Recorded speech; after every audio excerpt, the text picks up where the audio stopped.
Pegi 18.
Let's go!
Eat shit, drink piss, real quick.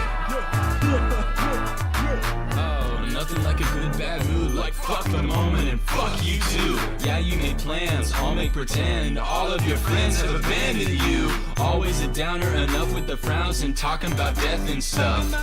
If people won't stay, then you really can't blame them when being around you fucking sucks. This shit's synthetic and sympathetic, a rhetoric fetish. Hands wet red with the blood from the severed heads, bitch. Who's keeping count when the trends all diminish?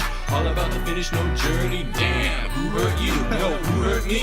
Calling up for answers, hiding behind laughter. Boy, you're gonna crash and burn, we're worried. And now you're hyper paranoid, hating all the things you used to enjoy. Think I've grown quite tired of the noise. Don't ask me how I've been, it's all the same. Pissing in the wind again, find me in the dark, dancing in the rain. All about theatrics and evil, always listening to music made for sad people.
I've been here before a few times, and I'm quite aware we're dying.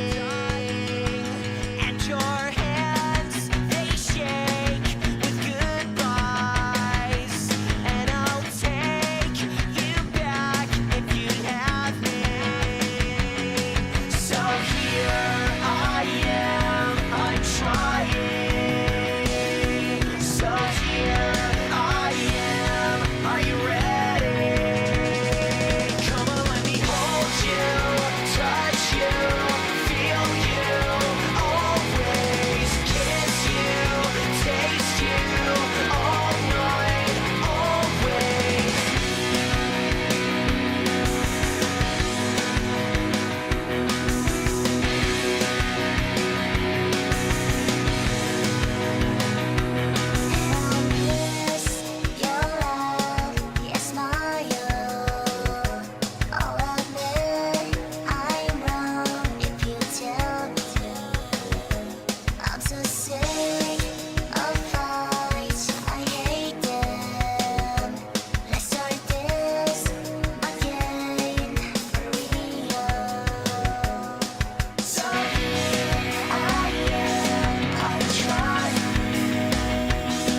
connects the battery. Okay, have you tried like... Shut up! Let me think! No, just try Come on, you fucking twat!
Lights go down, clouds start to scream. Feeling, yeah, electric energy. Baby of our engines, and they're about to burst. Just like a couple of emails that I need to knock out fast. So backseat, stop shows, stop doing things, and ready goes. Get ready to be ready to get ready. Cause we're going about to rock. We'll make you see officially. Just wait and see. Get ready to be ready to get ready. On stage in section, just a few things we gotta do. I'll make a set list, wash the stars, feed the entire crew. Bring them all the Legos, movies, and snacks. Drop in the grind, drop in the million racks. Drink some gas so we can play real fast. Then you better go down to the ground. So the first show, 2 more steps. Make it take back, to get ready to be ready to get ready to get ready. Cause we're going about to rock.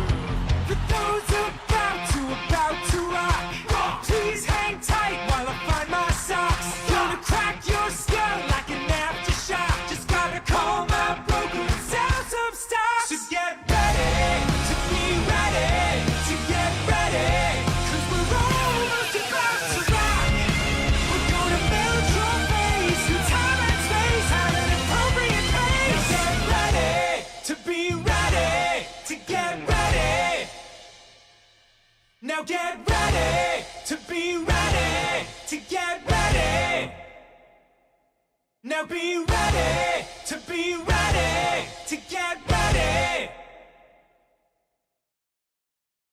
I feel quite hungry.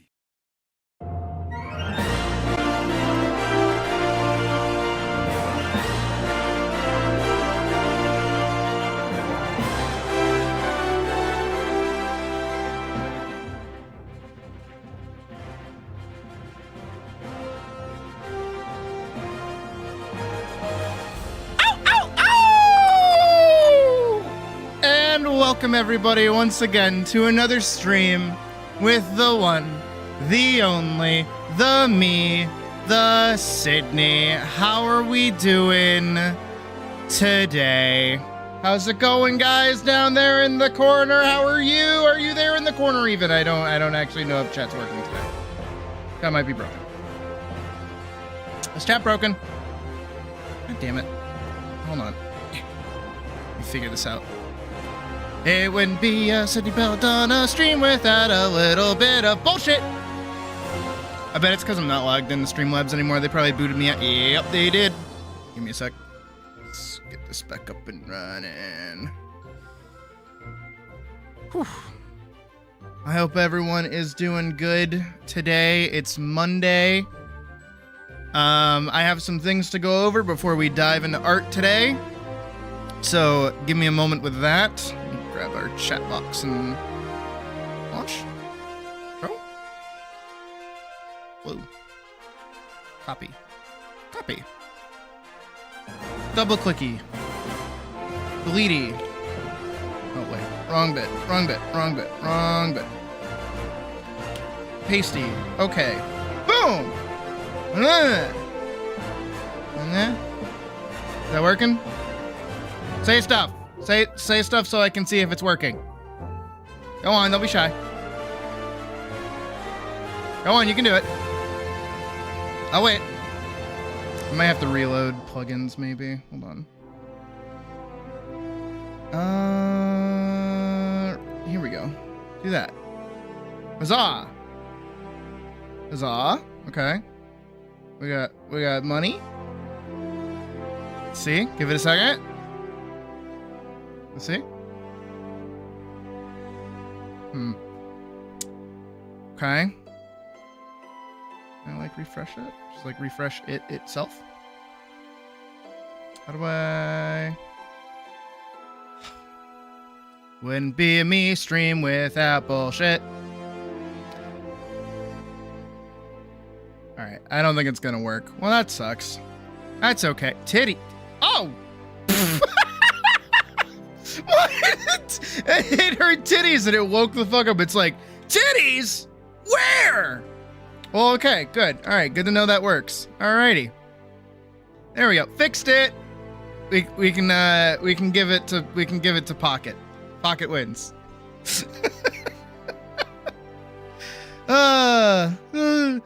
Well, I hope everyone's having a good Monday so far. I know it's a bit late, and also I did let pre-stream run a bit later than usual, which is why we did skip over a good chunk of Ready to Get Ready, only because I haven't listened to Aliens in forever, so I wanted to, and I hope you guys enjoyed that song as much as I did, because I love Scratch 21. And today we are doing our donation event rewards once again. I have also added another fucking outfit to the description. Yeah. All right, we keep coming up with new ideas. Give me more work to do, I guess. Not that I'm gonna complain because I get money for it, but even still. So I have some things to cover. I gotta get through it, so bear with me, okay? Step 1. If you saw the Discord post, you're probably up to date, but I'm gonna say it out loud because not everybody reads. It's confusing. You should read the things that I say because they mean stuff. So today is obviously our first set of donation comms. Today we'll be doing hellos and badgers, and maybe a third. Maybe a third. It depends on how I'm feeling and how long both of theirs take. I do not know. I don't think it should take too long, but we'll see. We're going full 8 hours today, so if we have time, I'll definitely do that. We'll see who's around at the end of stream as a way to keep people involved in stream. How about that? How's that for cheap for you, huh? It's my way of getting retention time up. If you have one coming up and you want me to do it today, maybe stick around and be like, I'm here. See a clouds. We'll see a clouds. It's quiet. Let's do this, and I'll loop this. There we go. So we're doing Hullodes and Badgers today, and maybe one other. And same thing for tomorrow. We'll be doing another 2 or 3. We'll see how I'm feeling. We are still missing one winner. One winner has not messaged me yet, so I'm gonna have to do another call-out post tonight and another call-out post Tuesday. If they don't get back to me Tuesday, I'm gonna re-roll the winner and give it to somebody else. And then I already talked about it. I think going forward, because most of the people that aren't claiming their rewards are people that win from the Patreon in the first place. So I'm just gonna start making it that if you're a new Patreon member, you get your name added to the hat. If you are one still concurrent after your first time joining, your name no longer gets added. I think that's how that's gonna go forward.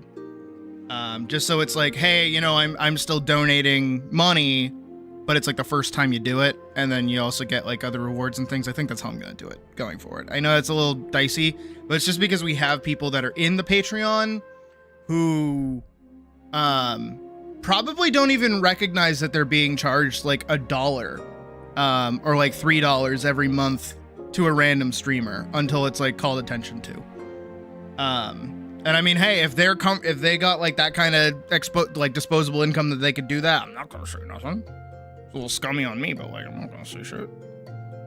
It's their money. I'm just saying. But then also that means that people who actually donate have a higher chance of winning, which I think should be the case. Because you guys are readily supporting me through a month, and you should get art at some point. And do also remember, if you donate throughout the month in general, your name stays in the raffle. So even if you didn't win last month, or you don't win last month, if I do end up having to re-roll the winner, your name is still there and will eventually get called. So even more reason for you to stay attentive. But Monday and Tuesday are going to be our donation event rewards, much like today, 2 to 3 each day. We have we have 7 winners, or 7 people this month. So we'll be working on those. But Wednesday is going to be entirely different. We're going to completely change Wednesday, because on Wednesday, that game that I made mention of, Forever, is coming out. It's going to release on Wednesday. And now initially I wanted to play it on Thursday. I thought playing it on Thursday would be a good idea. And instead I would do regular stuff on Wednesday, blah, blah, blah. But the more I thought about it, the more I kind of had YouTuber brain. I had a little bit of YouTuber brain, in terms of, how do I put it? The game is coming out on that day. People are probably going to be playing it, and some people are probably going to be hearing about it for the first time. So maybe playing it on release is probably the best idea, because then it means I get maximum time playing the game, and then people knowing about it and stuff like that. So that's good. That's good YouTuber practice right there. Very good YouTuber practice. So that's probably what I'm gonna do. So Wednesday, no crit, no art, just Forever. We're just gonna play Forever the entire day. Okay? It's gonna be a regular 8-hour stream. We might even start early, depending on when the game gets unlocked. I don't know. And we'll play that normally. It is an MMORPG. So that means that if you guys want to, I mean, hey, just because I'm capitalizing on something doesn't, YouTuber brain, not capitalist brain. I'm sorry. But just because, like, with new game to cover, I don't want to take a break from it for any reason, unless I hate the game and then we decide to do something else, or we do end up doing art, then I'll just change over the stream in general, just so we can maximize our ability to get seen. Again, it's these little games like that that look promising and people are very hopeful about, especially for me, that I want to, like, jump on, so you know what I mean? So it's like, but this doesn't mean no crit at all. This just means Thursday, we're gonna do crit instead. If anybody doesn't end up submitting for crit, we'll be doing it Thursday. Thursday we'll also be doing more art, and we should be able to hopefully finish all of the request pieces on Thursday. We should be done with those Thursday.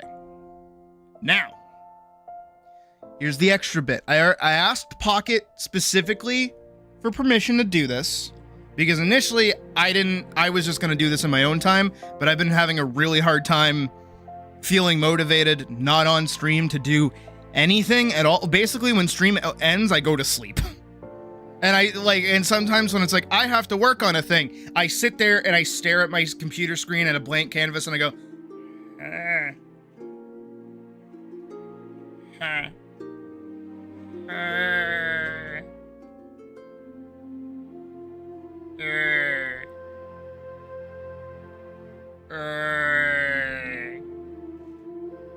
and that's how I am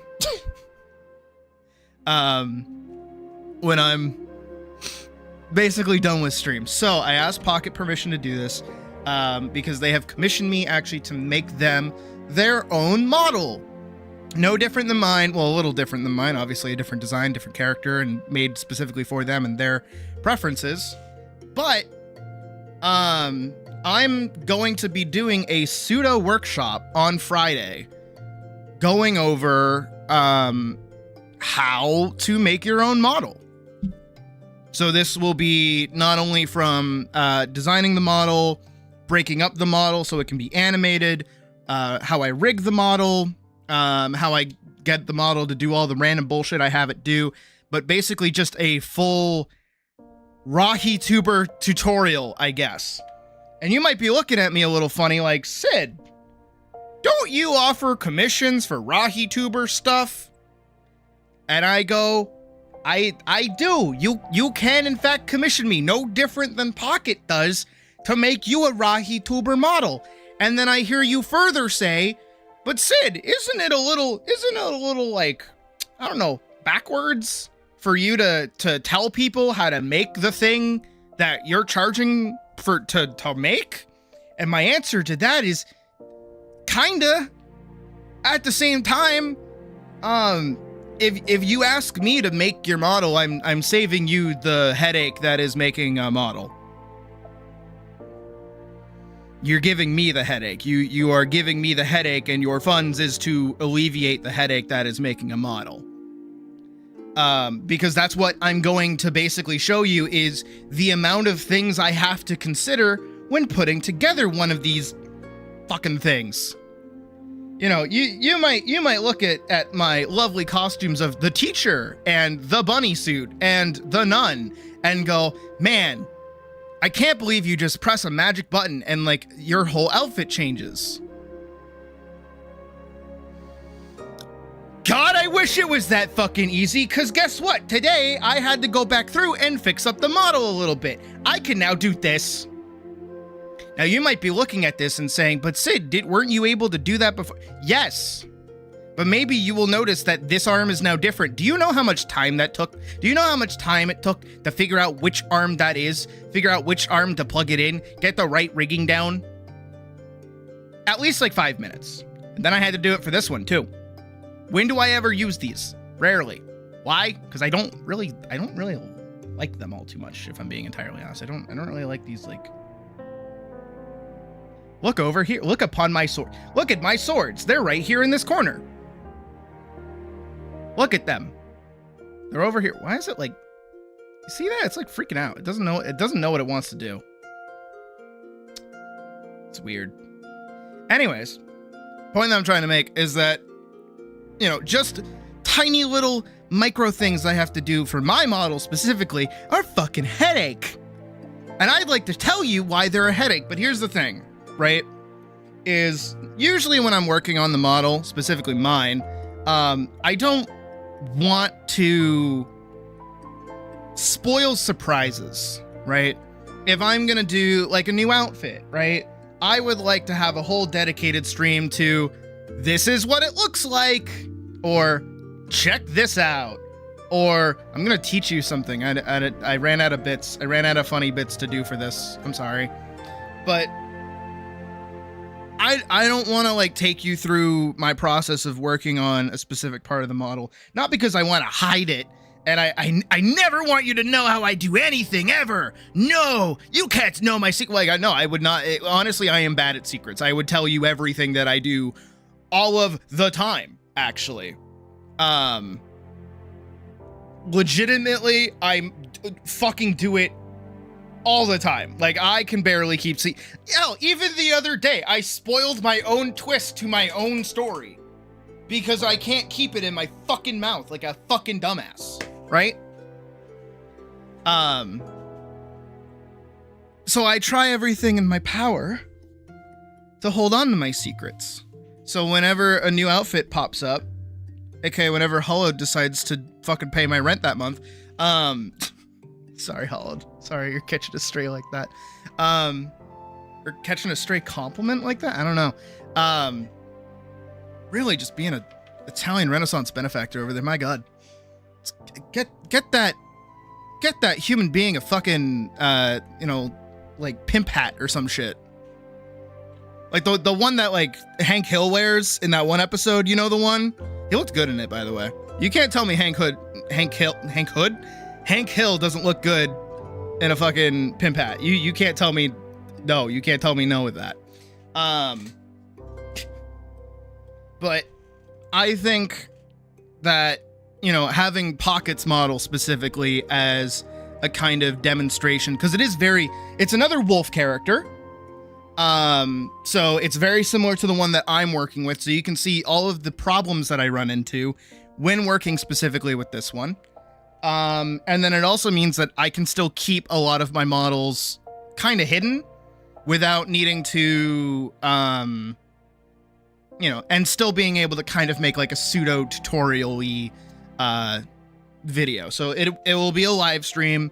It will be on Friday, this Friday specifically, and I will take you from the very early sketches, because I've only done a few past sketches for the model, into how I break up the model, into how I do everything else, and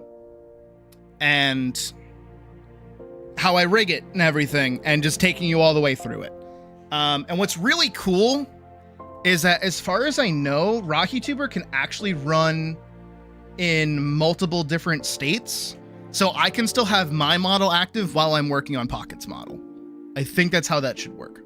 I don't think that's not how it worked. So if you have any interest in learning how to make your own model of any kind, I will show you. And I will even include the wacky shit, like my eye tracking. I'll show you how I do that. And so on and so forth, and all this shit and blah, blah, blah. And then this also goes to help Pocket as well, in the case that she wants to edit anything about her model after I finish it. Where, you know, after a few streams with it or something, she says, maybe I want this to be slightly smaller, slightly larger, or I want this thing to move a little differently, or I want to play with something or something like that. Like, it'll help them with that. And, you know, I know a lot of people who look at this and think it's fucking techno wizardry. It's not. It's really not. It's really simple, actually. It's just knowing how to break down a figure into movable parts, and knowing where to hide certain things.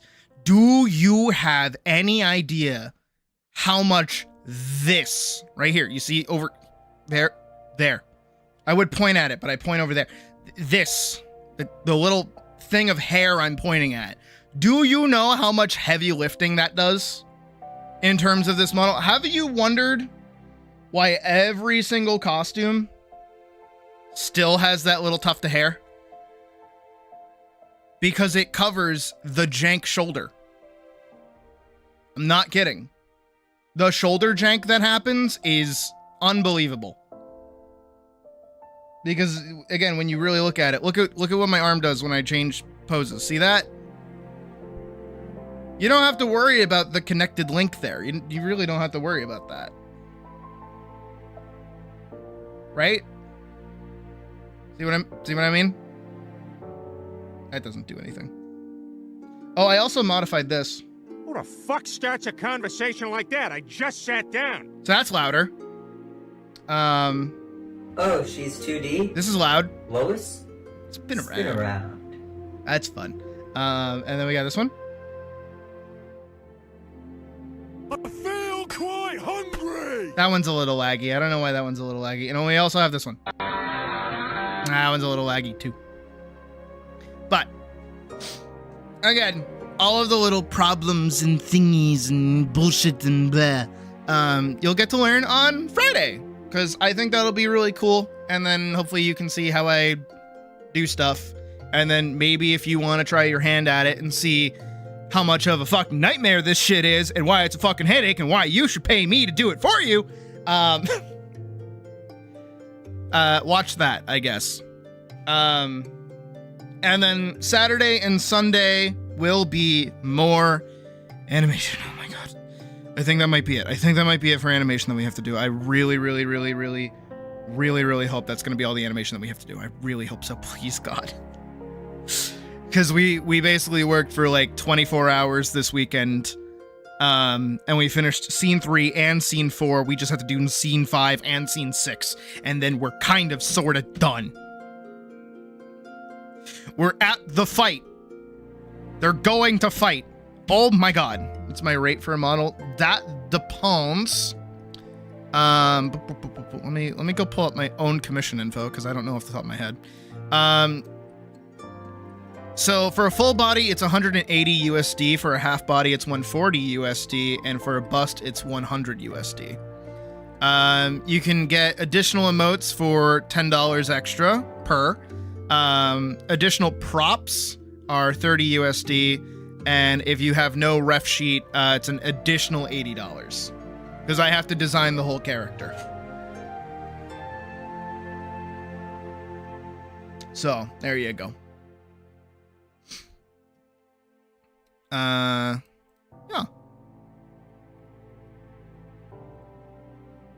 Damn, I really like raise my prices, huh?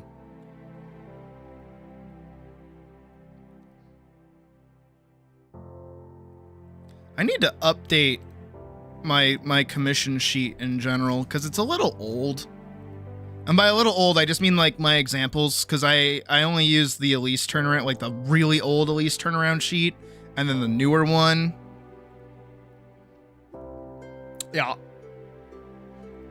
You technically get like a full half body, and then I'm doing your different arm states for gaming and drawing at the same time. And then also a neutral. I'll be doing your neutral as well. Because the way that I would do it normally, right, is... Here, actually, I'll show you, because I have Discord open. So this is the one that I did for, type. This is types. This is what I would give you for, like, a basic, version of your character, right? I would give you, like, a mouse and keyboard and some kind of either, like, floating or standing desk. And kitty on your shoulder. Yes, yes, yes. So kind of like a that. But it's technically an additional emote. So like, you know how I have like my drawing bit, an additional emote. Gaming, additional emote. Right? Boop, boop, boop, boop. So getting a neutral, a gaming, and a drawing, or a neutral and a gaming, those would both be considered different emotes. They're different like that, right?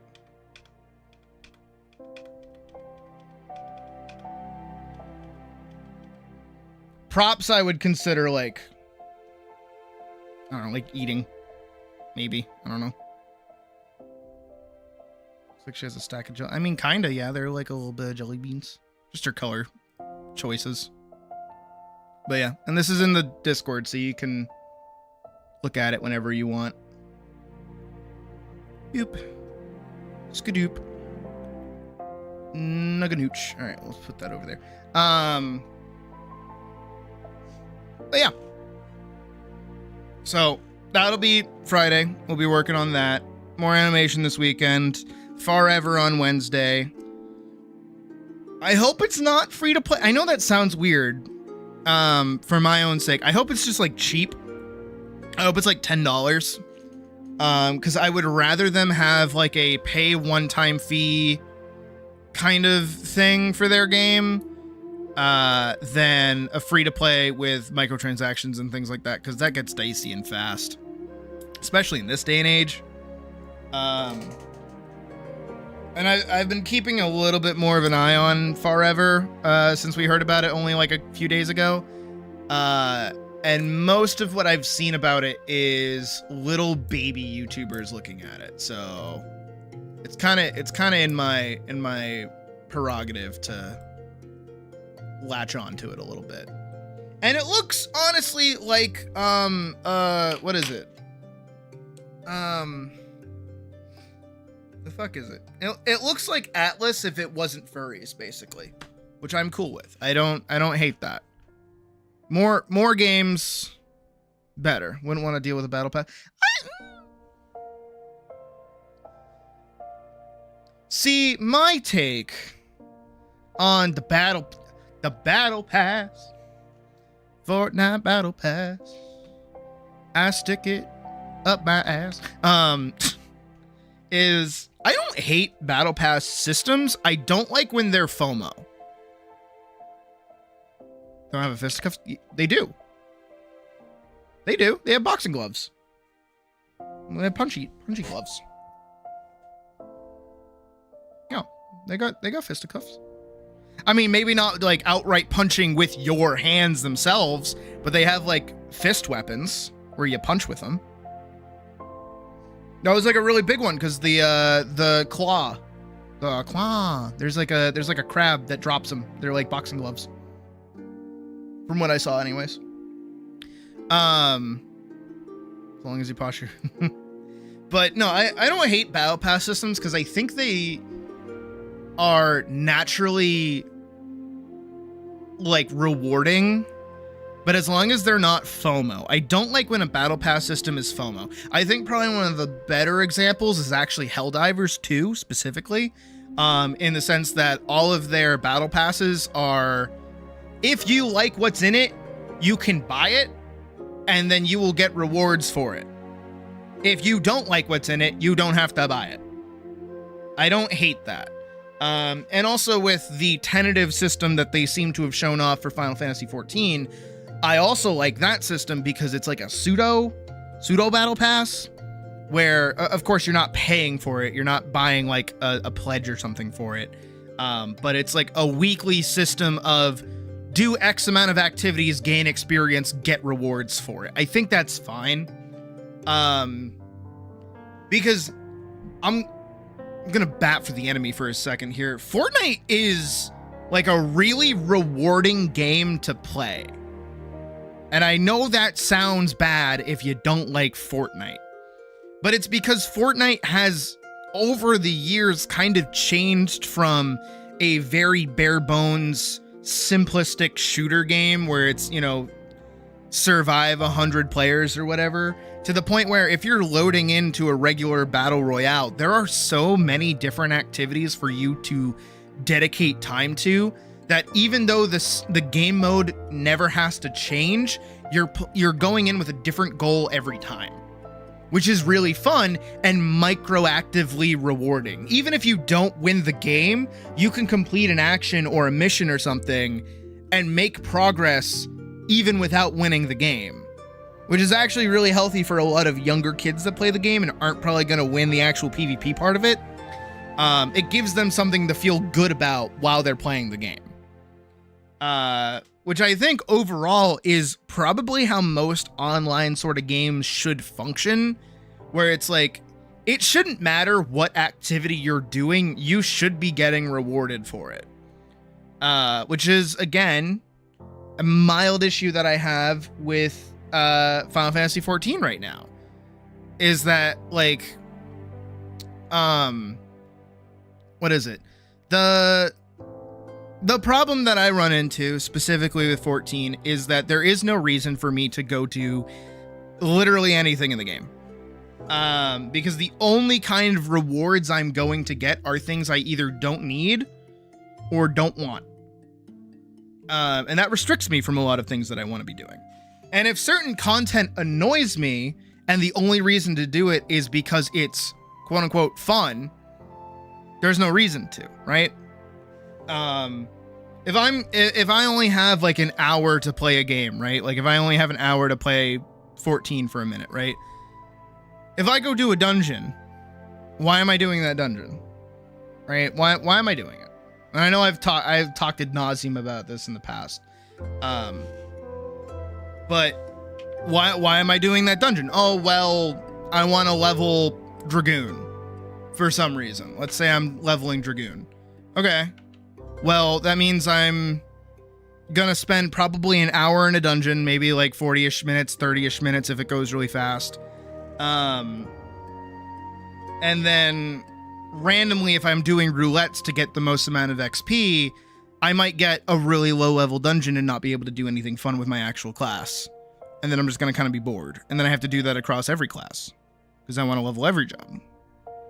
But now if you add the battle pass, if you add, again, the tentative battle pass that they're adding to the game, right? It changes to, well, now if I, not even including sharing item level, if I want to level Dragoon, I can look at things that I can do in the battle pass to not only level Dragoon, but also gain some kind of advantage for my main class at the same time, killing two birds with one stone and being rewarded doubly over for doing one activity. Something that the game at the moment kind of lacks. Which is why I don't mind the battle pass. I like battle pass systems, honestly. I think battle passes are great as long as they're not FOMO. Again, I think that's like the basis for that statement in general, right? And I think most of us can kind of agree on that. The more things we get to do and get rewarded for overall is better. Again, going back to the Fortnite example, it's like, if the only thing to do in a match, right, in a Fortnite game, is to kill everybody else and be the last person standing, how many games can that like actually be fun for you? Especially if you keep losing, right? That's not fun. But if the game suddenly goes, hey, if you visit 3 named locations in this match, you'll get like 10,000 XP and like a new thing in the battle pass. Well, there you go. There's your goal for the next game. Go to 3 named locations. So you hop in a car, drive between those, and try to survive long enough to do that. Then your next goal is deal X amount of damage with a shotgun specifically. So it's like, all right, I'm going to full send into finding a shotgun and then just get into PvP. I don't care if I win, I just need to deal this much damage. And then you full send into PvP, and then maybe you win a game because you got like a massive advantage trying to really send that DPS tick or something like that. And the same thing can happen for 14 as well in regards to Battle Pass, where it's like, hey, if you craft 5 items this week, we'll give you 500 XP. And it's like, oh, 500 XP is just what I need to like crack over this, and I only have time to like craft items, so I might as well. And then you do some crafting with your crafter. Good job. And then you got rewarded for it. Something that the game at the moment kind of lacks. I hope any of that made sense. Battle Pass. But going back to Forever, I hope that they kind of go the route of Atlas, really, which is, again, just the $10 like fee, maybe. I don't think it should be $30. If they hit $30, that's silly. If they go free to play, I'm hoping they go Helldivers Battle Pass, where it's like, hey, buy whatever you want. It's mostly just cosmetics. But also, I kind of hope it's not cosmetics a little bit. because very recently, I mentioned it in the Discord earlier, I've been playing classic World of Warcraft, just in my off time. Maybe like an hour or two here and there. I'm not like full sending it. I'm not trying to be like overt with it. I'm not trying to, no life it or anything. It's just fun, mindless, go kill something for a few minutes in a video game. And it's relaxing, honestly. It's just nice to kind of like walk around and do whatever. Hell, when I was playing it earlier, the main thing I did was walk around Stormwind and unlock my professions and then walk all the way back to Goldshire, sorry. Which was fun and fine and not annoying, and quite relaxing just to get to chill and play a game like that. And while playing that game as well, I kind of, I feel a lot more that progression that you get, like the visual progression you get, as you get better gear over time. And I think that's something that, I don't know, it's a bit, I don't know how you guys feel about it, so feel free to tell me your opinion. But I've kind of started to not be a fan of glamour systems anymore, or transmog systems rather. Because the more I think about it, the more it's like, man, you can really just decide on a single design of how your character looks and never have to worry about like looking cooler ever again. And I think that is like a huge gap that I have specifically in 14 at the moment, is like with the unrestricted thing of glamours now, where like any class can wear any glamour. I don't really feel like it's necessary for me to really, mastercraft, like glamours for each job anymore. I feel like just one glamour per kind of even profession almost is fine. And I don't really have the same amount of fun playing dress up as I do right now,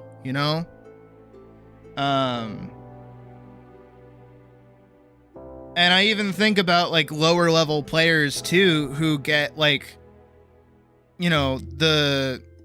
really all you need, genuinely all you need is a couple million gil, depending. I know that sounds ludicrous, but you just need the 2B bottoms and like the hempen chemise or chemise or however you say it. Camis, I don't know. You just need those two items to have like your Slutmog Makote running around for the rest of the game. And that's what everybody basically wears. And especially in World of Warcraft too, there's this kind of, I'm trying to think of the way to explain it. There's this kind of junkiness to a lot of the gear that they give you. The fashion head stats legit got tired of playing because of how bad prices got. Yeah, that makes sense. You like having options even if you don't use or interest in the item in the moment. I'm not saying like options. I'm just saying like, okay. No, I'm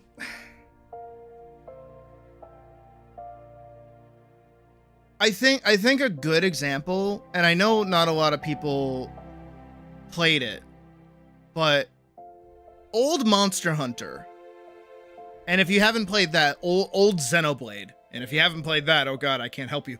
But old Monster Hunter used to have this kind of flexibility where it's like, you want your hunter to look cool, but you also want your hunter to like have good stats. So that meant a lot of mixed sets that had really broken fucking stats looked really fucking dumb. And it was really cool if you could have a good set while also having good stats. Getting both of those is like, holy shit, awesome. But now it doesn't really matter as much. If you go play Monster Hunter Wilds, which I haven't played in a while, actually. I should probably hop back on that game and see what's going on with it. But if you go play Monster Hunter Wilds or something, right?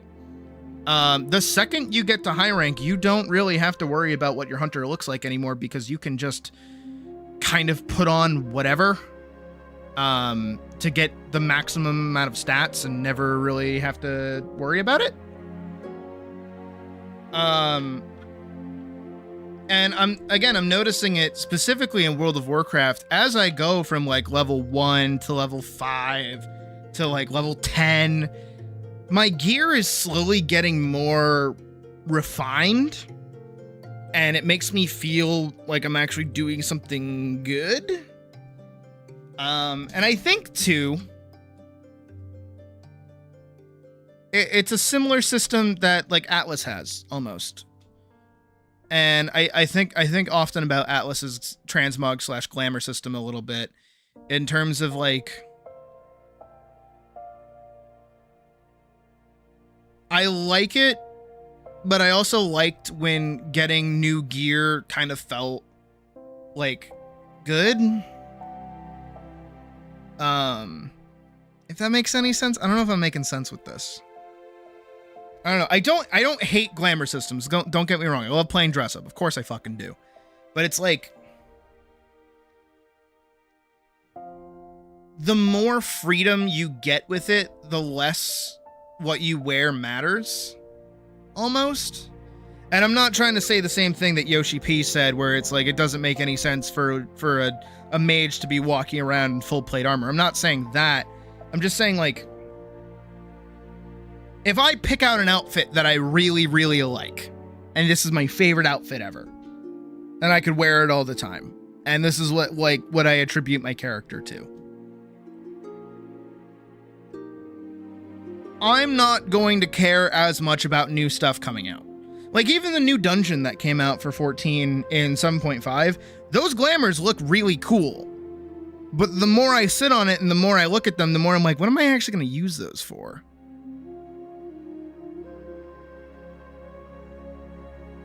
Need an example on gearing feeling good when you grab it?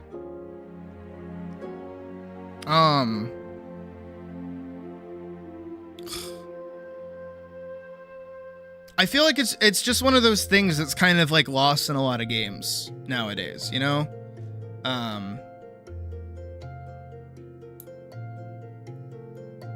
And too many, and I think it's because, unironically, of like microtransactions even, where, well, not even just microtransactions, but like all of the cool stuff is always going to be locked behind like the really hard stuff, right?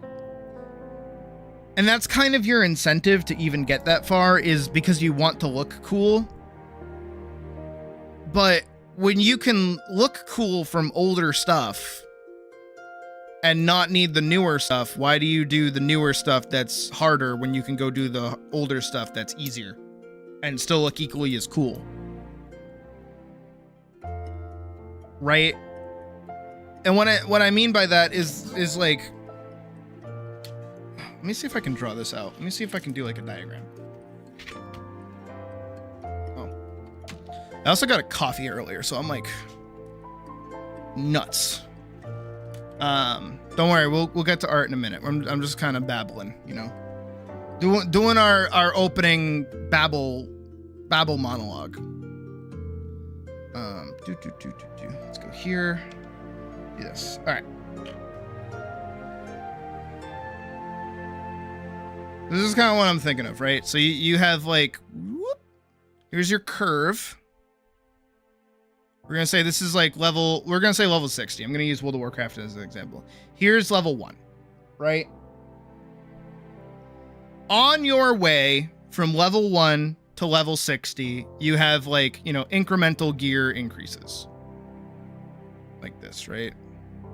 So you, like, let's say at level 20, you get like shoulder pads. And you feel really cool.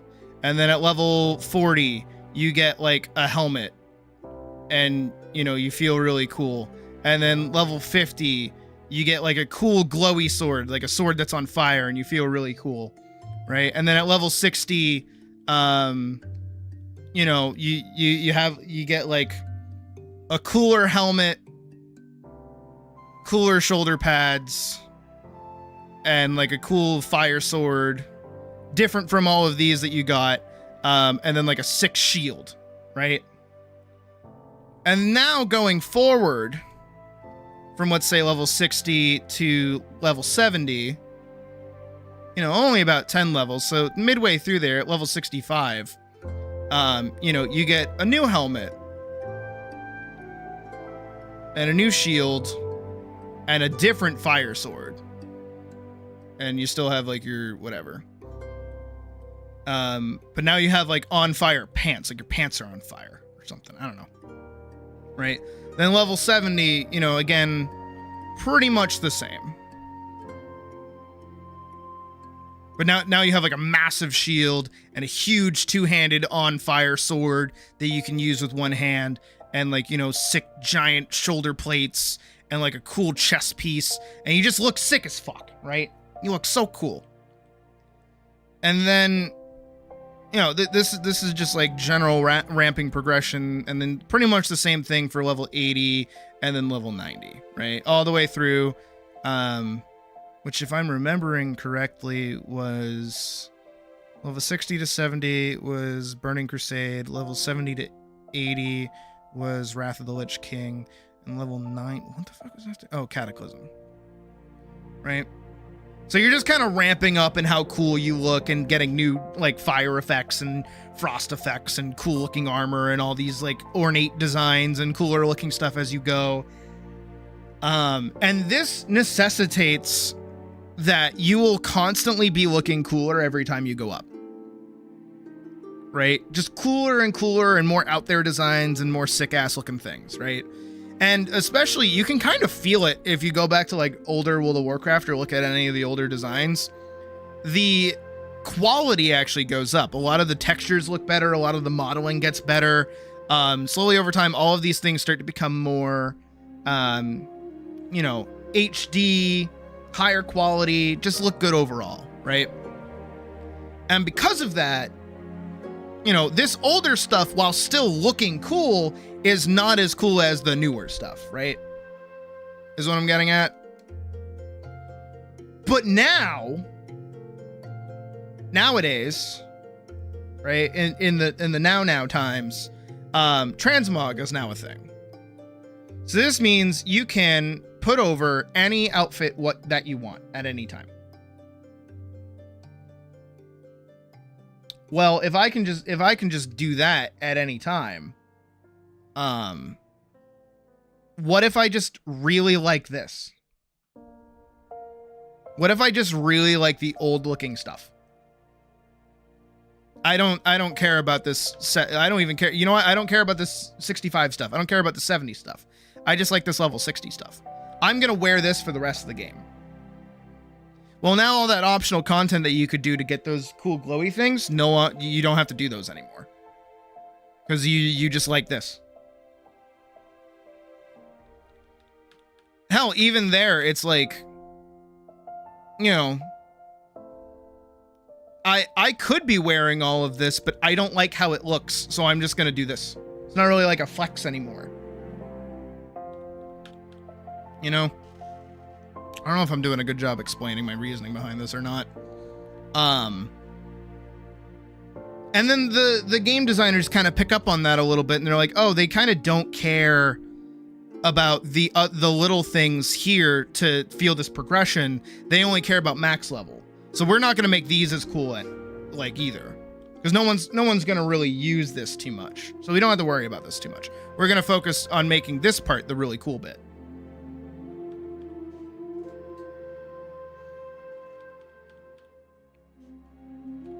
I don't know.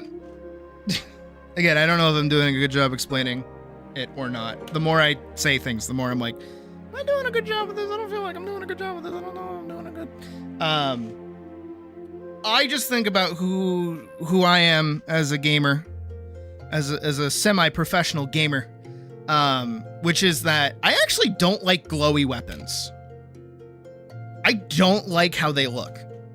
If I logged on to Final Fantasy XIV right now and I went to go look at any of the like high-end ratings, do the vast majority of people that have this opinion on maybe? I don't know. I've never like brought this up with anybody. I just I've only more recently felt it. But again, I'm open to hearing other people's opinions on this. This isn't really like I'm right, they shouldn't do this. It's more so just like, I don't know, I like the visual journey. And I also feel like, you know, having weapons actually matter for stats that look cool makes sense. I don't know if that makes sense. Because again, I think mostly in terms of Final Fantasy 14, because I've been in the end game for that for, you know, the past like 4 years at this point, Shadowbringers and the Endwalker and the Dawn Trail, where I see everybody walking around with like ultimate weapons, and I just don't like the way that they look. And like even their stats aren't that good most of the time. So if I don't like the way they look and they're not good stat weapons, they're just kind of a flex weapon, and even then it's like I don't really care. I don't know if that's very opinionated, don't get me wrong, but I'm thinking mostly back to, again, when I was a young pup playing World of Warcraft for the first time ever, and I had gone to Stormwind, and I saw like an NPC who had these massive golden shoulder pads and this huge blue sword with like a silver lining on it and like a golden fuller and like this sick crossguard. And I was like, oh my God, can I get that? That looks so cool. I want that. And that made me like want to keep playing the game, you know? And I want that armor. So whatever content that armor came from, I would want that. But nowadays, it doesn't feel like that's the same thing as much, at least for me, in terms of having played for years. And at this point, that cool armor is now just easy to get. And I still prefer it over other armor. I don't know.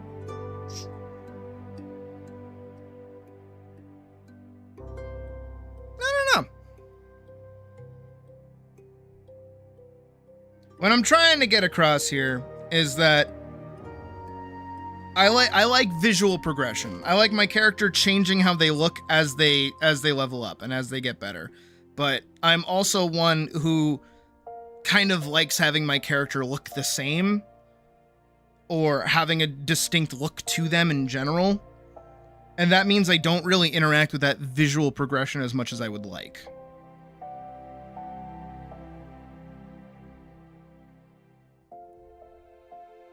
For this type of thing. Yeah, no, I'm not, I don't know. It's not like I'm saying, get rid of all transmog system. Like, no, of course not. But I just think of my current problem. Okay, let me try this. Again, this is such a non-issue, but you know, it's something to think about. So in Dawn Trail specifically, and this is how I am, right? I like swords. I love swords, right? In case you guys haven't, hold on, let me use my new hand to do a thing. In case you haven't noticed, I like swords. I like all kinds of swords. I like laser swords. I like historical swords. I like fantasy swords. I just like swords. Swords are cool, okay? I think we can all agree swords are cool, right? Swords are pretty sweet. Doesn't matter what they look like, swords are sweet. I like swords. Right. I have a whole little collection. I've studied how to use them. Swords are neat, right? So in Dawn Trail, at level 100, for Viper specifically, you get, in my opinion, the coolest looking sword set, right? Swoop, swoop. I'm just drawing this off memory, right? They basically look like this. I love these. Because this is a, you know, well-shaped normal sword. It's got a cool crossguard. It's got like a regular decorated handle. Very, very cool sword design. I love this. And I never, ever want to change it. Because every other sword design that comes out for Viper specifically is like a fucking shodel for some reason. They turn into these. I don't want this. I don't like this shape for a sword. This is a very, like, you know, Egyptian sword. I don't like this. I like this. Give me more of this. Where's all of this? It's not here. We don't get very many of these. We only get these. So what ends up happening is that every time there's like a new set of tombstone gear, we get more of this. I don't like this. I like this, not this. This, not this. This, not this. Actually, hold on. Let me show you what I mean. Let me literally show you what I mean.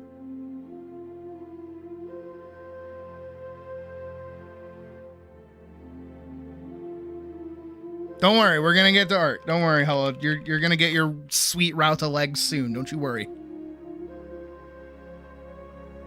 But I want to point this out. All right, look then. Boop. Boop, boop. Let me pause the music really quick. All right, let me show what I'm talking about. Let me do this. Come on, let me in. Let me in, you slut. Let me in. Let me in, let me in, let me in, let me in.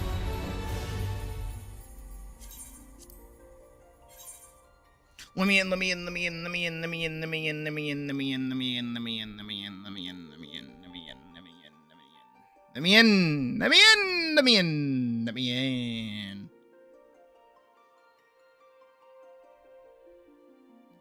Do do do do do do do do do do do do.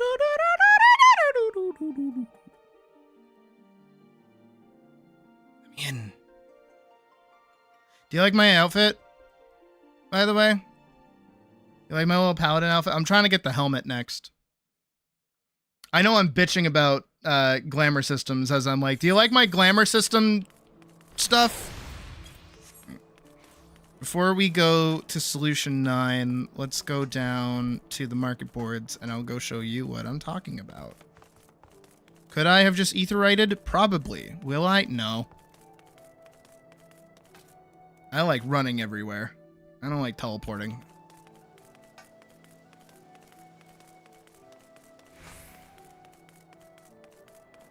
So for you guys, your level cap increased to level 80 because of the new free trial. But for the rest of us who have Dawn Trail, it will only come out during Evercold. All right, so let's look at Viper swords. Well, actually, let me show you the Viper swords that I have that I really like, which are these. All right, let me get really quick, like back up. All right, do your cool pose. Your pose. There we go. Yeah. See this? I like this. You see, it's got like a nice, like hand and a half sword style. It's got like that Lord of the Ringsy kind of cross guard. It's got like a cool shaped blade. The actual sword shape itself is pretty normal, not overly designed or anything crazy, but it's ornate enough that it looks pretty. It's a very neutral color palette, just being black with a dyeable handle and a dyeable like crossguard section. So this overall is like my favorite weapon design ever, and I would never change this unless something similar came out for it, right? Which is the problem that I run into, is that for Viper, a lot of the new weapons we get, I don't like. Like, I don't hate these. I don't like them though. They're too cutesy, right? I'm not a big fan of this. So I'm not going to use this for glamour, so I have no reason to buy this or care about this. Do all the expansion jobs start you at level 50? They start you progressively 10 levels higher. So Ishgard is going to start you at level 30, so all the jobs that you get from Heavensward will be level 30. All of the jobs that you get from Stormblood are going to be level 50, and then all of the jobs from Shadowbringers will start you at level 60. And then these, I don't hate these either, but again, I'm not going to change these for the swords that I'm using right now, right? I don't really like the crossguard on this, so I'm never going to touch these either. Like, there's no reason to. I don't hate these either, but like they're, I don't know. I do not like these at all. And these are just like the lower level stuff, right? This is all like low level weapons and things like that. That one's not too bad. These ones I don't like. I don't like this crossguard in the slightest. The chain blades aren't bad, but they're very specific. Do not like these. More sci-fi swords. And then, oh, those are simple, but those are right? I go over here to solution 9.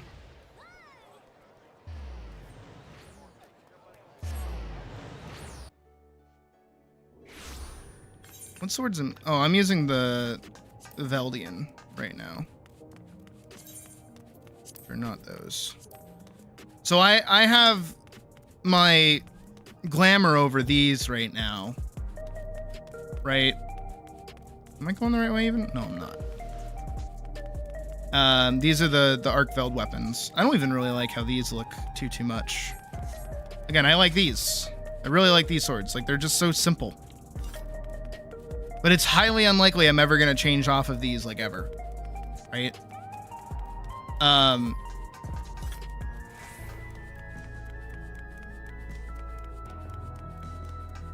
If we run all the way over here,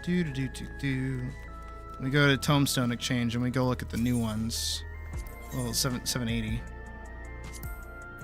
And we look at Bygone Brass Twin Fangs. I don't like these. These look uggo. I hate these, actually. These I hate how like long the handle is. I hate how the blade is shaped. I don't like any of the decorations on. I don't like this. Look at the level 750. Oh, this is the one I was thinking of. The weird like Shodel weapons. I don't like these. Right? I'm not a fan of this design either. So again, I'm never probably changing off of these swords. So at no point do I really get to show how much work I've put into my character. Nor am I really going to have any like progression or changement in my character's design by force, if that makes sense, right? Unless I choose to. Not you. Cloud of Darkness? No. Annuo. I even don't like these. I really do not like these. So for me, in my opinion, at this current moment, in this current juncture, where most of what I would be doing right now is for like glamour or something that I like the design of, I don't like these, so I'm not going to do the content that gets me these. Does that make sense? Is what I'm saying kind of making sense?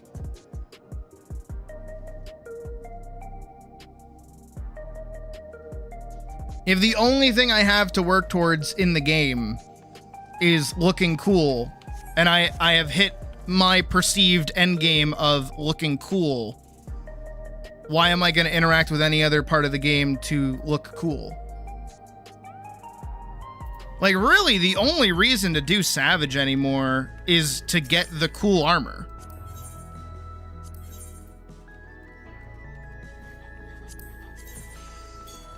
But I don't like this. So why would I do this content? Wow, I really don't like this. If you like this, that's fine. Don't get me wrong, right? Don't get me wrong. If you think this looks cool, awesome. I don't. Character design progression just got less focused to focus more on player take. I kind of see what you're saying. But what I'm trying to get across is like, if I don't like this design, I'm not gonna do the content that gets me this gear, because it's not a requirement for me to get it. Does that make sense?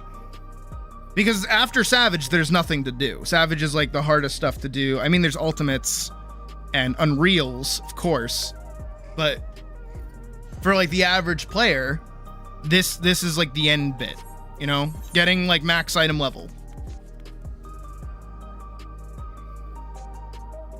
But again, if I already look cool, it doesn't matter.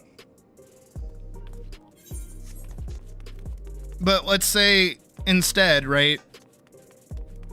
My looking cool in this case, like this is, let's say everything that I was wearing here was like max level dungeon gear, right? From the previous expansion, right? And this allows me to do all of the high end level 100 content, right? I'm able to play everything doing this. That makes sense, right? This gear lets me do everything. Huzzah. I can now do all of the level 100 stuff in this gear. And I look cool because of it. And then let's say that next expansion comes out.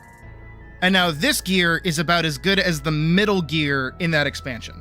So there's about 5 more levels worth of gear for me to get that is better than this current gear that I'm wearing. So that means after that, let me pull back up my drawing example here. I think I'm actually formulating a thesis now. Oh my god. So let's do this. So here's my little guy. This is my guy.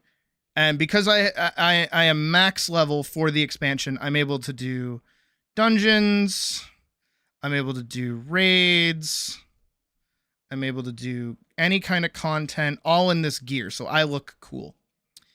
And then we have this little transitional period here at level 5. Now this gear is no longer viable anymore. So I'm going to do 5 levels. This gear is no longer viable. So now I have to get the new gear, and that new gear does not look as good as that previous gear. Looks kind of doo-doo.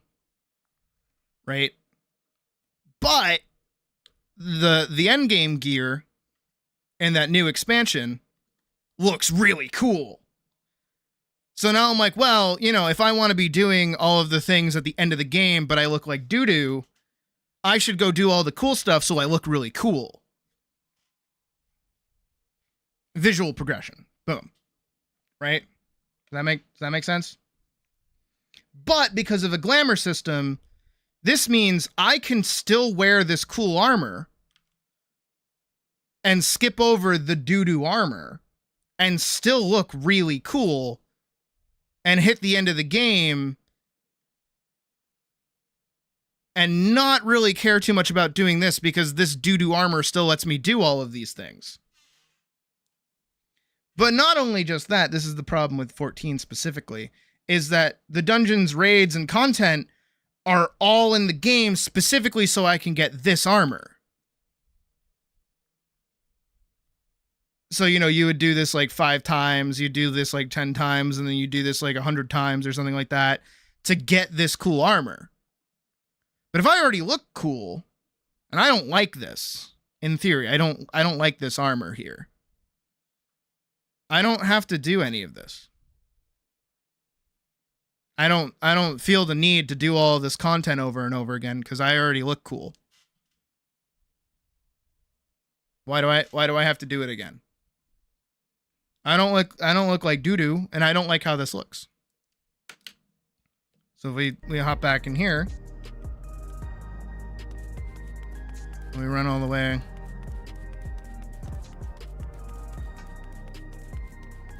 I'm just wearing dungeon gear, right? Just average, normal, regular dungeon gear. And this looks arguably better. Not that, this.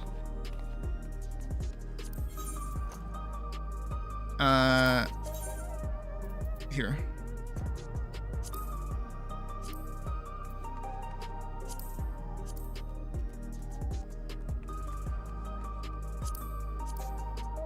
My thesis is taking form.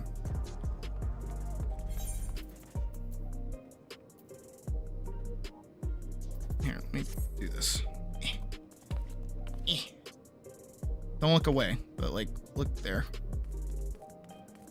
Which looks technically cooler. Is what I'm asking, right? Is it my dungeon gear that I have? It's basically a full set from a dungeon, by the way, or the new max level gear that you can get for playing the game weekly.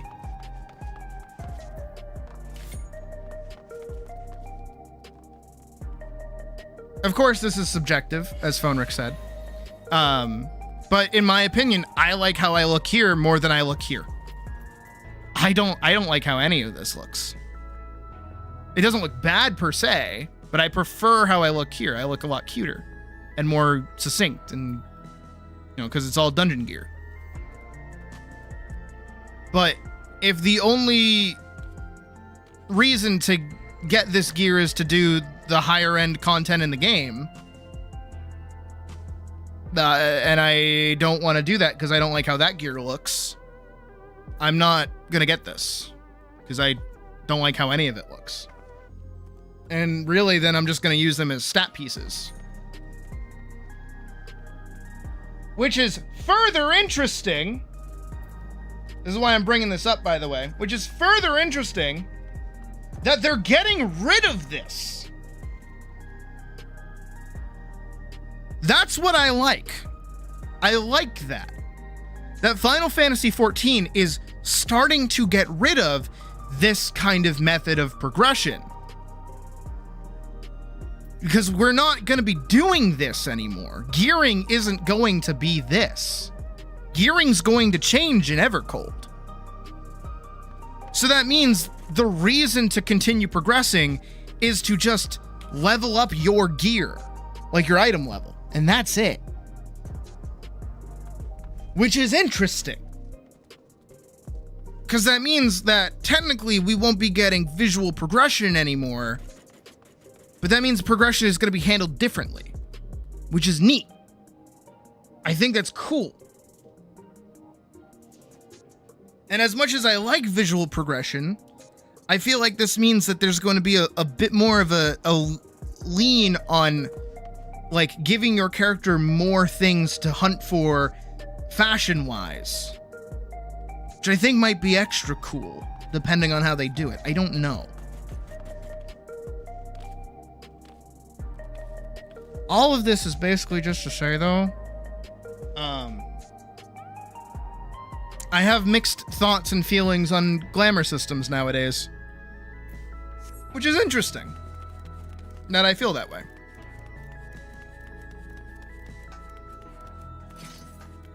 Again, just expressing like a random opinion on things. Trying to play harms your gameplay if you stay with what you like. In this case would be a wider amount of... Yeah, we... But that doesn't mean I haven't changed how I look over time. Like, back when we ended Dawn Trail, I was wearing this all the time.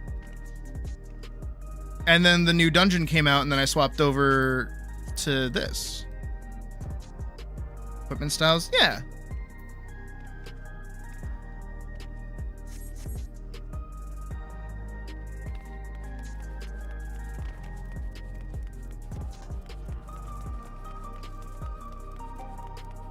But this is more so to say, to try and like form it into like a cohesive, proper thesis conversational point, is that subject anything else to say, since a piece of gear that doesn't appeal to you will appeal to someone else. No, I'm not saying that that's not true. Of course, like, of course everybody has like their own tastes and things, don't get me wrong, right? It's not what I'm trying to get at. what I'm trying more so to say is like, in certain games, I'm not even specifically talking about Final Fantasy 14 right now. I'm using Final Fantasy 14 as like an example. In certain games, gear progression is kind of like the whole bit, right? Where, you know, you get better stats, better gear, blah, blah, blah, stuff like that, right? And that's the whole reason you play. I think this is like my biggest issue with a lot of roguelikes, actually. Is that roguelikes themselves, in their inherent existence as you upgrade your weapons and gear and abilities as you go through your playthrough, die, and then get set back to zero, the only kind of cosmetic rewards those games can even give you are hats. Beat the game on a really hard difficulty and you get a neat hat. And for me, that's not enticing enough for me to play a whole game multiple times over, is to get a neat hat. Have I done that for Kingdom Hearts? Yeah, no, I love my crown. I'm sorry, I think the crown is fucking sick. I like having the crown. But that's kind of where a lot of games for me more recently have kind of been sitting, if that makes sense. Is that everything is just visual progression.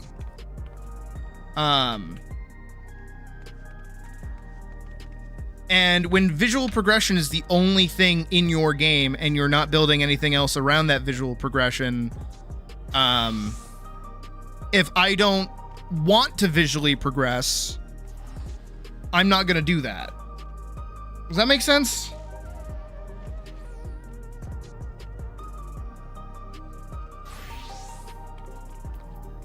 Like, I think I look great. I think I look pretty great right here. But I don't like that other gear that we looked at over there, right? And if that gear over there is really hard to get and I'm just going to cover it with this, and that gear isn't necessary for anything that I want to do in the game, why do I care? Why am I gonna, you know, pay blood, sweat, and tears for that stuff if I don't, like, really want it? You know what I mean?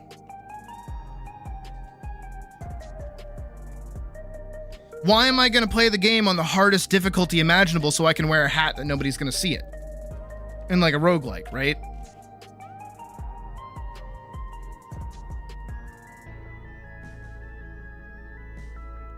Am I making sense? I don't know. Like, this is hurting my brain to try and like make these, like, have like even rant about this a little bit. And I feel like 14 has felt that. It's changing that, which I think is cool.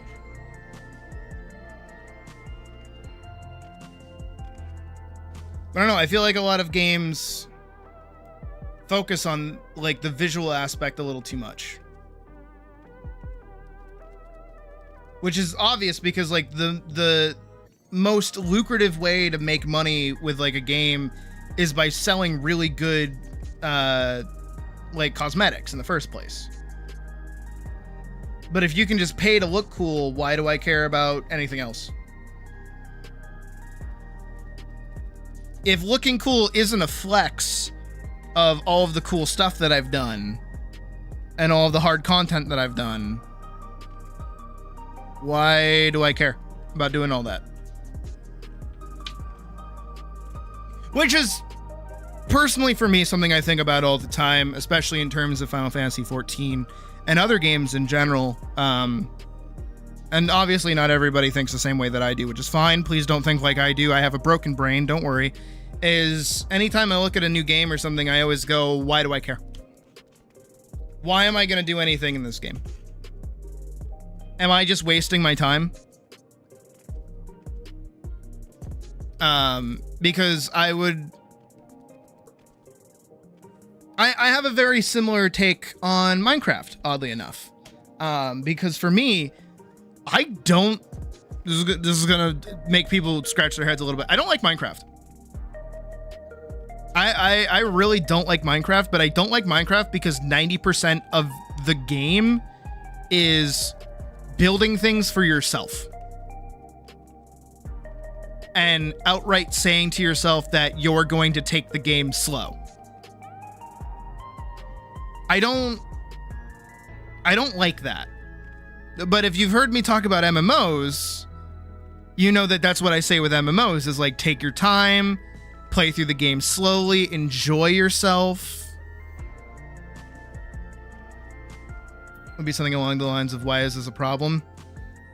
Because it's, again, why do I care? Like, when people aren't playing a game, the answer is, why aren't they interacting with this content? And most of the time, at least in terms of Final Fantasy XIV, and for a lot of people like myself who have been playing for years, we're used to this loop, we're used to this system, we've been playing for so long, we've gotten attached to different outfits, different things, that we don't care enough to change them. And when you get disillusioned to the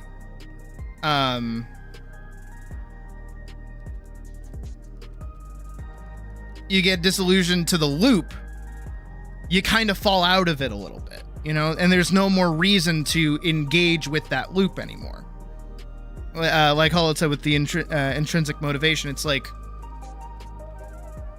again, the thing I always talk about specifically with 14 is like, why do I want to do anything in this game? And I mean this across the board with a variety of different games, really, right? I'm seeing it is that you're going to the forest for the trees and ignoring everything else you don't really have a reason to look at. It's like, exactly, actually, that, okay, I like that you use my own words with that. No, I like that. Not that I came up with that saying, but that's, yeah.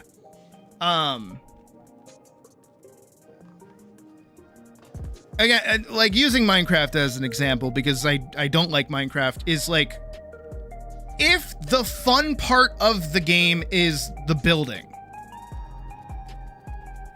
I now need to ask myself, why am I building? What benefit or, you know, just kind of like enjoyment do I get out of building? And this is a big issue with modern Minecraft specifically, that some people probably don't even realize is an issue. Because, you know, if you go look at any video out there talking specifically about like Minecraft and its building system, right? You'll get a lot of people that say, you know, I'm a crazy builder. I have so many projects, but I get so burnt out doing all of them.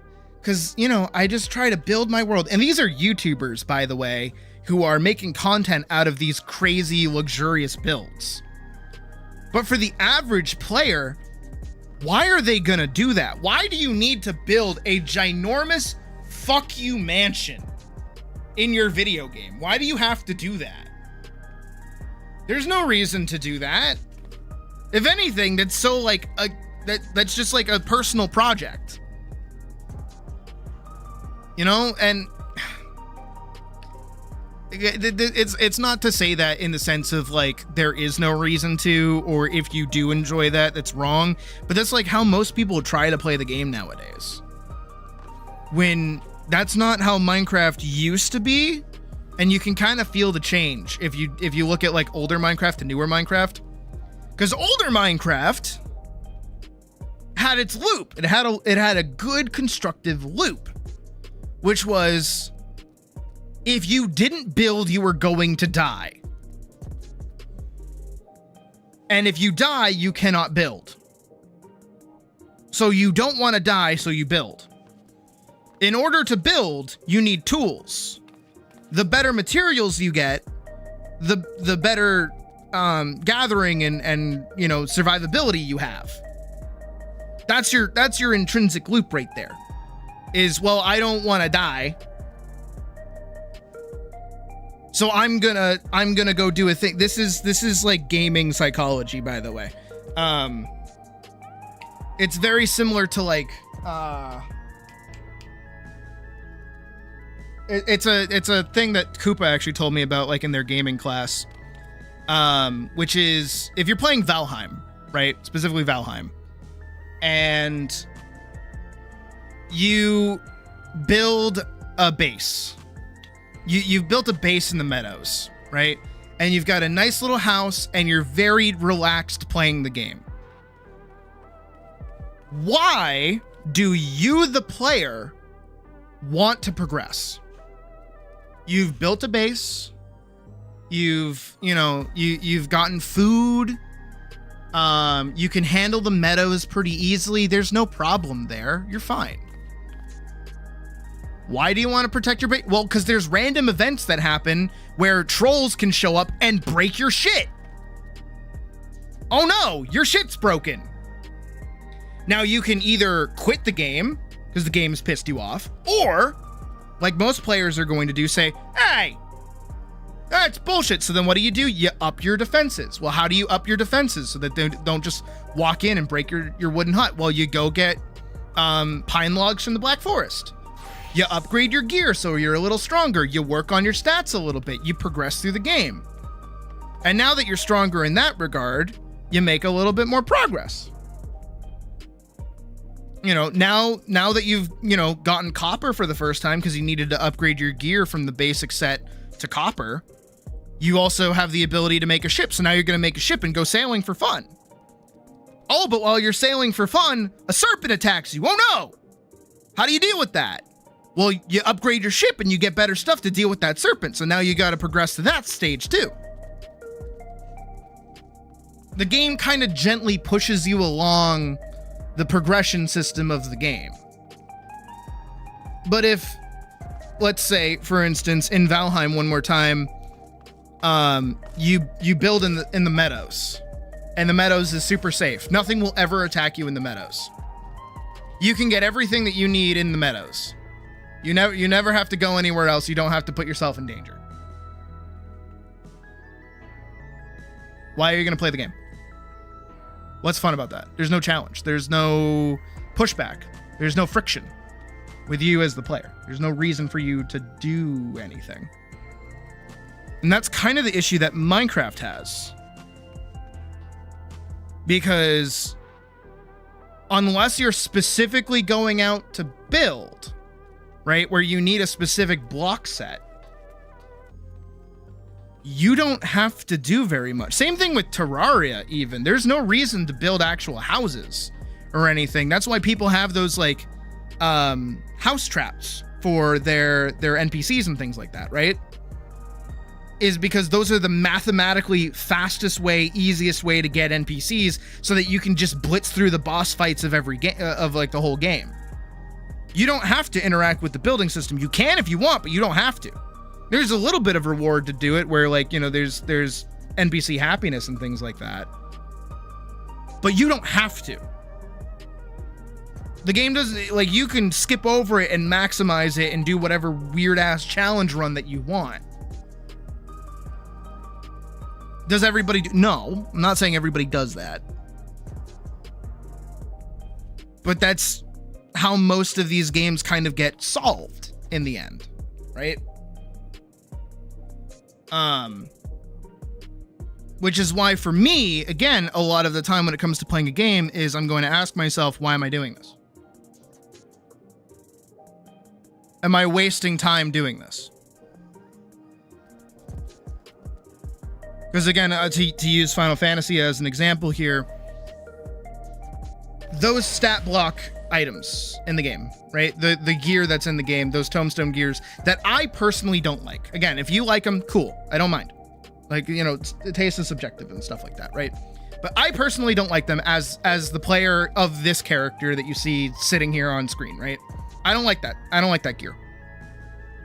So now I ask myself, why am I going to farm out that gear? Do I need the bump in stats? No. If I don't need the bump in stats, should I spend a lot of time farming out the gear that is just going to be replaced next expansion? No. It may be that I have personally put up a wall in front of myself, which you might be thinking and being like, well, it just sounds like you don't want to play the game, but I do. I would love to be doing dungeons right now, and I would love to be doing trials right now, and I would love to be doing all of this content, but I don't see a reason to. I don't see a reward at the end of the tunnel of doing all of this that is going to have any kind of actual meaning to me or my character.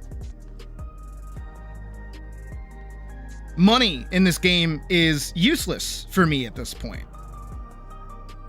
Getting cosmetics is kind of the only thing that I care about, and if I don't like the cosmetics, I'm just not going to play the game. But I want to, right?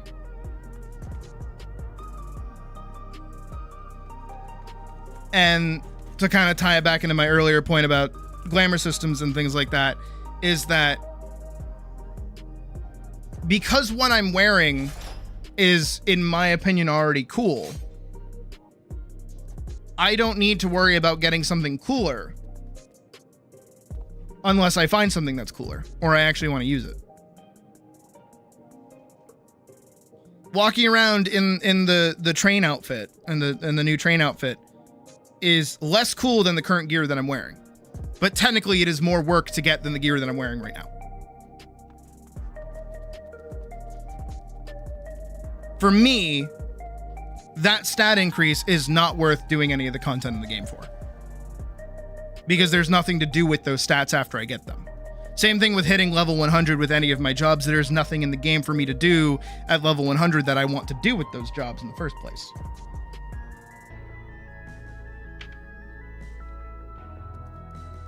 However, again, because Final Fantasy XIV is fixing this, and I think it's really cool, in Evercold, they seem to have finally picked up on that and are doing something about it. So now where just doing activities is going to become rewarding. You run the risk of walking. Exactly.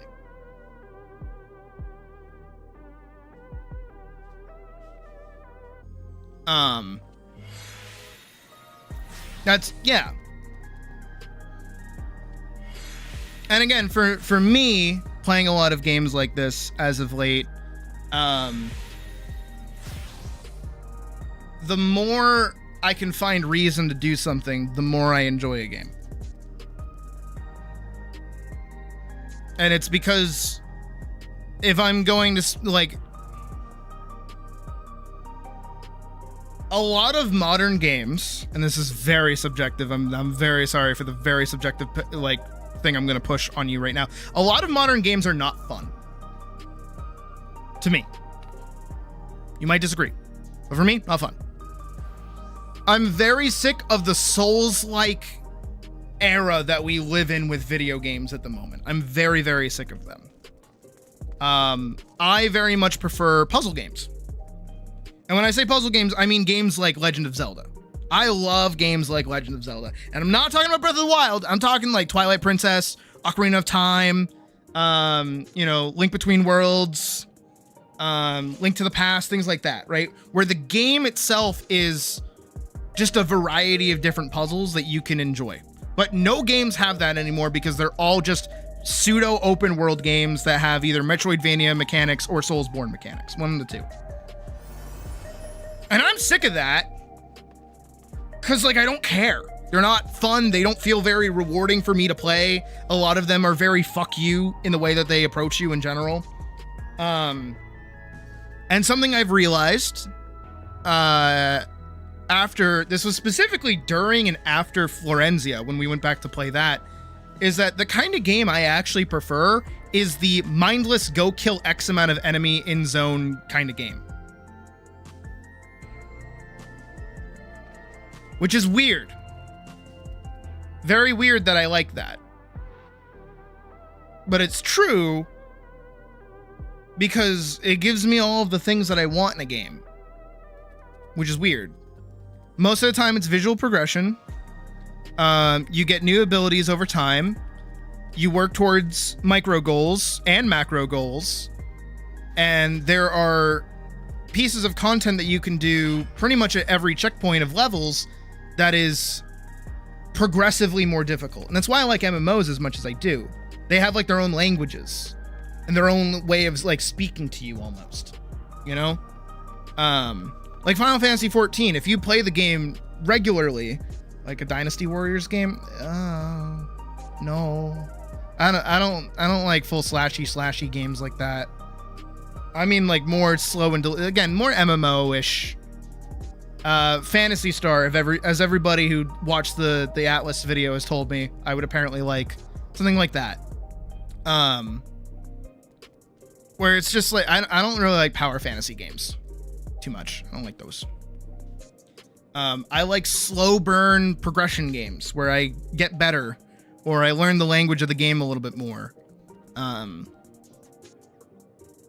And I know some people would then immediately say, well, Soulsborns are like that and Metroidvanias are like that with all their backtracking. I'm like, no, I don't like those.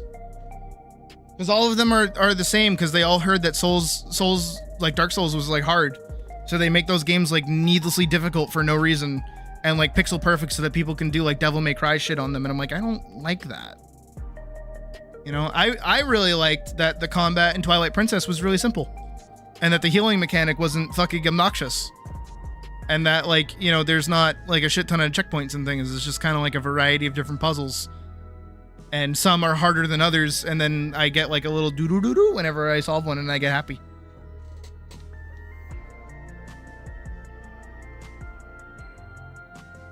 You know, I kind of wouldn't mind some more puzzle bosses in Atlas, for instance, right? I wouldn't mind more of that. And that's also the reason I even bring all this up in the first place is because of Forever, which looks like it's going to be another one of those visual progression games with a variety of different weapons that not even because of how they look, but because of how they perform, you can keep. Which I think is a cooler system than just liking how the weapon looks and changing its stat block. It looks like every weapon in that game is going to have a very specific method of playing with it.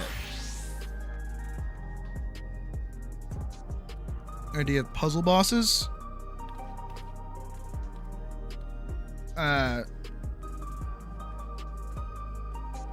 mean, I don't like when the puzzle of the boss is when is it going to stop hitting me and it's 50 hit combo, or which specific attack can I parry? I don't like those. I like the one where it's, oh hey, there are giant hands on the wall. If I move the hand and smash the bug, I deal damage. That's neat. It doesn't need to be long. It doesn't need to be arduous, and it doesn't need to be this overt challenge. I have the child. I have the child of a brain. I have a brain of a child. And I'm very, very dumb. So the more technical complexities, and the second I have to start doing fighting game frame data in my single player game is when I start going, all right, we can relax. We don't need this. I don't need to be studying your frame data. I don't need to know the reach of my longsword comparatively to other longswords to know how to do more damage in my single player PvP game. Thank you. I don't need that. Just let me get a cool sword that is on fire at level 50 and I will be very happy.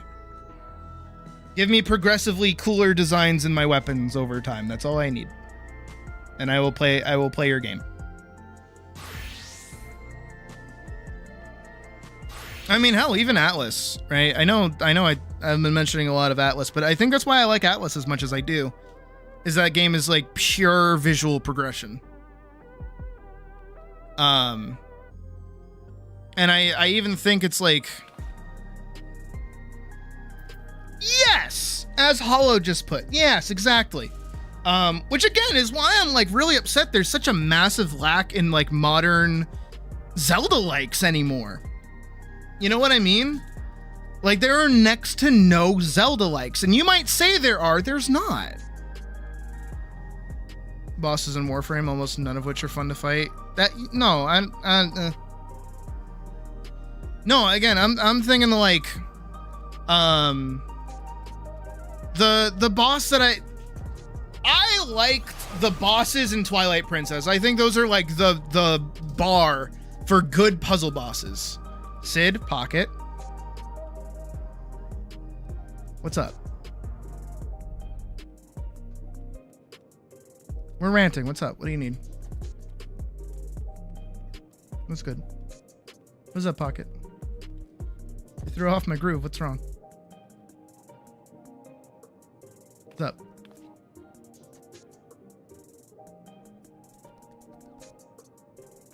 Through speed, looking speeds. Yes. Spells and ability. Yes, you're learning. Tales of series. I have heard good things about them. I have never played any of them though. I only heard good things about them. I feel like you're gonna tell me I'll like them. Might want to look into those. Okay, I will. But that's I think Twilight Princess is probably the best example, just because it's like more recent in my mind, right? Is a lot of the bosses were these kinds of moments, at least for me, where again, it was like my first time playing it with like a semi-adult brain, where it's like, all right, what information do I currently have to fight this boss right now? Right? And it's this sort of like pseudo trial and error of figuring out how to get around it, right? But the problem with that is that then it starts to lack replayability, which is what every game nowadays wants from you. If I went back to Twilight Princess and I played it maybe 2 or 3 more times over, I would probably have like a beat for beat way to go through the game. And I would know how probably all the bosses work or whatever, right? And I would just kind of know the strat. Instead of my first time going through it, which was an absolute delight, because a lot of it was figuring out, oh wait, I can do this here. Oh wait, I can do this. Oh, I can do this. Oh, I'm winning. Oh, I'm beating it. Huzzah, I have beaten the boss. Using my own brain. Like, the fucking top boss. Remember that one? That one pissed me off, actually. I hated doing that. But eventually I figured out like, oh, okay, I have to do it like this, and then I can get close to it. I understand. And then it became like executing the puzzle, not just like knowing the puzzle, which is a lot more fun, in my opinion. Might like a game called Hob. Hob? What is Hob? Oh, that's Hobbytron. Hob game. Oh, I know what you're talking about.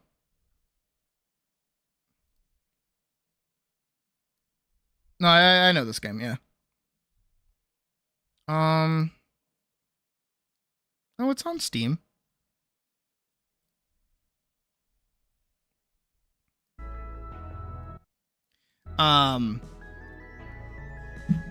Which isn't to say, I'm not saying that there are no games that exist like that, but the more popular method of making a game right now is the open world Breath of the Wild Soulsborne game.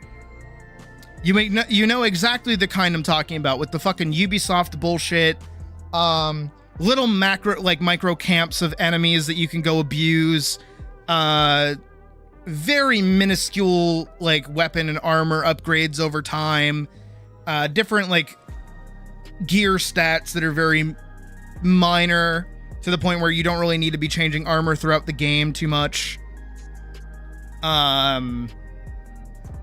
You know, stuff like that. I think that's also one of my few issues that I have with like Dark Souls games in general. I'm talking specifically about the FromSoft ones, which is like a lot of the time, I don't feel like I'm making very much visual progression through that game. I feel like a lot of the weapons and armor you get, especially when you upgrade them early because you don't have anything else to upgrade, kind of can carry you through most of the game. And I don't really like that. I like more momentary, moment-to-moment visual progression. But going back to what Anya said also as well, is that technically that's again what they're doing for Final Fantasy XIV, is that you, by the time you finish a Realm Reborn with the evolved style of fighting, right? With the evolved combat that they're doing for Evercold, by the time you hit level 50, you will have your full rotation. And then as you level up through all of the expansions, you just get cooler animations. Which for me makes sense. And for some people might be annoying because it's like, well, what's the point of leveling up through all of that content? Is the ability to do stuff, to do the different dungeons, to do the different thing. That's the whole point of leveling up, is to unlock the ability to fight different monsters. That's it. And then, yeah, to get cooler animations that make you go, whoa, and make you make your dopamine spike, which makes way more sense to me. Especially in the fact that, like, you know, the way that the game has its skills mapped out right now is just downright fucking miserable. I'm sorry, why does it take me until, like, level 64 to get a dash in for Paladin? Who said that? Who came up with that idea? Who said that was a good idea? Can I talk to them? Can I discuss game design with them and say, hey, why did you, like, wait almost 2 expansions, technically 3, to give a tank, like, a pretty important ability in regards to charging the line? Like, why'd you do that? Who said that was a good idea? Why'd you do that? Who did that? Why'd you do that? Don't do that. That's dumb. And again, obviously, with everything that I'm talking about here, you don't have to agree with me or disagree with me. It doesn't matter. I'm just thinking of this in general because, like, I like to think about why I don't like certain games. You know what I mean? Because a lot of the time, and you've probably felt like this before, there are games that come out and people go, I hate this game. I despise this video game. I hate it. It's so bad. And then you're like, why is it bad? It's like, it's bad and boring and bad. And you kind of scratch your head at them and you're like, that's not really a point, but all right. Okay, sure. Whatever, dude. I, at least, because of how I am, I like to really think about why I don't like something. Like, why am I not enjoying something right now? Or vice versa, why am I really enjoying this right now? Why am I actively enjoying this game? Something like Expedition 33, right? Where I do get into conversations with some people at times where it's like, they downright hate the game. And I go, well, why do you not like it? And they go, because the parrying is stupid. And I'm like, oh. What? Okay. I can understand your point on that. Do you dodge? No, I try to parry everything and then I get one shot. Oh. How far did you make it into the game? The second enemy, and I couldn't even kill that. And it's like, oh, okay, got it. You're just like, you gave up. You didn't get faced with like a challenge and then keep playing. Okay, I get it. That's okay. That's fine. But me, and especially in my position as a streamer where, you know, my opinion is kind of scrutinized more often than most people's, as obvious right now, because most of you are scrutinizing me for my opinions, which I don't mind. Again, that's why I have these conversations with you guys in the first place, is that, like, something like 9 Souls, which is one of the first games I played during stream. I fucking hated it. I hated that game. Oh my god, did I hate that game. But I can tell you why I hated it. And it's not to say like, oh, you know, the game was like bad. It's like, no, I did not like the talisman system. And I was also playing on not like the middle difficulty, not the easiest difficulty. And things were like 2-tapping me. And it was really frustrating because it didn't feel like it felt like I had to play the game like as a no-hit. Because if I got hit one time by even the basic enemy, my health would like dip to none and I would die in 2 hits, regardless of what I was doing. And it made me feel like I was really bad at the game. And again, the talisman system specifically felt kind of forced. Like that's the only way to deal damage or deal with enemies. I can't even use the basic sword to do very much damage. And that didn't make me feel very good. And then what I ended up doing was lowering the difficulty in the game, which I didn't want to do. So I lowered the difficulty, and it turns out the only thing that changes is your health pool, to the point where enemies will now hit you, can hit you way more times, and you'll take way less damage. Like before, I was fighting this optional boss that would continuously drop bombs behind it, so I could never land the talisman on it. I didn't know what the pattern was. And I lowered the difficulty during that boss because I was so annoyed by it. And then I was just able to like bash my head into him with no skill at all and kill it. And I went, so this whole time that I've been stressing about, you know, being bad at this game, it was actually because it's designed that way. Well, that doesn't make me feel very good at all. And I haven't really been enjoying the game because of that, so I'm just not going to keep playing it. And then I put it down. Does that mean Nine Souls is a bad game? No. Does that mean if you like it, you're stupid and don't? No. I just had a bad experience with it. That's all. But I know why I had a bad experience with it. And if you go play the game, you can go experience exactly what I did. Now, of course, again, if you enjoy the game, you're going to have a different opinion on that. But you can't really take away from that sour experience that I had. You know what I mean? A Souls-like mentality. Oh, hit me with that soul. Oh, yeah. Fucking hate Souls. I hate Dark Souls. I hate modern video games so fucking much. Modern video games are literally just who can beat a game in the most stupid way possible and say that, yeah, no, see, it's a challenge. I'm so sick of it. I'm so sick of games like trying their hard, like, games are just supposed to be fun. Could you imagine? No, I bet you could, because I bet people have done it. Could you imagine walking up to somebody and being like, I solved this Rubik's Cube in 5 seconds. Bet you couldn't even do it in 10. And it's like, it's a toy for like fun. That's all. Why do we care this much? What? Hell, even fucking Rubik's Cubes have been solved. And not like literally solved. I mean, like, the way to solve a Rubik's Cube is just basic, like, identifying marks and then hitting. And that's all they are. That's all speed cubes are nowadays. They're not an actual puzzle that you have to logically think of. There's like a mathematical way to solve the cube. I know the mathematical way to solve the cube because I learned it because I thought it was impressive that I could do a Rubik's Cube.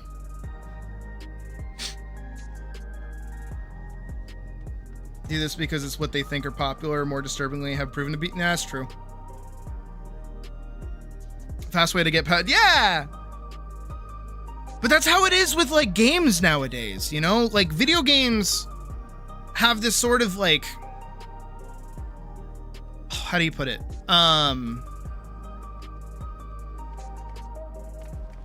They have this almost like snootiness to them. You know what I mean? This is something I've hated for like the longest time, and I don't feel like I've talked about it for a while, but I talk about it pretty frequently. It's like, there's this sort of pride that comes from playing a game a specific way. I beat Dark Souls using just a spoon. You don't actually beat... If you use magic in Dark Souls, you're not playing the game properly. It's like, but it's in the game. What? You need to run...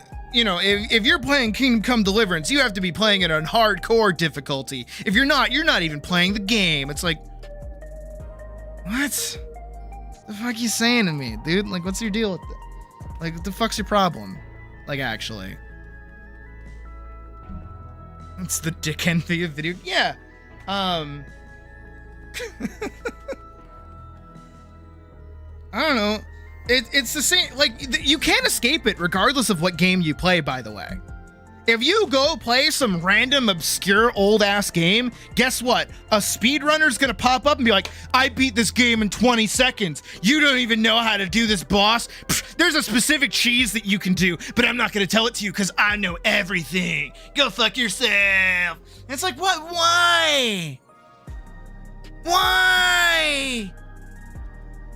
Why? Feel the same way with PvP games. I agree with PvP games as well. Which is why I tend to stay away from them. If anyone has watched any of my fucking Deadlock gameplay, you know exactly why. It's because I'm not very good, but somebody being worse than me pisses me off. There was a video forever ago that was called, like, it's rude to be bad at World of Warcraft, which is so interesting to me that technically that's true, like, across the board. Amazing experience of atmosphere for you. For you, it's different for a lot of people. Yeah. You need to take your dog out whenever you start drying. No problem. Hello, no problem. Don't worry, we have art coming today. We've got a full stream today. Don't worry. I might even go a little overboard just because I'm just having a good time talking to you guys, honestly. But like, have you guys felt that? I feel like you have, without realizing it. Have you ever been unreasonably angry at somebody for being bad at a video game?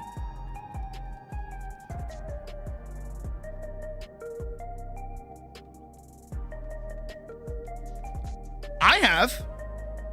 Oh my god, have I? I mean, Deadlock specifically, but like, it's across the board. Like, I'm not gonna like pretend that I'm like some patron saint that's always gonna like help people. But like, if I'm playing Final Fantasy 14 and someone's being a fucking moron in a dungeon and they're constantly dying, you know, I'm gonna be like, hey, can you knock that off? Stop it. But the way that I've tried to handle it as best as I can as of late, specifically, is to step in and go, do you need help? Do you want help? I think Badger and Vorkson can maybe, I don't know how well I handled it with you guys. I don't know. You can yell at me if you want to. But when we started playing Deadlock together, specifically with Badger, I would help them. Like, we played some games on our own where I kind of gave them like little tasks and things to do while we were playing the game, specifically to help them get better. And they did. Actually, Badger got very good for our lowbie little baby game that we were playing, because we're not very high ranked to begin with. Neither of us are. But that's kind of how I would prefer to go about doing things. But sometimes you can't do that. Sometimes you just can't babysit somebody while playing a video game. You just really can't. But it is technically rude nowadays to be bad at a video game. Because sometimes you being bad means that somebody else is going to be having a miserable time. Especially in MMO games. If somebody's not casting AoEs, sorry, Pocket, your dungeon run is probably going to take a little bit longer than if they were. But is that a reason to get mad at them and yell at them and call them horrible and like make fun of them and bitch at them? No, don't do that. That's stupid. But you're not wrong in feeling upset that they wasted your time, basically, because they're not playing at an optimal level.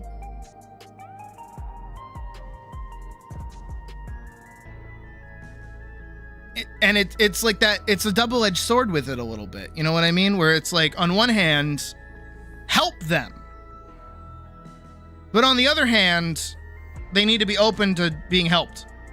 And that's the other problem that a lot of games nowadays kind of don't have, is that, like, because of how much ego is tied to being good at games, people don't want help in a game. People want to think that they're doing something right because in their mind, they're playing right.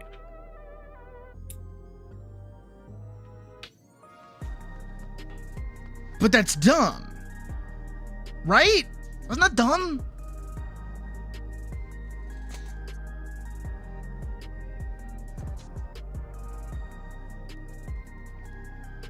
See, but I think that's also a mild problem too with the idea of playing solo, especially when I play a lot of MMO games as well. And it's like, I'm the reason why this is so fresh in my mind specifically is because I've been playing classic World of Warcraft again, and I made mention of it in the Discord. The like difference in like culture versus playing classic, playing the anniversary of Burning Crusade, and playing retail. It's like 3 different cultures kind of mixed together, oddly enough, and it's like a weird ramp, if that makes sense. So in classic World of Warcraft, the way that the game is designed is that you cannot go through it by yourself comfortably, right? So one of the earliest situations that probably everyone has found themselves in, if you play specifically a human like character at all, is going through I think it's the Fargo Deep Mines, right? If you go there, it is a dense underground location full of red name mobs, so they instantly aggro to you. They are all your level, if not higher than you, and will kill you if you pull more than 2, which is highly likely because they're in a lot of dense groups with each other. So how do you circumvent this? This is regular gameplay. This isn't even a dungeon. This is just a regular quest. How do you circumvent this? Well, you party up with somebody. And the way that classic players kind of do it, because I played all 3. The way that classic players do it, because they understand the culture of early World of Warcraft, is if we are in this zone, it is presumable that both of us have the quest to scout through the mine, get 8 gold dust, and get 10 candles. So we have 3 quests we have to do with a variety of things to get while we're in here.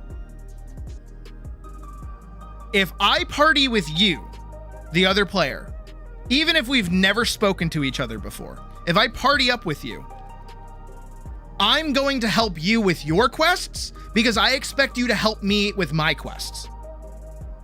And that's exactly what happens in classic World of Warcraft, is that going through the Fargo Deep Mines, the other person, even if they hit their cap, they will say, hey, are you good or do you still need help? And if you still need help, they'll help you. And it's expected in turn. But from my experience playing Burning Crusade, it's a little different. People will still party up, but they'll only party up until their quest is done, and then they'll leave. That is rude. Because I have helped you, why aren't you helping me? And that's how Burning Crusade felt to me, is that I'm playing the game and I'm trying to party up with people, and they're either now tagging my kills because they have denied my party like request, so they're fighting or whatever, and then they die, or they accept my invite, do it until they're done with their quest, and then dip once they're done and not even help me, which makes me feel like I shouldn't be helping them. I should instead wait my turn to go into that zone to go kill all those mobs, because they're just going to tag all my kills instead of me helping them. And then more modernly, with current World of Warcraft, so retail, you can do everything by yourself except for dungeons. So no reason to party up with anybody at all.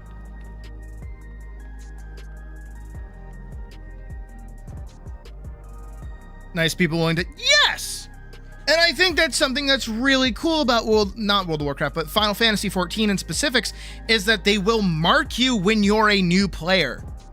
And 9 times out of 10, the good players in the game will take their time to be helpful to you.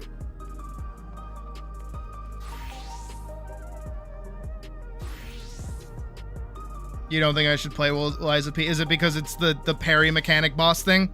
I do want to play it, don't get me wrong. Mostly because I want that fucking gunblade. I will be playing it at some point, probably during the summer, honestly. I think that would be a good summer game. Or even, you know what? That might be a good, like, progressive October game. because it's got like the spooky aspect of it. So that might be an October game. That might be what that is. Instead of a summer game, because summer feels more like Kingdom Hearts, which we still have to beat. I still have to go back and beat Kingdom Hearts 2. And then next summer we can do Kingdom Hearts 3. Yay! Kingdom Hearts 3, the one I don't like. But this is like across the board with a lot of different games nowadays, is that being bad at a video game means that you're a bad person. Which is not true. I don't think that's true at all. You have to learn. And, you know, I've been noticing it a lot in a lot of different aspects across the board, is that you're not allowed to be new at anything. You're just not. If you're not like an instant master or an instant like knower of all of things, opinion on Hollow Knight, I like the game. I never beat it. I think Hollow Knight's a well-made Metroidvania. I just never beat it because I had it on Switch. I don't hate it. And I did play Silksong, but I played it like the day of release and nobody watched it because everybody wanted to avoid spoilers, and then I just never picked it up again. It was fun, but like, it was all right. It's not bad. I don't hate it.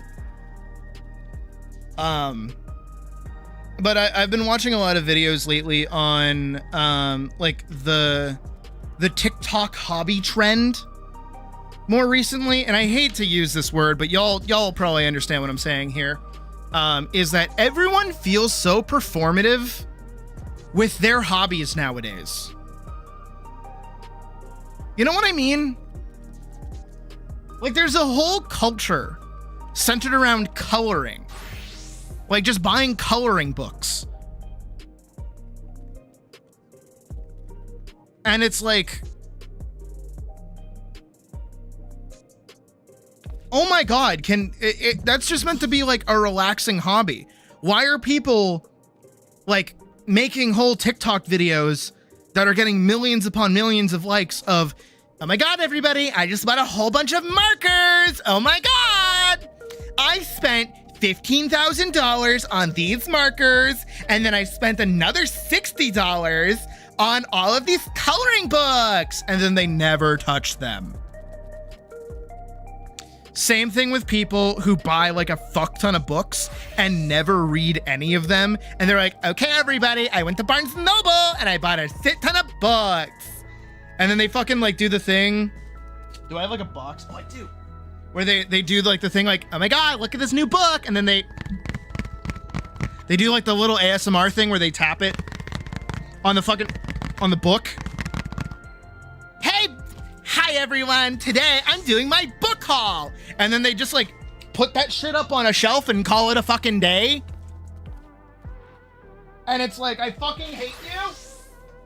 I had to lean down. I dropped stuff out of my box. Must be the new Da Vinci of their niche. Hobbies are also... Yes! If you're not making money off of your hobby, go fuck yourself. You're wasting time having fun? Recreational time? How dare you? Hold on. Do you see? Let me scoot out. Nope, that's the wrong thing to grab. Where am I? Here. Let me scoot out of the way. Do you see back there? Let me see if I can I zoom in on it? Let's look at, do you see back here? See, I've got, what do I have? I got Attack on Titan, Chainsaw Man, Berserk. I've got my Lord of the Rings. I've got like all my Nendoroid figure boxes there. I got a stick of deodorant for some reason. I got my Nintendo Switch games, and then I have all of like my manga over here. What do I have? I've got, I'm gonna read it like backwards. Naruto, Bleach, Made in Abyss, Trigun, Frieren, Delicious in Dungeon, Seven Deadly Sins, No Game No Life, just the first one, Cells at Work, a couple of the first two B-Stars, Evangelion, Vagabond, and Full Metal Alchemist, right? I got all of them over there, and then I got my other, that behind me in most cases, that shelf back there is my pseudo performative shelf. Because I set that up specifically so it would be behind me while I'm here. So I cover the door and you can kind of see over there, and it kind of demonstrates all of my my interests and things, right? That is my performative shelf. My actual shelf of books is above my fucking head and could cave in my skull at any moment, because God knows how precariously stacked all of them are, because I actually read them. Up there, I have my variety of mangas that are just random and niche. I have the rest of my B-stars. I have a few DVDs. I have a few DVDs of House specifically. I have like a bunch of mangas that I just haven't touched. I've got All You Need Is Kill, 2 sketchbooks, House of Leaves, Gulliver's Travels, Modern Romance. I'm reading them all to you right now. I'm reading all their titles. Unbeaten, Fighting Fit, Fighting for Life, Alice in Wonderland, and a collection of other short stories. The Alchemist, Sugar Ray Leonard, The Big Fight, The Psychology of Zelda, Spirited Prospect, Elantris, Warbreaker, The Last Wish, Blood of Elves, The Time of Contempt, Software, Virus on Orbis 1, Amateur, Music Theory 101, The Elements of Harmony from My Little Pony. It's like a whole book. The TARDIS Handbook by Steve Tribe. The Strange Case of Dr. Jekyll and Mr. Hyde. All of the Game of Thrones books, and then on top of it is The Count of Monte Cristo. And all of those books I've read. Now that I just did all that, am I over here being like, hey guys, today let me go over my book haul? No, I'm not. Kind of. I'm going over like performative hobbyists and things like that. I have read all those books because they're not that fucking obnoxious, right? And I like all those books. And I've read a lot of books. I mostly read a lot of comic books because I like comic books. Oh, I also have Blackadder up there. Blackadder up there is up there. Whose public is normies who think hyperrealistic art is the only art. Yeah. Yes. Ooh, I like you. Which is like, overall, I'm just hitting in game so I can have some music going. It's like, you can't just have fun anymore, right? You're not allowed to. No fun for you. No fun allowed. If you have fun, fuck off. You need to be hustling. You need to be making that bag. You need to be working 17 jobs. I wish I had one. Like everything you have to do has to be content. And if you don't have like the coolest nerd room imaginable, you're not a real nerd. If you don't have 17 glass cases full of figurines that you've spent thousands of dollars on, you're not a real Marvel fan. Unless the death of art is a medium to tell stories or try things you'd be called cringe for, like, yes! See, you're smart. You get it. That's the thing, right? That's what a lot of people run into nowadays, is that, like, this weird vibe of cringe culture and even this kind of idealization of like be like presenting, you know? And the worst thing to say, yeah. See, cause how do I put it? Back in the day, actually, I saw a recent post on this, and I think I had to point out something. So I saw a post. It was like an Instagram post or something. And it was a stitched TikTok of somebody going like, look at cosplayers back in the day, right? Go look at like early 2000s cosplayers and see what they were wearing. And then somebody else chimed in, and they're this lavish, exuberant, heavy makeup, gorgeously made cosplay. And their immediate jump, and I don't know the context of that original post, their initial jump is to go, oh, so you want people to, back then you think people used to be more hot because they were wearing like less clothes. And in my head,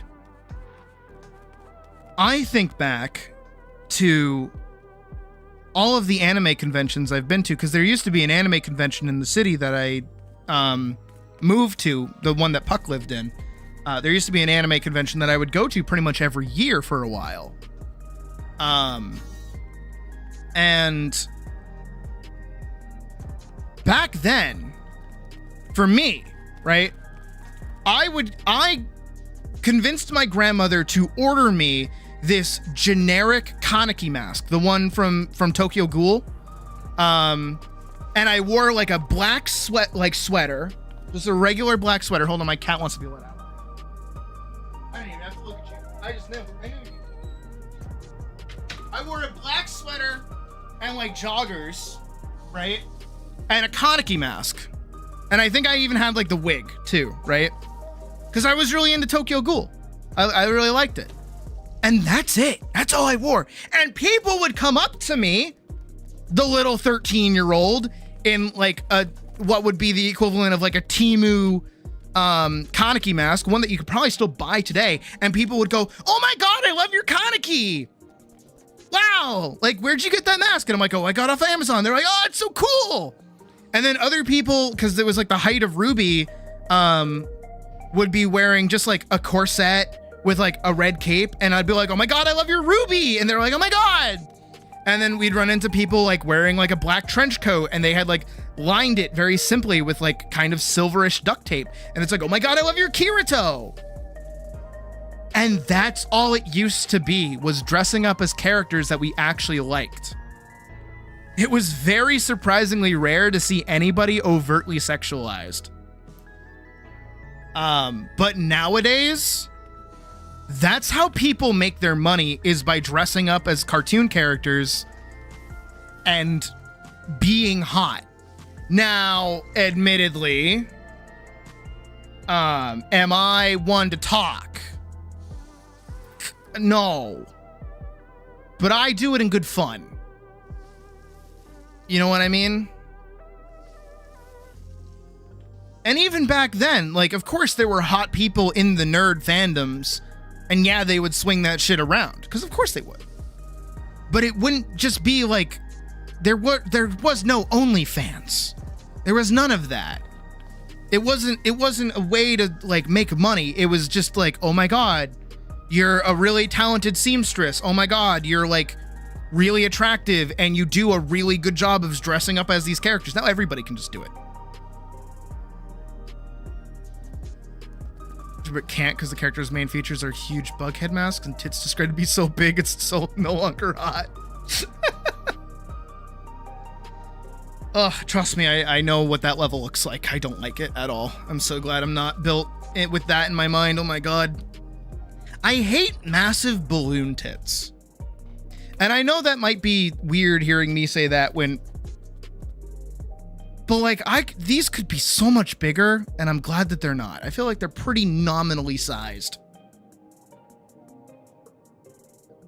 But like, you know, even Atlas at like max titty size isn't even like giant balloon size as it could be, you know?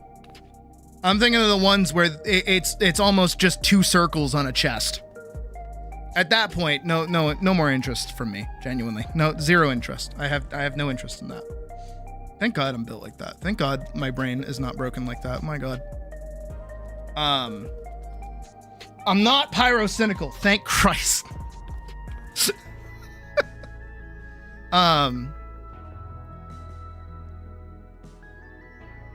Being able to see that, yeah, not just 2 giant circles and maybe a head.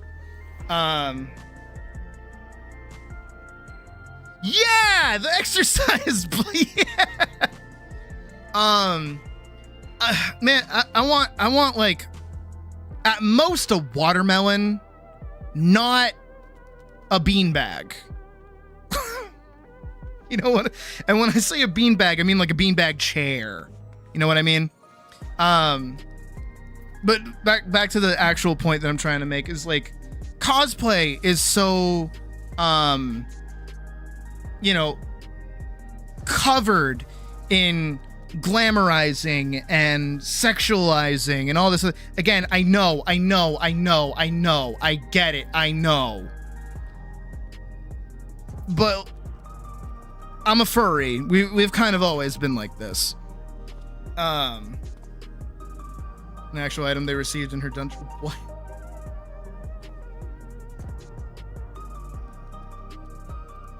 I mean, fair.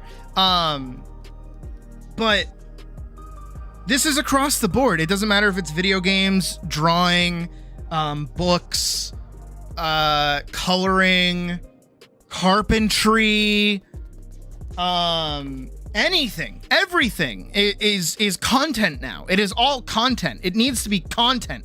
Content.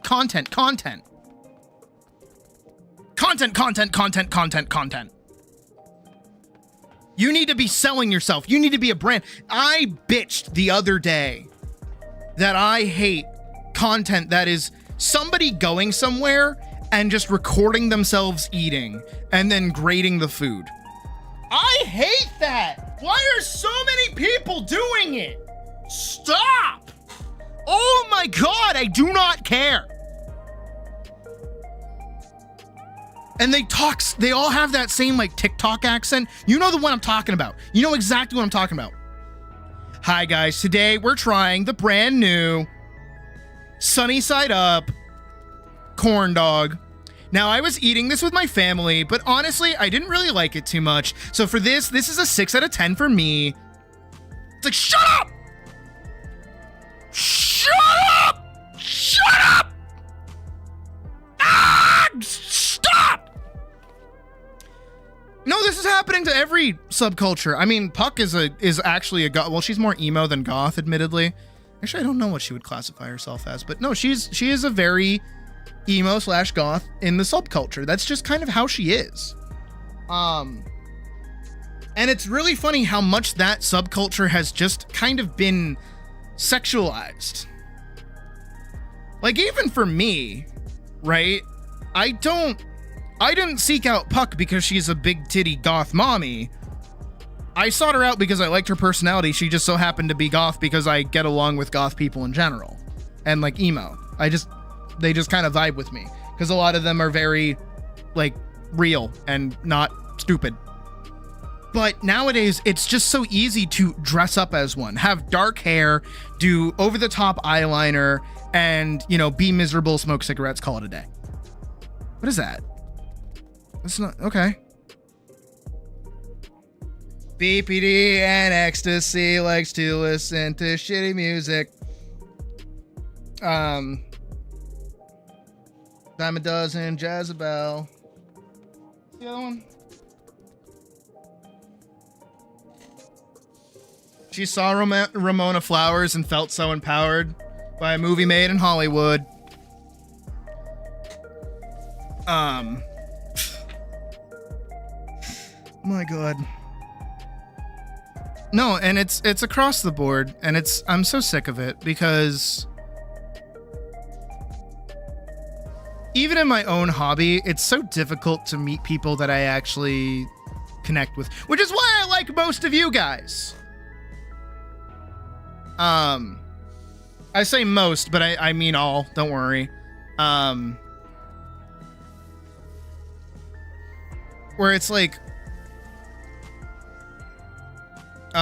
what is it? I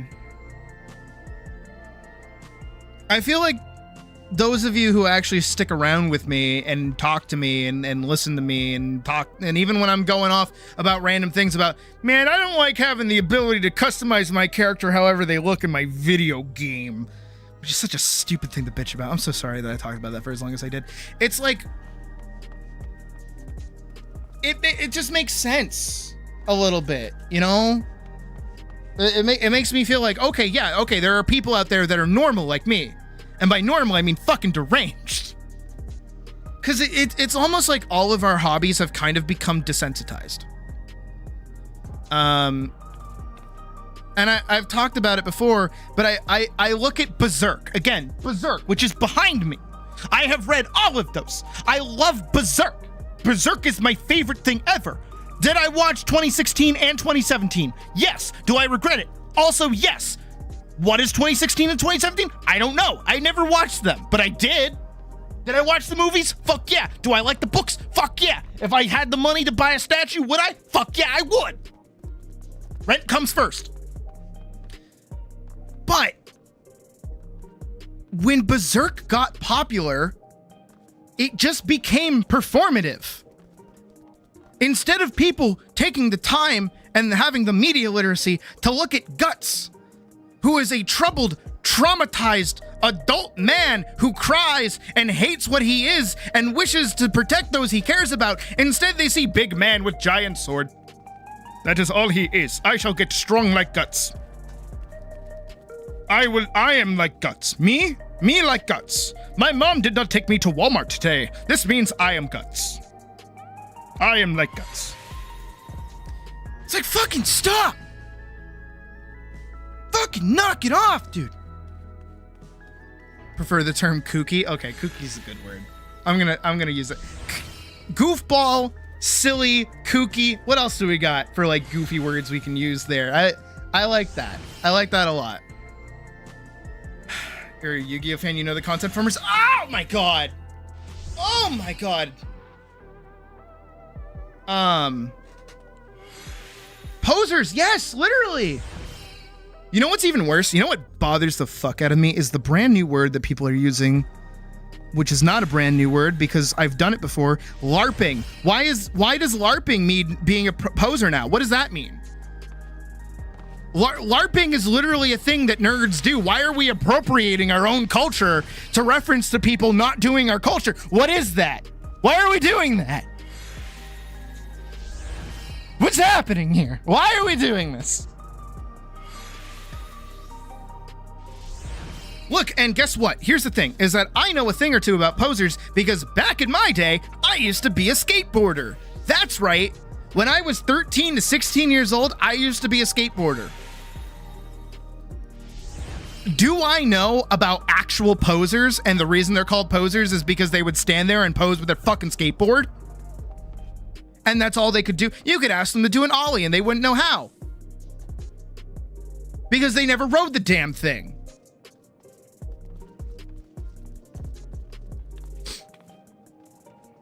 By the way, if you don't know how to do an ollie, it's very easy. All you have to do is smack the, push on the back end of the board to snap it up, and then drag your foot forward to bring the back end of the board along and flatten it, and then you push down with both of your feet at the same time. Very easy. Performativity, yeah. What the fuck is... So LARPing is live action role playing, which is actually just meant to be playing Dungeons and Dragons in real life. You may have seen summer camps that are similar to it, where it's like dress up as a medieval character and go do quests in like a little campsite area, which is really cool. And I want to do one. I actually talked to Puck about doing one, and she was on board with it, which I think would be cool for both of us to do at some point. And I wanted to do one when I was a kid. The fencing school I used to also had like a LARP camp that you could go to, which is neat. Like, I would love to do it.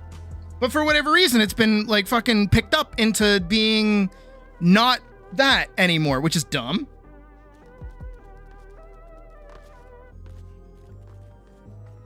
And just sort of pick out the ones you like aura farming and based.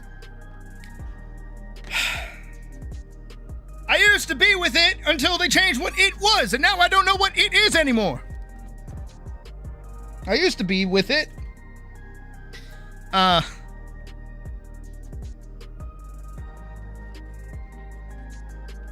And you know, again, I'm so glad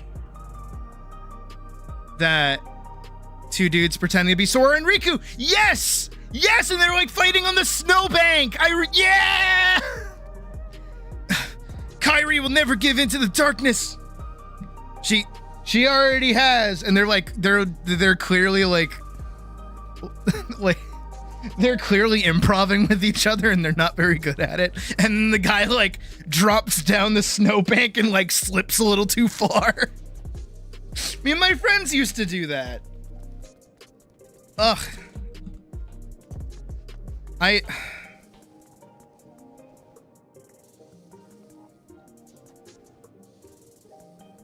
if someone tries to say they're a goated Sigma male alpha mewing master 9000, it'll drop a 500 kilogram at your feet. What the fuck? Oh my god, but I don't know. It's so dumb how many people just kind of fake it nowadays, you know? Everyone's so fake. But not everyone is fake. It's like a vocal minority, oddly enough. I'm so sick of everyone trying to turn their entire life into, well, I know. Throwing stones in glass houses, yada yada, because I just do the same fucking thing. I sit here and I, draw every day, and I turn my career, I turn all my hobbies into fucking, a job, like a career, and then, I do all the stuff that I do, and I over-sexualize myself, booby, yeah, blah, blah, blah. Fucking, let's smack that. Where's it? Bunny suit. Yeah. Bunny suit. Yeah. Most naked I'll ever get. Yeah. Blah, blah, blah. Blah, blah, blah. I am Lord. But, like, I'm gonna pat myself on the back, ego trip for a second. I didn't decide to do any of this because, like, I didn't want to. I'm not over here. You found it? It's in Discord? Fuck yeah. It's my favorite video. Classic. Holy shit, Vorkson. Jesus Christ. I see what you mean. Oh my god. Kingdom Hearts. Oh my god, it's my favorite. Hold on. I don't. Yeah, and they got the countdown. He's on the snowbank! What'd you do with Kyrie? She's in the dark. Part of the darkness now. Yeah, part of the Choosing darkness. the light. You're a nobody. And he like slides too far. And they're just like fighting outside of like an AMC or like a mall. And they got like the big baggy pants. Dude, the early 2000s were like a time. I'm part of the darkness. You're a nobody. Here. I would love to do this! This is basically what me and my friends used to do when we were doing HEMA. Is we were just doing, and he like falls over and it's like, gotta...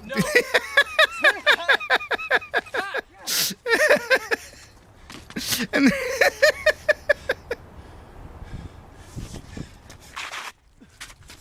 oh, and he's got dual wielding. Dual wield. Yeah! Here.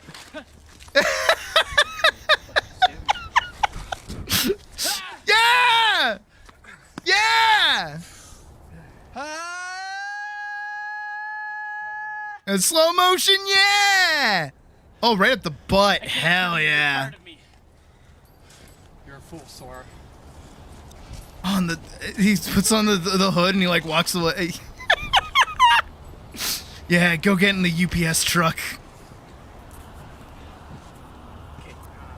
It's so clearly on like a camcorder too. Oh my god, it's so fucking good. Oh, back when kids were like allowed to be kids. It was a different time, man. It was a different time. I miss it. I do. I really do. It was a good time. But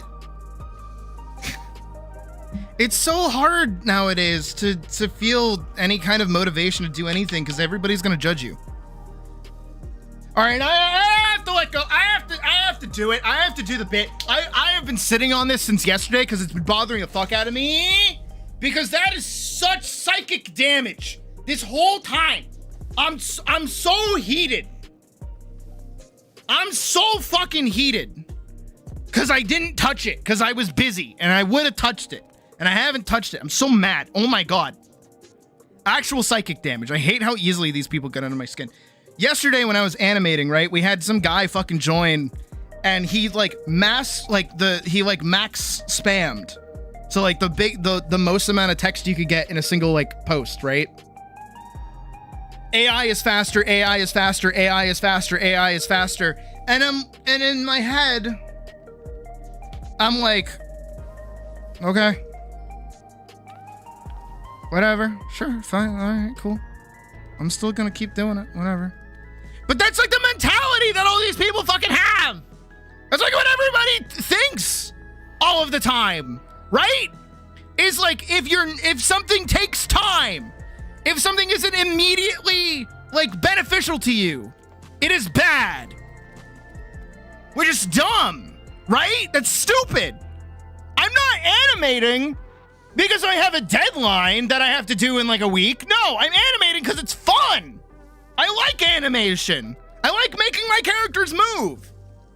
That's why I do the fake game shit to begin with. It's not because I want to tell like a compelling story through the means of a video game. It's because I'm fucking lazy and want to do little fucking fight scenes with video game characters. That's all. And I like seeing the little sprites do things. That's it. And I try to get it as convincingly as possible. If I was doing this for a studio, it'd be wildly different. It's fun for me. And that just like sends me over the fucking moon. Not the moon. Sends me over the fucking wall or whatever. Because in my head, what I end up thinking about is like, says the most judgmental people. Yeah. It's like, why can't we just do things for fun anymore? What happened to fun? Where'd fun go? You know, for me, because it is probably one of the most, like, not really the most, but it is one of the more, contentized thing as of late, which is Disney World. I love going to Disney World, right? I loved going to Disney World with my family. I want to take Puck at some point. I would love to do that. Because there are so many different places that over the years as being a child where when we first started going, I had like a girlfriend, and in my head I was like, man, I sure would love to kiss my girlfriend in this location. And then that carried over throughout like the rest of the years, is like every time I see the fireworks, I'm like, man, it sure would be romantic to be kissing my girlfriend right now. And then like, you know, there's that scene, there's that like aerial ride where like midway through, it's like the kiss the girl song. I'm like, man, it sure would be romantic for me to kiss my girlfriend right here. It's like all those little moments in my head. It's like, man, I really want to take my girlfriend here so I can kiss her in a variety of different locations. But it's like, for me, I love going to Disney World with my family. Like when my mom would take me, I love doing that. And I'm the only time I was really on my phone for Disney World, this most recent time, was to get B-roll specifically so when I came back, I could share it with you guys and kind of take you through where I was going, just to kind of grab that atmosphere. But a lot of the time when I was either on a ride or anything else, I was purely there to enjoy the actual time I was there. I wasn't live streaming, obviously. I wasn't constantly on my phone. I wasn't talking to you guys all the time. I was enjoying time with my family. I wasn't trying to make TikToks or anything. Hell, I wasn't even taking too many pictures of the food I was getting unless something silly was happening. Like when I broke my cup that had my margarita in it, and then I poured it into my water bottle, and I had a margarita just like in my water bottle for the rest of the day. Like besides that, I was just having a good time with my family. And now if you watch any sort of content on Disney World or anything else, it is by and far, just, okay guys, welcome back. Today we're gonna go and try out this new batter cookie. Oh my God. And then you watch this like fucking, like pompous piece of shit buy this extravagant meal, take one bite, like take some like measly bite out of it and go, it was more like a 2 out of 10. So I didn't really like it. I don't recommend. And then if you ever go to the park, because you now have that perception, you're never going to go try that. You might have liked it, but because some fucking rando told you to like it, like it's why I stay away from reviews as well. And it's why I don't like doing review content either. Because that's probably one of the easiest things to do as a new like YouTuber, in case you guys haven't noticed, because you probably watch a lot of it without realizing, is people do a lot of review content, and it's very easy to kind of get swept up into people reviewing games. I don't like content like that anymore unless it's for something that I've already played or have no intention to play. Because I don't want somebody else's opinion muddling with mine. And that's also why a lot of my videos that are like quote unquote reviews aren't. They're opinion pieces. When I turn around and tell you that Atlas is my favorite game, I'm not doing that in the context of saying, oh, I love Atlas and you should play it. It's, no, I like it for all of these reasons. This is why this game speaks to me. This is why I have so much fun playing the game. If these reasons sound good to you, you might like the game too. Give it a try. And most people agreed with me. Ooh. When I did the Hightail, like, should you buy Hightail? That was it's an early access game. It's really fun. I think it's well made. It doesn't have a bunch of shit. It's really promising. I highly recommend it. But I'm not going to do one that's like, I don't think you should play this game ever. I'm not going to do that about Nine Souls. I wouldn't do that. Never. I wouldn't talk bad about most games unless I have like a really bad time about it. I try really hard to stay away from like negative video concepts to begin with. Ever since I made the Shadiversity video, I do not want to be known for getting mad about things, even though I do rant very frequently. And I have gotten mad a little bit today, as you may or may not have noticed with all of my screaming. But I know negativity sells. I know sex sells. People are attracted to drama. I'm attracted to drama, you know? I've been watching so many miserable doomsaying videos about the decline in reading across like schools in America. I've been watching a bunch of videos about the economy going to shit, how restaurants are getting screwed over, how, you know, content brain is like ruining people's relationships and other things like that. Of course, because it's a little obsessive. You know, it's easy to get lost in that kind of stuff just to listen to it and be like, man, everything's going to shit while you eat your food, which is most of the time when I'm watching that kind of stuff. But I don't know, I don't like that. And I don't like how many pieces of stuff out there are so centered on, you know, turning everything into professions or being good at stuff. You don't have to be. I'm gonna turn all this into something positive, all right? This is because that's what I try to do.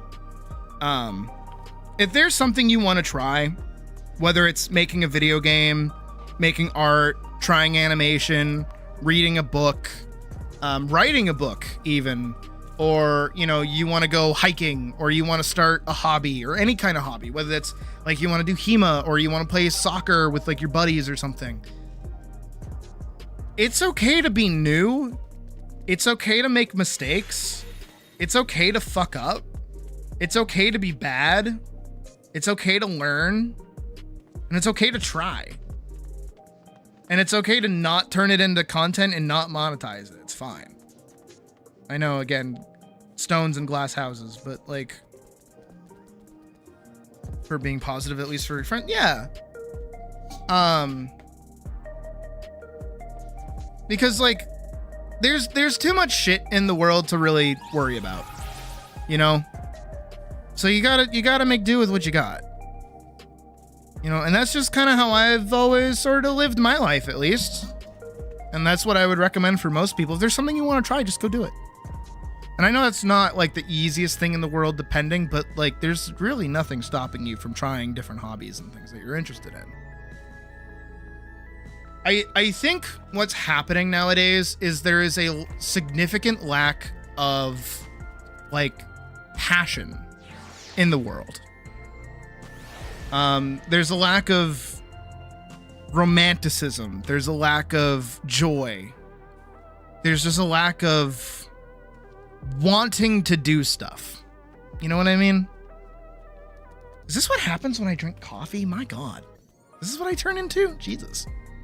And I feel like passion is probably one of the easiest feelings that humans can kind of have crushed out of them. Because it's easy to like something. Don't get me wrong. Like, It's really easy to enjoy something. It's harder to have passion for something. There's fuel moving, but no fire. Yeah, I actually like that. That's a good take. I like that. And I feel like the best thing you can do, not only just for yourself, but other people, is to share your passions with people. Feel bad if you don't put in your best and don't constantly want to improve. Exactly. I've been talking to Pocket. Well, Pocket was more talking to me about how they've been. Sorry, Pocket. I'm going to dox you for a sec. They've been part of this like horse role playing group for a while. And she confided in me that she wanted to quit because it became a popularity contest. It makes her strive to do her best, and when her best is put on display next to someone else's best, it makes her feel terrible. Which I concur, absolutely. And I think this is true for pretty much anything. You know, if you really enjoy a game, right? If you really like playing, say, Expedition 33, right? I love Expedition 33. And then I see somebody playing the game and they're like, I don't know, new game plus 5. And, you know, they're perfect fighting Simon, you know, and like they're literally a god at the video game. Does that make me feel bad about, you know, playing poorly at the end of the game? No. Because I still like the game. I had a really good time with the game. I had fun with it. Just because somebody else is better than me doesn't mean that I need to feel bad. But I know for me, again, not everyone has the broken brain that I do. I see everyone else as competition all the time. And I don't see it as like aggressive competition. I see it as friendly competition. The way I would describe my own mentality towards certain professions and things is, this is actually, I gave Pocket this homework and I give everybody else this homework too. Fuck you. You now have homework. Go shut up. Hajime no Ippo. Because I would use Goku as an example, but I think Hajime no Ippo is a way better example. If you've ever watched Hajime no Ippo, you might know where I'm going with this. If you haven't, Hajime no Ippo is a boxing anime. And the main character, Ippo, starts as a young, I think he's like 16 years old, high school student. He's quiet, he's shy, he's kind of a doofus. He doesn't have any friends, and he's very loyal to his mom because his mom runs a fishing company. And their dad passed away like a few years before the story starts. So Ippo is kind of like the man of the house. So because he's helping his mom with the fishing business and everything, he very rarely has any time for himself on top of being good in school because he's just a good kid. And one day, he's getting like really badly bullied as a boxer comes across him and, you know, finds him unconscious and saves him basically from getting like really nastily bullied, like actually beaten up. Because like, I guess if I'm remembering right, the bullies make fun of his mom, and then Ippo tries to stand up to them and they actually beat the shit out of him for it.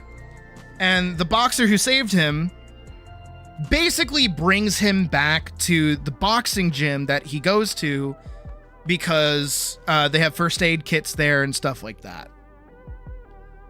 And Takamura, who's the boxer that found him, you know, like boxing is very violent naturally. So Ippo wakes up and he sees all these people like throwing haymakers and, you know, doing like crazy workouts, and they're all ripped and they got their shirts off and they're buff. And he's like, whoa, where the fuck am I?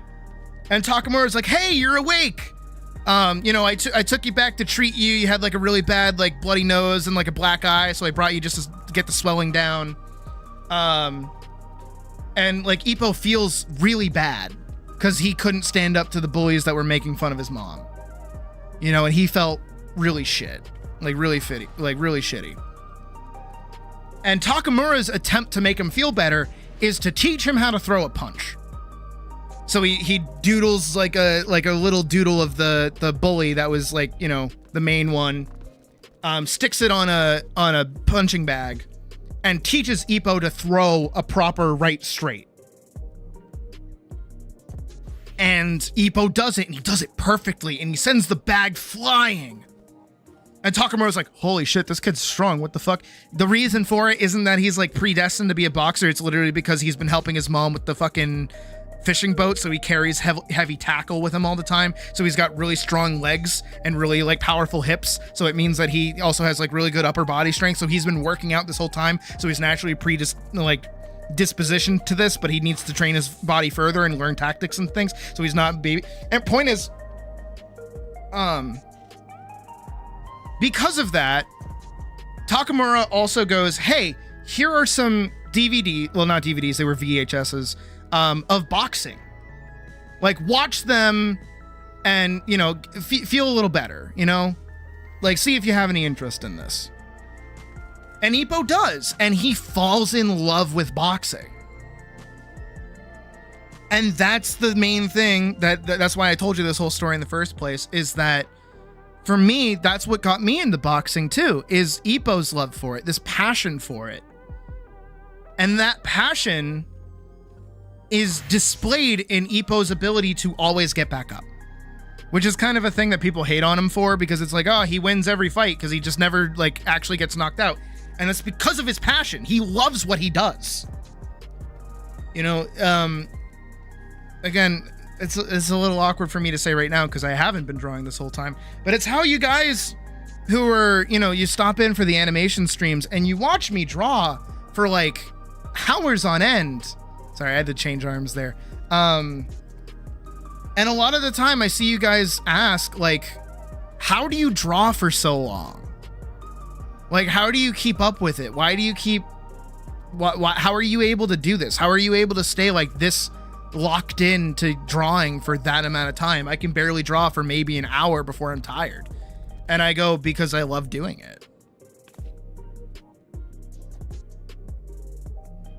Like, if it wasn't for my hand cramping up at some point, I would keep going longer than usual. You know?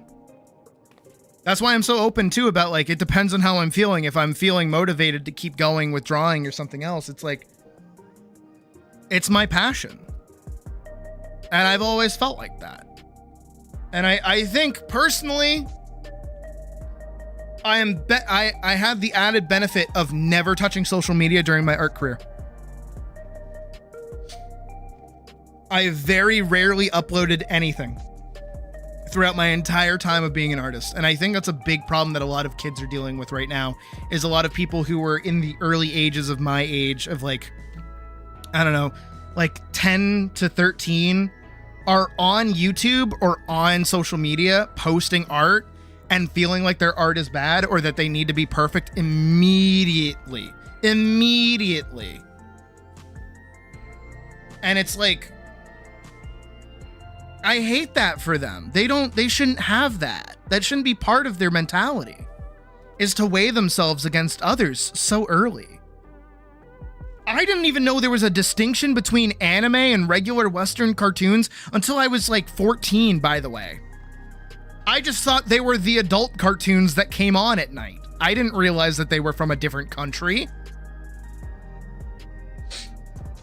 I didn't know Naruto was not just cool, violent ninja thing. Like, what the fuck?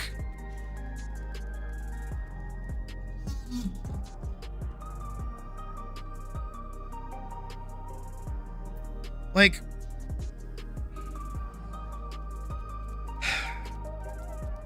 now I got an ego trip for a second. That's what I try to do here. You know? It's what I try to do for you guys. And I know some people are new, but even still, it's like, I want you guys to feel my passion for the things that I do. Like I felt Ippo's passion for boxing, and that was a cartoon, you know? I want you to hear me talk about how much I love art, and I want you to have that moment that we had last night where the music just fucking hit for that animation. Oh, it worked so good. Oh my God, I'm so good at my job. Hire me somebody as an editor, please. I'm so good at what I do. But that like hype moment of excitement and like, yes, this is working, I'm doing great, is in equal parts to, oh my God, this is miserable, I hate doing this right now, I want to jump off a cliff. You gotta have both. You gotta have your fuck ups to get your good times. Here I am being like, nah, I don't like the way that her skirt moves here. No, I don't like the way his cape moves here. Nah, I don't like how this looks. I'm gonna redo this. I'm gonna try again. I'm gonna go next. I gotta have that, you know? And same thing for streaming too, you know? I'm here every fucking day, 8 hours. I mean, especially this week. We're gonna go every day this week. No rest for the fucking wicked, I guess. But constant work, constant bullshit, constant stuff, yada yada, blah blah blah. And like, people would probably join like their first stream and see all of this stuff and see how like crazy awesome my model is with all of the things I can do, and like my mouse tracking and the fact that I can make my titties pop out. And like, you know, blah, blah, blah, blah, blah, and like all my different mouth motions and like my surprised eyebrows. And it's like, wiggle, wiggle, wiggle, wiggle, wiggle. It's like, how do I put it? Some people would probably look at me and go, oh, okay, that's like the jumping off point. No! I started as 2 frames.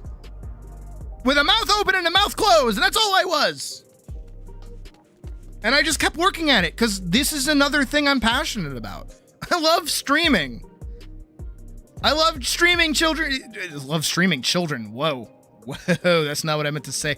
I was going to say I love streaming Charlie. I love kids, Charlie. I love kids. Pim, I wouldn't say that out loud. But I love streaming. I love doing this. I love getting to interact with you guys. I like ranting all this time. I like making art for you guys. I like making you guys feel good every day. Not like this, but like that. You know what I mean? It's like, I like this. I like doing this. I'm obsessed with this. I'm passionate about this. That passion hasn't died. I've been doing this for 2 years. Not gonna go anywhere. You know? And I'm passionate about art. I'm passionate about video games. I'm passionate about game design. I'm passionate about Final Fantasy XIV. I'm passionate about a variety of different opinions that I have. And, you know, some people are turned off by that. Some people dig that. Some people think I'm a fucking idiot. Some people think I'm really smart. It's like, that was my first model, actually. My first model that I ever had was based off of my Hrothgar. That's actually why I have the 2 differing eyes. Is because my first Hrothgar was based off of a white cat with homophobia. Heterochromia. And then actually I swapped to a wolf after a lion because of silver. And then that also gave me the excuse to build up a whole different model and swap programs, because before I was using RahiTuber, which is the one that I use now, I was using PNG Tuber Plus, which was a bad program. Don't use it. RahiTuber is free, by the way. You can use it for free. It's free. It's free. PNG Tuber Plus is also free, but it's bad and it's abandonware, and the person doesn't touch it anymore, and it's badly optimized. But also, I don't play Hrothgar anymore. I'm a Lalafell. See? Lalafell. I mean, I did go Hrothgar for 7.5, but that just felt worth it because I did start Dawn Trail as a Hrothgar, so ending Dawn Trail as a Hrothgar is probably a good idea.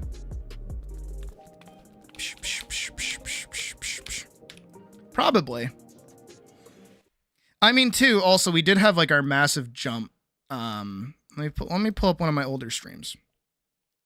Or even older videos, actually. If you go all the way back to something like... Here we go. Here's me. Platformer with dungeon crawling, MMO-like mechanics. Look, Lion. All neatly wrapped up in PS2-inspired graphics. You can see the resemblance. Classes. Oh, I also changed hairs as well. That was another main thing, is that I didn't like my little dollop hair. I wanted this kind of hair. I like the more spiky, like down on my face kind of hair. Weapons and armor to collect. This monsters to beat. Shut up, me. He's through it yet. That too. The game doesn't. Shut up. Stop talking. I don't like hearing myself. Even though I will watch this whole video over again if I do fall into watching it, because I did a good job with this video. Go fuck yourself. 2.3k likes, 34k views. Fuck yeah. I'm good at making videos. When I make a video, I haven't made a minute video in a minute. Show the model more. Yeah. The only thing I lost in the transition from PNG Tuber Plus to Rocky Tuber is the ability to face forward. I am locked at a 3/4 view. I cannot turn at you. I can look at you, which is the trade-off, which is what I traded for it, is the ability to look at you instead of having to, you know, face you, I guess. Maybe one day we'll get a forward view. 4K. I'll put that on the table. 4K for a front view. Oh, that'd be annoying. Oh, maybe I should ramp that up to like 5K actually, because then I would have to redo all the costumes too. And then I would have to do arm states for all of the different state. Oh my god, that'd be obnoxious. I could. That'd be really obnoxious, but I could. That might actually lag out the model if I did that, actually, now that I think about it. 5K. Let's put that on the table. 5K for a front-facing Sydney. There you go. Then we... Have I ever been interested in 3D modeling? No. Well, rather, I have done 3D modeling in the past. I'm bad at it. I'm not good at 3D modeling.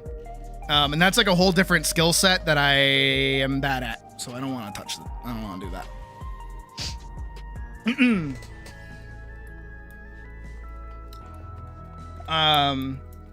Nor, and I've talked to, well, Hullo had actually asked me this question before. But I don't think I ever want to touch, like, back-facing / joke. That's already happening. Hullo's already working on that. Don't worry. Sorry, Hullo. I mean, you guys can help the poor bastard. I'm pretty sure the amount is still in the description. I think we have, what, like 625 out of 170 something? Like 1700, 1750, I think. I can't remember. That is being worked on. The one thing I have to worry about is my tail, though. I have to like move that out of the way so you can see my butt. That's also why I preemptively have... Oh, she's 2D? Lois? Spin around. That's why I keep saying soon about that, by the way, too. Who the fuck starts a conversation like that? I just sat down. My bad, Peter. I'm sorry. I didn't mean it. That was with the shit. I say Renaissance noble, and I am your litter. I am your little jester that you throw money at like a fucking stripper to literally strip. And wear a variety of silly costumes to do a little jig. Though I do know that I can upload animation, so maybe at some point I should do like a little animation of me doing an actual jig. That'd be fun. I don't have to animate myself like dancing or some shit. That'd be difficult. That'd be hard. I have been thinking about new ways to like update the stream in general.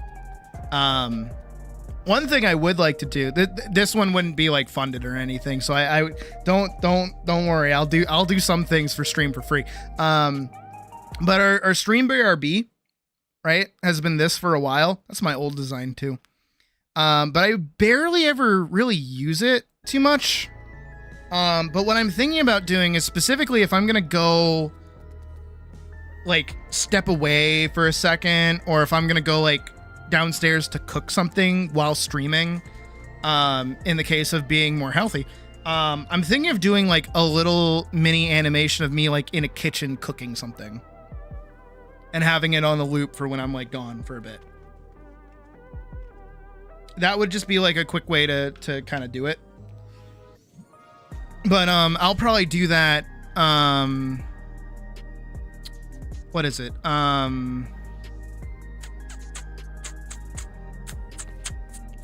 What's the word? What is it? I lost it. I lost my thought. Oh, I'll do that once the film is done. Once I take like a little bit of break from the film and everything, and then I can work on that.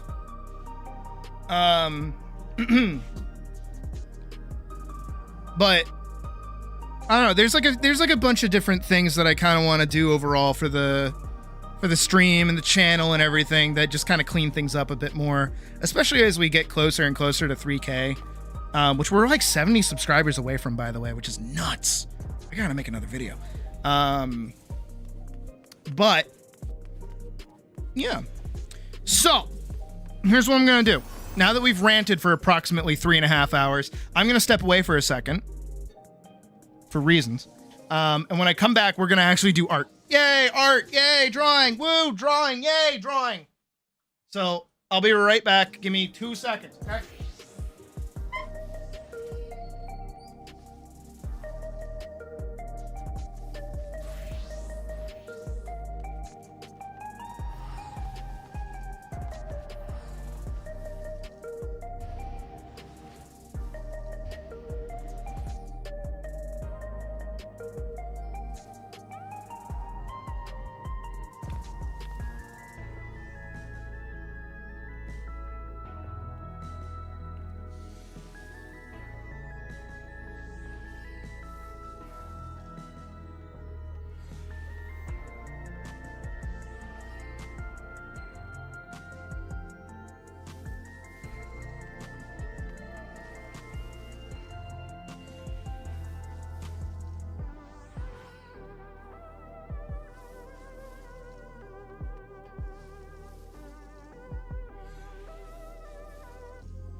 And I return.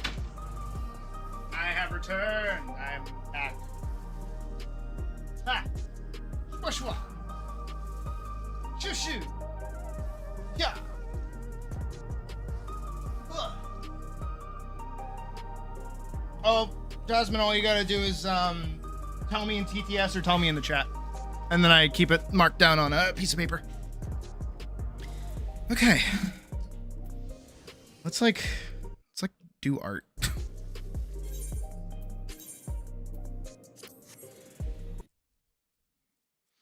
Well, I got out of 14. Closing that, opening this. Boop. Scroll back.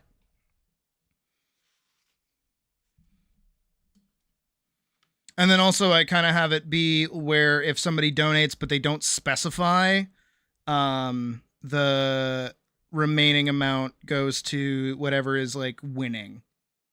So it'll make up a difference. Yay, the thing that the stream is actually supposed to be. Sorry for how long that took to get into it, but I don't know. Felt nice to just talk for a little bit, especially after all the work we did yesterday.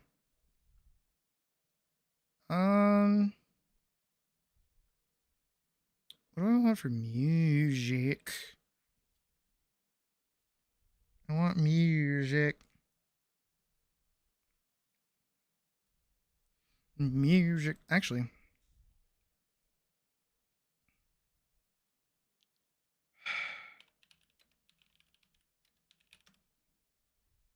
Yes, okay. Looking up Pink Spaceman song gave me the exact song I want.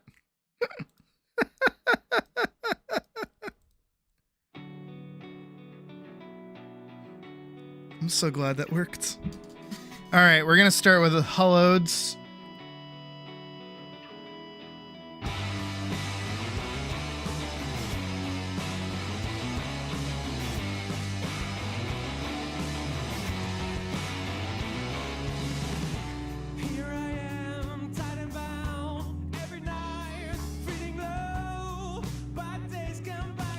gonna grab your reference here.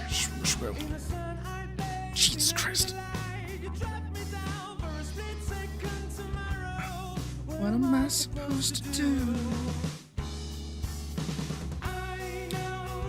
I did want to ask, what are these?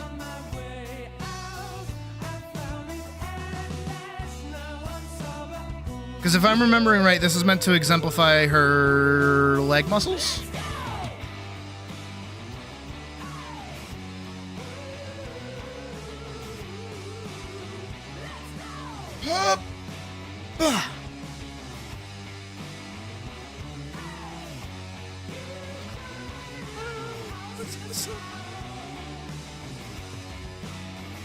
Thread.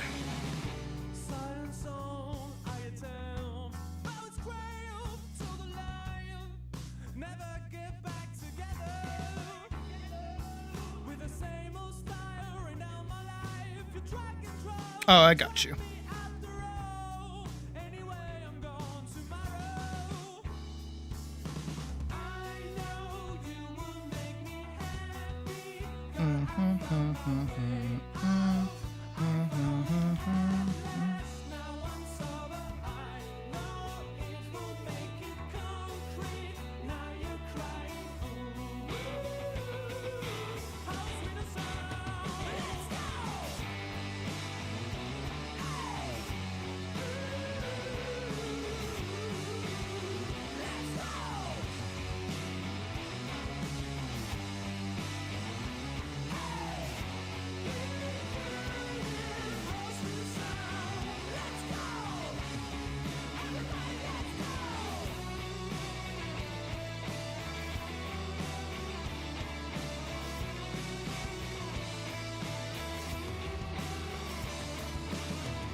No problem, Pocket.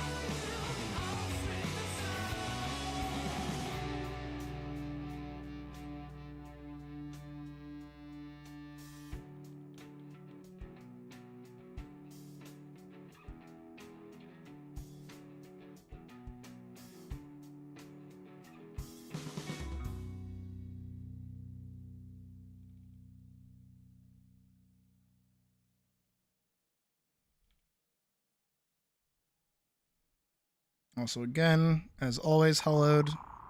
Whenever I'm actually done with the sketch, if you want to go over and correct all of my anatomy, you are totally allowed. I would like to give you your hot muscle mommy in your preferred manner.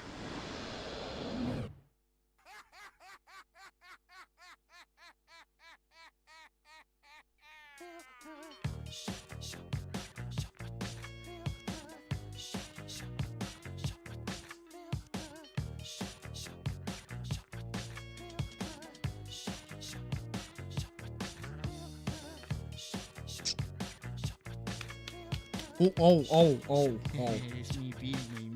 Okay. We love your rants, don't feel bad for MTVT, also, maybe weird to mention, glad I found this place still TVT, especially after disappearing for a few days, made me appreciate it more W caret. Well, that's good, I'm glad. For black hair,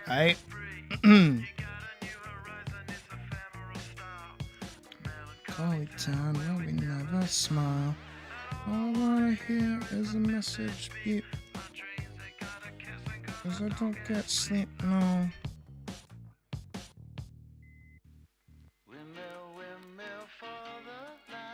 I'll rotate this a little bit more. And we'll move her over just a smidge.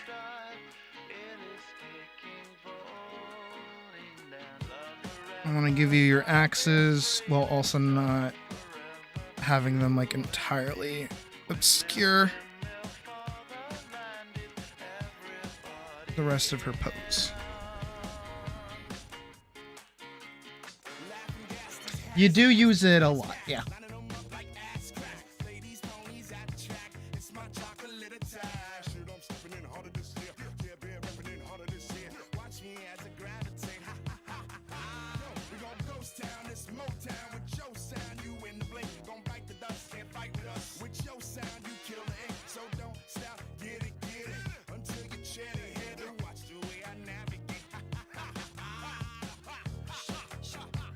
I'm seeing hollowed out here using my tactics that I've been teaching.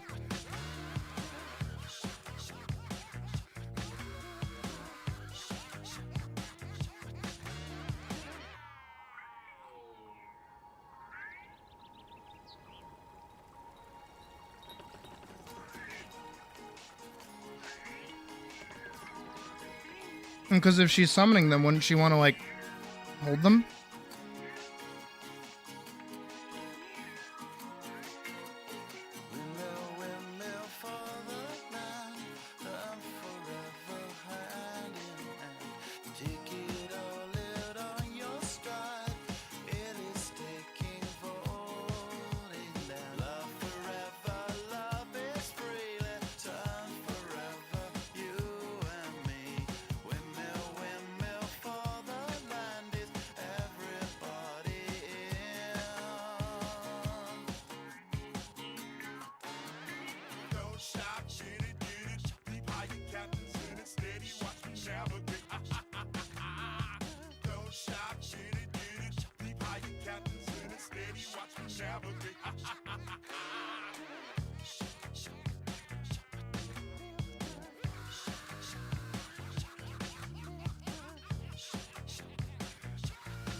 I mean, I get that. I'm just saying, like, how do I put it?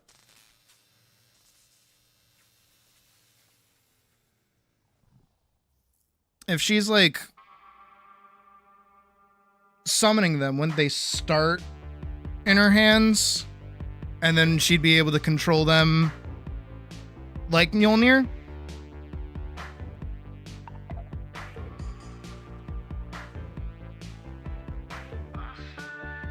Or is she doing like the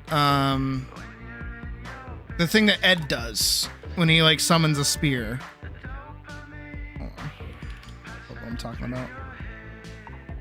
Edward Elric summoning spear. This, I'm probably gonna get claimed for this, but it's alright. Skip.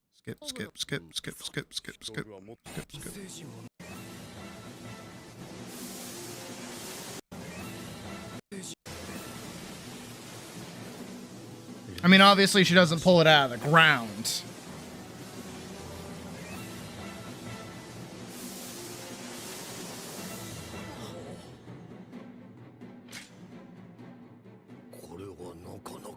Like that.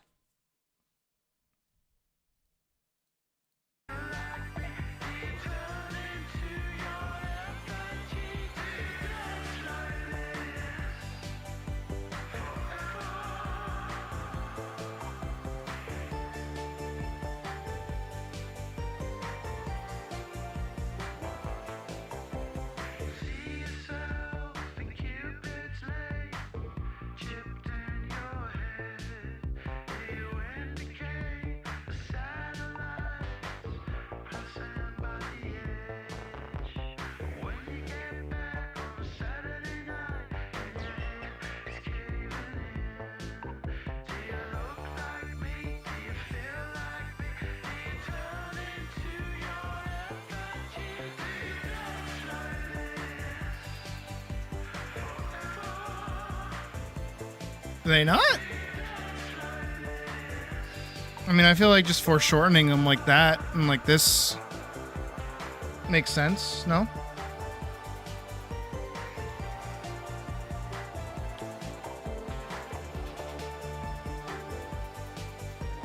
Let's get rid of her face. If you'd rather have them the other way, I can do it. It's alright.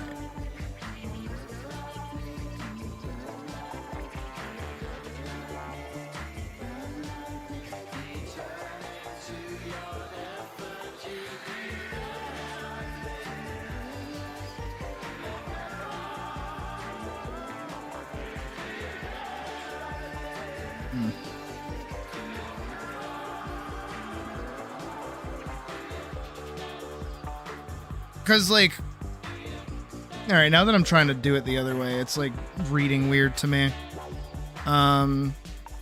It'd be like if Elise, when she summoned her sword, I'm gonna try and, like, do this really fast, was, like,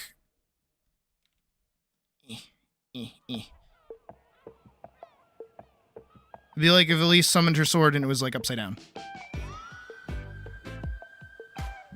Right? Wouldn't it make, for at least Elise, it would make sense for her to, like, summon her sword and it be ready to go.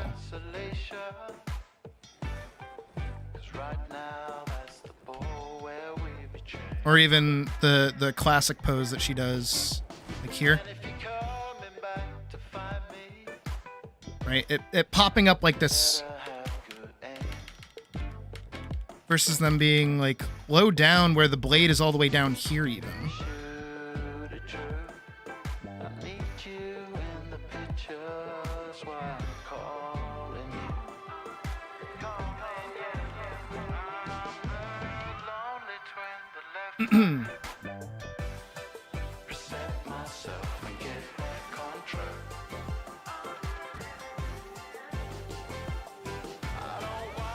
How's yours look again?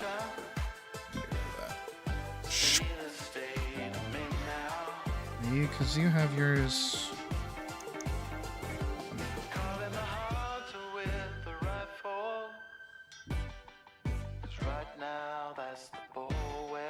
I guess it also happens to be how I did the arms too.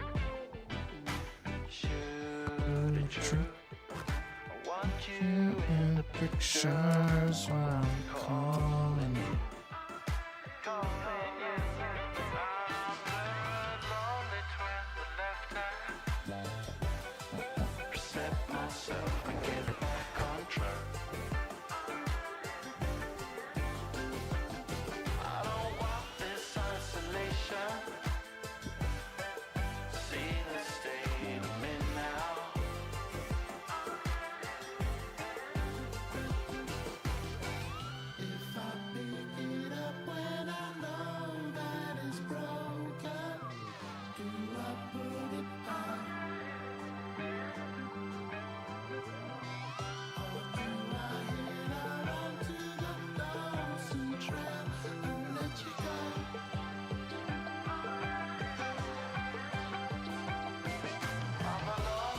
See, because, like, I don't know, I don't want to go back and forth too much on it, but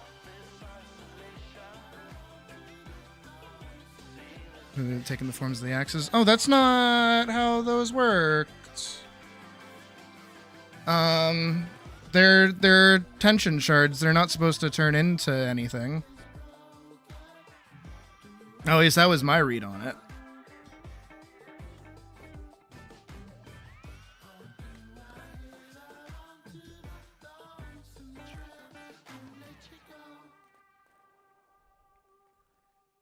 Just because, like, in my reading of the character, her tension shards are, like, all over. So she has, like, a variety of spells and things. And then when she, like, summons weapons, it would be, like, obviously it could be anything because she's meant to be a battle master. But I feel like if she's a battle master, she would just summon, like, a physically held weapon to begin with.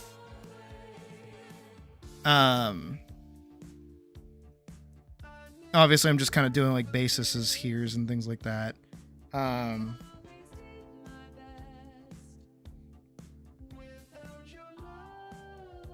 Because, like, if she's able to summon, or rather, like, bring up anything, right? This is getting into, like, power scaling territory. If she's able to summon and then float around weapons, the shaft of the axe is useless, right? Instead, she should just have, like, whole blades with no necessary handle on them. You know what I mean? Especially if she's just flipping them around and stuff.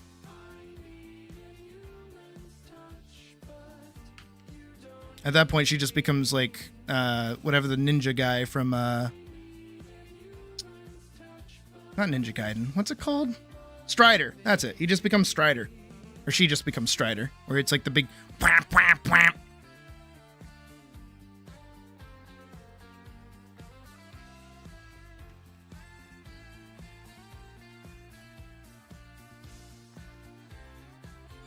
I mean, if you would rather have it that way, I will do it that way. I'm just figuring my point here.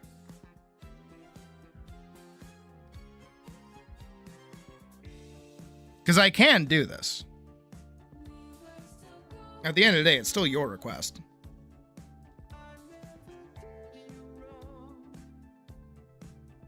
Oh, what the fuck?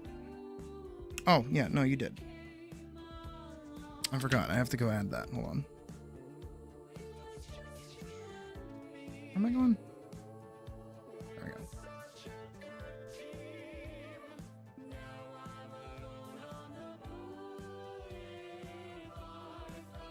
Yeah, then I'll do that. Don't worry.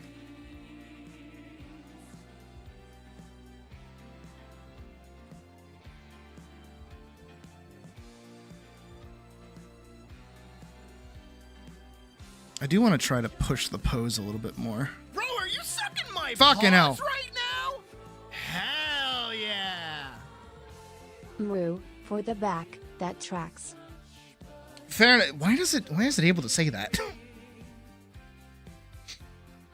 I think that's the black hair unlocked, actually. Am I right? Because it's like, what, 175? The 150? Yeah, this should be flat black hair. Hold on, I gotta go find outfit vote.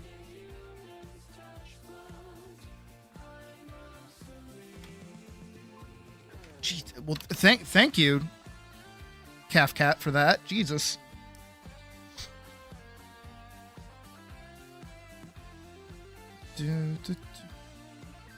I think that's black hair, like, unlocked.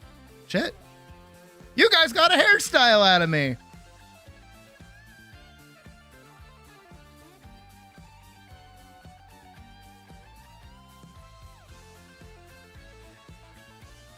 Oh, man. That means I have to go in and edit my hair.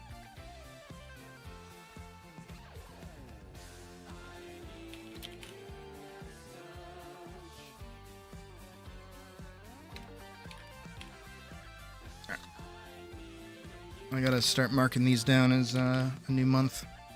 It's May, right?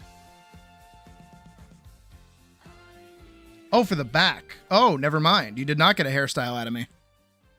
Ah! Have cat back. All right, that is one. How much is that? The gotcha mechanics they are.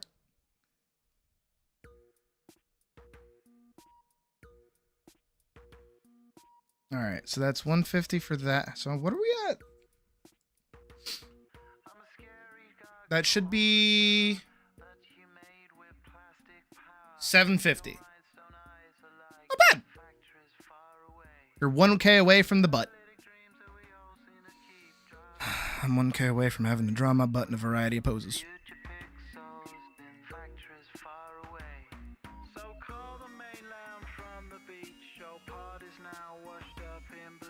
$775. Oh yeah, okay.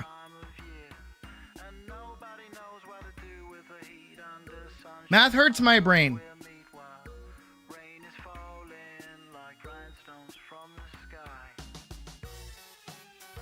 Again, like I said, I do want to try to push this a little bit more.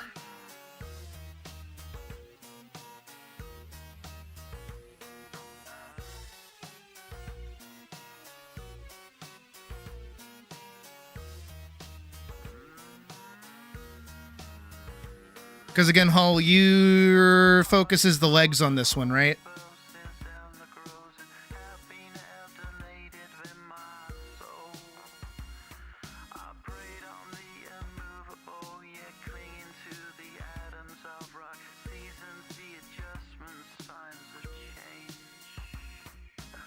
I don't really know how to pose her legs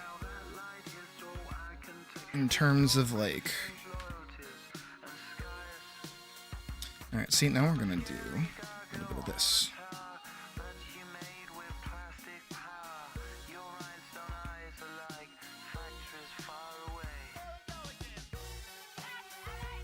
Kind of like something like this.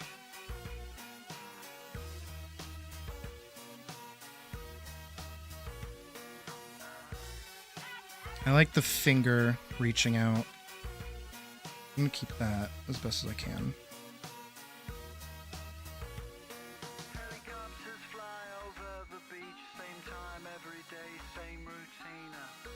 I'm gonna try and make the legs as big as possible.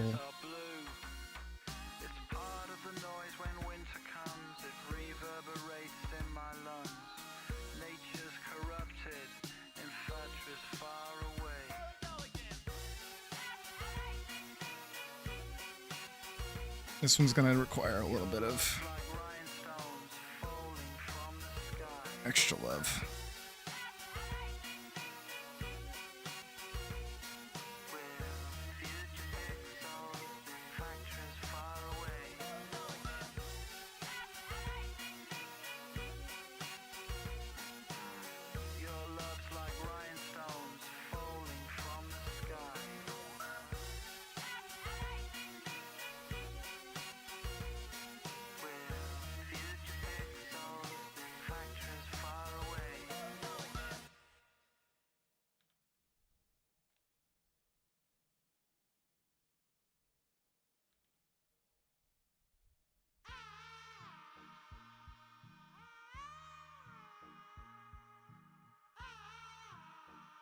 Yeah, I'll do that. Clint Eastwood. I still don't know why this song is called that, to be honest.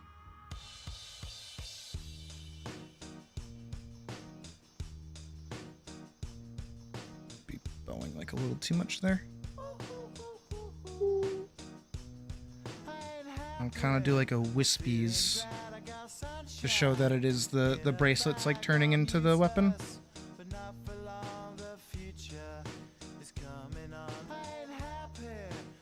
Like it's being manifested through from her wrist down to her fingers. Do you want the ones around the legs to still be there? Or do you want those gone too?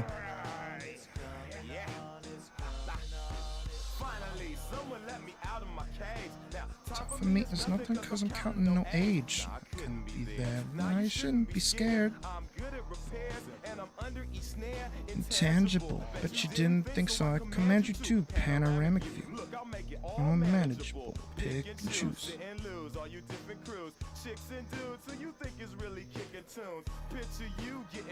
Sure, okay.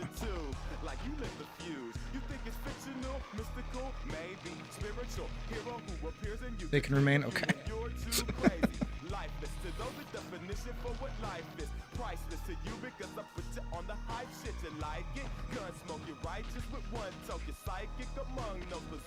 I'm trying to make the legs really big. And keep the...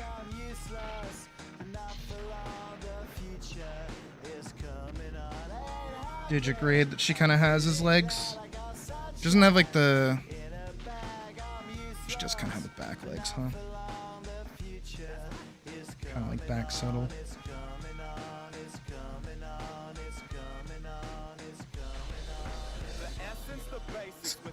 Did you make me? No, peanut make this child like a nature. You have it or you don't, that's a fallacy. I'm in them. Every sprouting tree, every child of peace, every cloud and sea. See destruction and demise, corruption in the skies.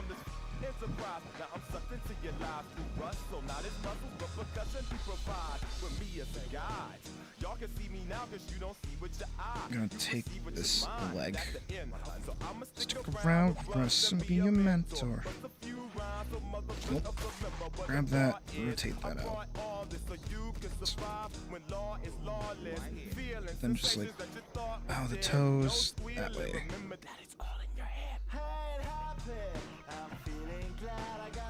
And then do this with the axe and the hand, and this.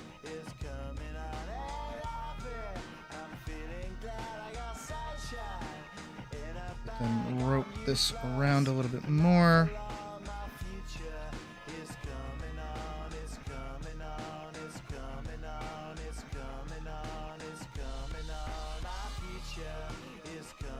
Make that longer, but not clever. Something like that, and then we can show off more of her leg from the side.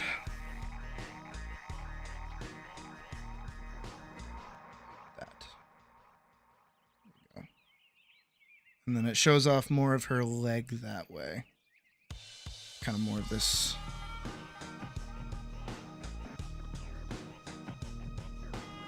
Actually, technically, because of foreshortening bullshit, this would need to be lower down.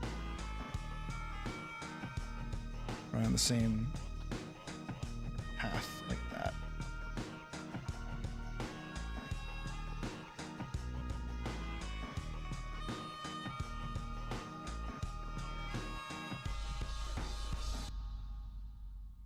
And then the landscape. I assume you want another forest background.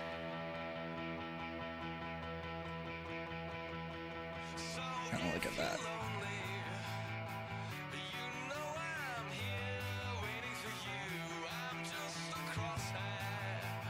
God, what year is it with all this music we're listening to?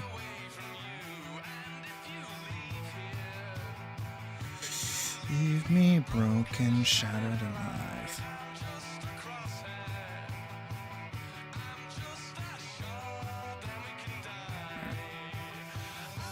And I'll let this leg stand out so that the like little tarpy will go over here, but it'll sit under this leg. And I'll even cut that really low.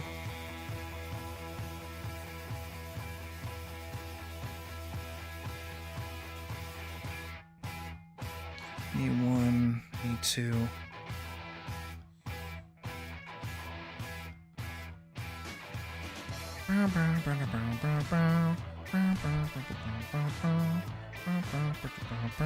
How'd you do it? Okay, so you kind of have the scales go over the knee, which I do not hate. They honestly have not done anything to know how her scales are actually laid out across her body, so this is probably good practice. For obvious reasons.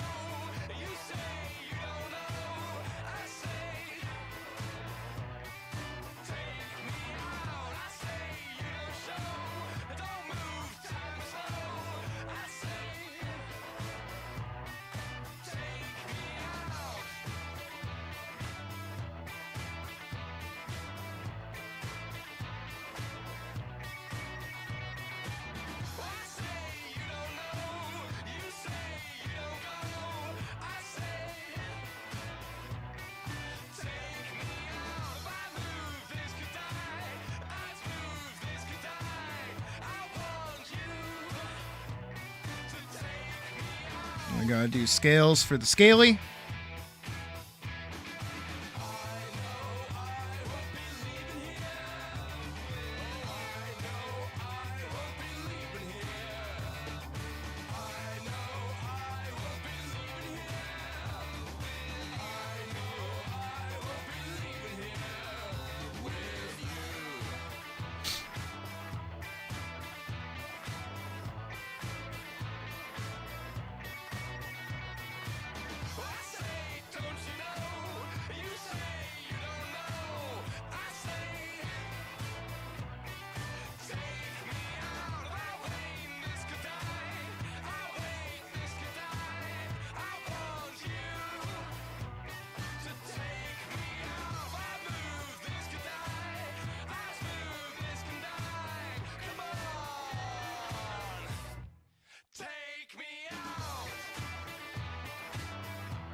I gotta touch up her head a little bit and then kind of like adjust things here and there.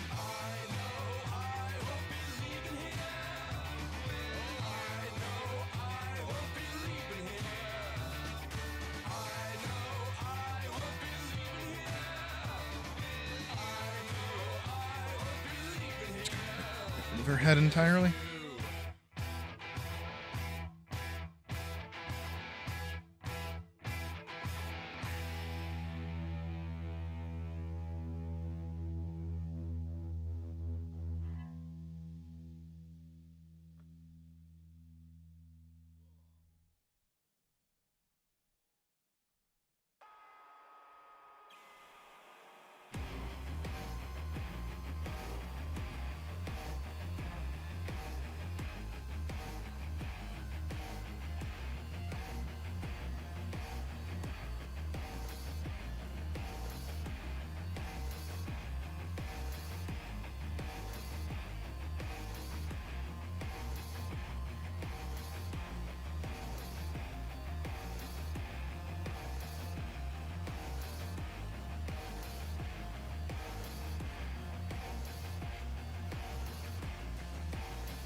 Hey, lazy man. Put that like down there, like there.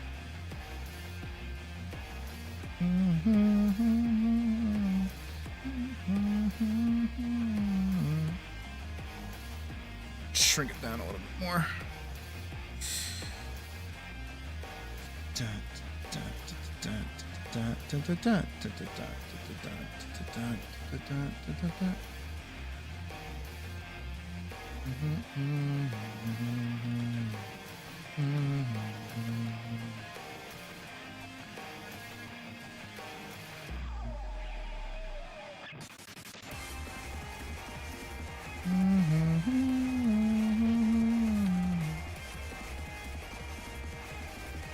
Every time I draw her hair, she gets more porcupine.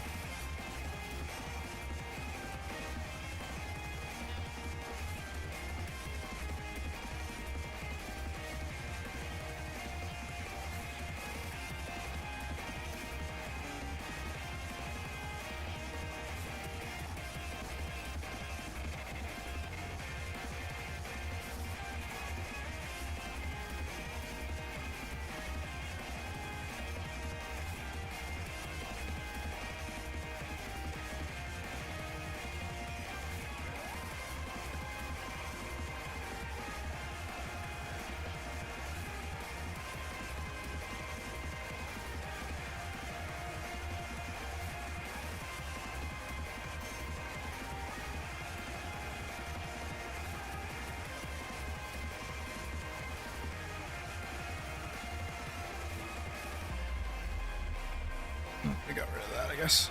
It's okay.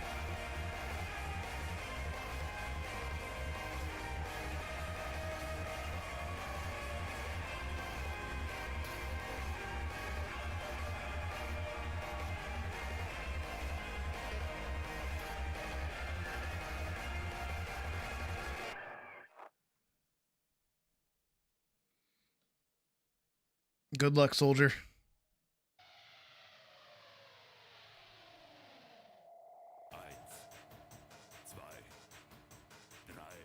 So do you want to know where her ponytail actually comes from?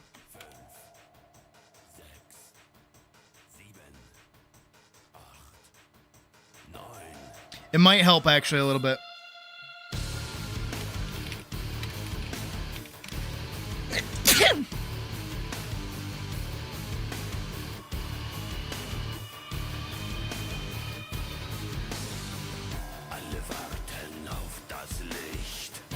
It's a hairstyle in Final Fantasy 14. Fürchtet euch nicht. Die Sonne scheint mir aus den Augen. Sie wird heute Nacht nicht untergehen. Und die Welt zählt laut bis 10. So if, fun fact, If there is ever a gold saucer event, you can get this hairstyle. And then you can cosplay as Rauta in the game.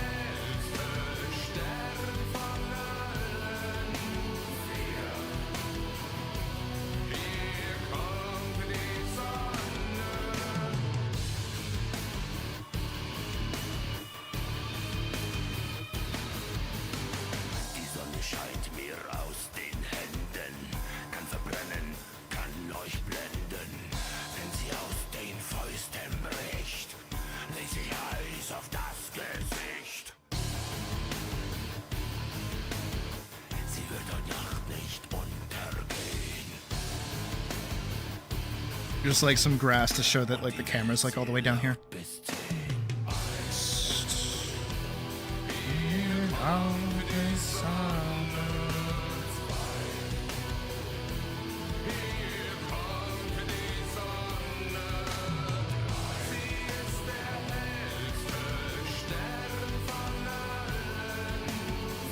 I do actually want to figure out.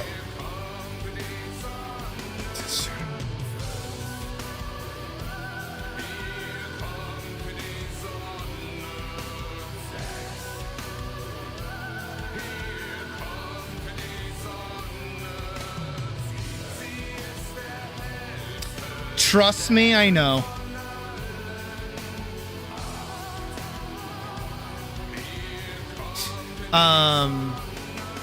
The probable closest you can get besides a Rogadin is a Highlander. Wenn sie aus den Fäusten bricht, legt sich Eis auf dein Gesicht, legt sich I want to try and match this hand pose here. das Gleichgewicht wird zum Verlust, lässt sich hart zu Boden gehen und die Welt zählt laut bis 10.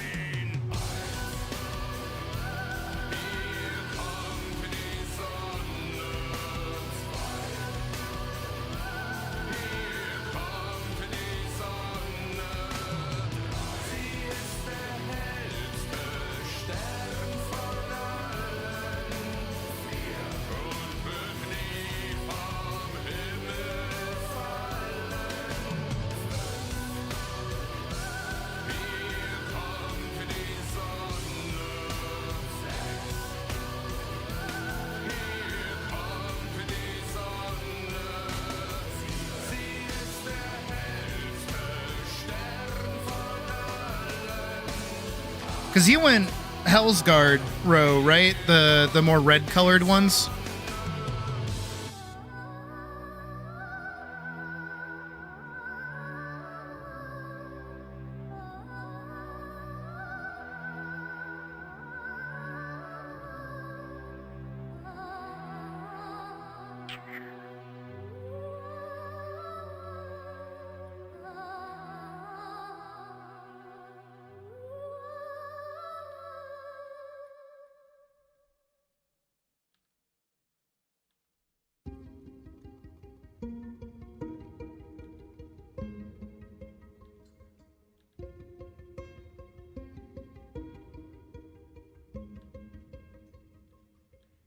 Yeah, because I remember your skin tone's a lot warmer, and the sea dogs or sea wolves or whatever they're called are more green.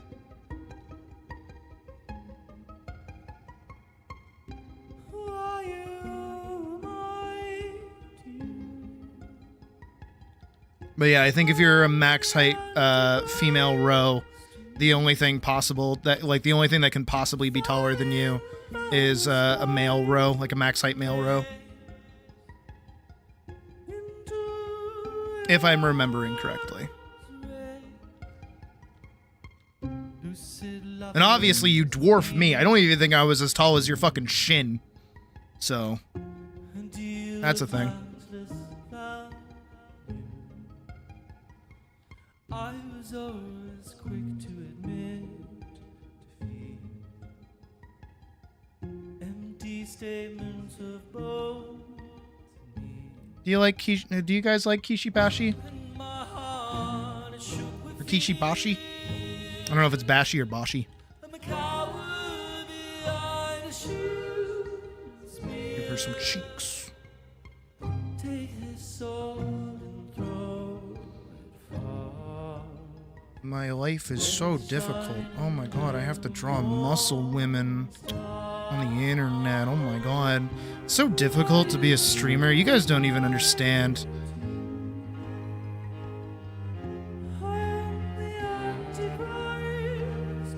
Ugh, I hate this, guys. You don't understand how much, like, how much this, like, makes me tired all the time. Like, I'm so tired all of the time. I'm so exhausted. Like, doctors don't get it.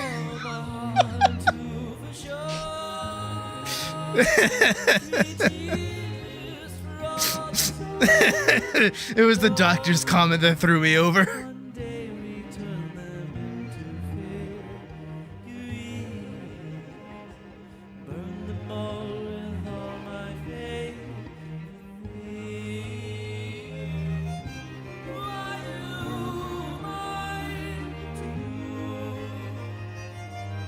Ugh, you guys just don't get it.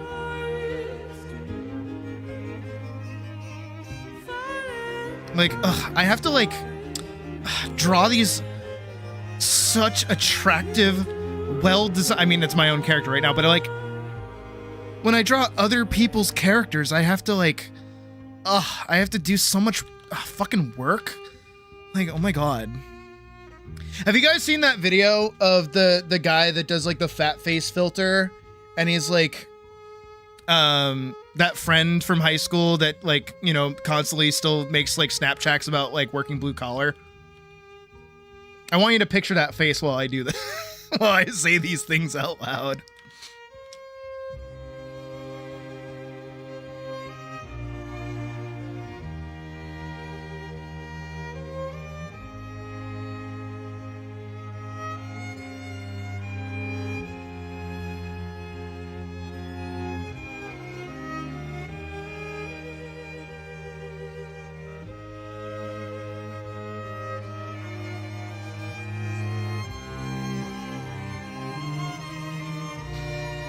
Ugh.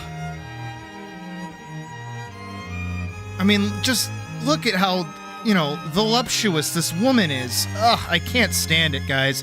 It's so difficult.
Guys, it's just so difficult, like, being me. What a great crowd. Oh my god, this is incredible. You guys are really listening. Very polite. There's no way out there. What a great crowd.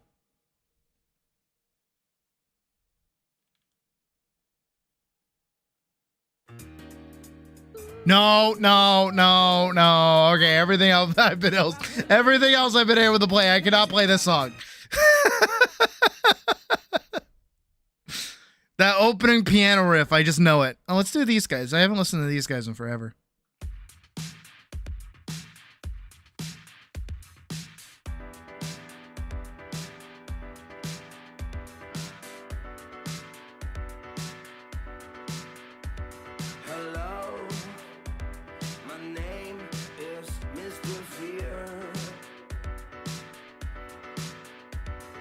Wish I had a faster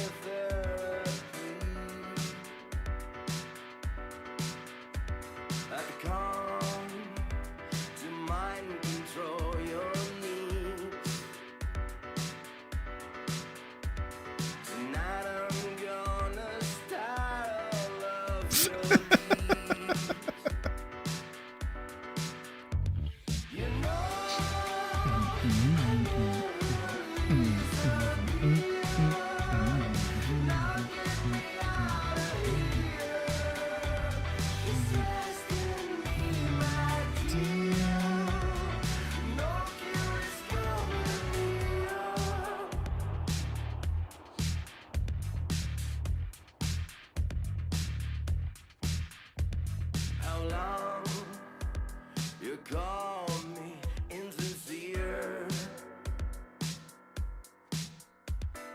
Not here to fulfill your parody. How come my song become unreal? You never understand my melody. I would say very.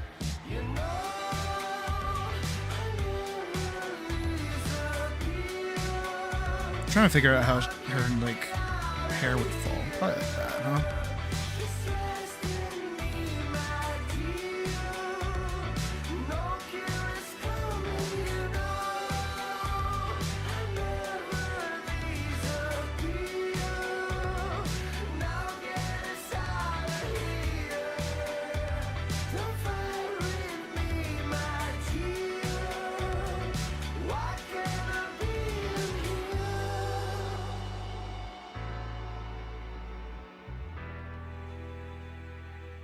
The chicken. Cause you make me feel like I'm so alone. I know it's not real, but it's in my eyes. Oh, oh. And I just can try to face the dark inside my head.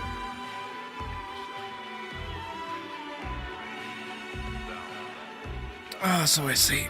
Okay, what is it? What do you want? What do you need? What are you doing?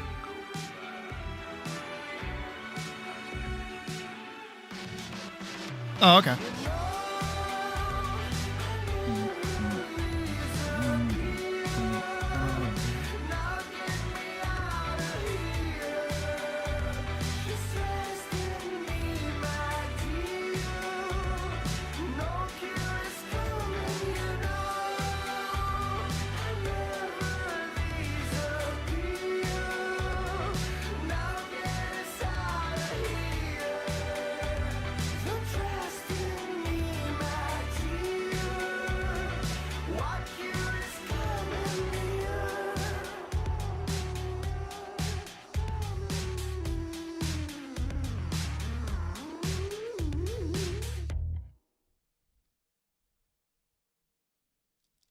That's just the brush I'm using, really. Like that? You like that? Like that? Never say Hull doesn't know what he wants.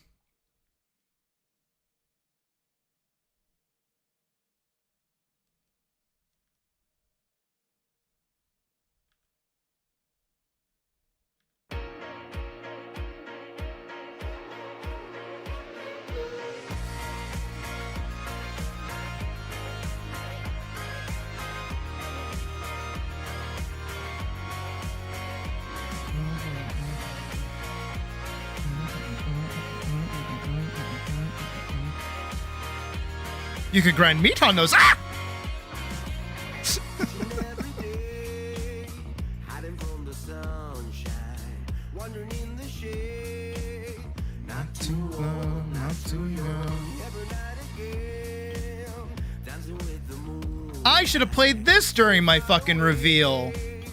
I can hear your call.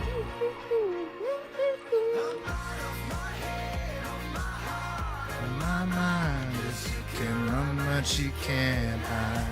I'm gonna make you mine. Out of my head, out of my heart, and my mind. I can feel my flesh now it's crying out for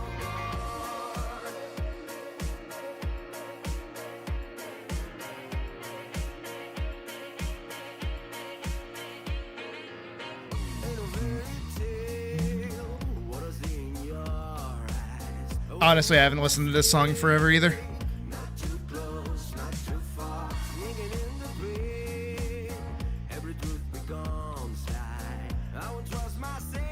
Oh, you know what I should do after this song? I know exactly what I'm gonna do after this song.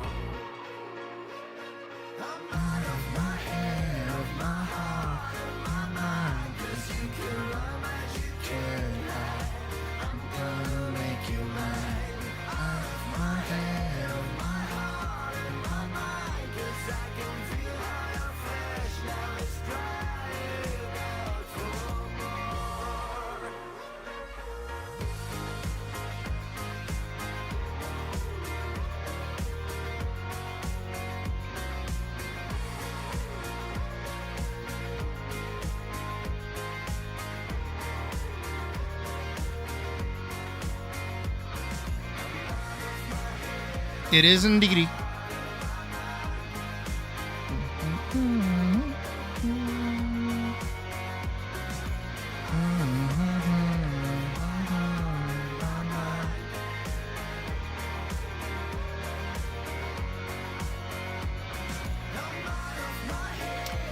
No.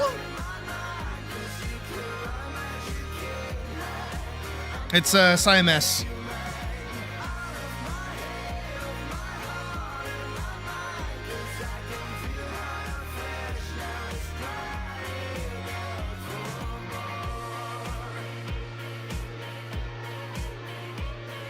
All right, hold on. No, I got it. No, hold on. I know what I want.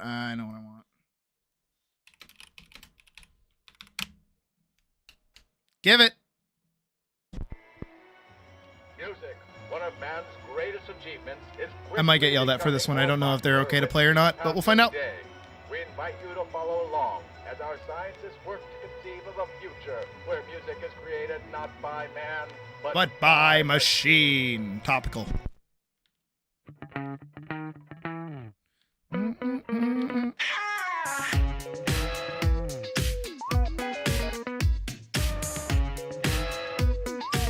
We're taking over the world, one kiss at a time, and then I'm taking you and I'm making it mine. No reason why I'm only doing anything I gotta do because I do it all the time. We're taking over the world.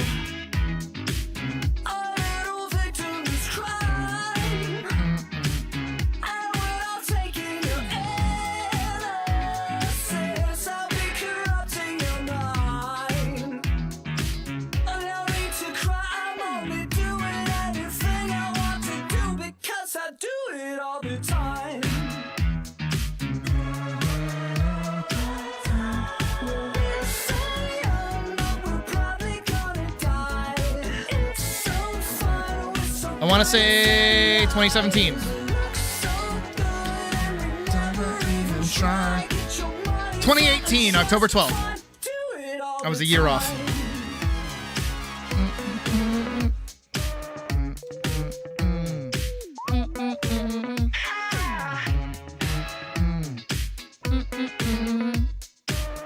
7 years old.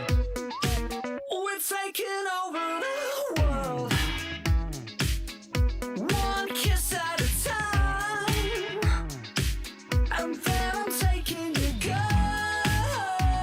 and I'm making a mine. I'm making a mine. No reason why I'm only doing anything I want to do. We're so young, but we're probably gonna die. It's so fun, we're so good at telling lies. It looks so good, and we never Yep, my bones turned to dust. wanna do it, but I'll do it 'cause I do it all the time. We're so young, but we're probably gonna die. It's so fun, we're so good at telling lies. It looks so good, and we never even try. Get your money from a trust fund, do it all the time.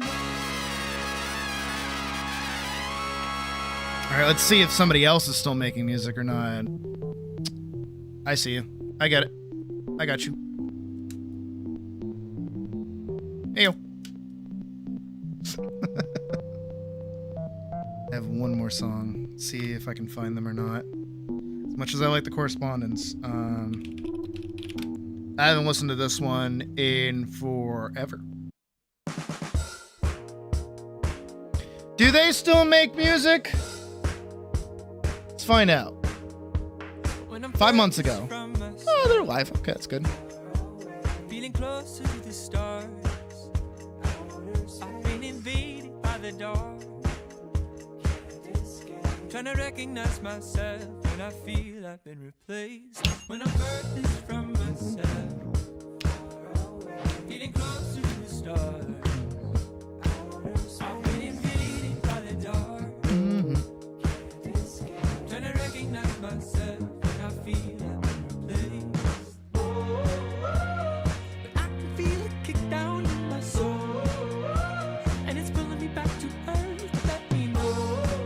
I like how you capitalize it. I'm not a slave, can't be contained, so pick me from the dark and pull me from the grave. 'Cause I still feel alive. It is hopeless. I start to know. I haven't listened to these guys in forever. And I still feel alive. Falling forward, back into orbit. Yeah.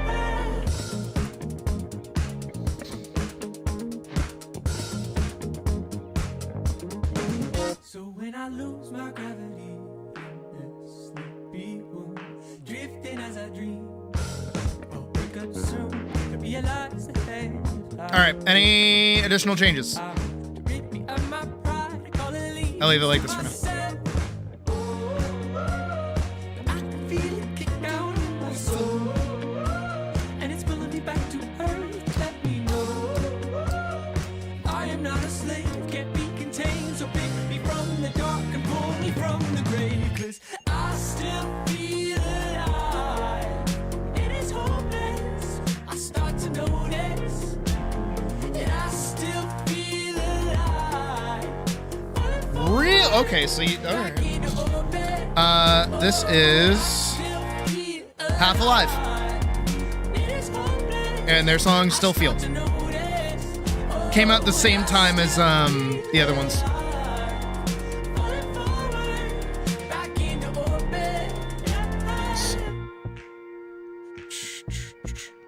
I got you. All right, you want lip extension and another one of these.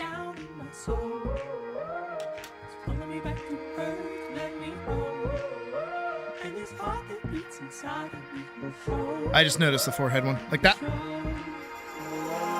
Floating in outer space, What's so far? a part of my No problem. soul, lost in the in-between, or so it seems. I'm out of control. Floating in outer space, above misplaced, a part of my soul, lost in the in-between, but it can't keep me asleep for long. 'Cause I still feel alive. There's actually Art of Parzival where he says that line. It's not good, so I will not share it, but it exists.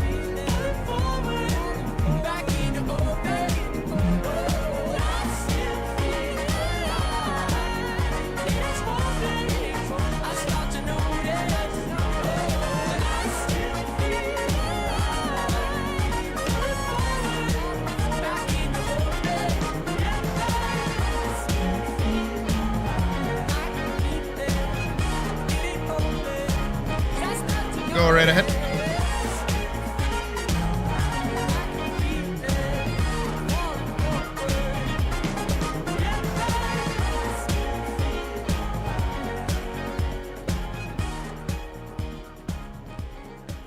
Hopefully you got a snapshot.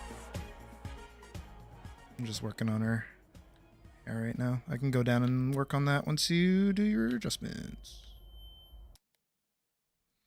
It was Half Alive, I Don't Know How But They Found Me, and Joji that made up like 2017. Or rather 2018, I guess. Oh, obligatory.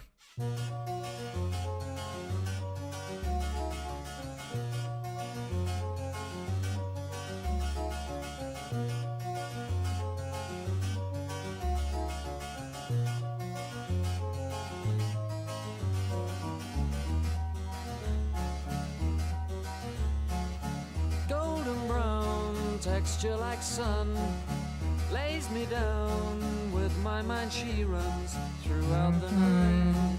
No need to fight, never a frown with golden brown. This song's about heroin. Every time, just like the last, on her ship, tied to the mast. To distant lands, takes both my hands, never a frown with golden brown.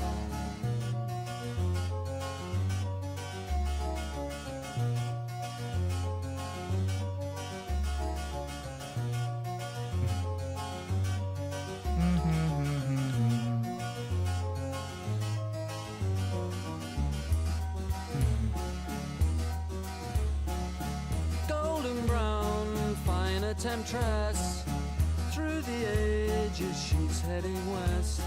From far away, stays for a day, never a frown with golden brown.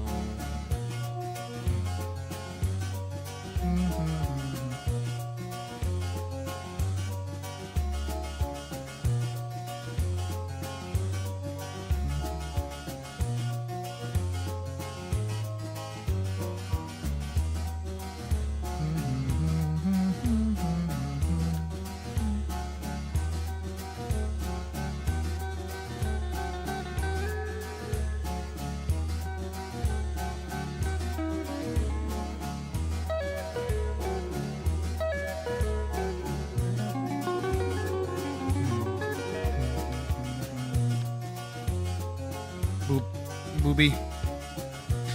Guys, being a YouTuber is so difficult.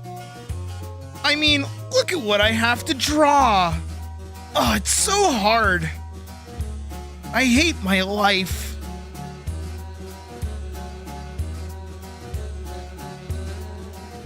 You guys just don't get it. It's so difficult.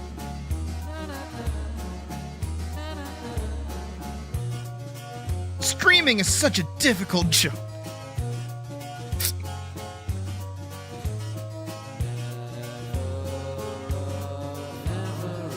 You don't know how much of a mental toll this takes on me.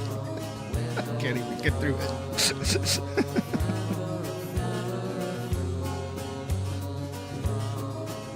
I never want to hear anybody ever say that streaming is a difficult thing. Okay, well that's a lie, because it kind of is a little bit. I've just turned it into something easy because I do things that I like, rather than most streamers who seem to do things that they hate.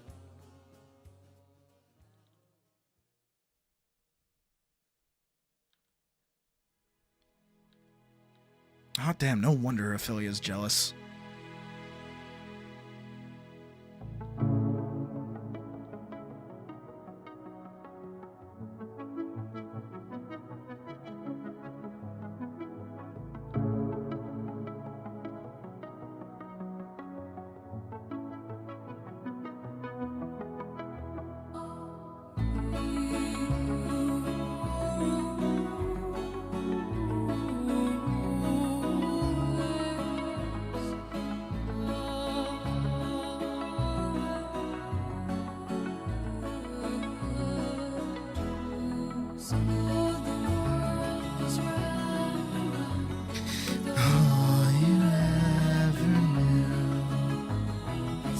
Oh, okay, I got you.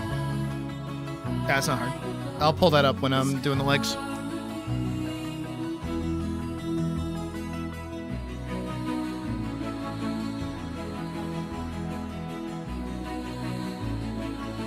Oh my god, yeah. Are you serious? Are you kidding?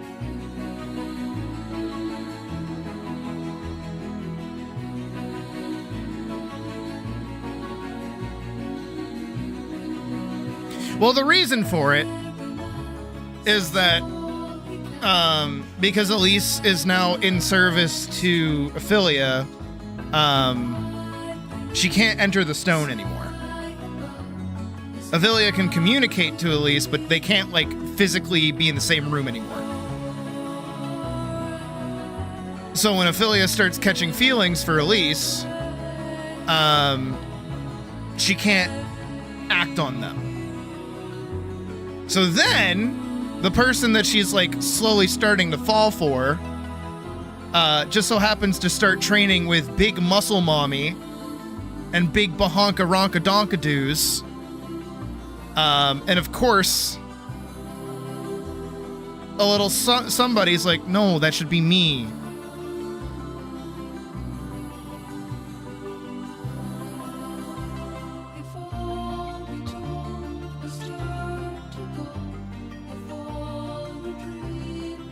And she gets a little saucy because of it.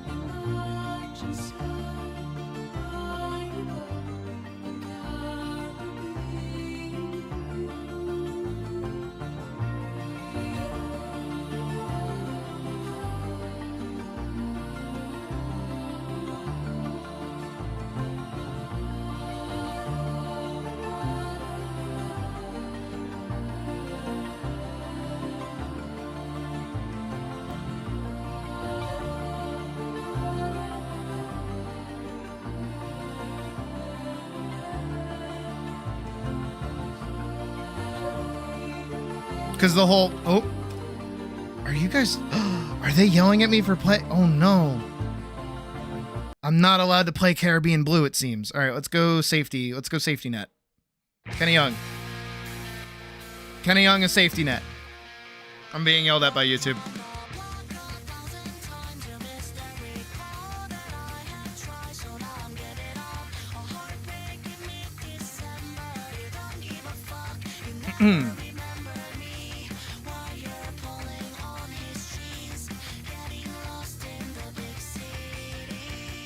So the reason it happens is because, you know, Elise is no longer able to be in a physical space with Ophelia.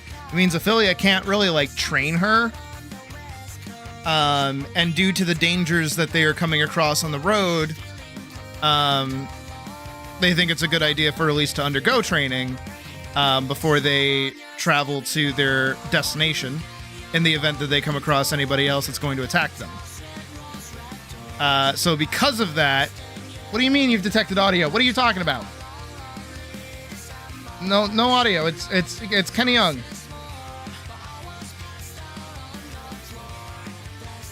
Hold on. Let's be safe for a minute. Let's be very safe.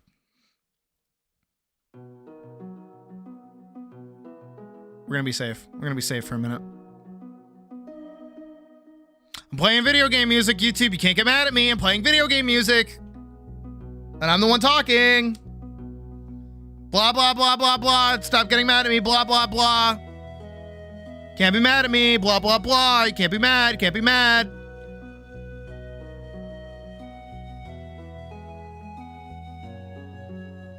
Blah, blah, blah. See, you can't be mad at me. Can't be mad at me.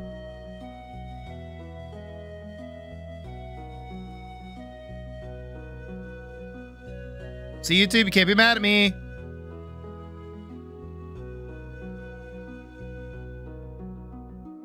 Blah, blah, blah, blah, blah. Video game music, blah, blah, blah. I'm waiting for the warning to go away.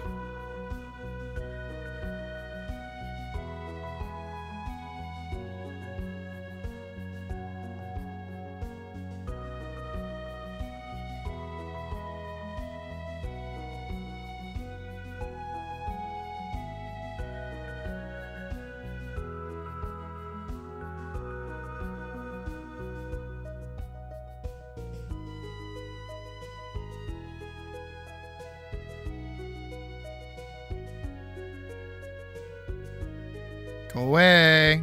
Go away. Go away. Go away. See, I'm playing music, YouTube. Go away. Okay, it's gone. Oh, thank God. So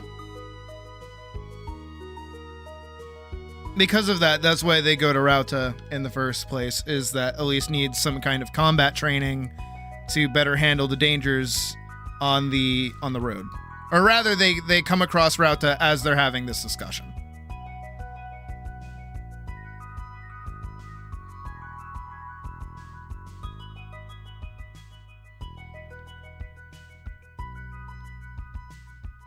It's because Elise actually interacts with her and, like, talks to her.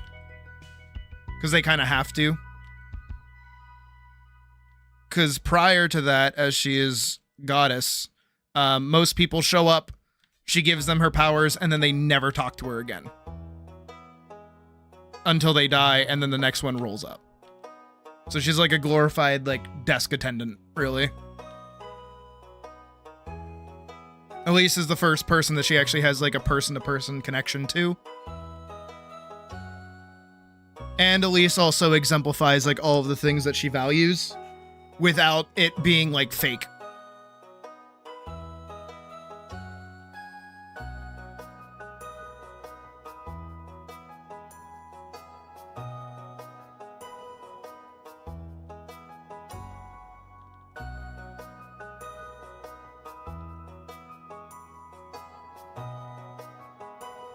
Where again, like, the bit where they're in the town, right?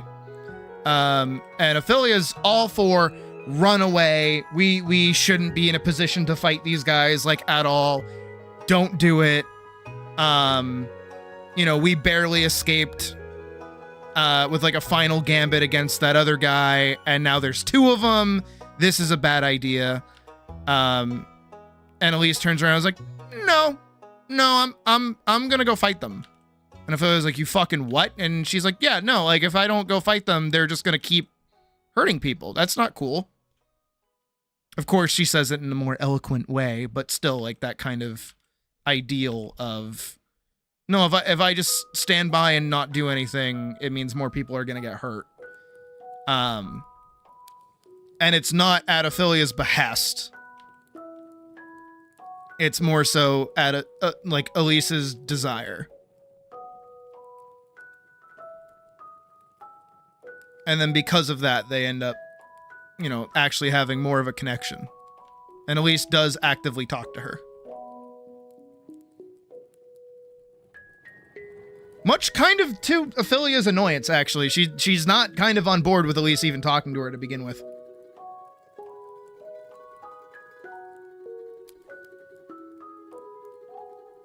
That's also why I threw in the bit that Elise goes like, no, like, somebody entering a goddess's service like that sounds like something for someone who's like powerful or heroic or someone important. And Ophelia's like, yeah, that's not you, but like, we don't really have an option right now.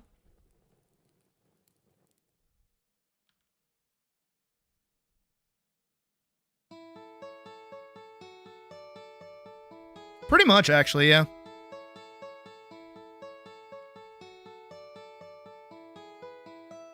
To the point where she kind of begrudgingly ends up like relieving Elise of her service. Because she kind of wants to stay with her, but knows like for the greater good she has to. But obviously Potemkin not good guy, so bullshit happened. And then we get our Hollow Bastion moment, which I'm excited for.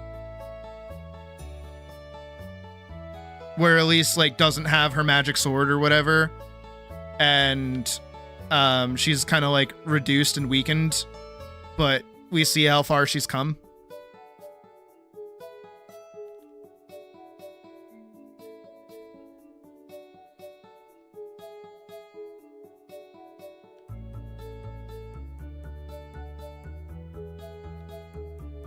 Where she's like, she gets jumped by like the city guard and has to fight them like without any of her magic powers at that point.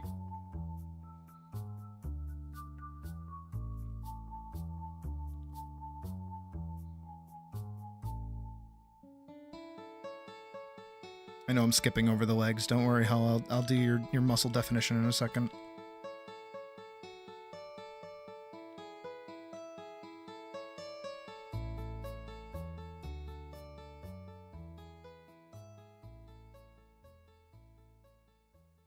Just trying to pick and choose where I want to like make marks for right now. All right.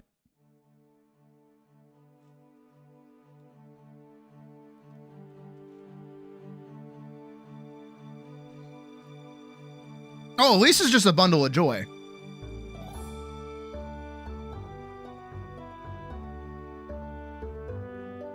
Like not to put thoughts into your head.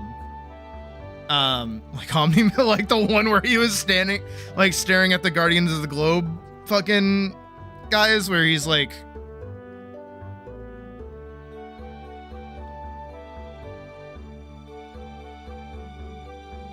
he like this, that mustache, his arms folded, he's like, pathetic weaklings. That.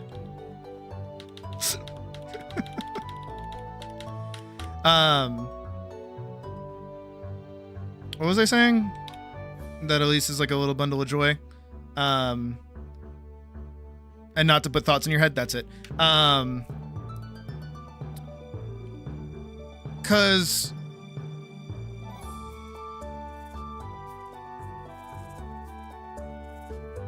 I presume most of you like Elise to a degree, in a variety of different ways, honestly. But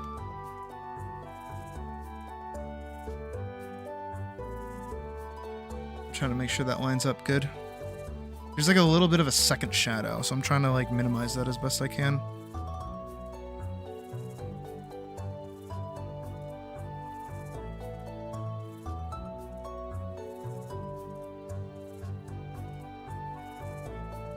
Oh, that looks dead on. That looks perfect. And that's it. That's the move.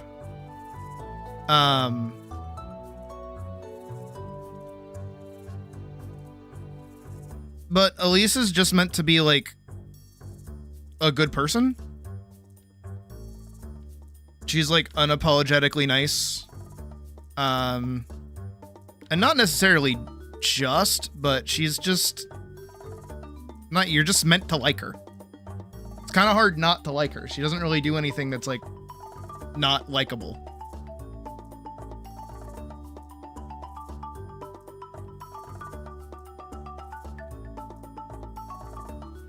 Is that a little bit of, I assume you want that like pack over like that. It is a little itty bitty bit of a response to a lot of the more recent characters that we've been seeing out of media, where they're always either like girl failures, or they're like really annoying, or they're stupid and naive, or, you know, they're a bit of an asshole, or they're too mean. Like, no, none of that. At least it's just nice. She's just nice and good natured and cares about people. That's all.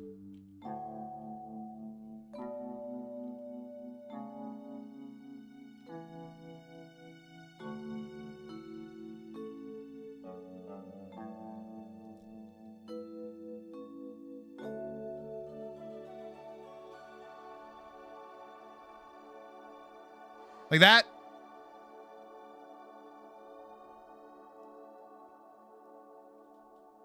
Is that good? You need that different? Yell at me if you need that different.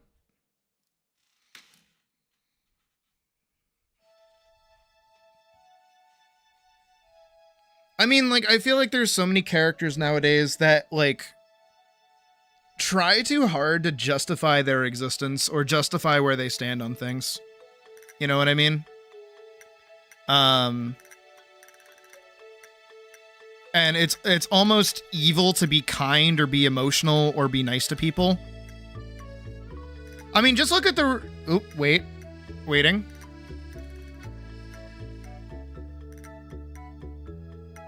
Waiting. Go ahead. Say your piece.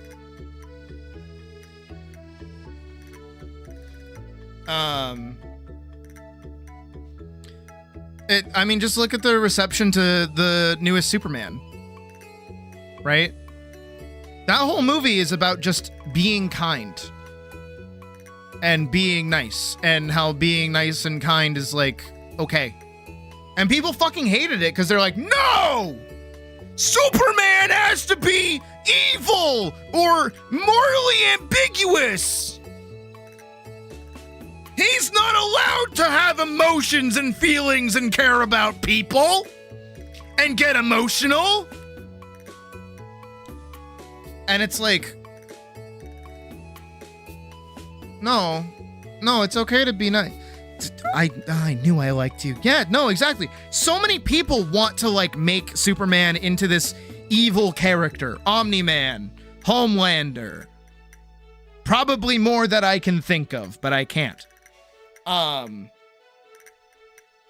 But Superman, at the end of the day, the reason why he's Superman is because he's just nice.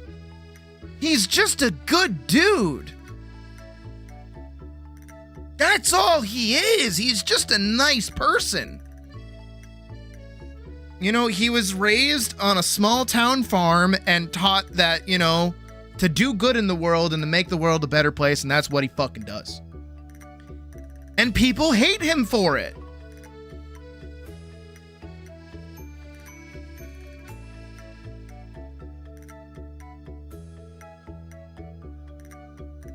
I see. Oh, okay, you just want the connective lines. I got you.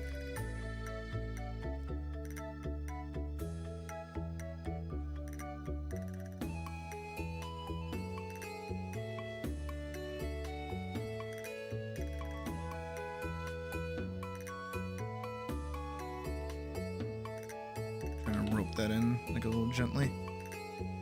Leave the lobster claw. Oh no, you go that deep. No, you go that deep. No, I'll go that deep. We can go that deep. It's fine.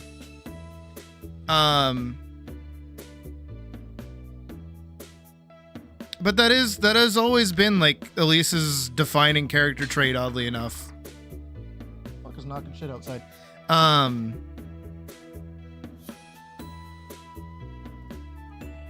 A bald billionaire has shows on his platform that has evil Superman in some form. Yeah. People need to be a little less... yes. No, because, again, I've been watching a lot of videos on the literacy crisis in America at the moment and across the world of kids, like, not knowing how to read. A large portion of it is...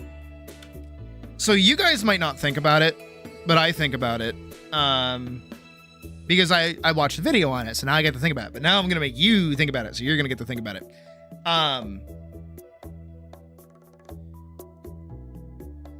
Reading requires input. Did you know that? And reading is difficult. If you're able to read, like if you're able to sight read English very quickly, not a problem, right? But for some younger kids, they have the capacity to read, right? And they can read out loud, and they can read out loud good. But here's the problem, is that they're so focused on perfectly reading what they're looking at, they don't actually take in what they're reading.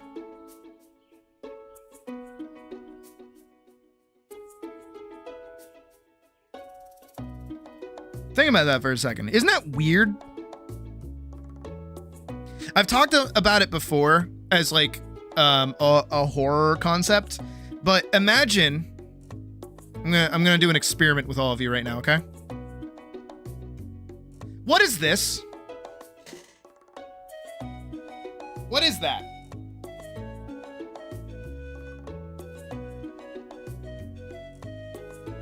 What is that right there? I'll wait. It's okay. Take your time.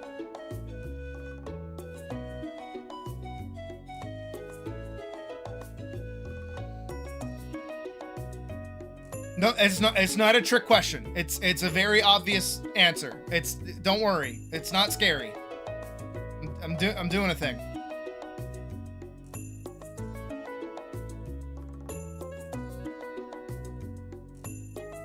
There we go. There you go. Very good. Very good. Very good. Everyone's getting it. Very good. Imagine with me, you looked at this image and you could not see a stick person.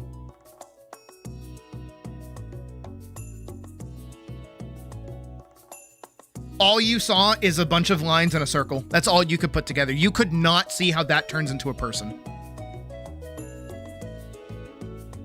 Imagine that.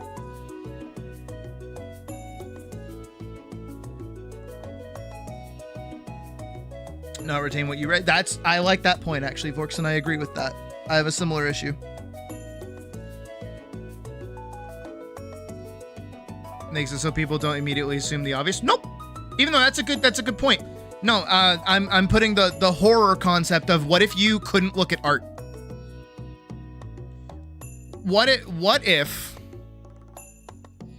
Because I could use Rauta here. Like, imagine if like you looked at Rauta and you couldn't put it together that is a person, right? You couldn't see like the arm and the leg and all these other things.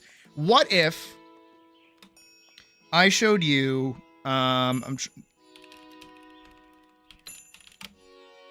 Because everybody knows what it looks like. It's like a cat playing outside my door. What if I showed you this image? And you could not see it as a person.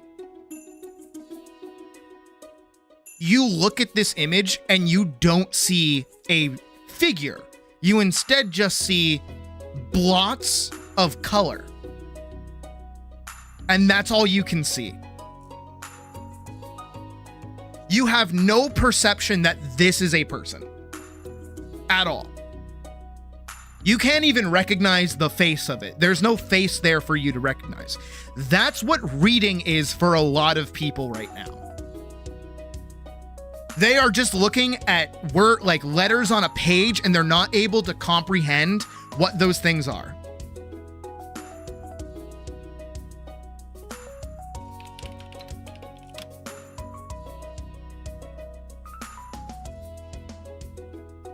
Reading for people is like looking at this.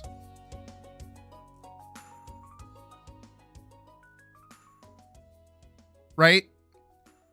Unless you know how to speak Japanese, or not even if you know how to, unless you know how to read Japanese, you're not going to know what any of that says. There could be swears in there and I wouldn't know. That could be advocating for something I had no idea. But that's what most people read. That's what the words actually are. That's what the words mean. That's why reading is so fucking important.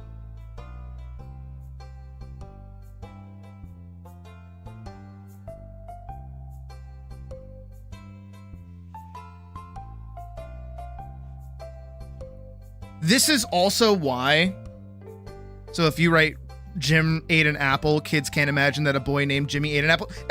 Literally exactly. Because they couldn't even comprehend any of the words that you just said. How fucked up is that to think about? You could say out loud to somebody, Jimmy ate an apple. That's something somebody could understand. But if you wrote down Jimmy ate an apple, people aren't able to comprehend that. How fucked is that? Is that fucked? Isn't that scary? Isn't that weird to think about? And here's the thing. You know what's great? This is real. It's not a horror concept. It's an actual thing that's happening right now, both with art and with reading. Comprehend that sentence because they're too focused on perfect sense. Exactly. Information from a text is even harder, especially when there's subtext. A lot of college students can't do. Exactly. And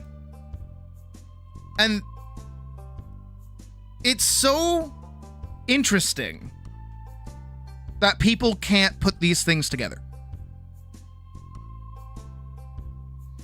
And it's problematic because that's the big part, right? Let's get rid of the stick figure for a second.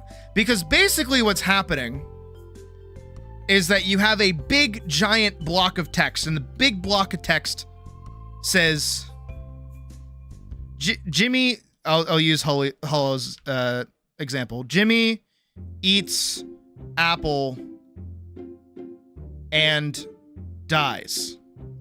Big giant block of text. No opinion, no facts, no nothing. That's so easy to read. So simple. And then you read the rest of the giant paragraph. Right? It's so dystopian to have Stardew Valley music playing right now. And this whole paragraph basically says that Jimmy ate an apple and then proceeded to do a shit ton of heroin and exploded from it. Right? But that would require you reading 50,000 words down here that don't mean anything. So nobody's going to do that. Everyone's going to do this. And boom, congratulations. You now have clickbait titles.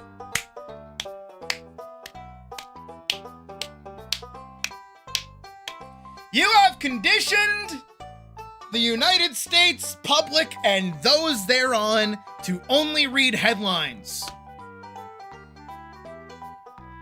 Get all their information from this. Not this. This.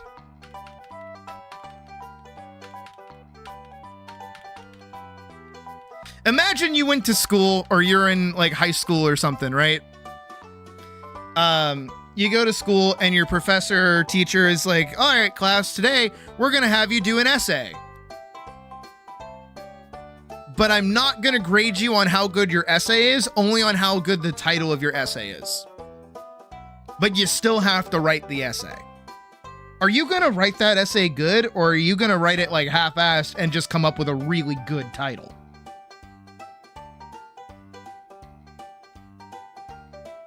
Congrats. Welcome to modern news culture.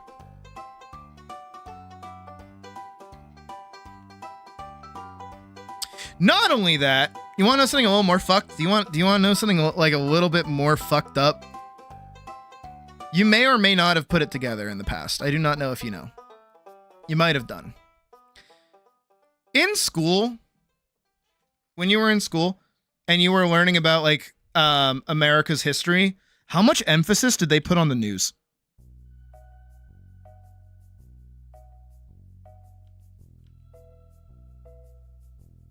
Really think about how much emphasis on learning about how the news, specifically in American teaching culture, how much like people being able to get newspapers and learn about the world and hear about what's happening was important for the entire country to all be on the same page, and how it unified the country and made everybody work together. Barely any. Oh, I was going to say a lot. A lot of my schooling was based on it. But I also grew up in New England. So that might be an area thing, honestly. I wouldn't know, actually.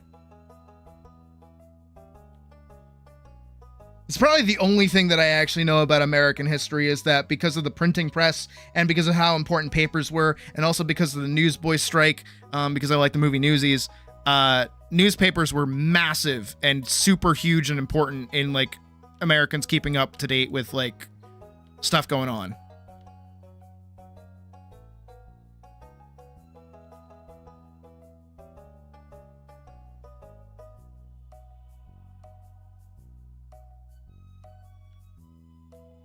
Because now that conditions everybody to listen to the news, which is important. We need the news. But now, where do you get your news sources from? Who do you actually listen to?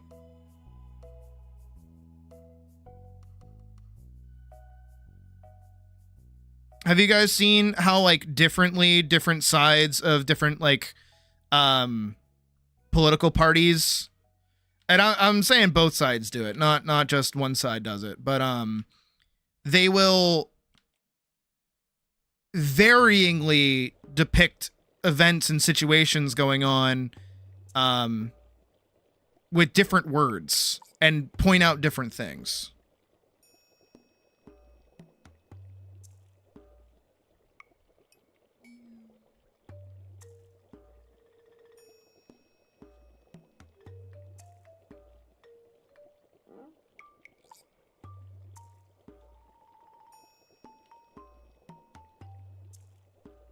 Like, once upon a time, the news could be trusted. Not anymore.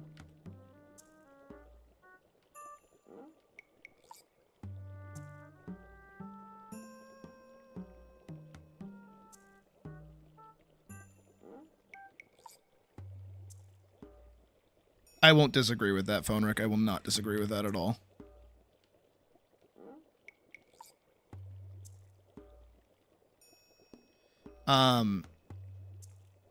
But that's like, that's not good. It's not a good thing.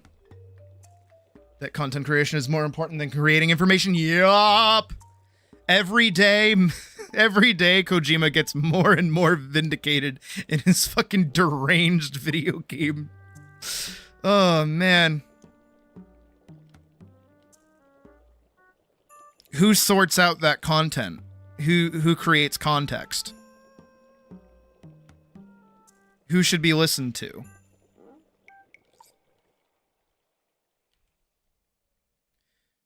Actually, if you want to know, like, the worst thing imaginable is the new informational warfare that's going on right now, which is mimetic warfare. Again, it's wild that we're listening to Stardew music while doing this. But mimetic warfare is basically where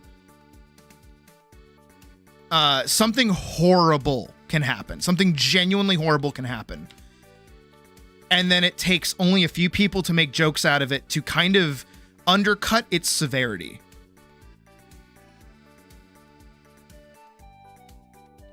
And now, no one's talking about the orphan crushing machine.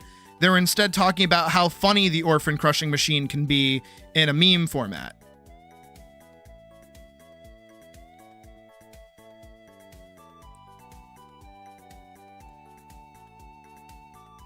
Do you know how, have you seen all of those memes about like the Epstein files and shit like that? Not to say that out loud, but like, you know, all the memes about it.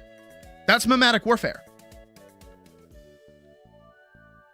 Because what it's doing is it's making fun of the horrendous things. There's not even a word in the English language or any language for that, Mac, that's like, that can convey how fucked up that shit was. And people are making jokes about it. Because we've been conditioned to.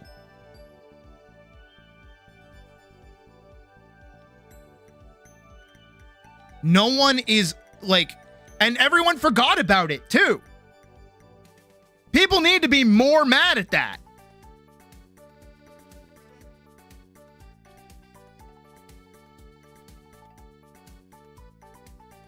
People were not mad enough about the shit that came out during that. Why? Because they were too busy making jokes about it. We need a subscription service to highlight the biases of each news outlet. True.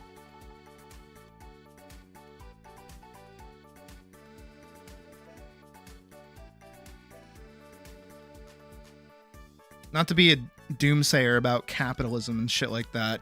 I am who I am. But that's part of the fault of it, is when money makes a country turn, that's all that matters.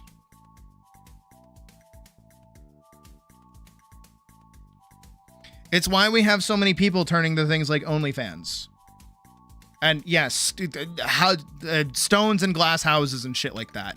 I just do it for fun. But like, that's why we have so many people turning to shit like that in the first place. Is because that's how you make money.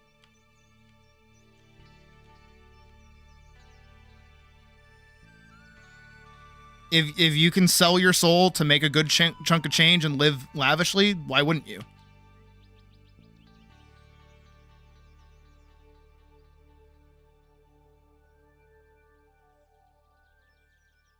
Does that mean shit like that should never happen? No, of course not. I'm not saying that like we should outlaw stuff like that, because that's not how you fix things.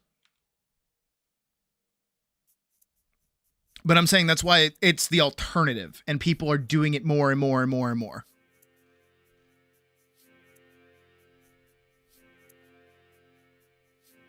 Coping about how it isn't that bad, or that our yeah. Fun of liberals because apparently. Yep.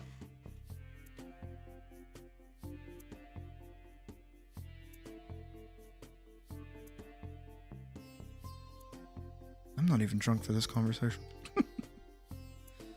I'm glad that I seemingly have a collection of people that seem to agree with me, though. Good little echo chamber.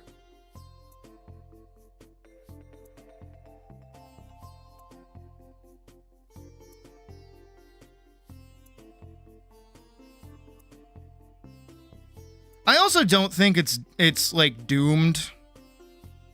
I know that I say a lot of bad things and I point out some horrific realities in our world, but I don't think we're that bad.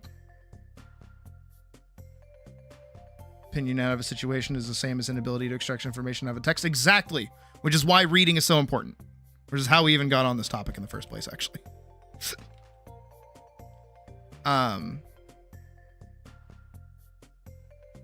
People are just lacking that awareness, but it does seem like people want that awareness.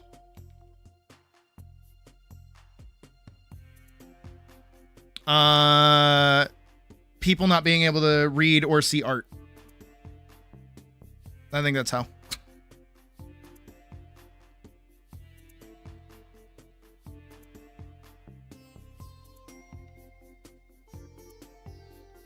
And the importance of reading and seeing art and like taking those things in.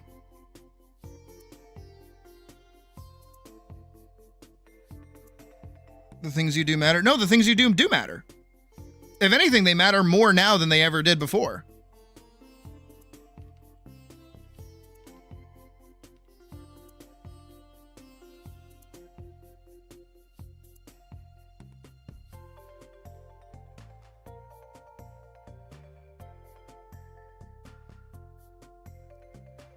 Because really, right now, for everyone here, right?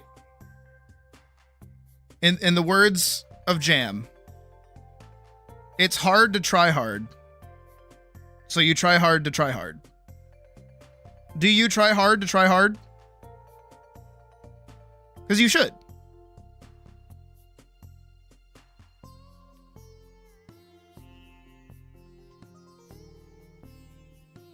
In a world where being mean is easy and even, you know, rewarded, it's harder to be nice. So be nice. Because that's the challenging thing to do.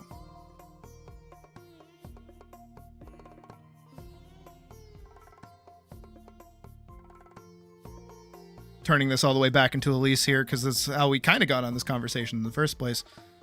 That's what Elise represents. She's like a Charlie and the Chocolate Factory moment thing, you know, where it's like she's not smarter or stronger. I mean, she's fast, but she's not like faster than anyone else. She's just a good-natured person. That's all she is. It's punk rock to be nice. That's the real punk rock, being nice. You know, caring about people, helping people out, making people feel better. And the easiest way that you can, like, do that is to just keep living. Keep going. Take it from me. Take it from me. It's the best thing you can do. It doesn't get better. It doesn't get worse. It just changes. That's all. I'm going to kind of give this like a little swoop. I'll let her get like a little fancy with it.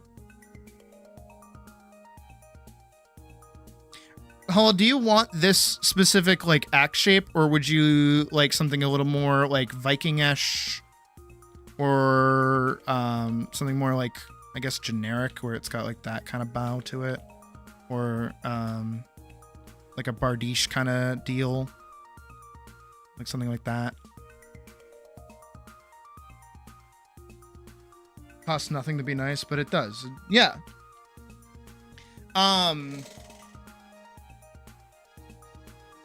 Because it does. You know, not to kind of tell you guys my stupid decisions that I sometimes do with my money. That is not my money. It is technically Hol's money. The Viking one, the like this kind of look, like the Skyrim like Iron Axe look.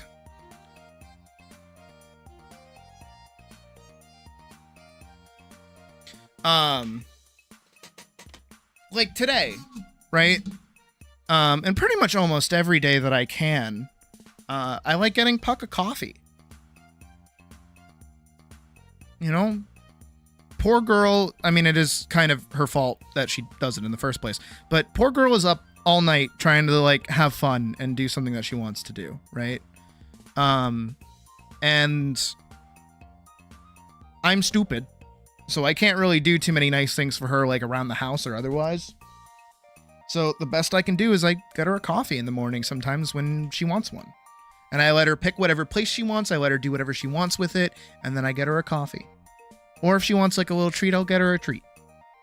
You know, and that's just like a nice little thing. But here's the thing is that whenever I do that, it costs me money. Of course it does. Sometimes I shouldn't do it. but I know it makes her happy. And it's a little thing. It's very, very small. It's very, very, very, very small. Being nice and being good, though they can mix. Yeah. And this is something I did forever ago. I do not have necessarily the means to do it at the moment. But when I was in college, I used to go to Walmart all the time to get Subway sandwiches and stuff, right? And one time I was driving in and I saw like a homeless kid, probably not even like 2 years older than me, than when I was in college. He had like a Fallout 4 sweatshirt on. He was ratty. He was like sunburnt because it was like the middle of summer. Well, not the middle of summer. It was like getting to be summer. So he had just like survived winter, or had just been kicked out, one of the two. And he had like one of the little cardboard signs, just asking for money. And I'm like, you know what? I'm good on money right now. I don't know what your deal is. I'm gonna try and be good. I'm gonna try.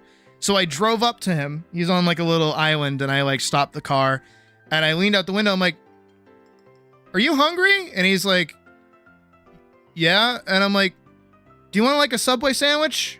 I'm going to Subway. Do you want to come with? I'll get you some stuff in Walmart too." And he's like, "Really?" And I was like, "Yeah."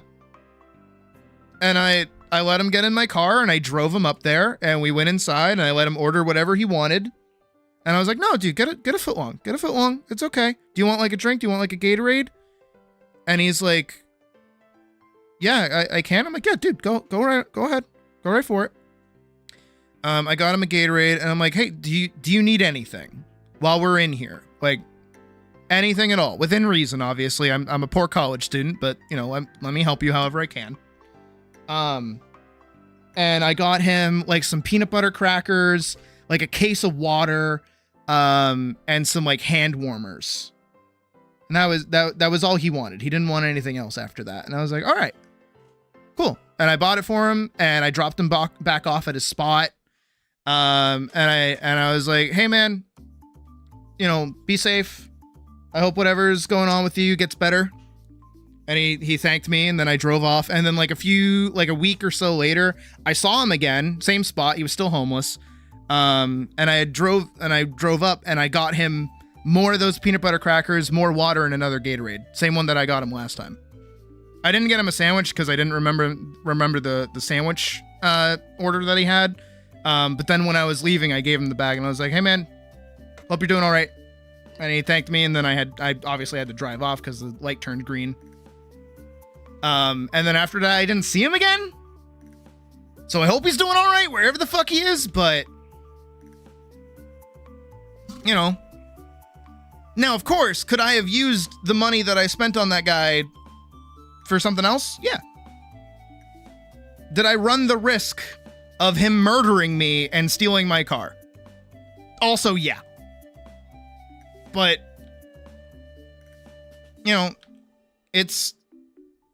I wanted to do something nice. And I have barely told anyone about it, like ever. I think that's like the first time I think I've talked about it on stream, actually. Because that's another part about being like a good person and being nice. Not saying that I'm a good person, but I'm saying like part of it is just being good when no one's watching. Doing something out of the kindness of your own heart that doesn't benefit you immediately. He also ran the risk of me murdering him. I was in my boxing age at that point, so I could have absolutely killed him, yeah. And I did have a knife on me, yeah.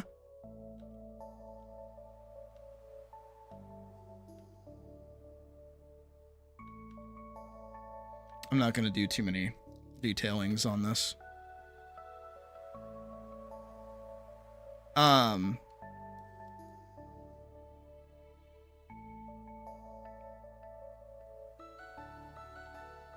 And you know, of course too, with over my years of traveling on public transit and meeting people, and talking to people, and just seeing people in general. It's like, and do not tell anybody. Yeah. Paladin moment, you know? If you need somebody to pat you on the back for doing something good, that's not good.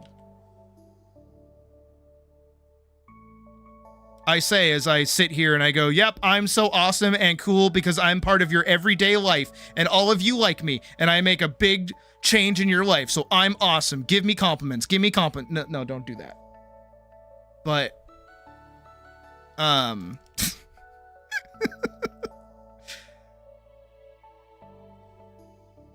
it's really hard to be nice. But be humble. Yeah, exactly. And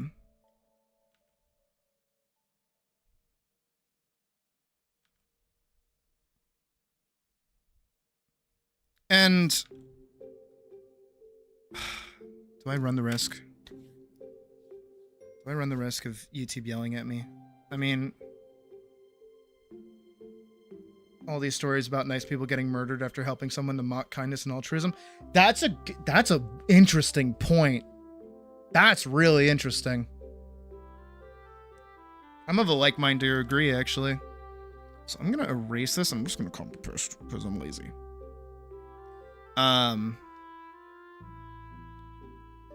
But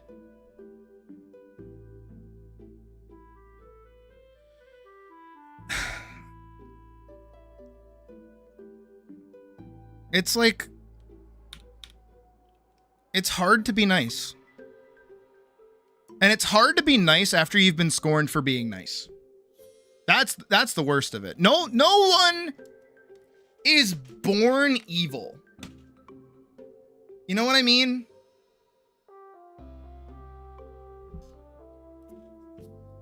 I know that sounds weird, but no one in this world is born evil. No one comes out of the womb being like, I'm gonna murder everyone! I will murder everyone! I shall destroy the world! No baby is thinking that when they come out of the fucking womb. All they're doing is going, I want boobies in my mouth! That's all babies care about. And frankly, I'm on the same side. I agree. Babies know what the fuck is up. Because I get it. If I don't have a boobie in my mouth, I'm gonna cry too.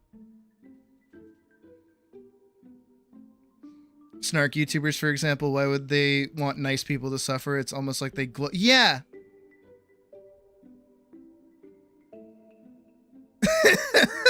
New soundbite. It's a good point. I'll say, oh, they'll just spend it on drugs, so I wholeheartedly, yeah. But that's also why you kind of, you do the other end of it, which is why I didn't just like give the guy money in my little anecdotal story. It was a real thing that happened, so it's not really an anecdote, I guess. But I bought him specifically food and supplies that he would need and use to keep him alive. I definitely did not have the ability to like, I didn't give him money to like buy a new car or, you know, give him a job or anything, but I did what I could. Folks stay away from relationships. Yes, exactly. It's so easy to be scorned and then turn that scorn into somebody else, or turn that scorn onto somebody else. Oh, what movie was it? One act of kindness begets another. What is that? What movie is that? Sparks another.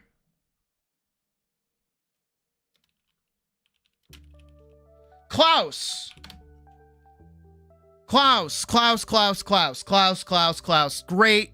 Great, phenomenal Christmas movie. If you haven't seen Klaus, This Christmas, we have to watch it. It's my favorite film ever.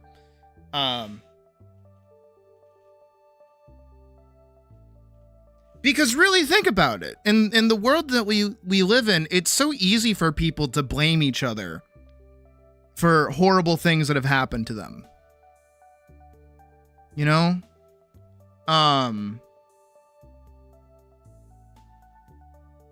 Think of it like right now, for instance, not to immediately talk about trans issues and things like that, but it's the one that I know. But one of the most common uses or clause points that people say towards trans people and why they shouldn't be allowed to exist is that we're harming children. Or that, you know, we're destroying the economy, or we're harming people, or, you know, we're sick in the head. Stuff like that, right? In their mind, in that person's mind, they have been conditioned to think that trans people are causing problems. So if trans people stopped existing, those problems go away. That's in their head. That's what they think.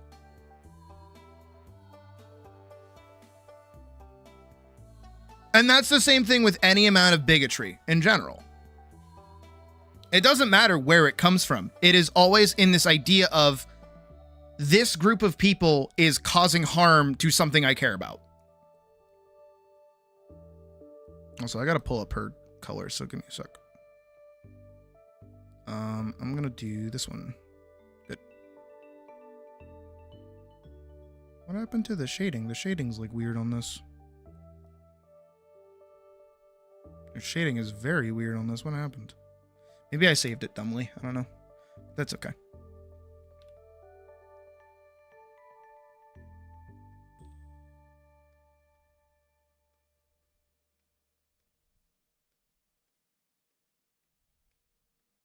That's the X. Okay. Boop, boop.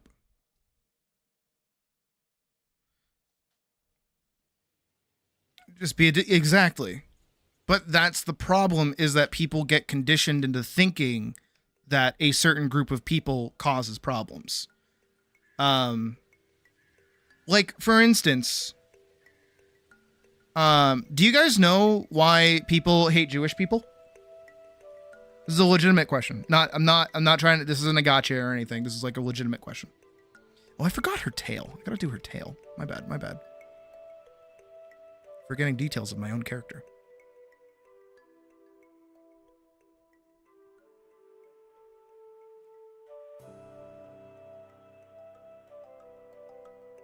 I'll do her tail in a second. I'll get all this out of the way first.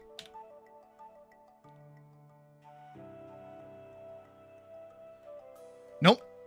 There is a historical reason as to why specifically Christians hate Jews or Jewish people. I shouldn't say Jews. That's kind of derogatory.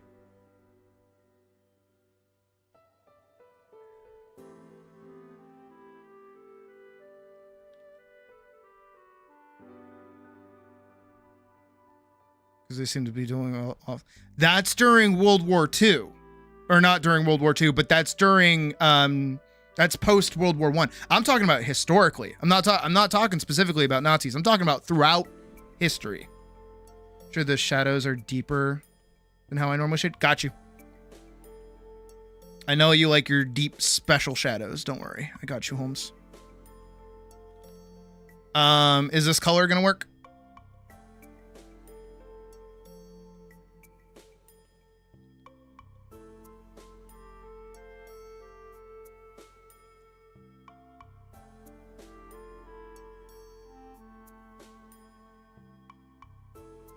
Who killed Jesus?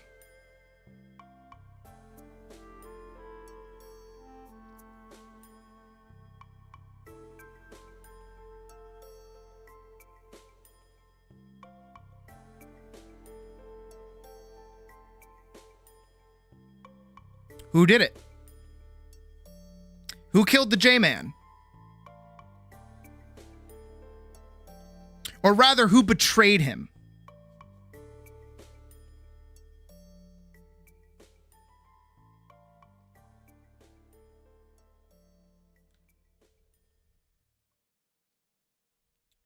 It was Judas.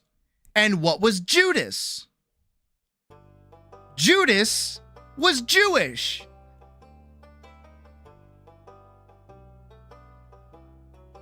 So guess what? In the minds of the Christians who like Jesus, they say, hold on, it's because of that specific Jewish person's love of silver because he sold out Jesus that Jesus was killed. It is a Jewish person's fault that Jesus is dead. Do you know how wrong that is? Because Jesus was a Jewish person too.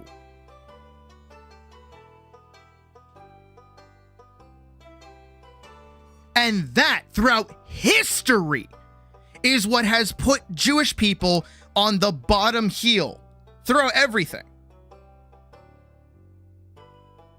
They are not that big of a threat. And then also on top of it is what all the reasons you guys said as well, because throughout their history and their culture, they are debt lenders. That's how they make their money. They are rich because they make good financial decisions. This is a plot point that we saw in Kingdom Come Deliverance 2, specifically in Kuttenberg when they're trying to get the Jewish quarter on their side. They're the ones with all of the money. Why? Because they're debt collectors. They loan money out to people, and then through interest, they make the money back. Which is the easiest way for a community of people who are ostracized to make money. All they do is say, I will give you money, you just must pay me back. And then when they don't, they make their money back. But in the minds of, you know, ancient religious, I say ancient, like, it's like the Roman ages, but it kind of was. But if you go back to like that time period, that's where that stigma comes from.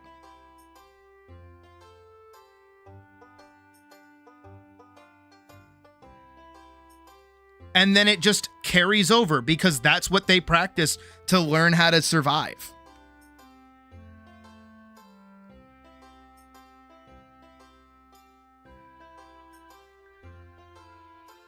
And that's where they get the like stigma of being like penny pinchers and, you know, being money grubbing. It's not because they're money grubbing. It's literally because it's their job to loan you money and then it's your job to pay them back.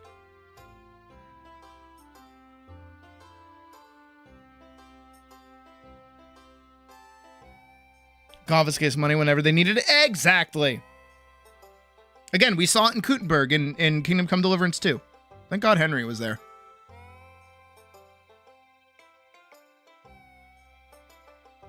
But that's how easy it is to get people on the side of hatred. All you need is just some kind of excuse to convince people to listen to you. That's all. Builds and mutates over yeah, exactly. Until that hatred becomes so ingrained into a sort of stigma or stereotype that it carries over. I mean, how many people right now probably associate black people with thugs, right? Or rap music or anything like that, right? There are things that you probably associate with that kind of culture. But why is that?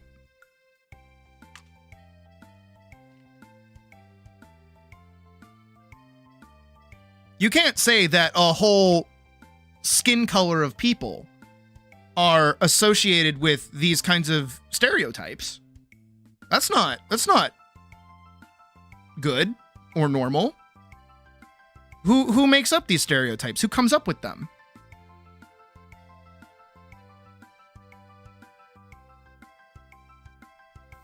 Who does that? Who's perpetuating that?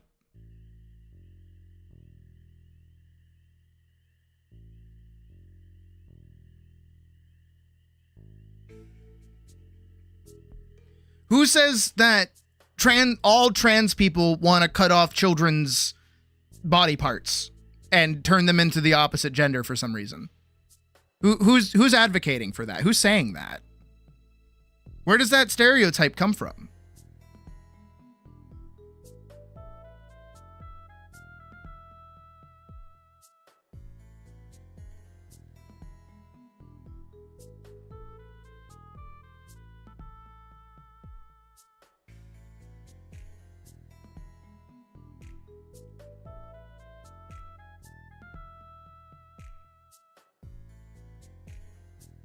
That was more of a rhetorical question than a literal question, to be fair.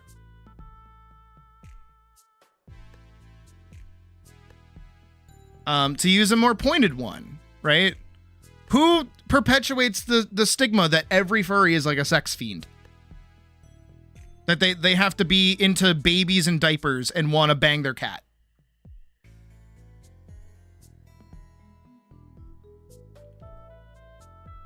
I'm looking at you, Shane Dawson. Fucking freak.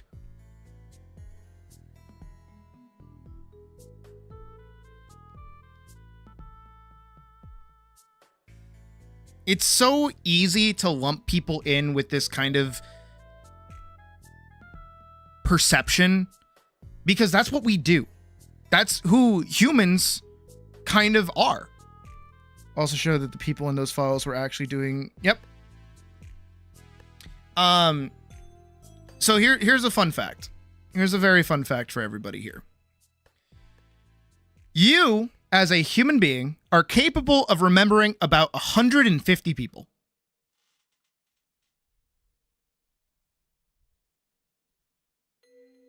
Maybe 200. Maybe. But 150 people is the best you can do. Why? This is your tribe. This is your community. This is a small town. This is your friends. This is your family. This is your connections. This is your partner. This is everybody right here with this 150, right? Maybe 200 again. Maybe if you have like a really good memory. This is the average amount of connections a human being will have, can have, and probably should have. This is how many individuals you can keep in your mind.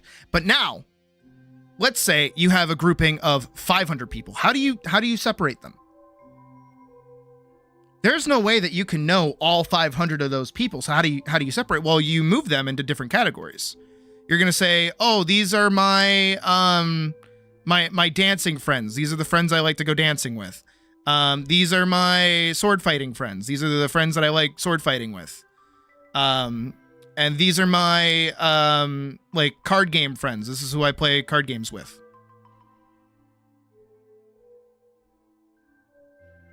Right?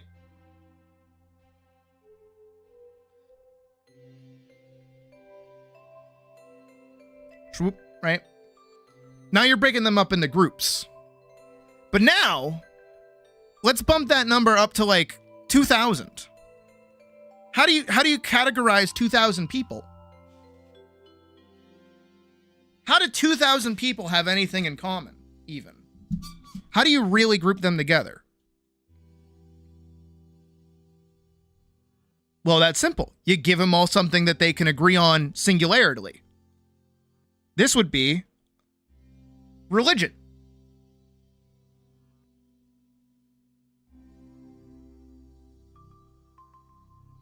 That's what humanity started to do. Because if you look at how we've advanced as a society, like as anthropology, I love anthropology. Anthropology is so cool. Is that how we started? Was we started as towns. Then our towns turned into cities. Then our cities turned into states.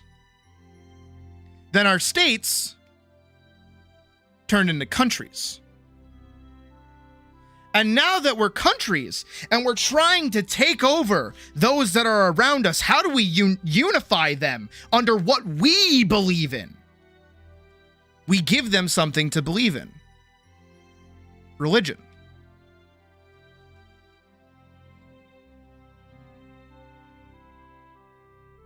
Well, now that religion turns into what covers the world. Really think about separating the world and how much easier it gets when you start cutting it up by what they believe in.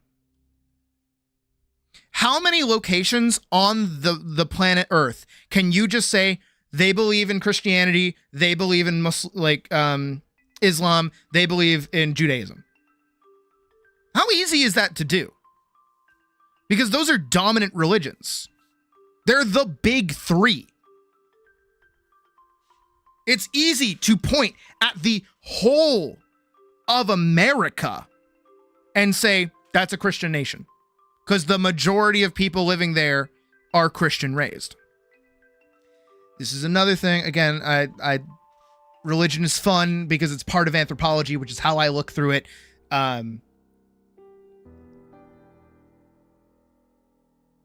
Really cool is when you read specifically about the Ten Commandments. I think the Ten Commandments are very cool. Now, why is that? Because the story of the Ten Commandments is, this is after Moses has just freed all of the slaves from Egypt. They have escaped Egypt. It is now a loose collection of people with no land, no home, no food, no nothing. The only thing that has unified them at this point is the fact that they have all escaped from Egypt and they are now free to do whatever they want. But the man who was responsible for it comes before them and says, "Hello, everybody. Now, I didn't do it. I didn't save all of you. It was actually God who did it. God saved you guys. I'm just his messenger. And I hope you guys are cool with me. But now that we're free, I'm going to go talk to God to see what we're going to do next. Sound cool?" And everyone's like, "Yes, you just saved us. Oh my God, thank you. Yeah, we'll listen. Yeah, we'll wait for you to go talk to God. All right, go ahead. Like God saved us. Holy crap. This is awesome." And then Moses goes up on the hill and he sits up there for a while and he's like, "Okay, how the fuck do I get like a bajillion people to not murder each other? Because there's going to be like a little bit of lawlessness because we don't have like a police force. We need people to work together and like believe in each other and be nice to each other and not hate each other. So how do I do that? How do I word this as specifically as possible so that they don't kill each other?" Got it. And he comes down and he's got the 2 stone tablets and he's like, "Hey, so this shit is what God said. Cool." And everyone's like, "Uh-huh." And he's like, "All right, God says don't murder each other." And everyone's like, "Ooh, God said don't murder each other. Man, sure was thinking about murdering, but if God said not to do it, I won't do it. Don't steal. Shit, I can't steal. Man, God said not to do it. I guess I won't steal from other people either.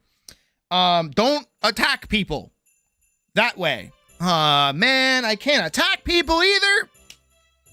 All right, if that's what God says." And then all the other ones. "Congratulations, you have now unified a loose collection of people with no homes, no country to call their own, nothing else, under the banner of religion. And that religion is foundationally just basic morals to make sure they do not turn into a warmongering, destructive force. Good job, Moses. You did a good thing. Sucks they fucked it up for you, buddy."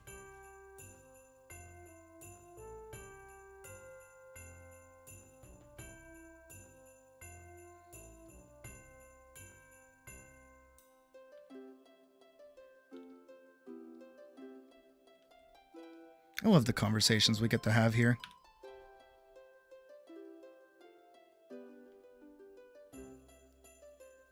That's also why you'll get a lot of people who talk about like they prefer the teachings of certain religions, but they don't actually subscribe to any one religion because they are so far beyond their own teachings at this point. Again, it's wild that we have to listen to Stardew Valley music while we have this conversation, but even still.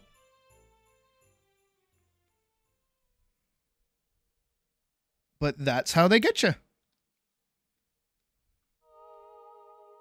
Okay, I wanted to make sure I did them on the right layer.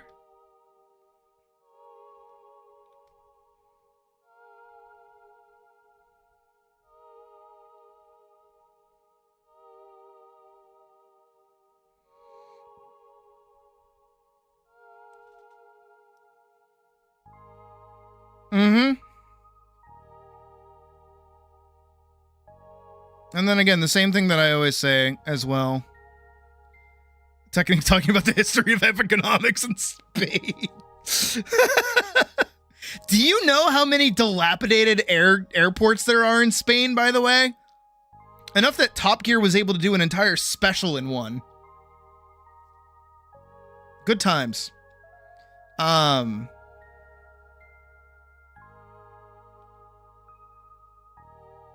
Again, I just think anthropology and human history is really cool. And in order to study it, and in order to study a lot of the art of the time as well, you do have to learn about religion. There's no escaping it.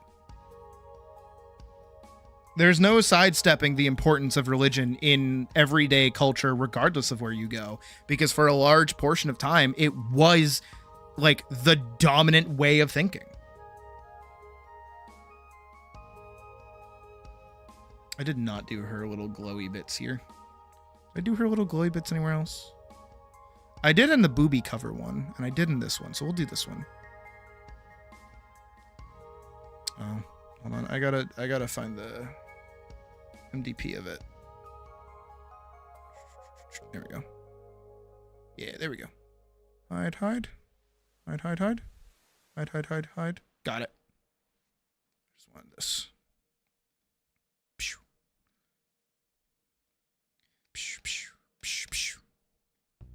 And we'll kind of dupe and dupe and dupe, dupe, dupe, dupe.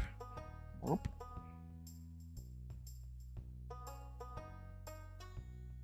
Boom, boom, boom, boom, boom, boom, boom.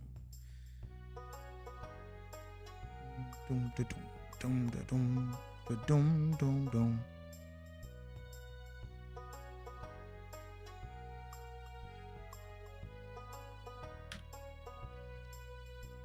Oh, that one's a special one that I do for Hollowed. That I will also, don't worry, Hollowed, I'll do it for this one as well.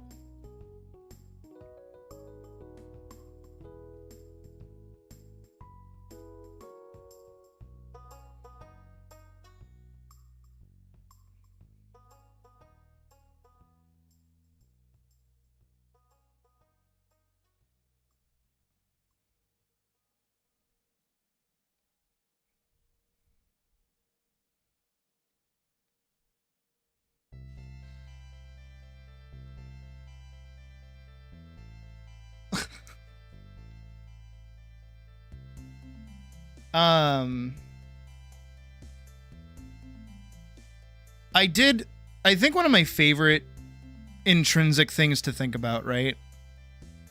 And it comes from Nier Automata, oddly enough, is what do you think would happen? And this is just like a internal thought process that you can do for yourself, or you can use it for a setting in a game. I don't mind. What do you think would happen to the world if we discovered that God was real, but he was dead?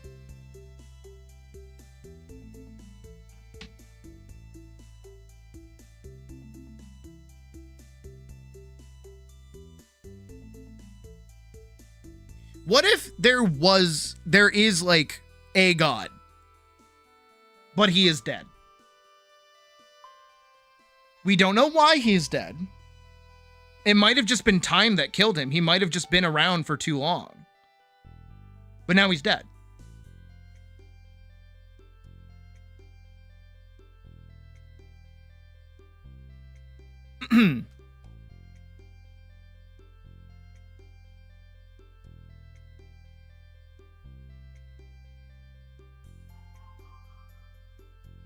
I don't know why, but I'm afraid. Nah, that looks weirder. It's okay. I'll put like a really dark tree so I'm stand out too much. So it's fine. I'm fine.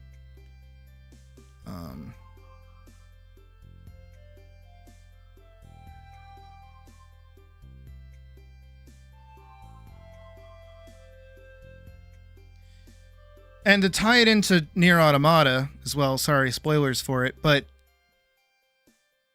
if you have some kind of purpose in your life, or you believe you have some kind of purpose in your life, and you discover that the reason you're doing stuff or the reason you're fighting for something is no longer active or no longer going to benefit from your endeavors, how do you go on living your life? Undertale. Don't worry, I will not forget Undertale.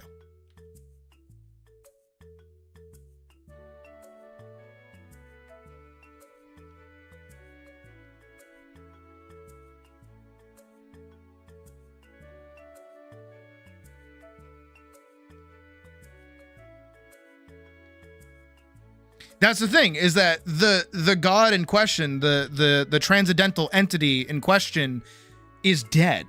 You cannot ask it what it believed in. You cannot ask it who it was benefiting. Cannot ask it anything. It is dead. You just found its corpse.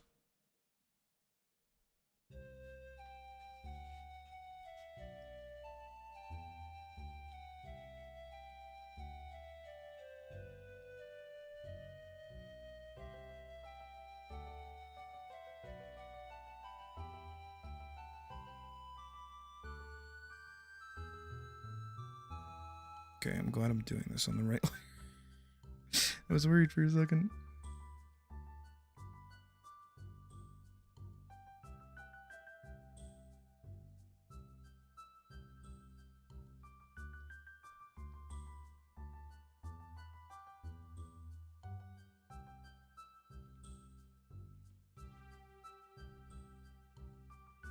But nobody killed them.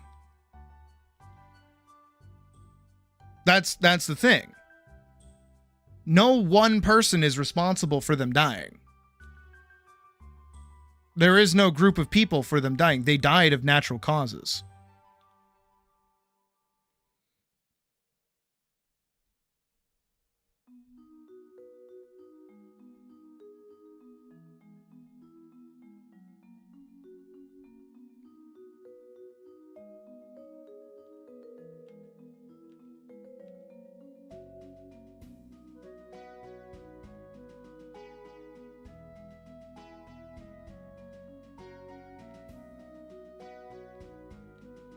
It's just a fun little thought experiment. And others were right. Yep, probably. But again, the god is dead. What does it matter? There is no one to judge you anymore. There is no one watching you anymore. They are dead.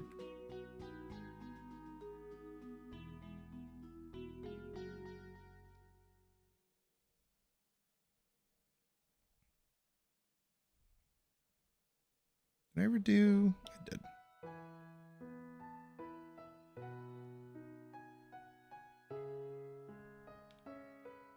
I'm trying to find like...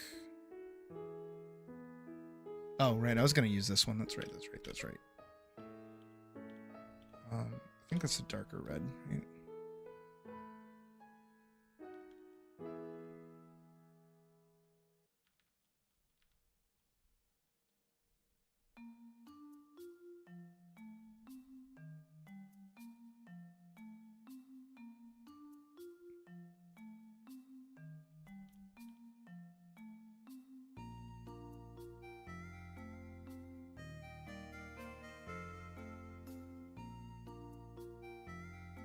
I like how much existential horror I'm hitting with you guys today. The idea of not being able to see art, like visually be able to see it. The idea of finding God, but he's dead. I'm trying to think, what's my other... I don't know. I think of like horror concepts like a lot of the time. Sometimes I think people forget that I'm like good at horror. I think I forget that I'm good at horror. Or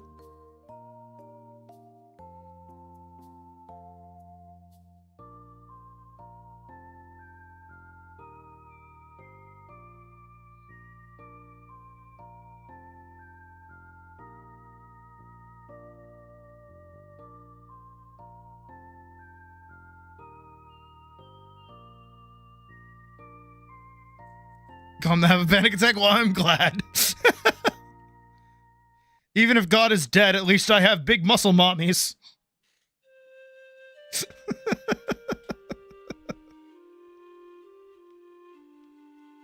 Oh, actually, Hollow, do you wanna,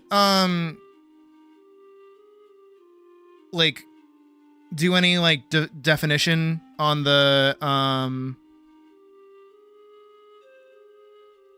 body and, like, kind of show me where you want the shading to go?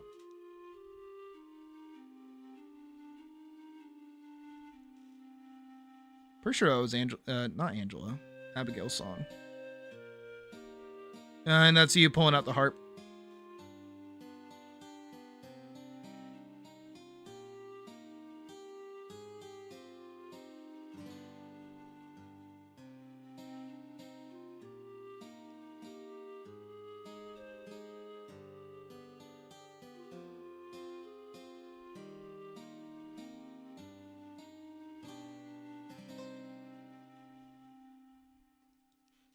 What's my other horror bit?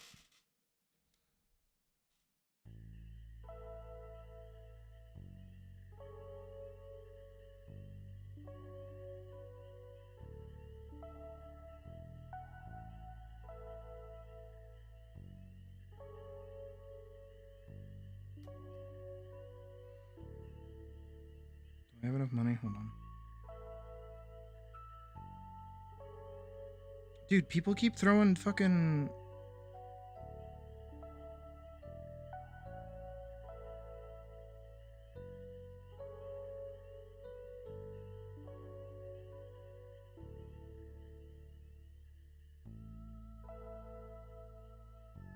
No, I did. No, I did. No, I did. No, I did. No, I did. No, I did. I'm right. I'm right. I'm right. I'm right. I'm right. How much is it? I gotta stop. 85.54. NBC an overture. A blind woman who's sitting in front of an easel asking you to pick painting that fell into the floor. Oh.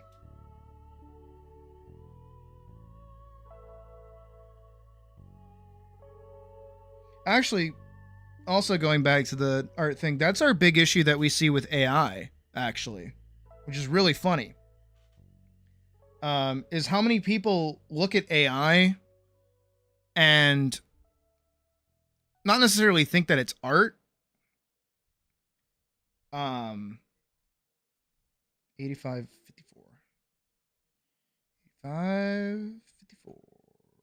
No. 85.54.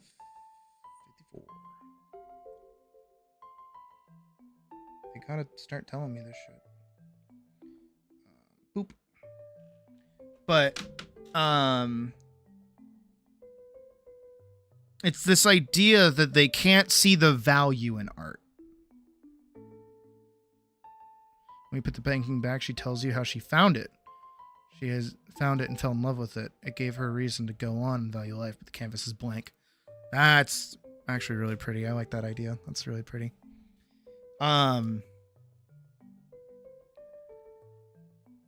Because that is something that you see happening a lot, is that people don't have value for things. Have you noticed that? Especially in terms of people that like give credit to AI and things like that, is that they lack perception of value.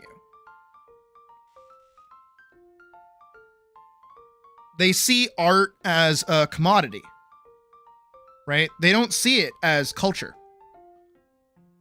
And the reason for that is because we have grown up in a society. I should have a clown outfit.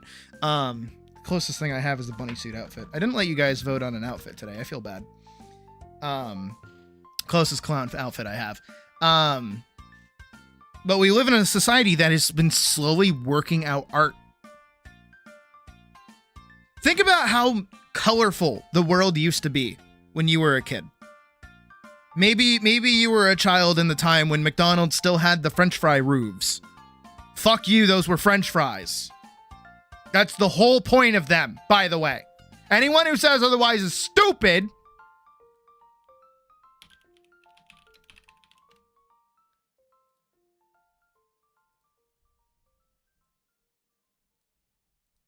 No, that's small.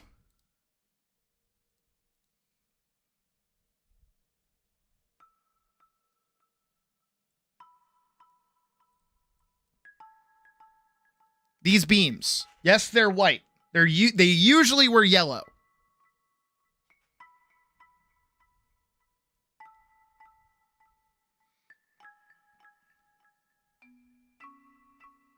Going insane and maybe probably wouldn't care. Maybe something bigger. Probably. This is like a really dreary picture, but these used to be yellow because they used to, this is real. This is real. Fuck you if you don't think it's real. It is a real thing. It is literally psychology.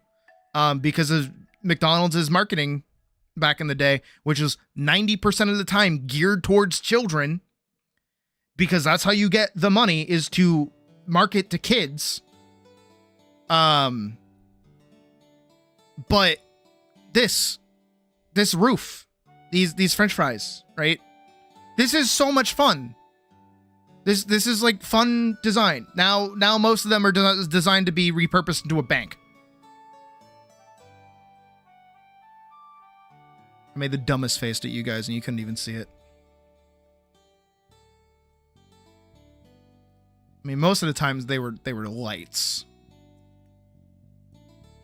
Fucking liminal right here. Hot damn. But this.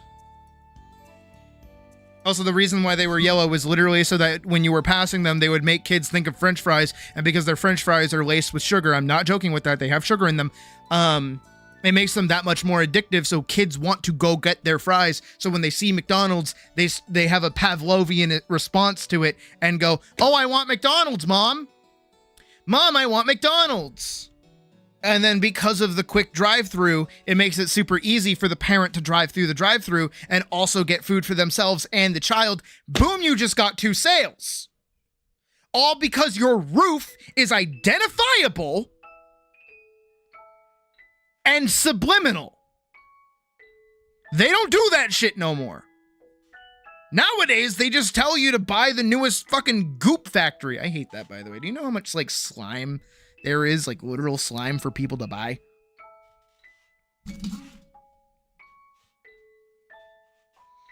No, I love a good Macca's. At the back of the Macca's. Nah. Right?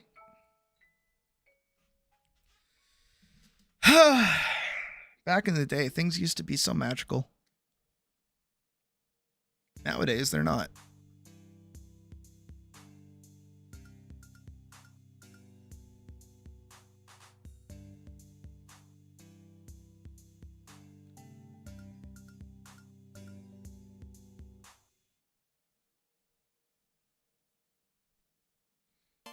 Mm-hmm.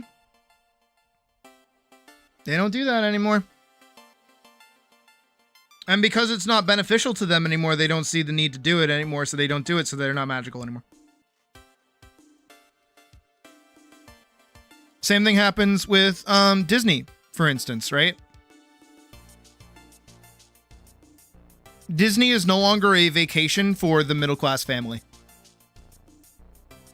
That's not where they make the money. The way they make the money is through Disney adults that will go regardless of how much they ramp up prices.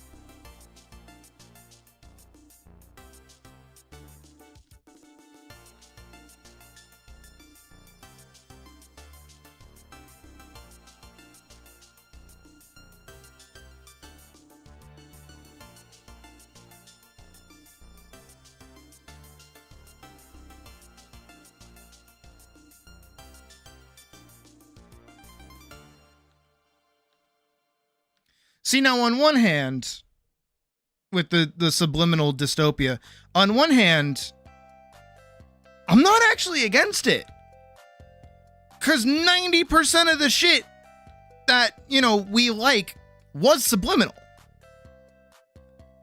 Every advert we ever had poured into our brains as dumb children was meant to be subliminal. It was meant to teach us something. You know, whether it was for us or for parents or otherwise, it is manipulation, because that's how you get people to buy things. You have to manipulate them. You have to. I know that's horrible to say, but it's true. That's why car salesmen are some of the worst fucking human beings on the planet, because their whole MO is to convince you to buy a car that you both probably don't need and probably cannot afford.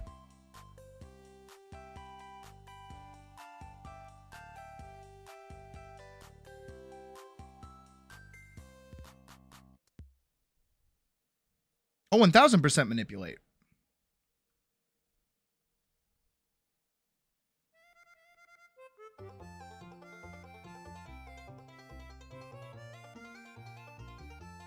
Oh, I've been doing that on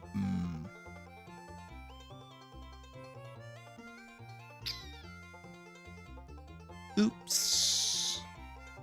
That's okay. Let me get a lookie.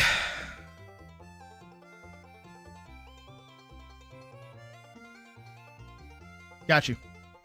All right, that's really easy. When I get to work on the skin, I'll do that. Where are her feet? Oh, it's okay. Just gonna cover it up anyways. It's fine. It's fine. It's fine.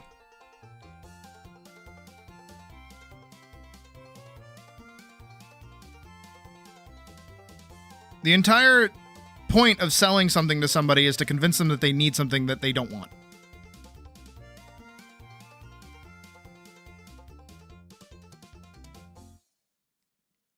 Wrong layer? Yeah, wrong layer, Kronk.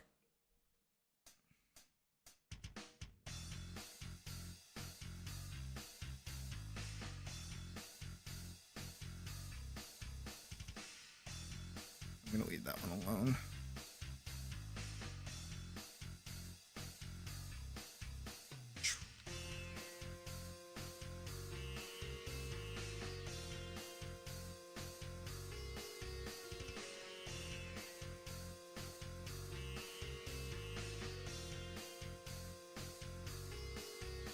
Yep.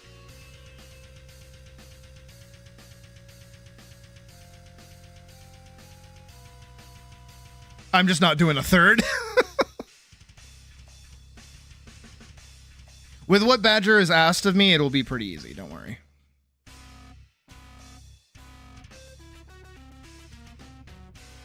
And as long as Badger is here long enough to make sure that the base sketch is okay, I'm certain I'll do a fine job on it.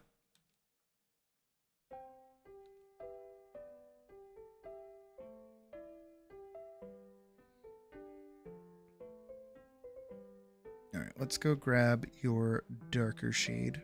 Here, I'll go even darker for you. All right, let me go take a look-see at your ref that you sent. Okay. So you're gonna do a little swoop. Separate layer. Okay, good. I am. A little swoop. Another swoop. And then a swoop going down. It kind of goes like that. And then swoop there. A swoop here. And then a swoop. My bottle just fell over. Okay. The ghost is mad.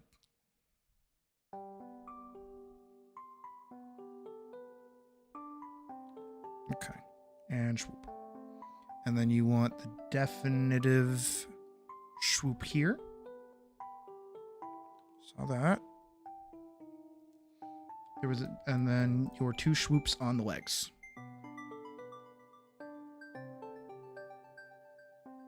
Start from like all the way up here and kind of go in like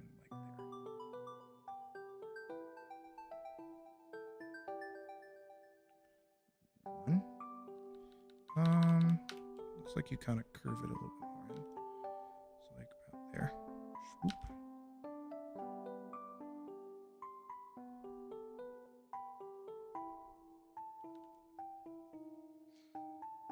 And then you do this one pretty much all the way down. Like that. Swoop, swoop, swoop. Swoop, swoop, swoop, swoop. Then over here, we get swoop. You just kind of have that being flat, so I'm okay with that. Hey, that rhymed. We'll go swoop.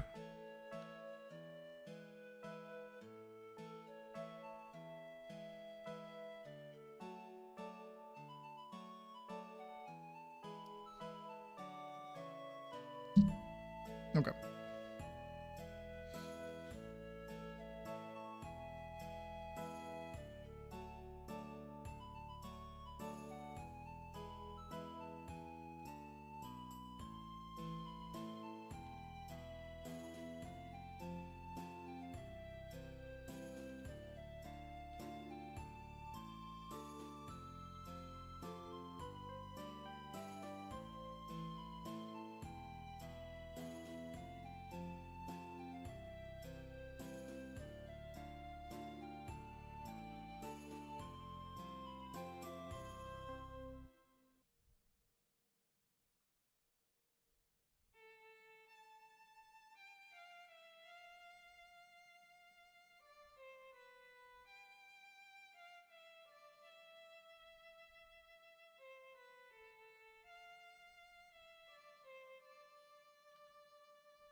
Space adventure, the track.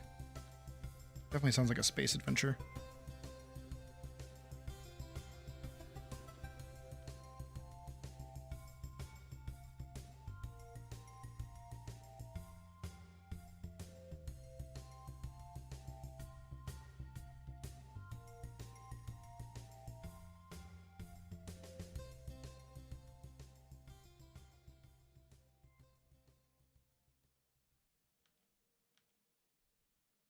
No, I'll do a different color for that.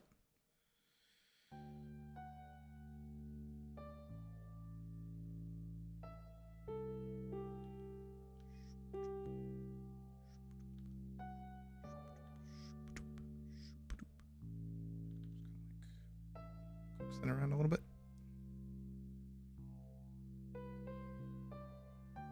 I mean, you can if you want.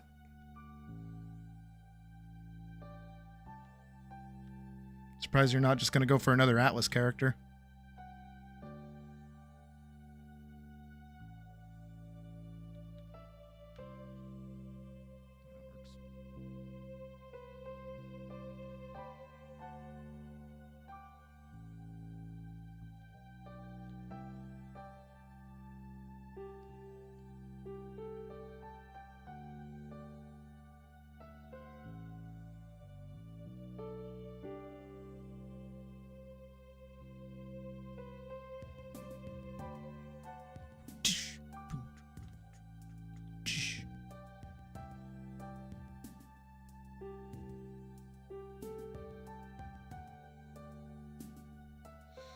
Sometime in the summer, apparently. So says Kisef. Oh, well, I'll be doing those all at the same time anyway, so it's fine.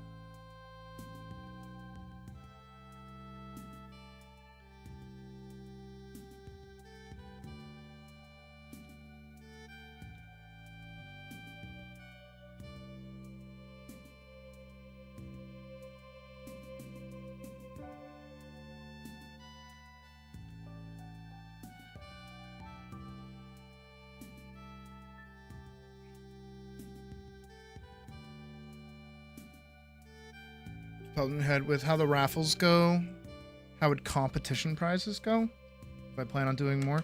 Probably the same way that they have been.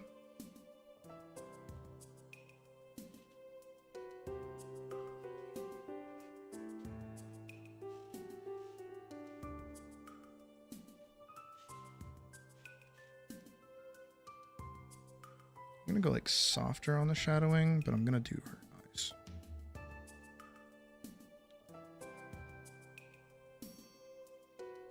Do on average like darkening my eyelids a little bit.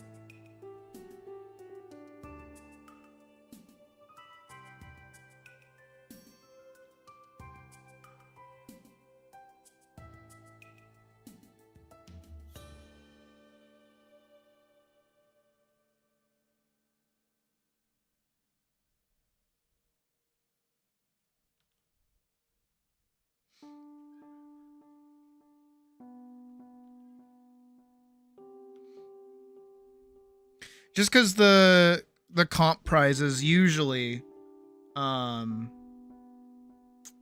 what is it? They're usually specifically aimed at like whatever character you had win.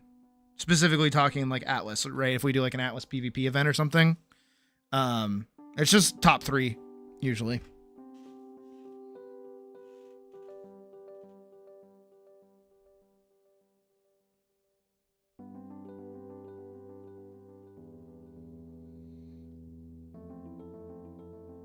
I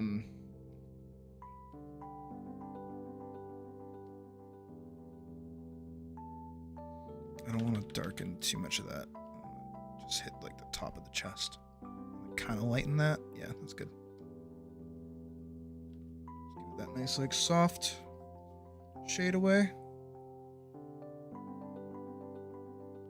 Oh, that's too far in. There.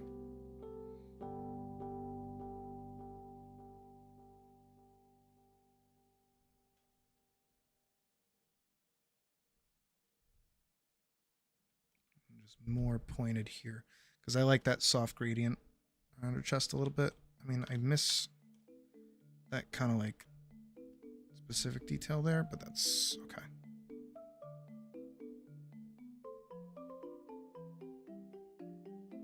I don't want to hit it too hard. I just want to soften the edges. That's all I want to do.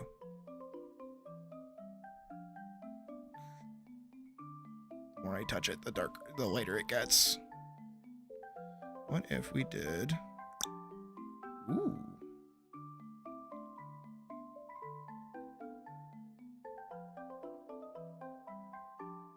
That makes the pixels stand out. No, undo. Come back. I'll leave it rough like that. It's fine. Just barely touch back here. Kind of get this edge there a little bit.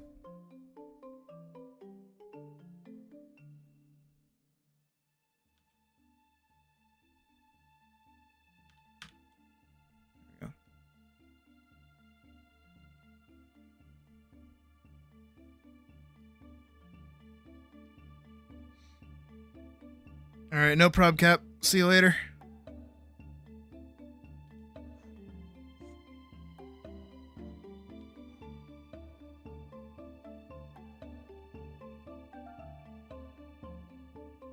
I barely hit the legs. Back over it a little bit.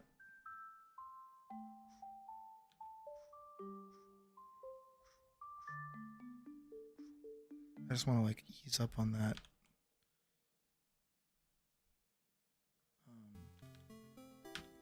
Is it the pixelation that happens there?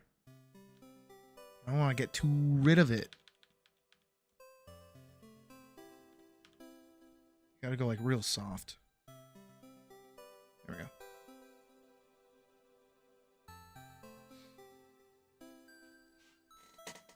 And don't worry, kiddos. When we get the new update, we will absolutely be doing another PvP event.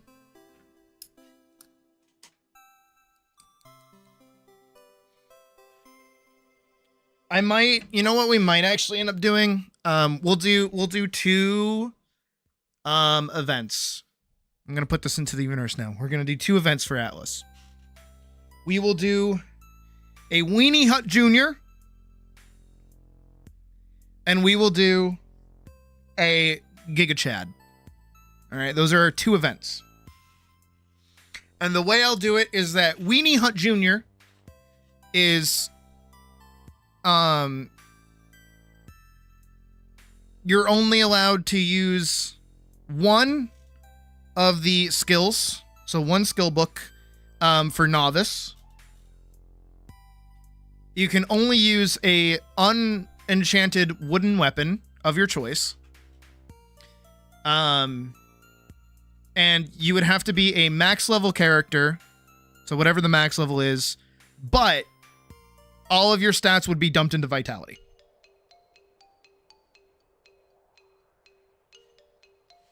And no healing. So you have 1 attack button, 1 wooden weapon, and then you beat the shit out of each other with max health.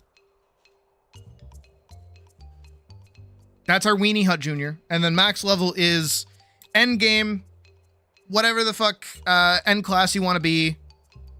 Max gear, no limits, do whatever. Preferable bis. Go at it. I think that'll probably be our duo with that.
That way it benefits people to actually like play on the what is it? The Friday Night Atlas with us. So it's like, hey, you know, if you want to gear up for the PvP event, you know, we'll help you with that. And then also like gives people a reason to keep playing with us after the fact so that they can get another character up to max level. Coercion.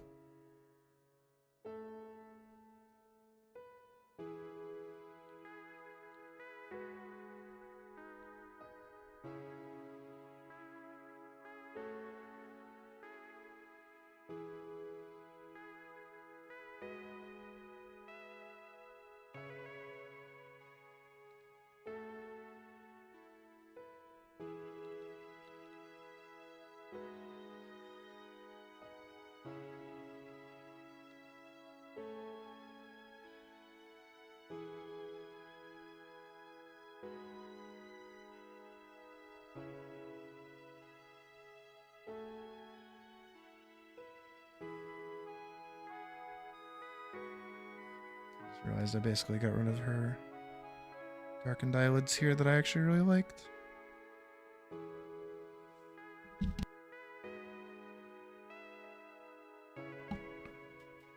Alright, I'm gonna duplicate this. Now I'm gonna go find blur. Found it.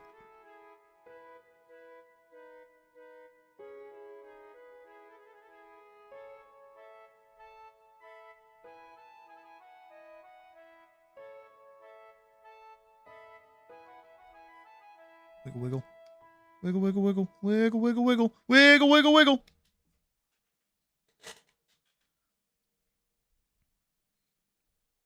And we're going to grab an airbrush and we're going to make it like a little lighter. Here. No, we're going to do this.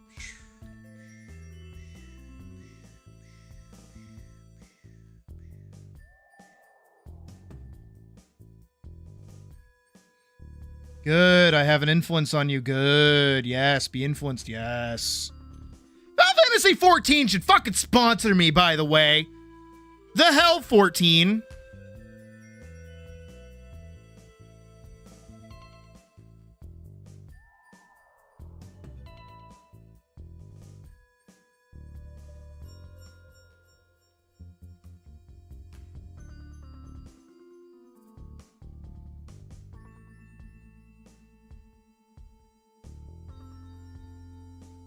Come on, 14. I'm sponsorable.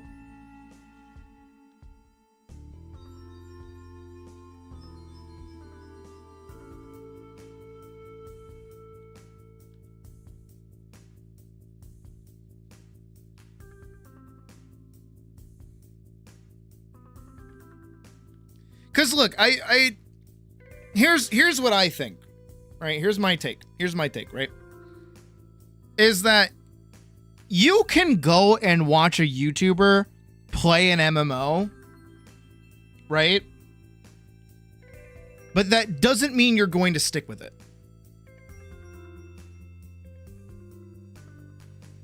Right? And I think that's true for a lot of people here, is that most of you probably tried 14. I'm going to give myself that credit because I recommended it. Or because I was playing it and I was talking about it. And you're like, I'll give it a shot. And it probably didn't click for you the first time.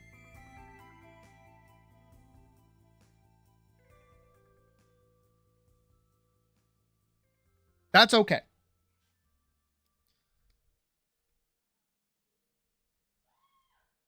I'm going to do a little bit of shading underneath her legs. Because her feet kind of aren't getting that same like treatment.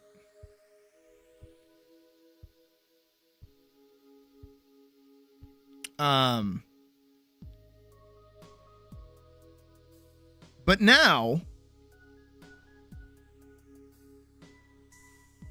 I don't know, maybe that, again, I'm giving myself a lot of credit here.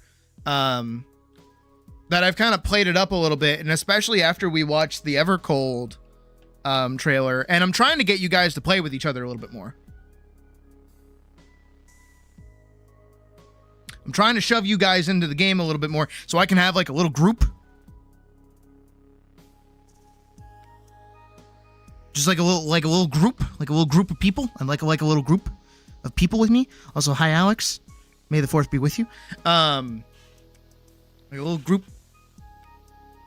Shimmy shimmy.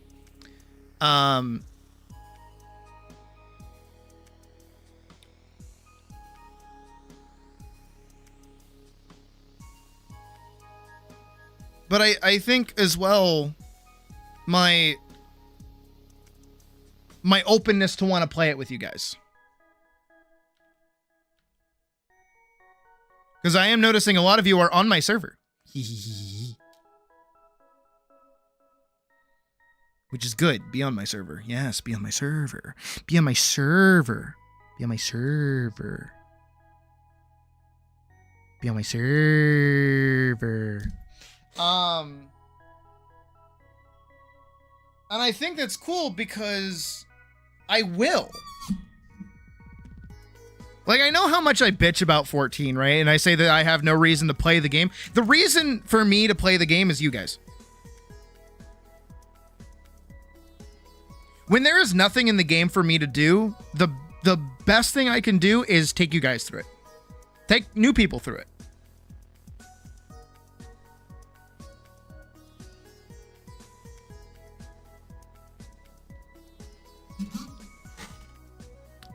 I'm being so for real with you guys right now. If I am not streaming, or if I am streaming and I am on Final Fantasy 14, and you're about to do a dungeon, let me know. I will stop everything to come help you.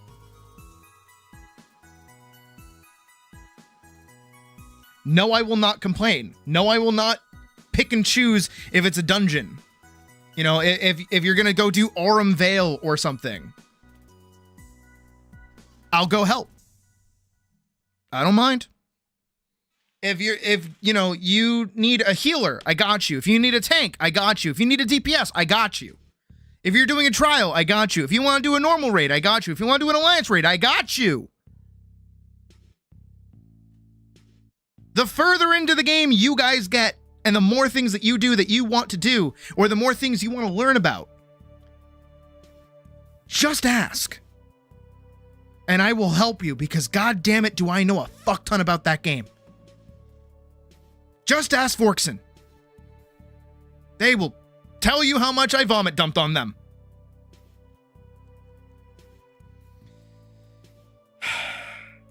Champ, can you fucking believe, by the way, they got rid of the poison floor in Aurum Vale?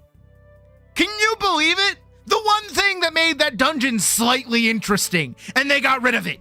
What the fuck? What is that? Why'd you do that, Square? Why'd you do that? Beta cucks.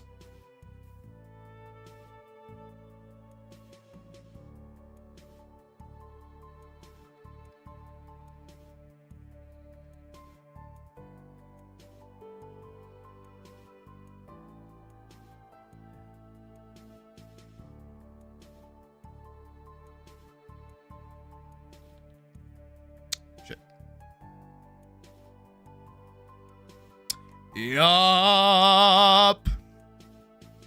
And this is why I still stand by the fact that them making Final Fantasy 14 more solo player friendly actually harms the game than benefits the game.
Mm-hmm.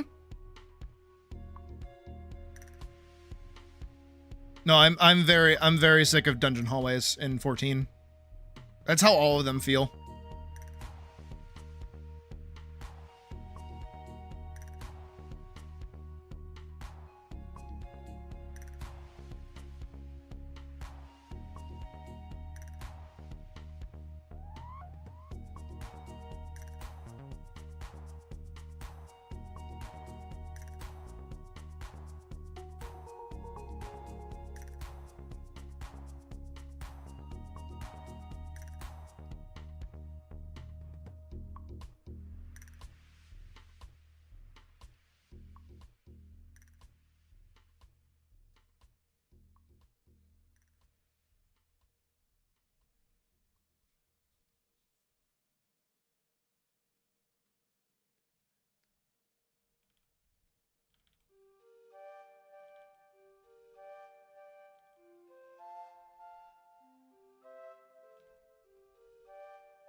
Also, this is to say to everybody. This is for everybody, all right?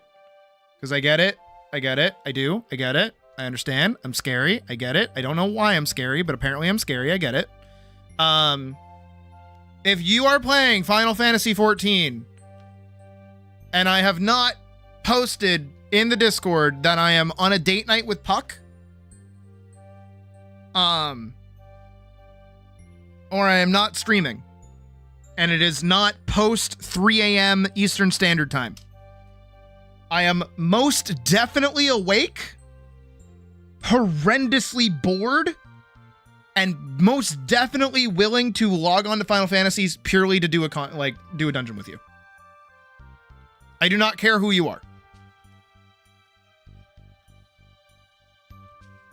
That goes out for everybody, okay? If you're in the Discord and you're going to run a dungeon, and I have not said that I'm on a date night with Puck, because I'll usually say like, yeah, I'm doing stuff with Puck later tonight, haha, or something like that. If I don't say that, green light. You have a permanent green light all the time. This goes for anybody. Do not be afraid to ask.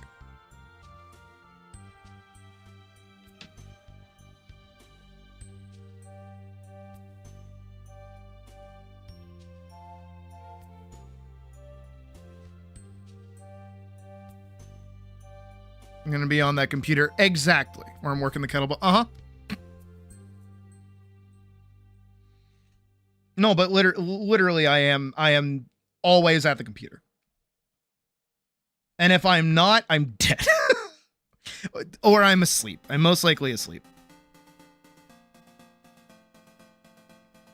But again, I will wake up and probably immediately hop on the computer, or I'll go downstairs and make food and then eat food at my computer. I am always here. And it's 1000% an open invitation for you to ask me to help you with anything in 14.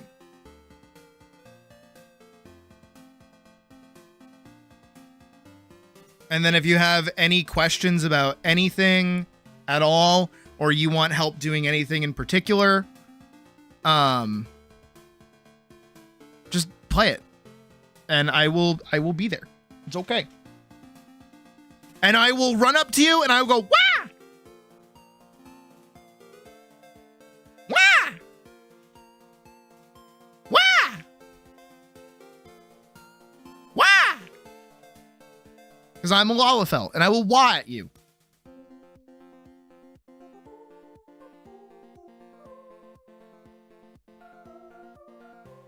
I did that in the wrong spot.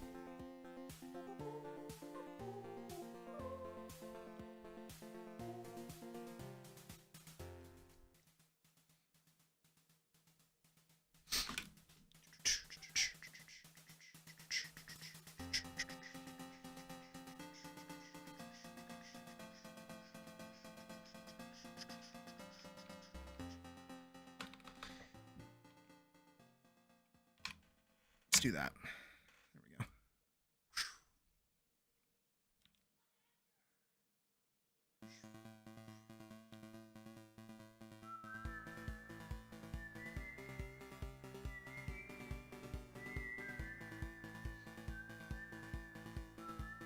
Hold on.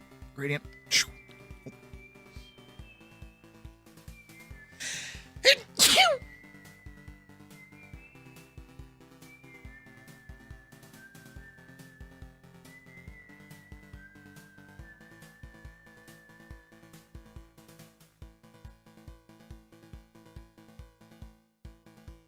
Oh, you're right.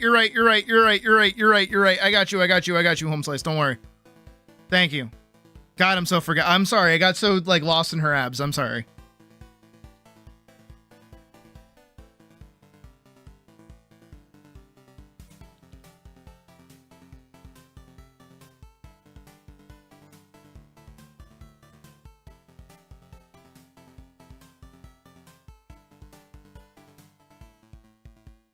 Don't worry, she's just like an annoli. She just like dropped it.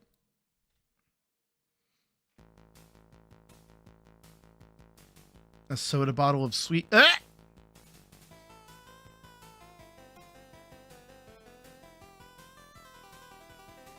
Let me undo the background really quick.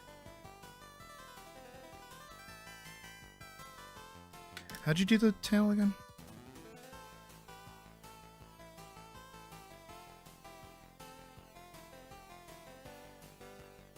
Badger, why'd you send me a meowing cat?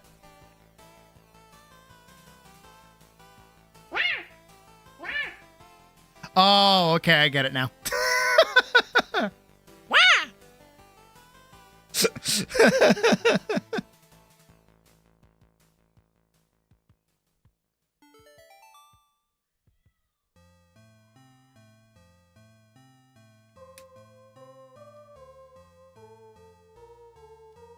The magic of tails is that you don't have to draw them perfectly. You just kind of have to draw them in general.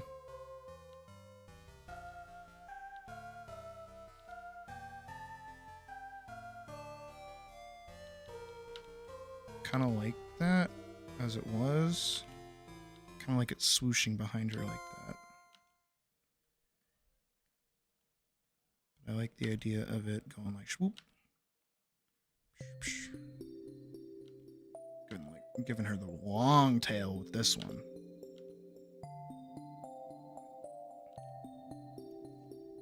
Gonna try and let that sit there. Like a little bit of red pop up there.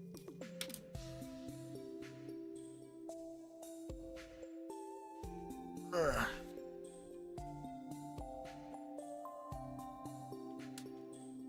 Boo, boo, boo, boo, boo.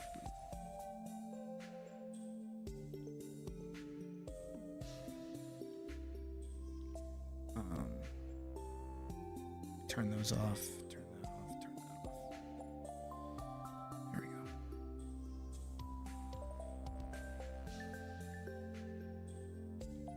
I want to keep that like kind of spikiness you have going for it a little bit.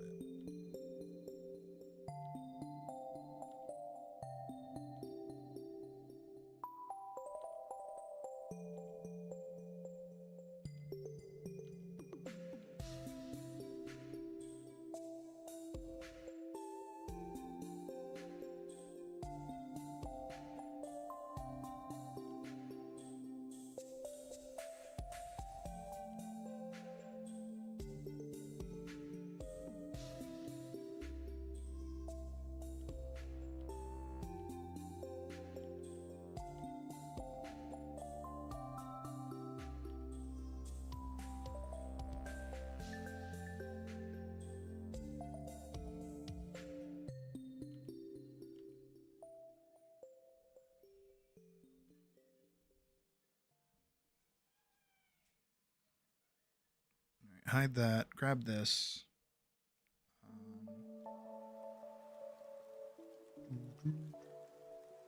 Boop, boop, boop, boop, boop, boop.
You would say that, you fucking scaly.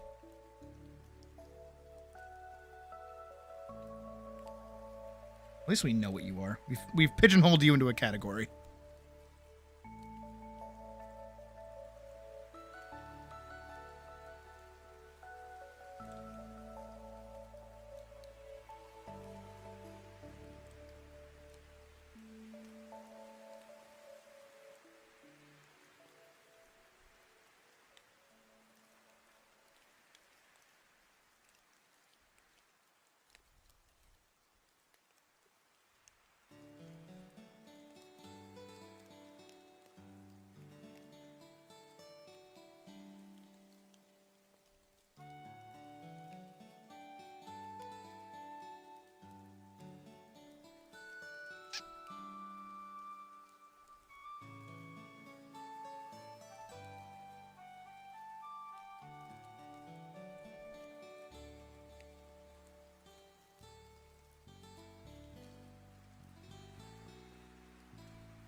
Boop, boop, boop.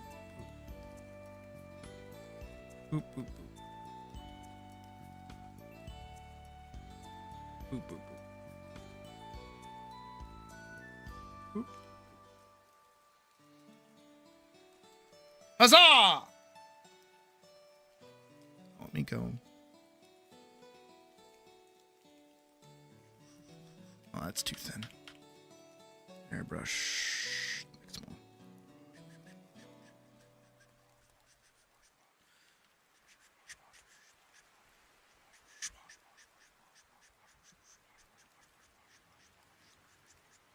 There we go. Ha! We might make... Where's the blurs? There it is.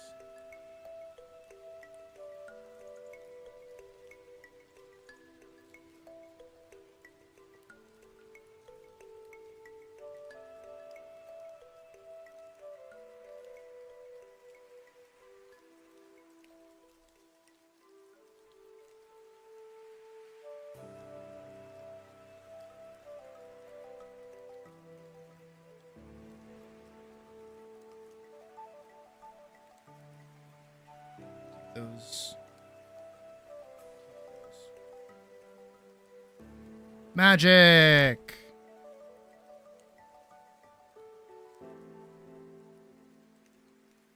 All right, hold on. I gotta do a thing.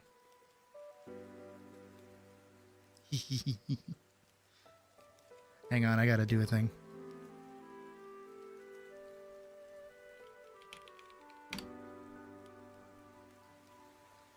Hello, are you happy with it? Any changes you need me to make?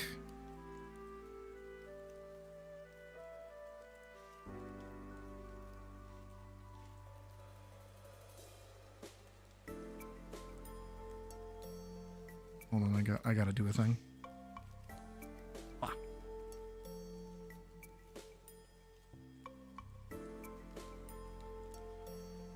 speak now or forever hold her close to you.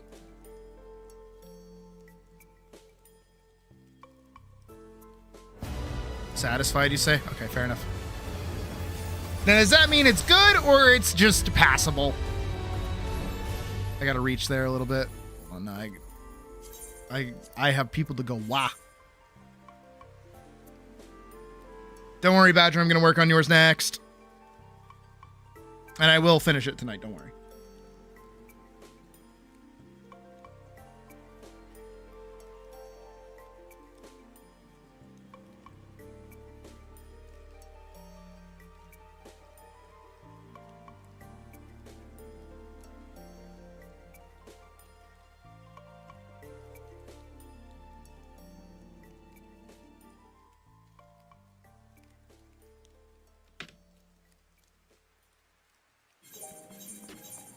It's good. Okay. All right. I had to specify. I had to ask.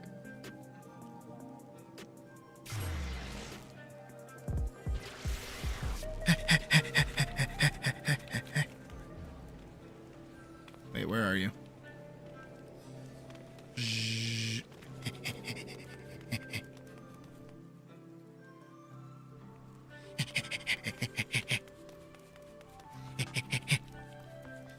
My legs are so small they can only carry me so fast.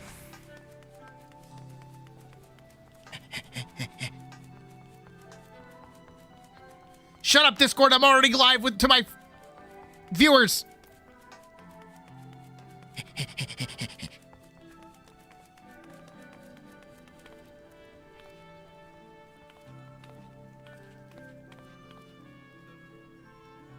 I should have gone and found them. That's what I should have done.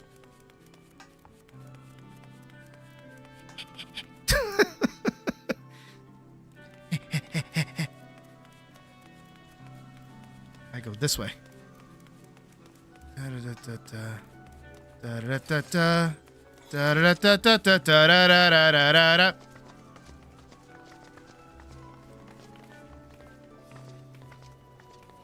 Jeez, I'm the height of your knee.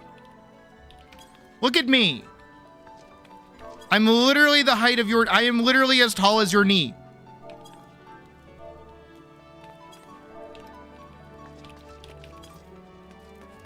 Wait, no, me come too. Don't get me copyright claimed!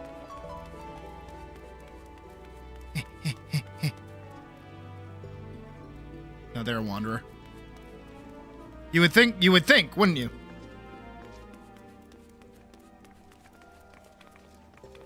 Is it this one?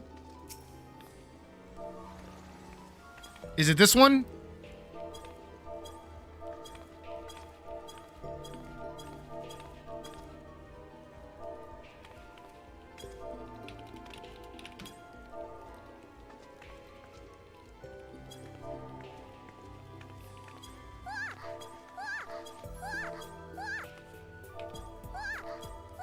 Get wad.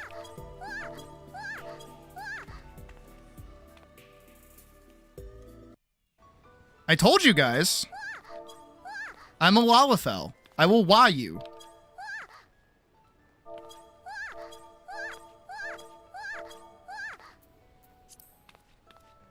Get in the Sadi's chat.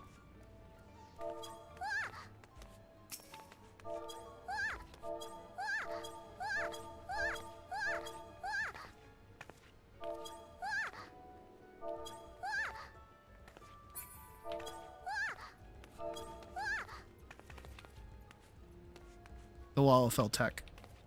You guys want to see me fly? Oh, that's twerking. Hold on.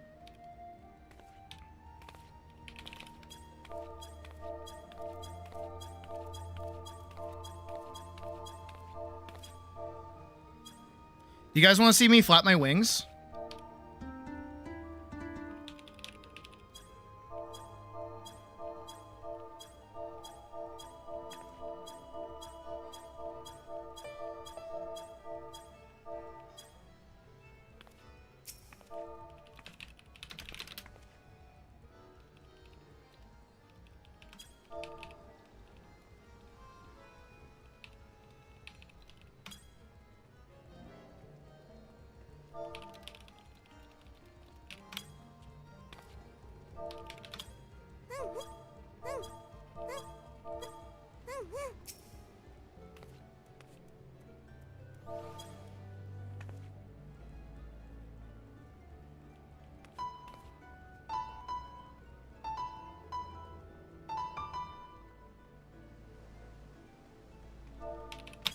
That... Ooh. That was very good.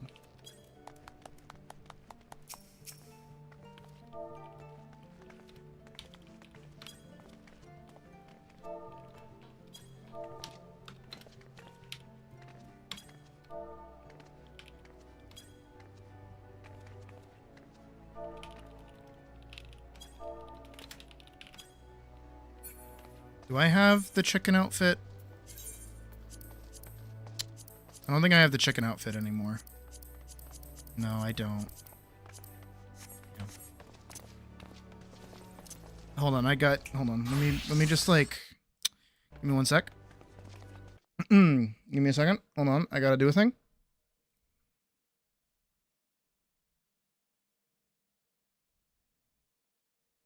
Oh no, did I get rid of it? I don't think I would have gotten rid of it, did I?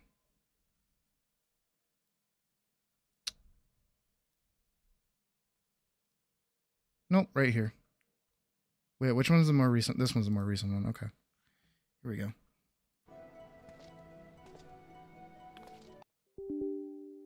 Hold on.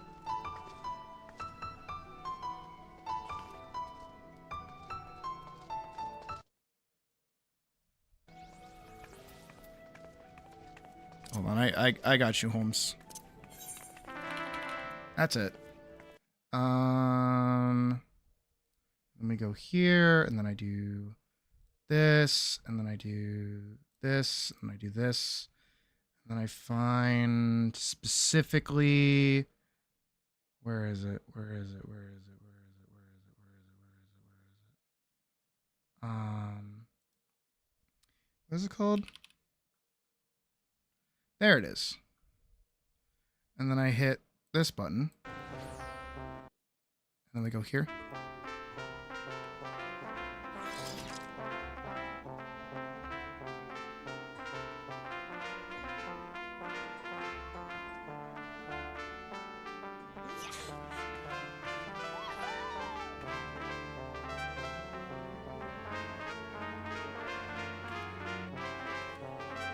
Don't get me, Disney.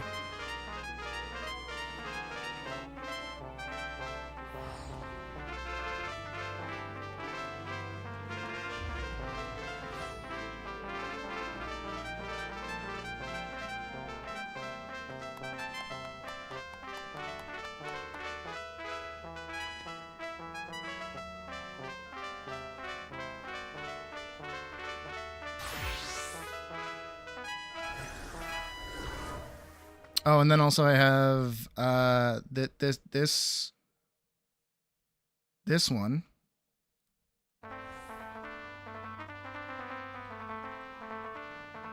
Yeah. It's better when I have my DuckTales glamour on, where I wear a chicken suit and I have like a colored baseball hat.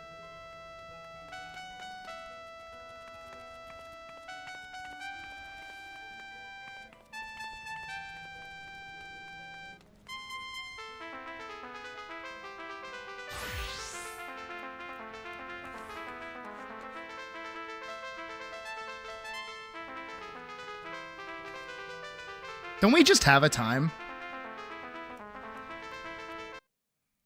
All right.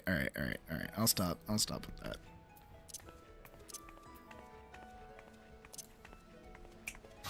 Which button is it? Oh, okay. Got it.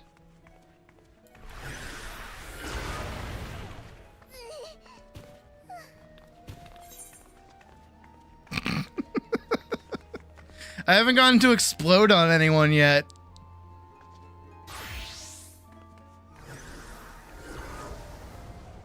Hell yeah. Best ability in the game. Best ability. Literally just kills you.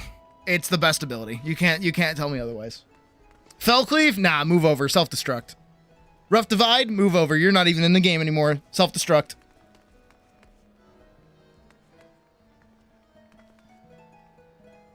You ran right by. You ran right by again! What are you doing?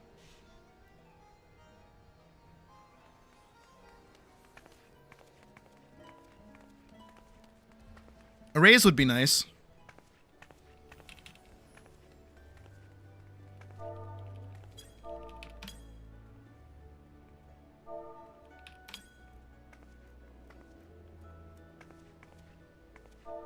Raise. Help. Please. I'm dead. No. Person. Help, not a pile. Dead people pile. Can I talk when I'm dead?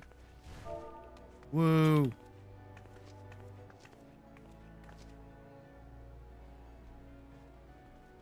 I'm a corpse. I should not be able to speak.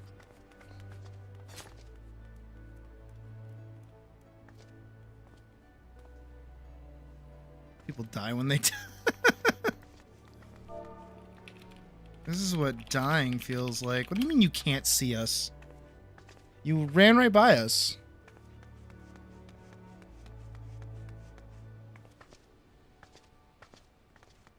And we're on this little bridge on the Aetheryte. Is it 'cause I was dead?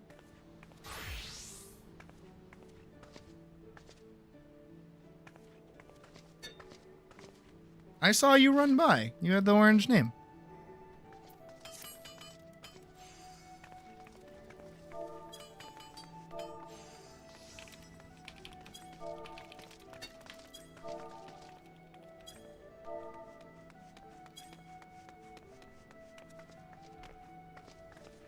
I mean, if I return, I'm just gonna pop back up over there, so it's not that big of a deal.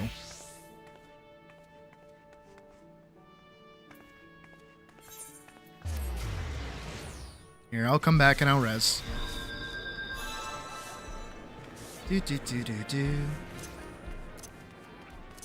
White mage. Give my mana a second. Is my raise button?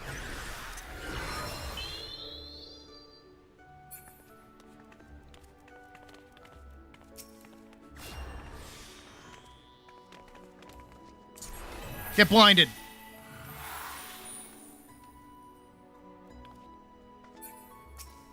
I raised you. Get up. I raised you. Get up. If you're not gonna get up, I'm gonna do steppies. You're getting stepped on. Can't really see it in this outfit. Hold on. Get stepped on. You need to move forward. No, you got up. No. Ah, come on. I haven't provided my stepping services in forever.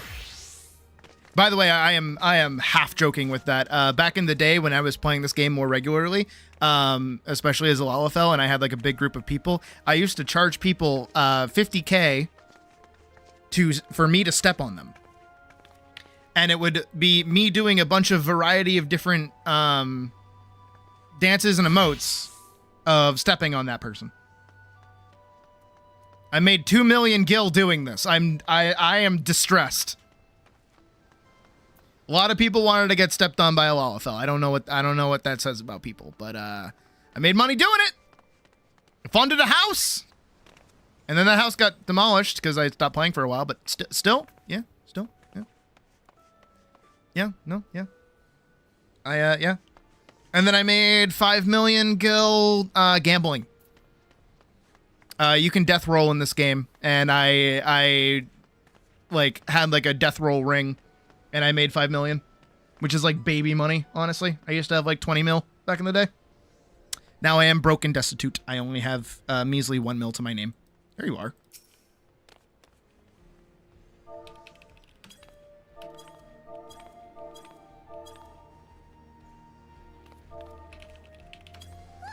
Wah, wah, wah, wah, wah, wah, wah, wah, wah, wah, wah, wah. Okay, I'll eat chicken. Damn, I'll go weaken knees for you.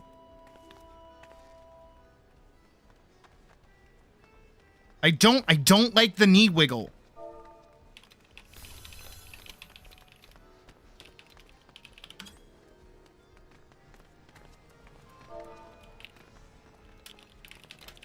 It greatly concerns me. For those who don't know what I'm talking about, when my Lalafell eats a chicken, Their knees buckle. Why they doing that? What is that? What's with that? Oh, there's a collection of fine ladies.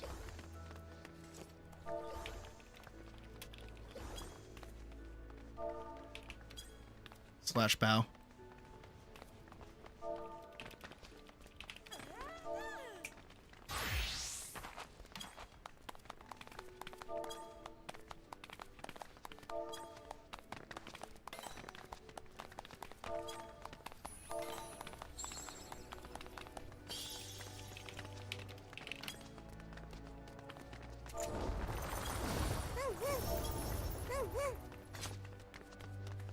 Okay.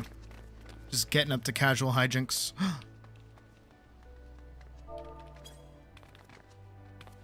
Yes.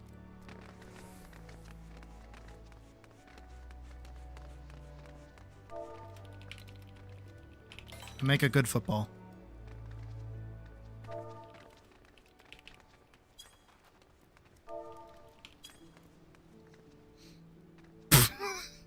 Do you guys see why I have so much fun playing as a Lalafell? Nobody takes me seriously when I do this.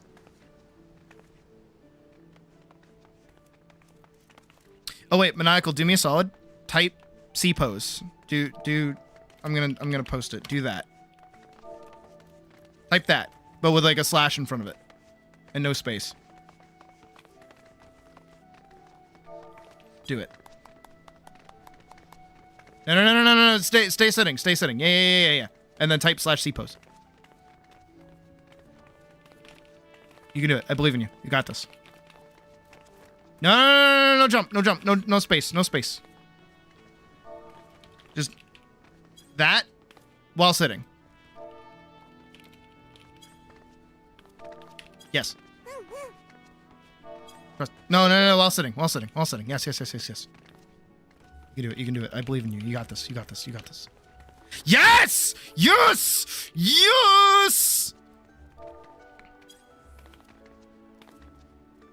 That's what I'm talking about. That right there. That's what I'm talking about. Legendary right there. That is what this game is about.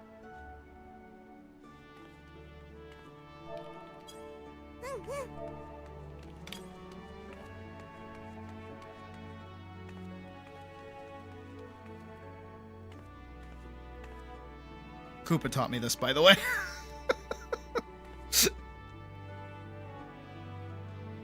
If I fits, I sits. And I fits everywhere. Actually, do you guys want a fun fact? I will introduce you to a fun fact, whether you want one or not.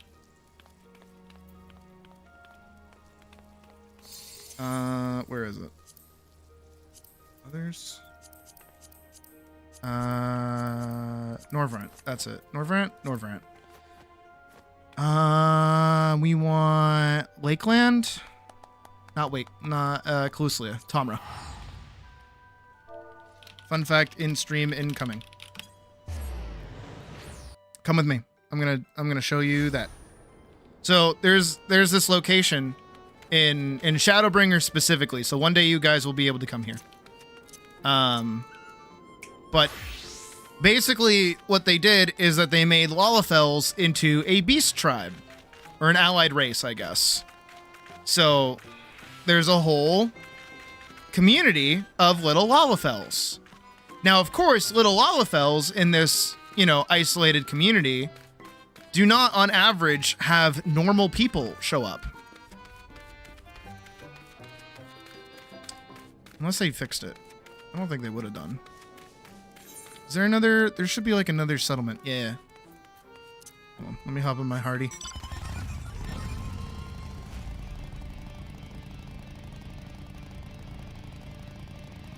Oh, what is that? Amity? No, it has to be up here then. Did they get rid of it? There's no way that they would have gotten rid of it. There's no way. They wouldn't do that. No, that's Mount Golg. Amra's over here. Hold on. There's no way they would have gotten rid of it. Are you kidding me?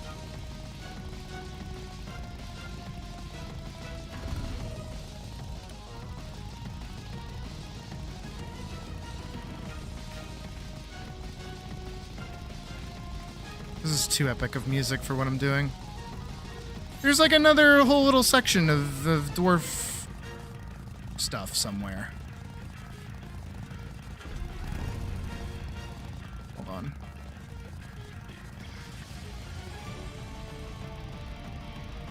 There's like 2 dwarf settlements. I know there is.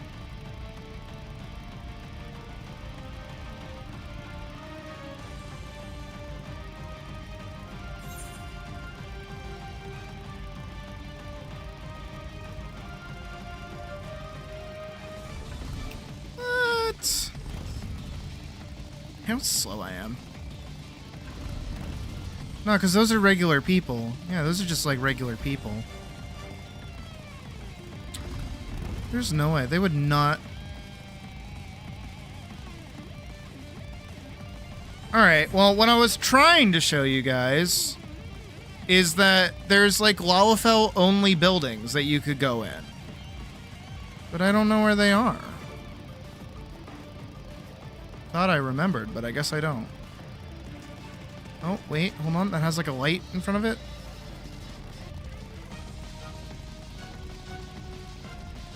This has like a door.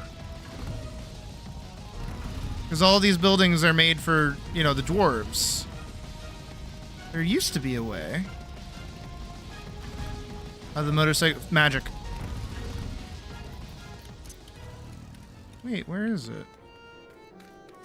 Let me Google it really quick. Let me find out. FFXIV Lalafell only house.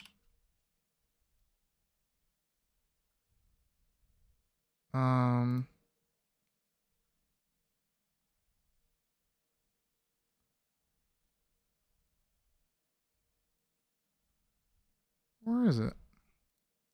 Where is it?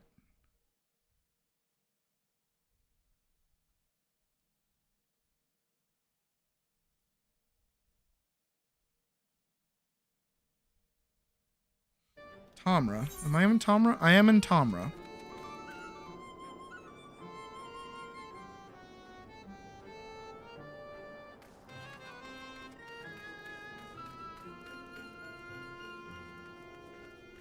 Oh, here it is. Hee hee. I found it. It's a little hobbit hole. I had to Google it to find it. This is only accessible by Lalafells, as far as I know. Look at the little Lalafell beds. Can I sleep on them? I can! Douche. I love this game. And you got all these beds and, well, beds, books, and there's like a very inconspicuous bench, I guess, for viewing pleasure outside the window.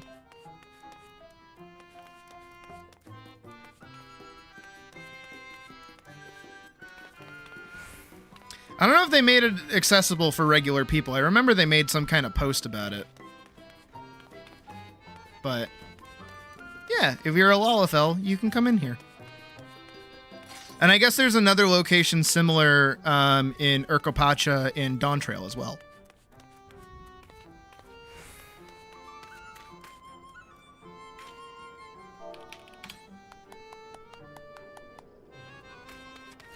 I mean, probably not. You'd be in here like fucking Gandalf in what is it?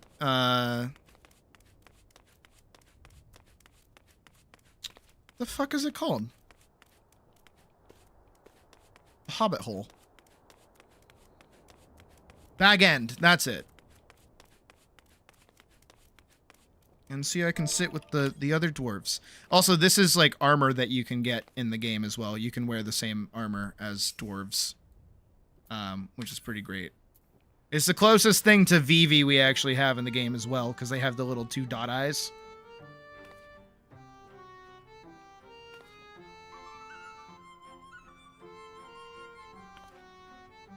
It's also really scary because you can actually turn off the eyes if you're wearing them like a visor. Let me head back to Limstone. I'll show you really quick, and then we can get started on Badger's commission.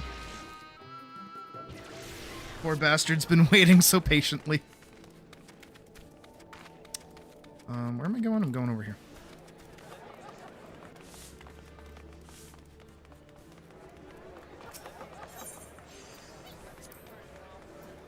What is it even called? Should look at the helmet, actually. Oh, it's literally just called Dwarven.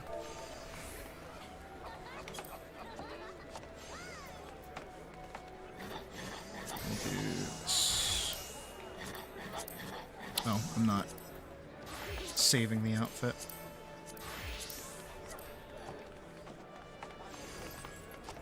See? And then if you turn off the mask, it turns off the eyes, and it looks really scary.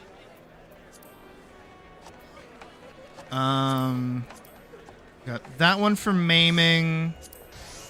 You got that one for striking. You have that one for aiming. This one for scouting. If you get a beard, you can be Vivi. Technically. If you're okay with having a beard.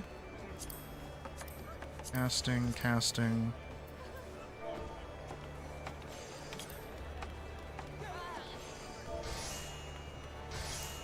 What is it called?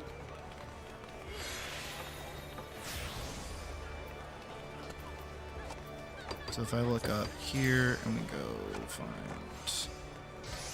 Black Mage, what level is it? 78? 78.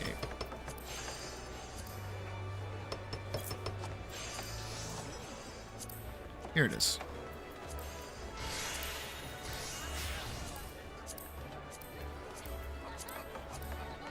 You can be Vivi, but with a beard.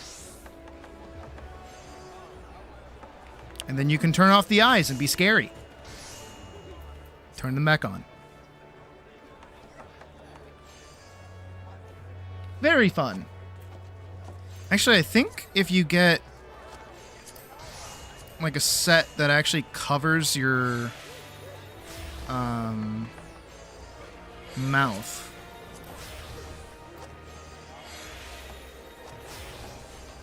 I wonder if even one exists. I wonder if it would clip or if it would go away. I don't know.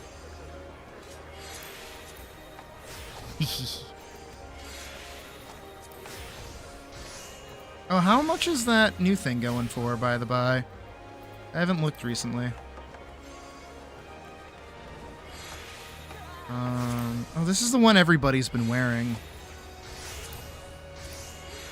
Same with this one, actually. I've seen a lot of people wearing this top. Plain pajama shirt, cactar pajama shirt, chocobo pajama shirt, shishu, free spirit, oh. Martial artist, Charal, scientist's coat. That's actually not bad. I actually don't hate that. Kunitard. Ooh, that's pretty. I don't hate that. What is that from? Schwartz coat? Oh, that's not bad either. Neon Street. Okay, I've seen people wearing those. The holster. I've seen people wearing this too. Bouncer's just without it. Star Crew. Cosmosuit. Summertide formal dress. Ooh, that's pretty. I don't think I've ever seen that before. Star Captain, Star Pilot. Whoa. Brotherhood of Steel called. They want their uniform back. No, Legend. Oh, that's pretty. Okay, those are from the new variant dungeon. Whoa! Power armor! The Surge called. It wants its designs back. That's actually kind of cool. I don't hate that, actually. That's kind of sweet. It's got like a jump pack in the back, but it's definitely an engine. Star Admiral. How much is this going for? What? I would buy that right now if I cared enough. Plain hooded tunic. Oh my god, guys, I could, like, cosplay as myself. Oversized. Oh, I could definitely cosplay as myself now. Oh, right. The oversized succubus outfit. That's right. Festival hoodie. Form-fitting Estival City. Alright, how much are those going for? Okay. Yeah, 20k for 20k? 20 mil for that? Sure. How much is a succubus going for? That's not that bad. How about the oversized? Nothing. None of that is being sold. How about the plain hooded tunic? 7 mil's not bad. 7.5 mil's not bad for that. Sure. Okay, 8 mil for the oversized. I get that. How much for the Star Admiral? Like a mil. Okay, one person selling it for 10 mil, but that's okay. What about the Cheetah of Legend? 5k. Okay. Or 500k, I guess. Legend. Herald of Legend. Cheetah of Legend. Wrist Wraps of Legend. Loincloth of Legend. Oh. It's not terrible. It's like a little Ares Greek kind of outfit. I don't hate that. That's okay. Good to know I have both of those, I guess. How much is that? Hold on, I does have to know how much the more recent what is it called? Variant dungeon? How much that's going for? Yes, how much are you going for? Oh, 1 mil flat. Okay, that's not bad. How about the Story Lovers top? Another 1 mil. Okay. That could be like a little money maker. It's a cute outfit, don't get me wrong.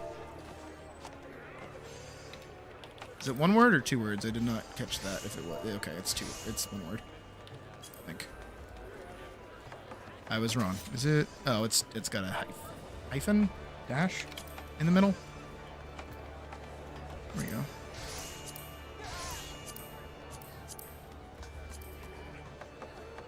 That's like pretty. I know it's weird seeing on the potato body of a Lalafell, but even still, like it's ornate.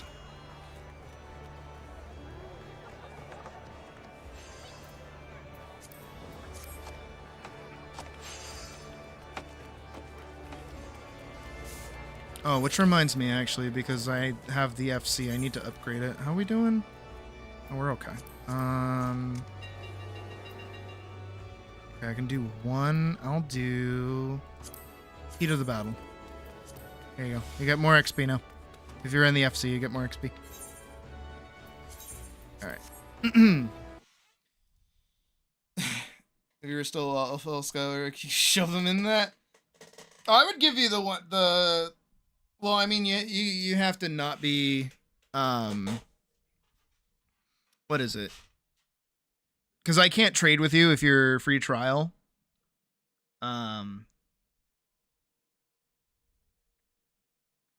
No. Stop fucking asking. Sorry, I'm salted over roommate shit again. Because they've been having like nonstop back to back parties, and no one has been taking out the trash. And they're like, guys, we all need to like chip in together and like take out the trash. And I'm like, no, I literally have not touched that trash. I think the most trash I've touched is like literally maybe this morning. All right, but let me get this saved and sent over to Hollowed, because they've been waiting so patiently. Everyone's been waiting so patiently today. I do appreciate it, as always. That's drawings. I want commissions. So this one is number 4. 4. Save. JPEG. Don't worry, you will get your variant soon. Do not worry. And where are you? There you are. And let's get that sent over to you. Naga Nooch. Probably the most active one she's had so far. All right.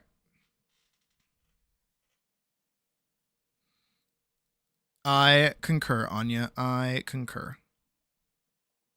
Well, I didn't really do the Whatever. I'll work on that when I do the updated variant. All right. And now we get to do badgers. Huzzah! At long last, badger.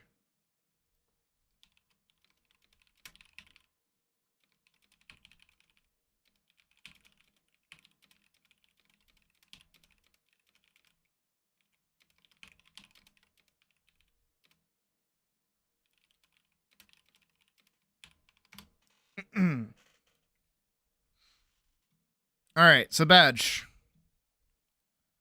If I am reading what you have asked for correctly, let me find music. Actually, try hard to try hard. There we go. Thou desireth.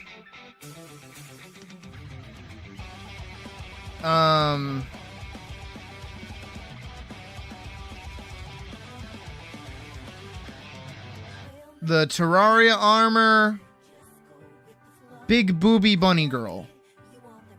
Am I correct?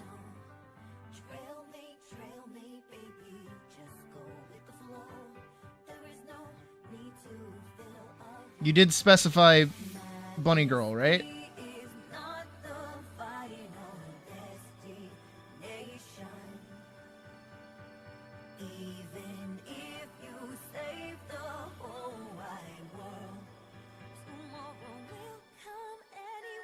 Okay. Do you have like a certain pattern for the bunny that you want? Let me read through it again. Black rabbit, a smidgen of white, short hair, with green highlight somewhere in the front area. Okay. Do you have like a hair reference? Other than that, I'll get started on the base sketch because you did send me the post.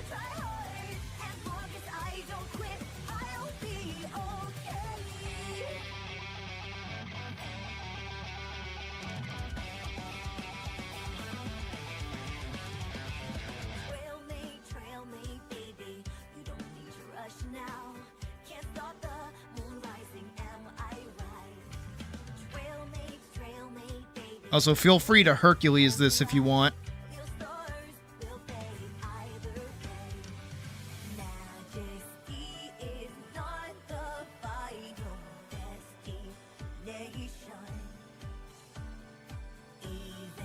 AKA by going a little curvier.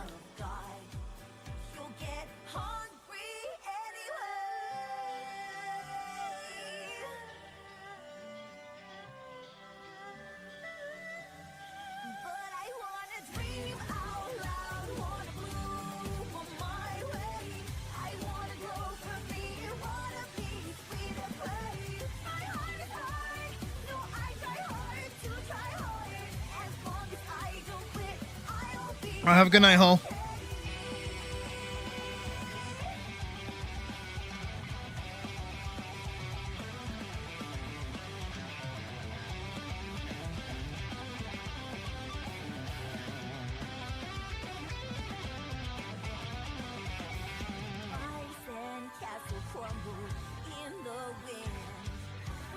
Let me look at your... Pray this isn't AI. I mean, that's fair. I think that's like a real person. She has 4 fingers. It's okay. I got you, Holmes.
Do you want, like, the same eyes that that person has? Because I can go for that if you want.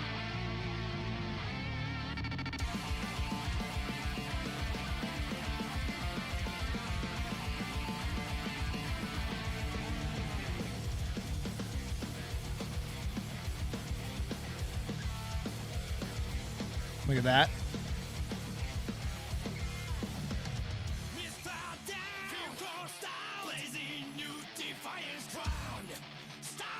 Kind of tuck in that cheek.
Doing everything in my power to not make them look like Elise, but it's hard because Elise has had every face shape imaginable.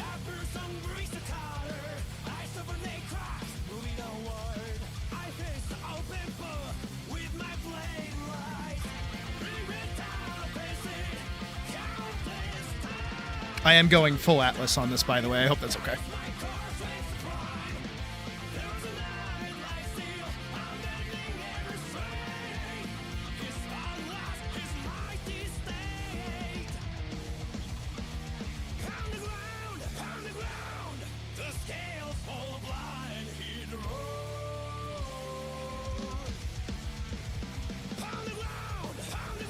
It's okay. She's looked like everything ever. It's okay.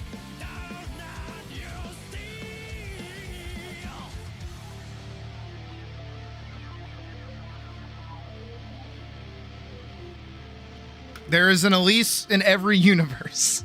It's okay.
But see, Badger understands my abilities and is putting them to good use.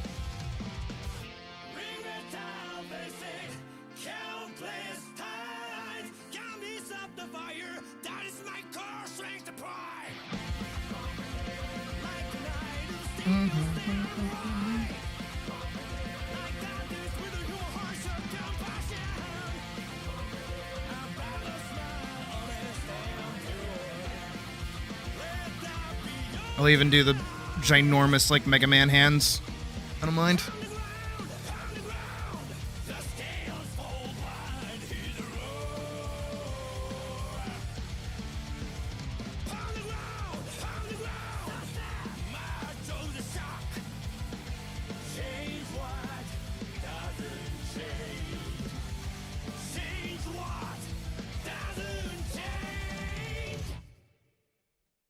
Badger, have you ever seen the character Riven from League of Legends before?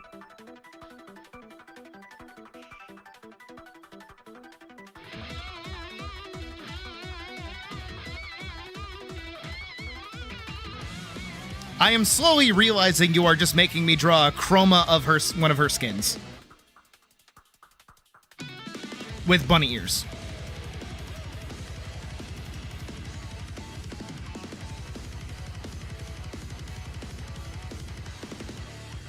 Here, I'll even like let her feet pop out so she'll be like a little more bunny. Patience, empathy, kindness, serenity, clarity.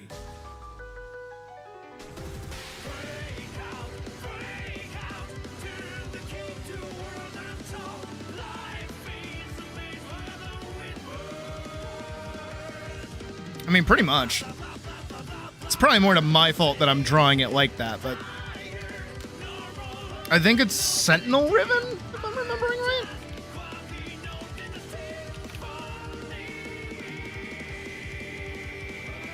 No. Ribbon skins. Yeah, you're having me do like a combo of the Battle Bunny Ribbon skin and oh, which one is it? I think it's no, it's not that one. It's not that one. Not that one. Not that one. Not that one. It's kind of this one. It's kind of her Dawnbringer, but not really her Dawnbringer.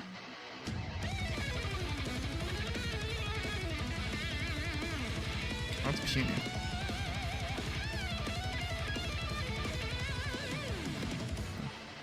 Battle Bunny.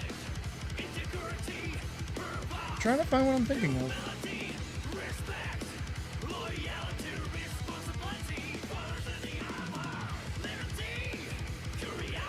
I'm not complaining, I'm just pointing it out.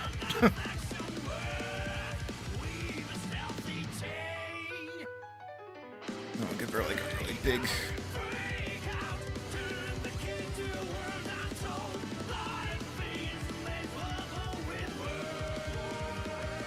big floofy tail in the back. A ginormous tail in the back. Maybe smaller. Small enough that you can kind of notice it. Alright, I'm gonna shrink her down a little bit so I can make room for the bunny ears. Now, how do you want the bunny ears? Do you want like one up and then kind of cocked like that? Or do you want like this?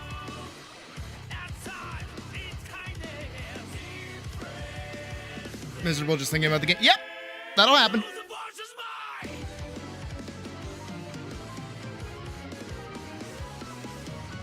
How do you want the bunny ears? They can even be lopped if you want them to be lopped.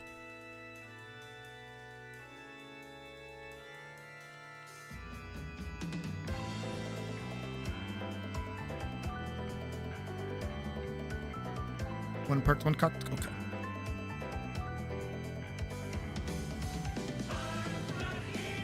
Like that.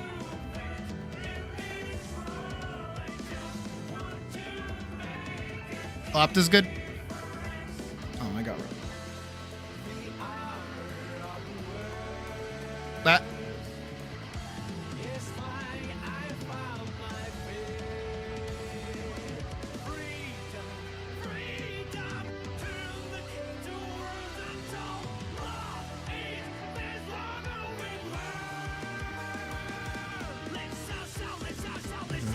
Shot, man.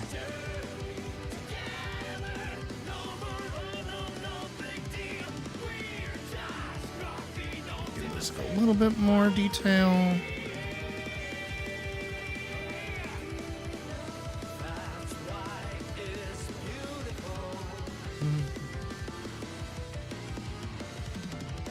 I'm not here to fit in this world. I just want to make a difference. I'm not here to fit in this world. I just want to make a difference. Break up. Da, na, na, na, na. Da,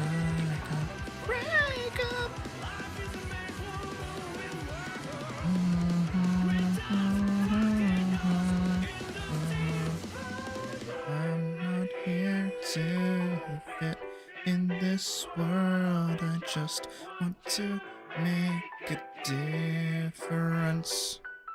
I'm not here to fit in this world. I just want to make a difference.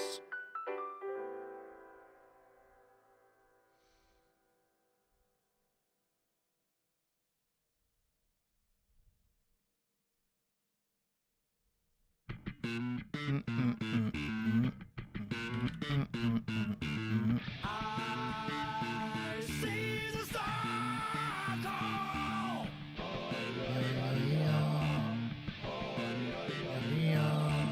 I see the circle.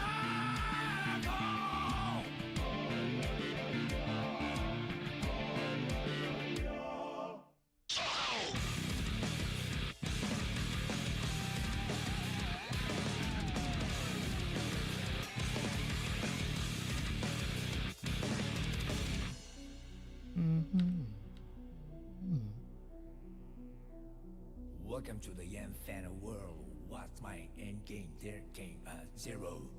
And here there is a silence everywhere. No peace either. Where And there is no beginning and no end. Real life be like that. And yet the words that won't go with the room my head.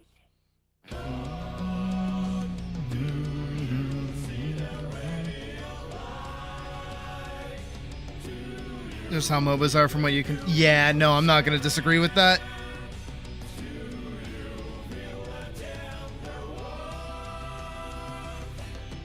Nothing here. Pitch black, pure white, all the same. Endless, finite. Copy that. Comes to be 10 billion. And no come to you without a second thought. I'm here, on the border of the circle.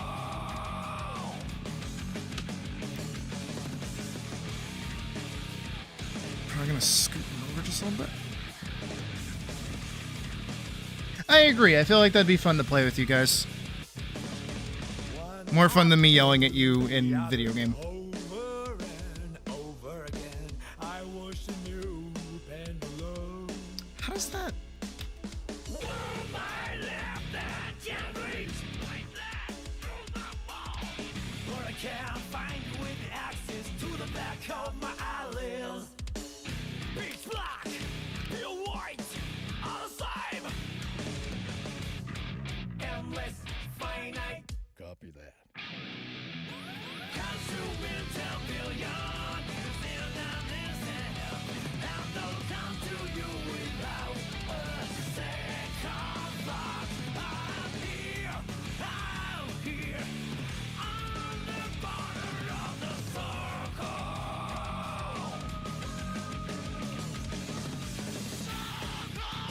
Oh, I get it. Okay, I see what you're asking.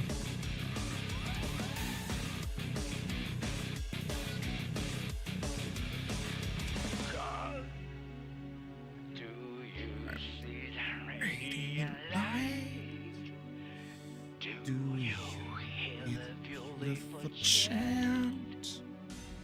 Do you feel a tender Nothing here but gold? You can't see the radiant light. You can't feel the beautiful chant.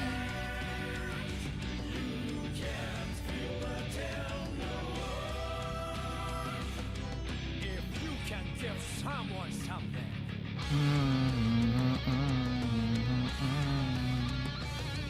One there, one there. We'll say for argument's sake there's one back there.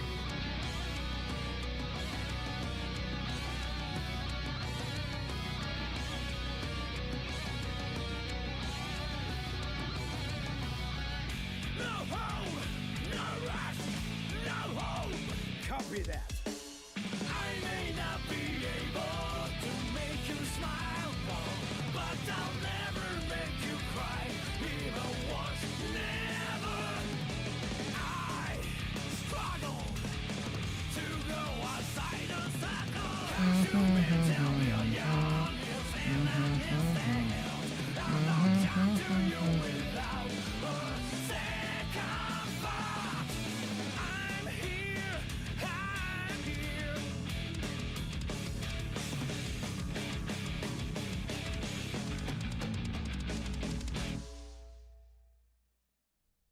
I just want to kind of better set up the sword, I guess.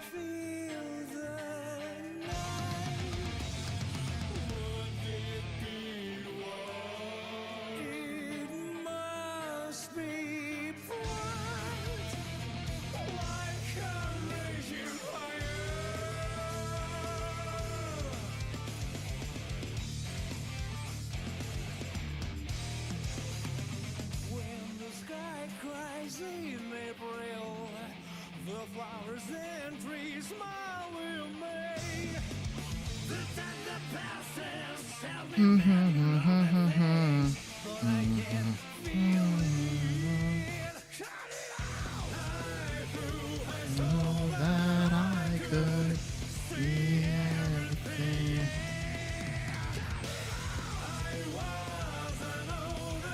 So green, just marking it for my own sake. Green. Green.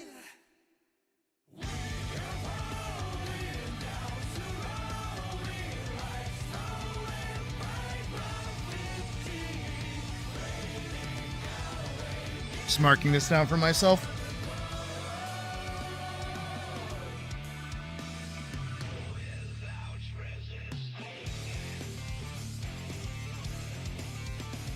Not like you're gonna see that one, but I'll mark it down for myself anyways. Go to the hill.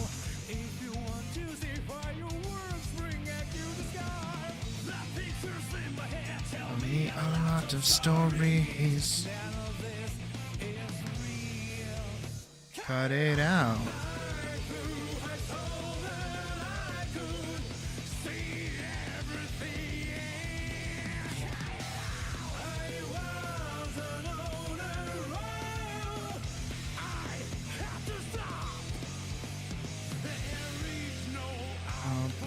Down above the clouds and I can't breathe. I'm falling down slowly like snow led by gravity. Also, I'd like to preface with I am not a design genius. I am referencing a 3D model that somebody else has done of the true Excalibur, and I'm just going to do the coloration of it myself. I'm not that good at reading from pixel art to make something really cool.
Okay, that should be good.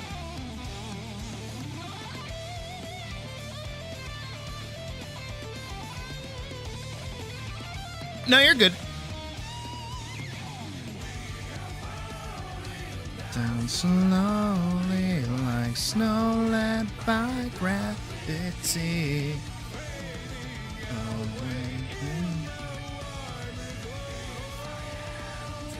Be swallowed.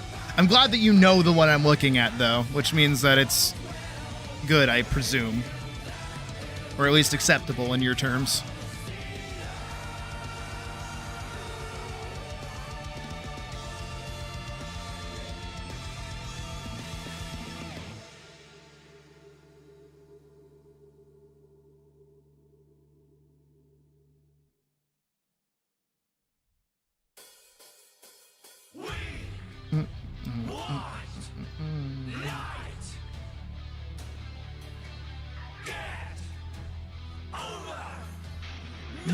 nightmare.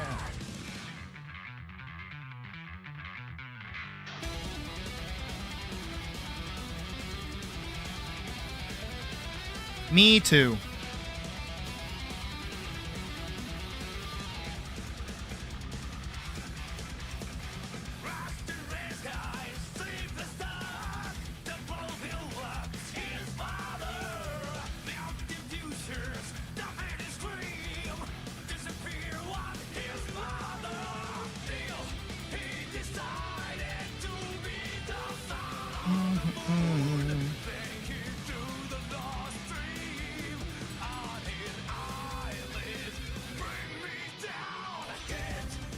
Over nightmares.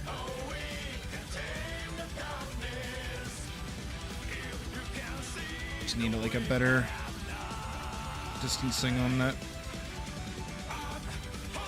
handle.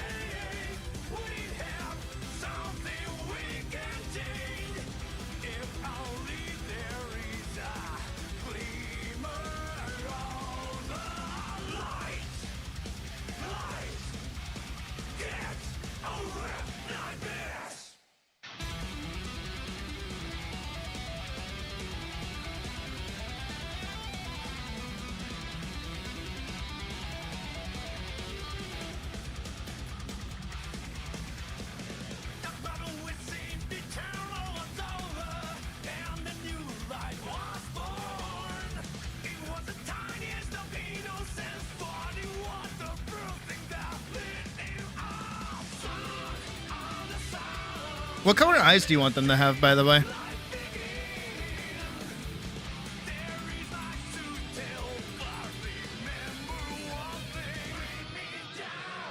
Get over nightmares.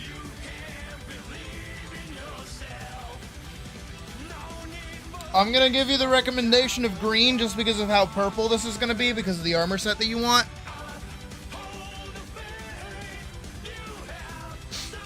Have a good night, Jasmine.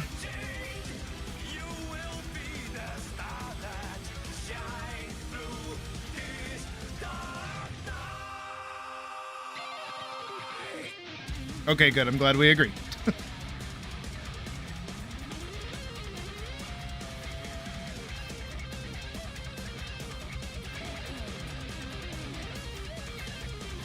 And when you say black with like touches of white. Also, I'm gonna probably do this section as the highlight that you asked for. I think you said green highlight, right? Do you want like speckles? Do you want like big speckles? Do you want freckles? Like whole freckles across like the face? Do you want like a sort of dwarf rabbit look? Where they're like more like that, and this part would be like black, this part would like be like black. I can do like a big white spot over their eye or something like that.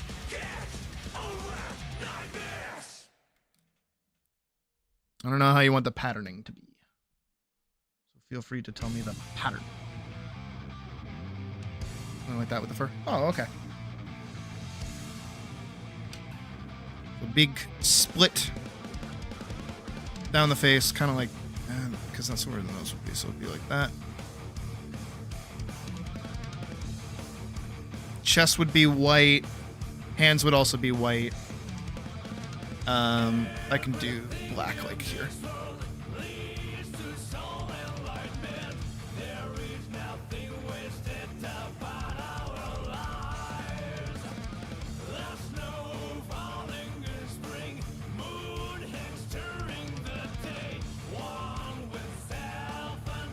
I'll make sure to make the actual eyes very thin.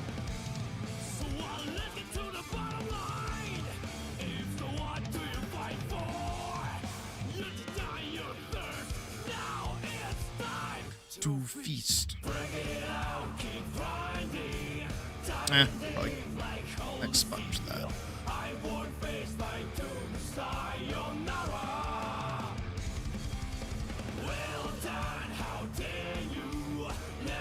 late to bend the knee. When hell freezes over sayonara.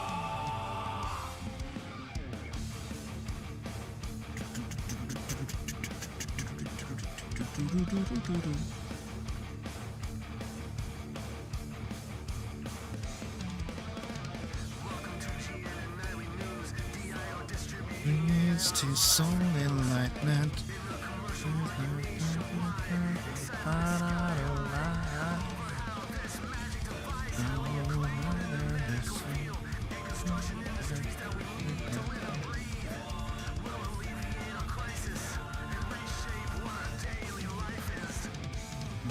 All right, let's get to work on this line art.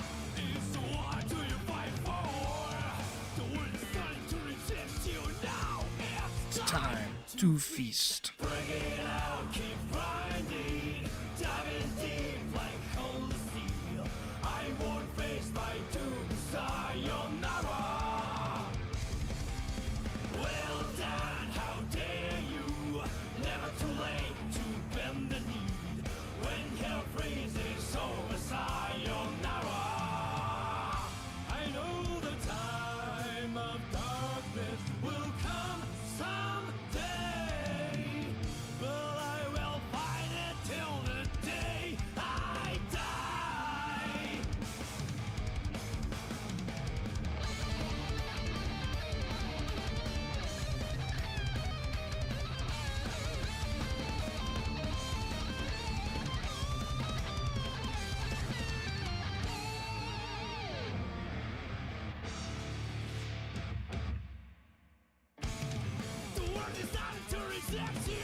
You sent me.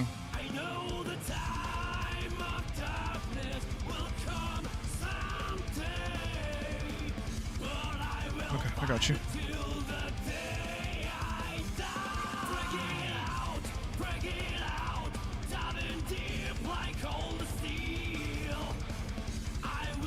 Would you like little dot eyebrows?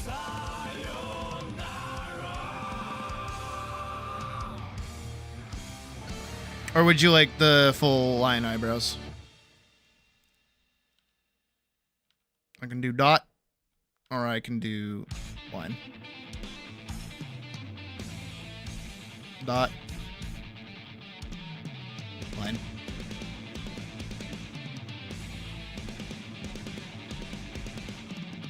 Dot eyebrows? Okay.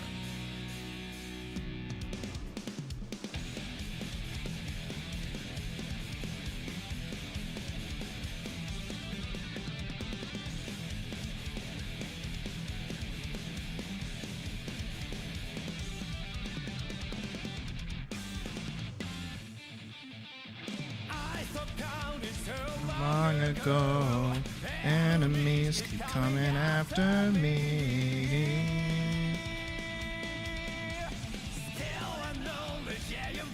Suck. Game of chance. Don't overthink it. Make what you want, that's how it is.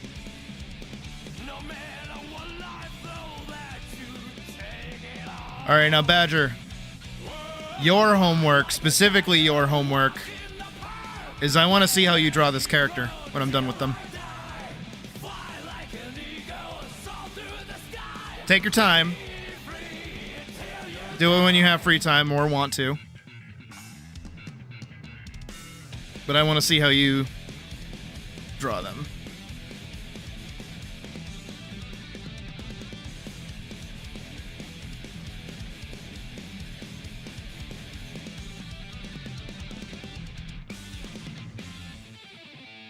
I don't believe in any miracles.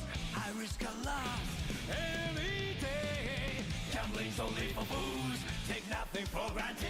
If you don't seize the chance, it's over for you. Life never goes that way. Because this is your character now. Like, this, like, have them. They are yours.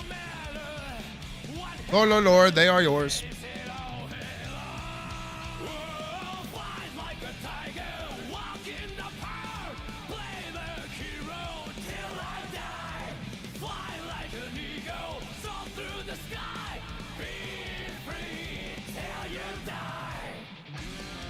Because I think probably one of my favorite things to see out of artists, just in general, is the information that they take from different sources.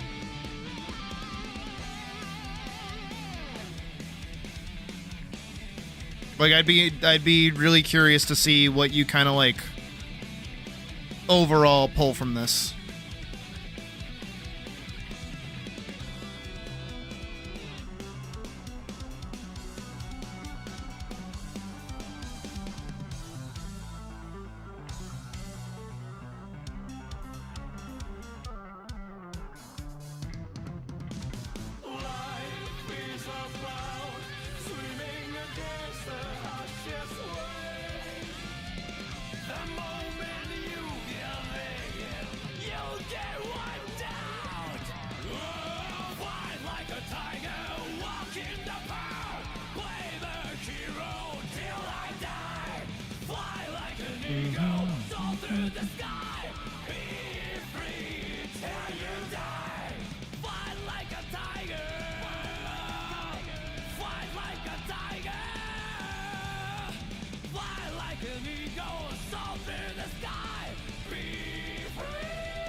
I did, admittedly, as much as you like, I know you gave me the Terraria armor as like reference. I did really try to make her as close to like a ZX design as possible with a lot of the shaping.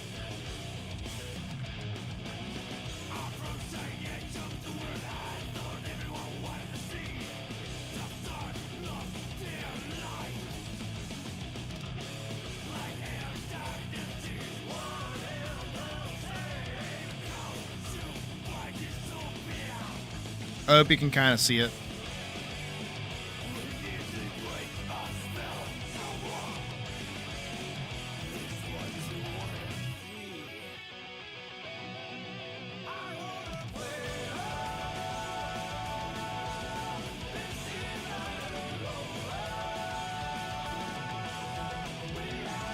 I just wish I could figure out some like convincing way to keep that level of geometry in my art.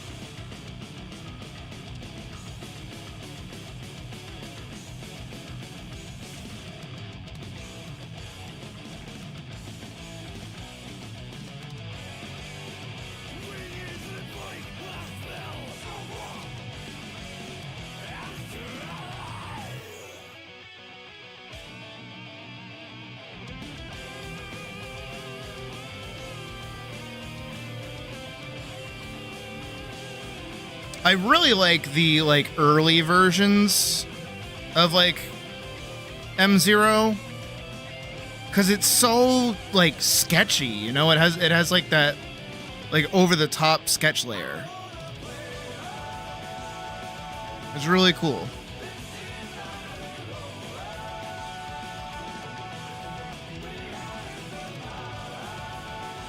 We give full marks to Badger for asking me to finally draw something that I'm good at. Thank God.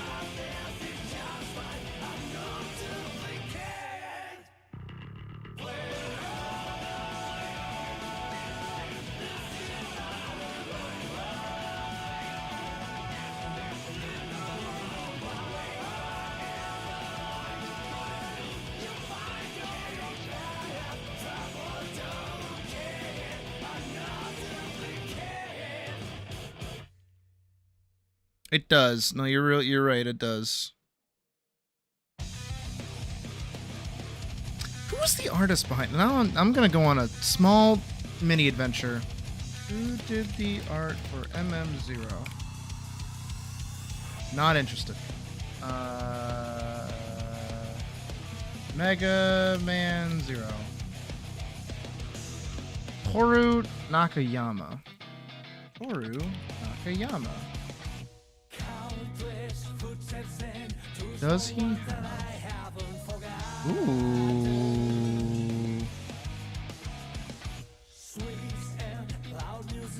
He did Kamen Rider art. Holy shit. Oh my god. That I could devour.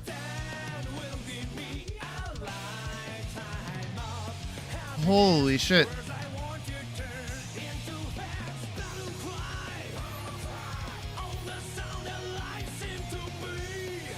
Like, this guy's so incredible.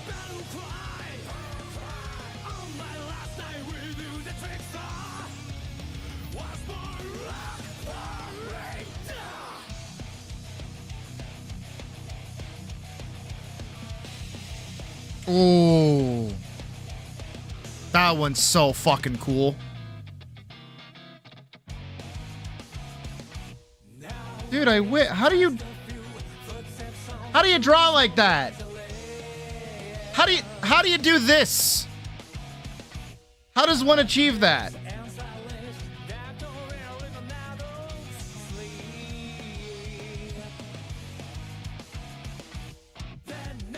How does it go?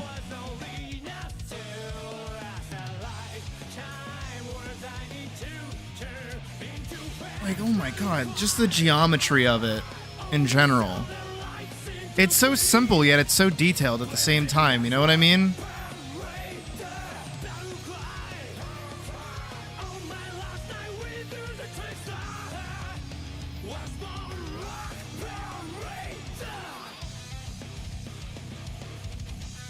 Like, this is so downright beautiful.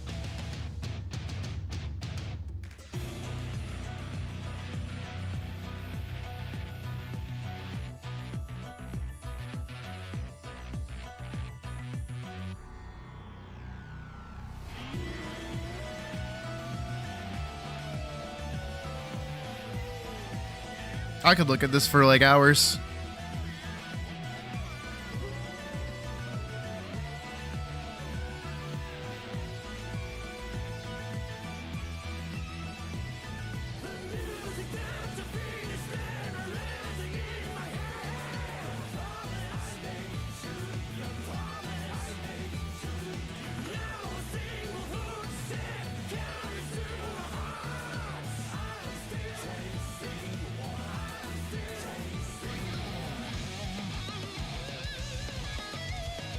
See, don't worry, guys. There are people I aspire to be like and work towards. Don't worry. It's normal. It'll happen.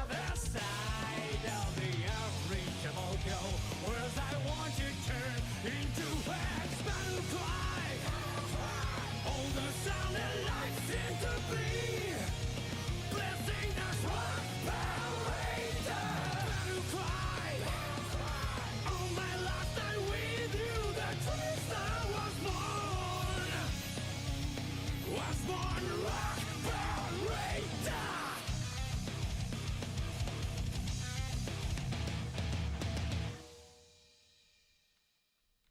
Who dare mess with me? What's better?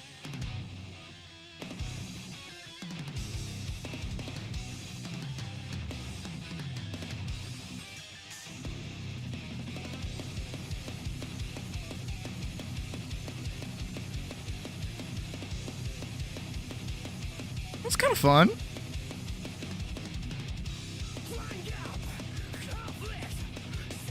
The Roman torture one's fucking what that is the most phallic cane I've ever seen in my life.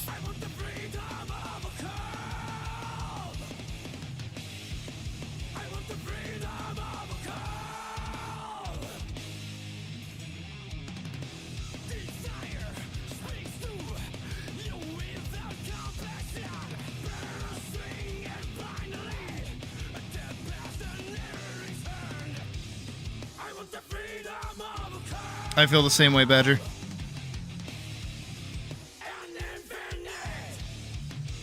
I'm glad we've started so strong for our donation event this month.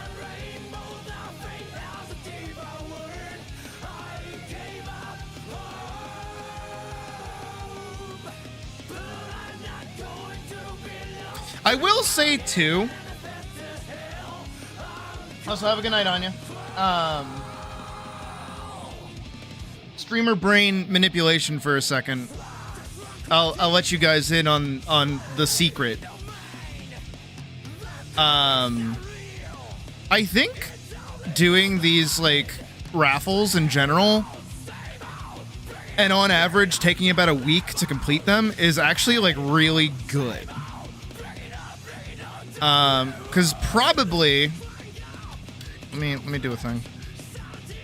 As much as I like this track, it's hard to talk.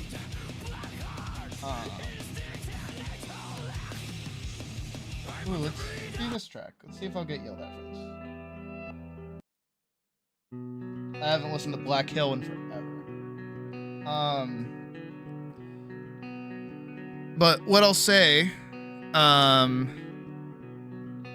is that, you know, most streamers would probably look at taking a full week to not do any sort of like main content or something as like bad. But honestly, from my experience so far with our like 3-ish months of doing this at this point, right, is that it actually acts as like a refresh. You know what I mean? Because like all the activities that we get up to during the month, people kind of like fall off a little bit. You know what I mean? Not everybody sticks around for the whole month.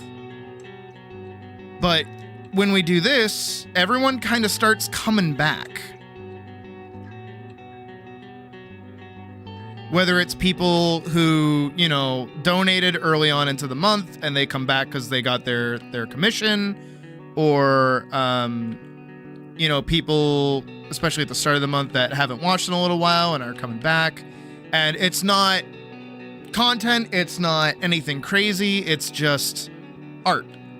So it's just us to talk and whatever, stuff like that. So it's easier for people to get back into it. And then because of that, it gets people to go, oh yeah, Sydney's around.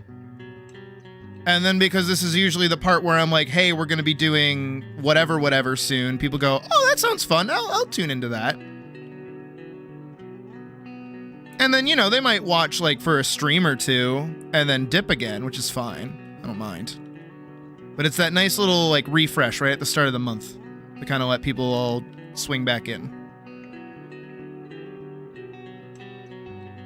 So I feel like it's definitely helpful. Definitely feels like the viewer can. It does. No, it really does. So giving people that chance to come back, I feel like has been beneficial overall. And two, this is just like a nice time to like give back to the community a little bit. Have a good night, Alex.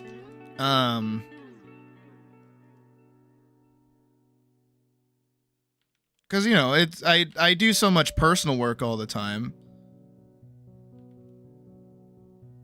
but I like to get to see everybody else's characters and everybody else's ideas and stuff.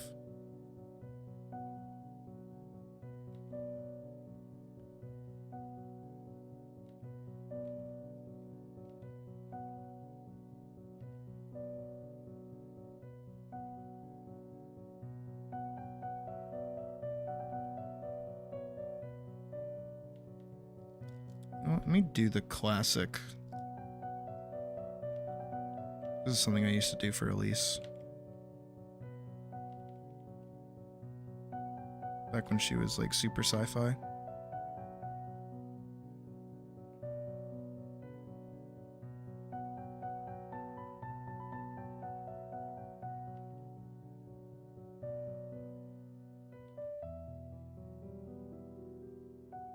But, you know, it's just nice. And obviously, like today, you know, we have our rants and our talks and our conversations, and we get like sidetracked and we talk about religion a lot. We talk about religion a lot. It's weird. But, you know, overall, I think we have like a pretty good time. I'm gonna get rid of that line.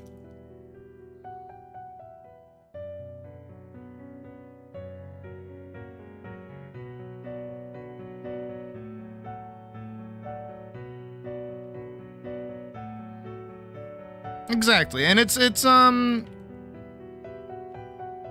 know, the thing that I talk about when it comes to like parted stories where like, hey, we're playing a game for a long period of time. Like Kingdom Come Deliverance 2, right? If somebody missed one stream, they missed 12 hours of gameplay. And if you're that far behind, why are you gonna keep watching? You know what I mean?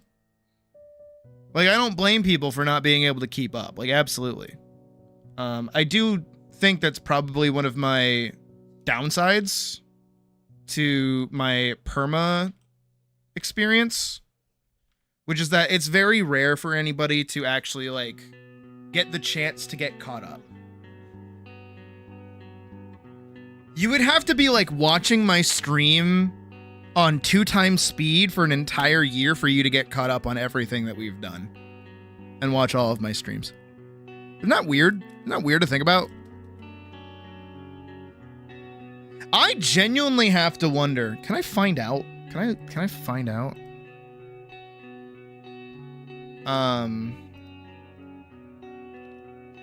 Can you find out your collective video time on YouTube?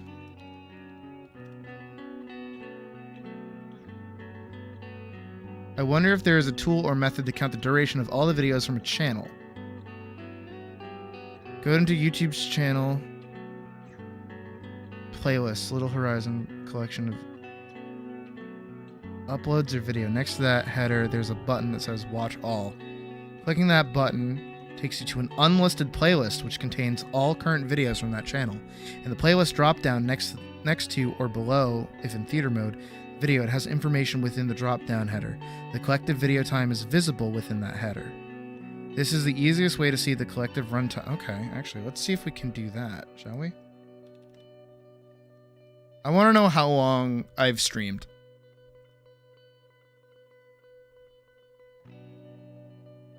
So if I go to playlists,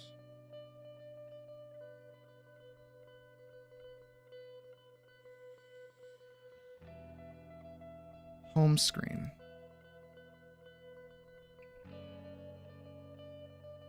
lists,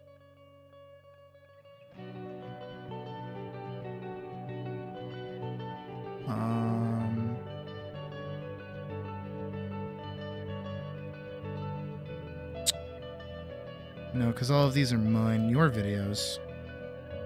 Ooh.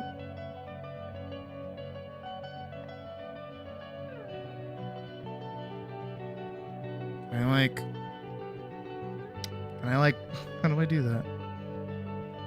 No, neither do I, yeah. That's the only way, but that was as of 2 years ago. Enter play. Okay, so I could make a playlist. But I don't want to do that for every fucking video I have.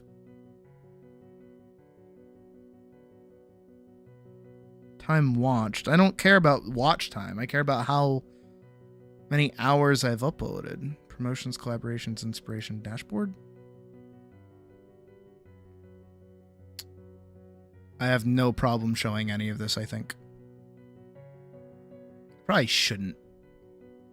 Also, I still have one fucking strike from that one stream that we did that got blocked, which still pisses me off.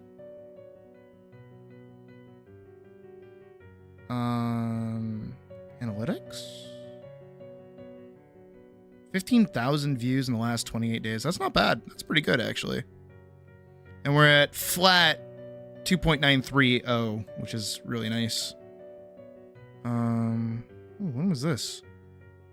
Oh, right, our 14 stream and then our after hours. That's right. Watch time, subscribers, watch time.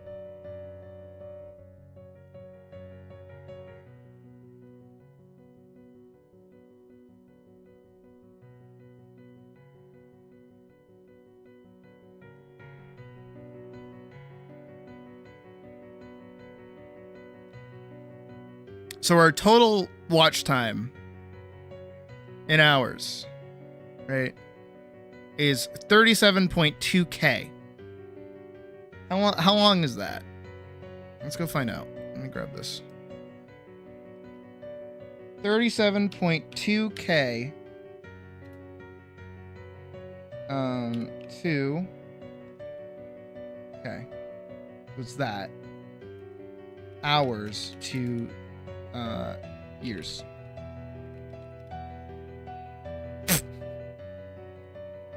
That's 4 years. You guys have watched a collective 4 years worth of and we are actually just about to crack 200K views total, which is pretty cool. What's this?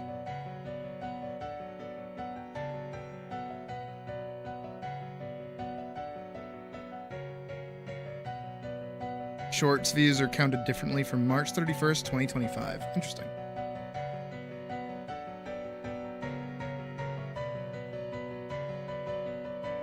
Five minutes, 24 seconds average view duration for the Atlas video. 8 minutes for Shadiversity. 30 seconds for Itswad. Distressing. That's neat. So yeah. That's interesting to learn that, I guess.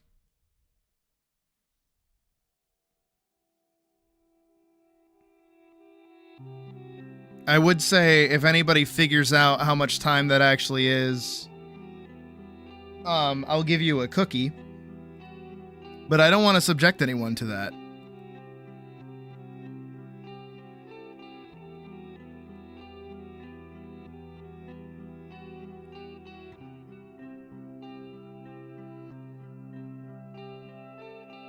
Close that. What am I looking for? Right, the legs, because I'm trying to do the detailing on it. Okay. Oh, it does kind of have that. It does have like the little back of the foot, so that's good. So we're gonna do around like this, and then up that, and then technically it goes like that.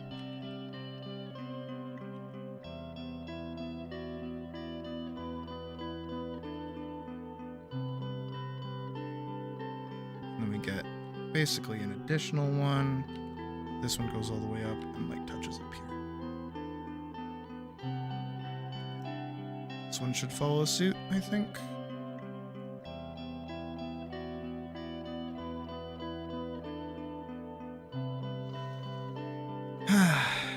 This brings back memories, though. I'd really like this album.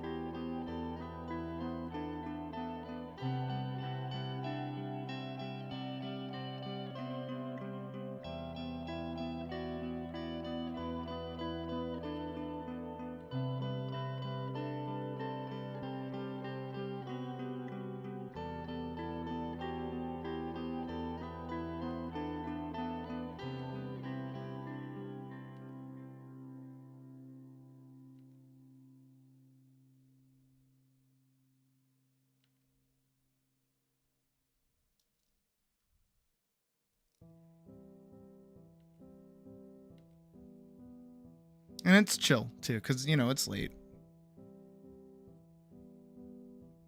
Doesn't add up because I started. It's collective. So like it's for everybody who has ever watched anything, and it's just pure watch time. So it'd be like if two people watched, yeah, it's just watch time. It's not collective hours. I wish. But I'm certain if you averaged it out, right? Let me see. 8 hours. That would be 8 times 365, right? Times 2. So we probably have somewhere in the range of 5,840 hours of pure watch time. Just averaging because, you know, most of my streams go about 8 hours, but some of my older streams go about 5. How long is 5,840 hours in 2 years? So that is not a full calendar year. That is about a half a year. Days. 243 days.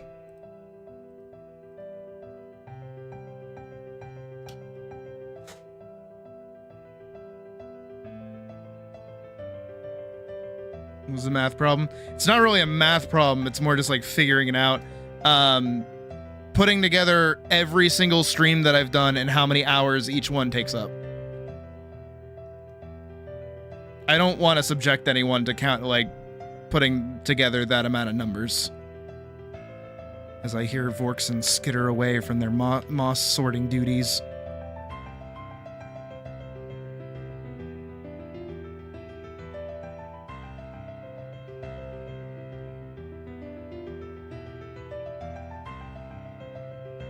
That's not how you're supposed to do it!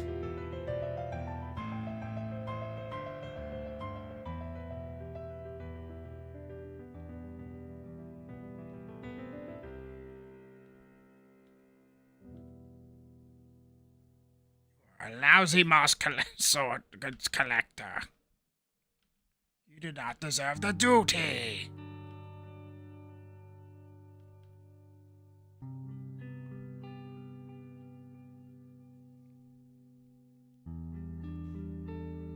Alright, that should probably be good on the legs.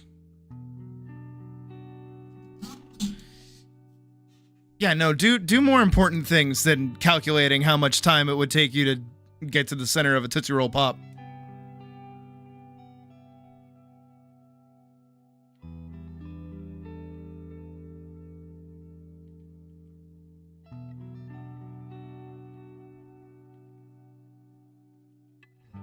Oh my god, I'm so fucking tistic. It's annoying. It's so annoying. It's so fucking obnoxious. I hate it. I hate it. I hate it. I hate it. I hate it. I'm not going to be able to move on until I watch the video. Where are you? Where's the good dub? I am the moss collector, is man. No, not you. You. What are you doing with that moss? Found it. Sorting it. Sorting it how? By taste. I sort it by color. Well, I sort it by its taste. That is not how you're supposed to do it. I am the moss collector this month. I sort the mosses how I please. You are a lousy moss collector. You do not deserve the duty. You are just jealous. You are jealous that I am moss collector and you are not. You are unfit, undeserving. I have seen more mosses than you will ever see. Then I have tasted more mosses than you can even imagine. You're having the moss argument again. I actually hate it here. All right, I had to do that for my mental. I had to. There was no other way.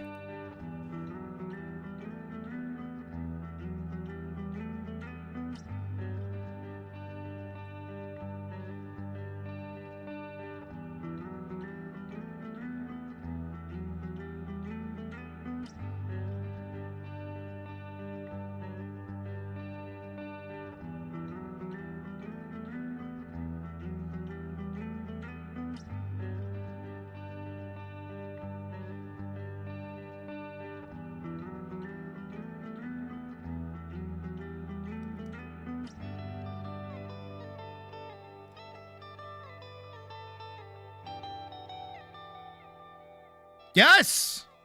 Do you not? Do you not already? That's how I read his messages. What are you talking about?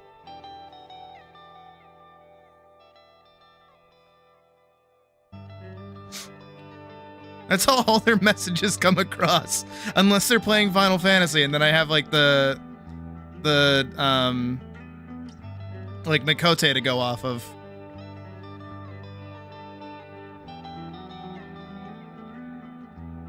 Do you not give everyone voices when you read their messages?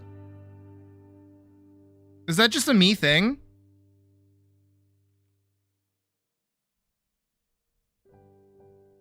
Is this a new... It... Oh, okay. Okay, Tism.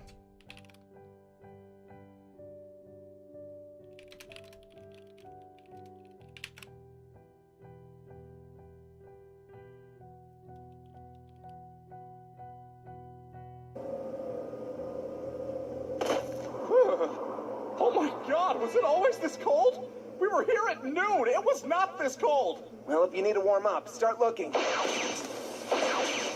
You know, I sometimes complain about our lifestyle, but honestly, shooting lasers is fun. Are you making laser noises? All the time in my head. Why, is that weird? Would you not? Would you not? Like, if you could be shooting lasers out of your fucking hands, would you not be also making laser sounds?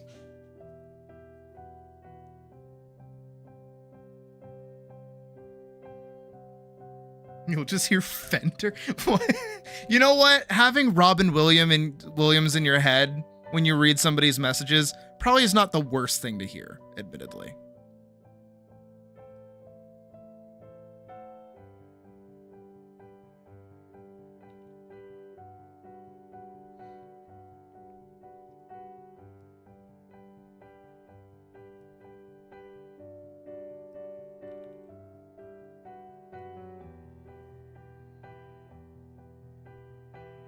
It's like, have you guys ever seen the behind the scenes where they're talking about like filming, well, it's Liam Neeson talking about it, and he's like, yeah, like in Star Wars, we finally got to pull out our lightsabers, and so both me and Ewan McGregor like pulled them out like,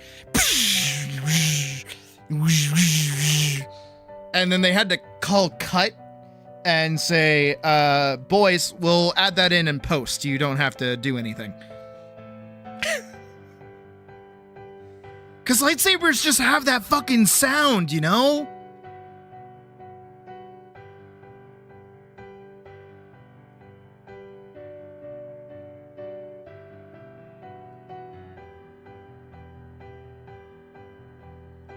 It's like an addictive sound.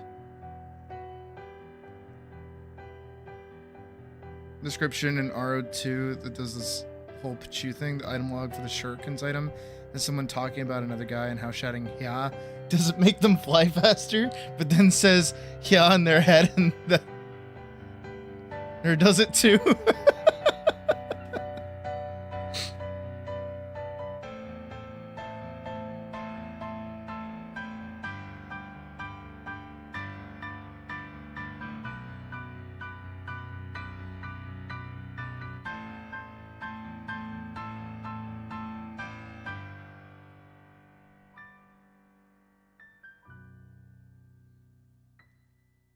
You know, I think because of Liam's notoriety for his, like, you know, the you don't know me, but I have a very particular set of skills. That kind of bit, right? That people don't realize he's a funny fucking dude. He's really fucking funny. I genuinely loved him in the new Naked Gun. It was so fucking funny.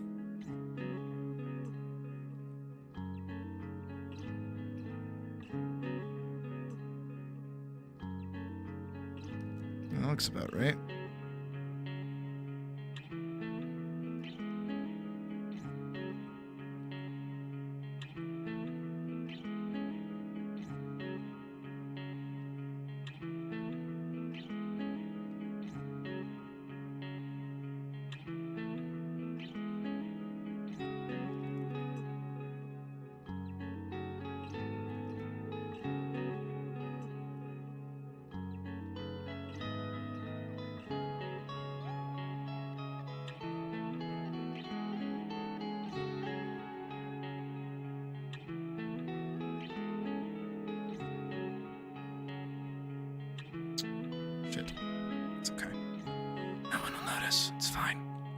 Badger won't know.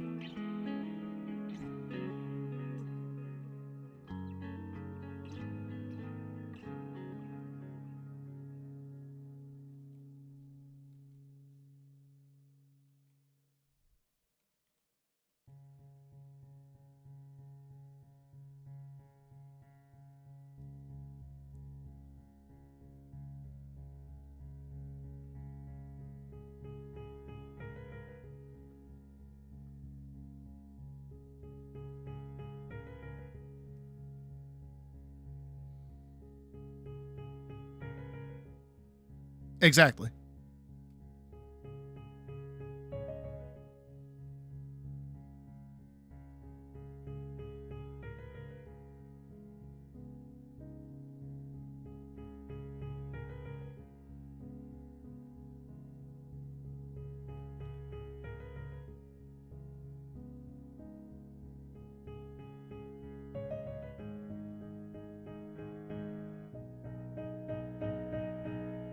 I flipped it too much. Do-do-do-do-do.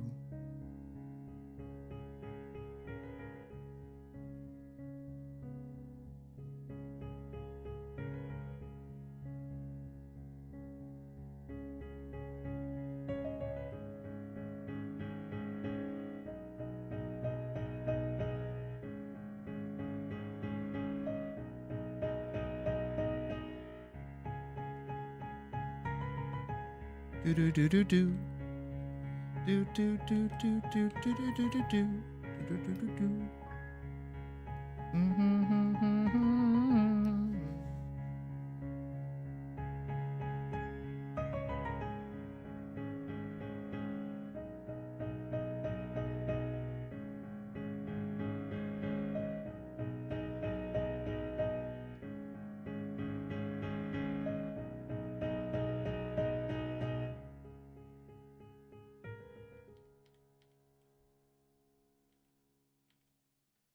I'm just gonna color that all in black. It's fine. It's whatever.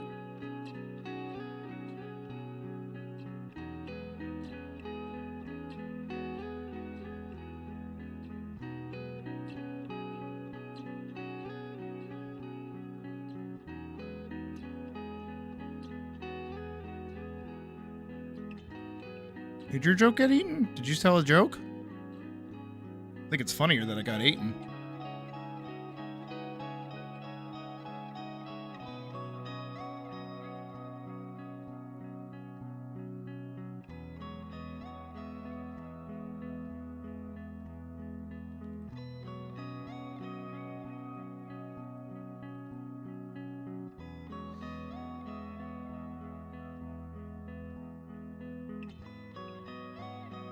Nerd. All right. Let me get your color palette. Wiggle, wiggle.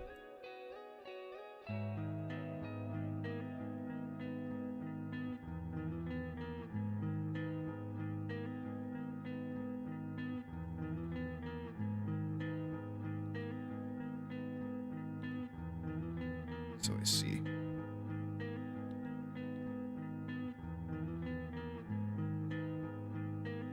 Do that really quick.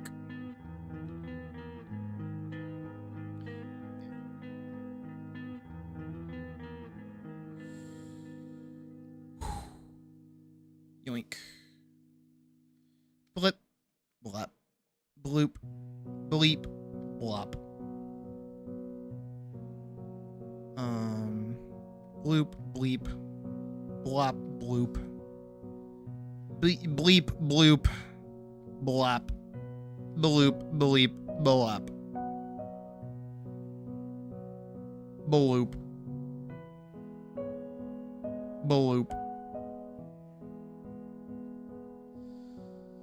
Bloop. Blop. Bleep. Bloop. Blop. Bleep. Bloop. Blop. Actually, let me do this color. Bloop. Bleep. Bloop. Blop. Bloop. Bloop. Bleep. Blop. That might be the better move. Bleep. Bloop. Blop. Yes, the bleeps and the baloops are important. Shut up. Bleep, baloop, balop. Bleep, bloop.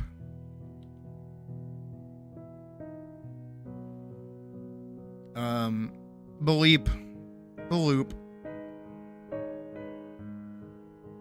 Bleep.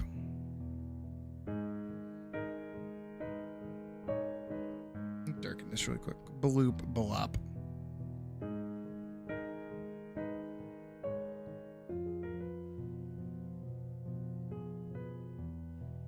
Baloop. Bleep.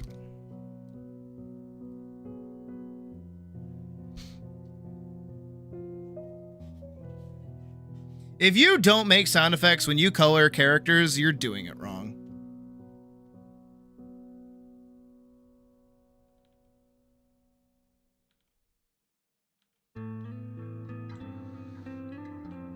All right, what color?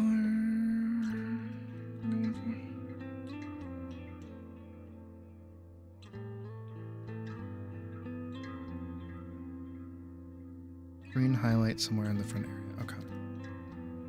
I'm gonna go for this kind of like deep off purple. Too dark. That should be good. Look at that. That's good for her hair and probably her ears. I have to work on that, but actually.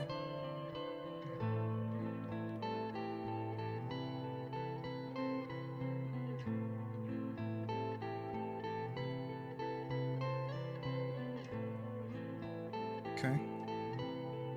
I'm going to take this color and I'm going to darken it. I'm going to start with this super dark.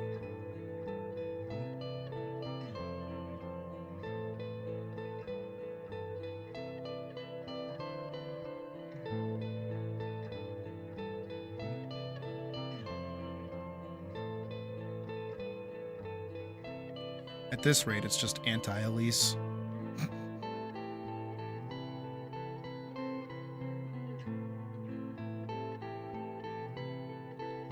It's like the tonal opposite of her color scheme.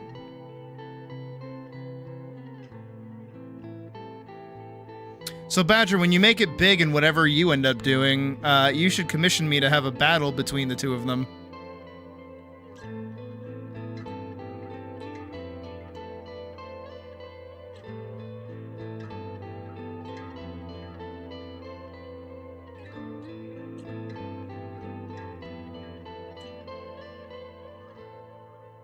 Do a little Mega Man battle. Mallet. Oh, fuck off. That's actually a good name.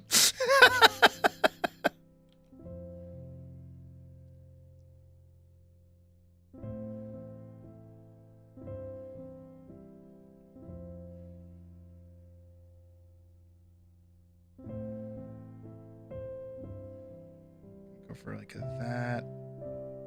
Kind of a lightish purple.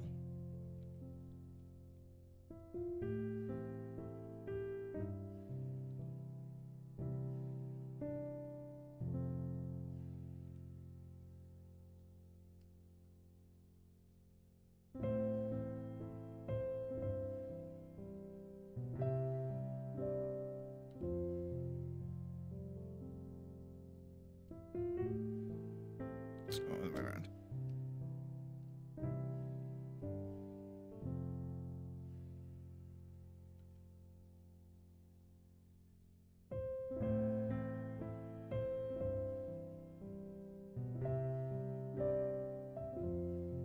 No, keep her as Rochelle. It's fine.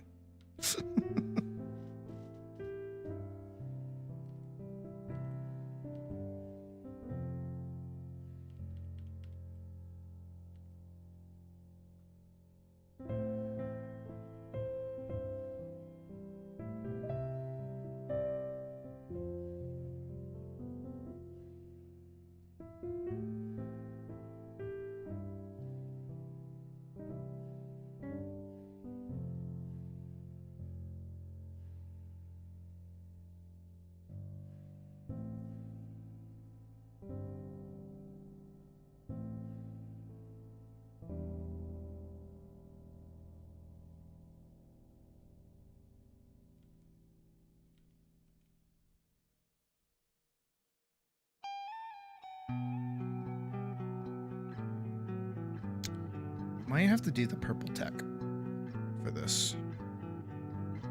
Just to kind of get this to work because of the duo split that she's got going on with her chest. Plus, I mean, it makes thematic sense because she's very purple.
Wrong layer.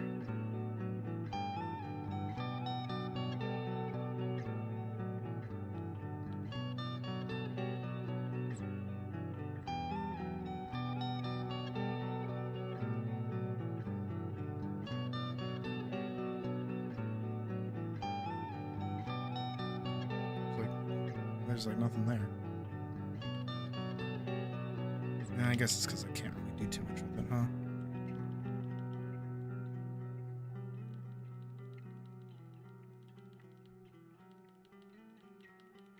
Yeah.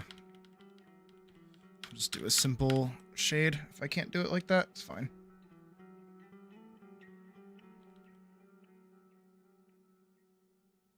Something like that.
Like a tic tac.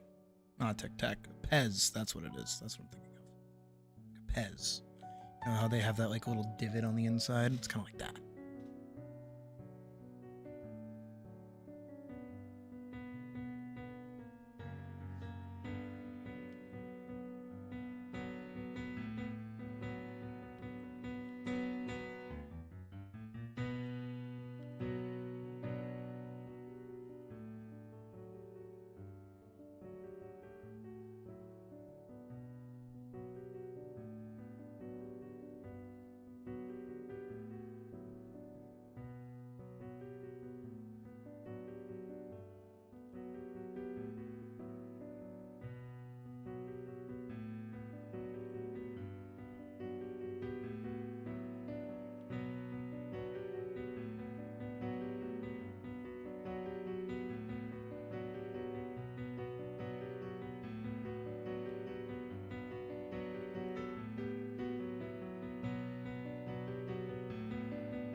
I've kind of been neglecting all of the base coloring that I should have been doing this whole time.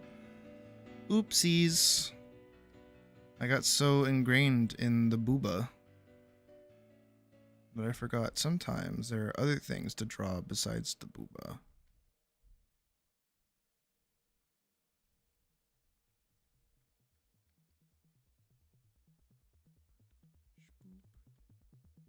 Also, what do we want for a background for this? We haven't even considered that yet. We've been too focused on the bunny itself.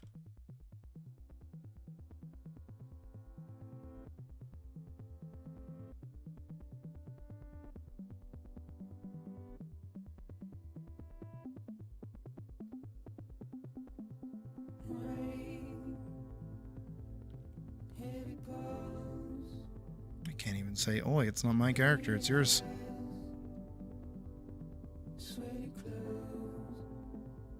I kind of want to make the Under Armour like darker. More purple. Like still very clearly not. Yeah, that's it.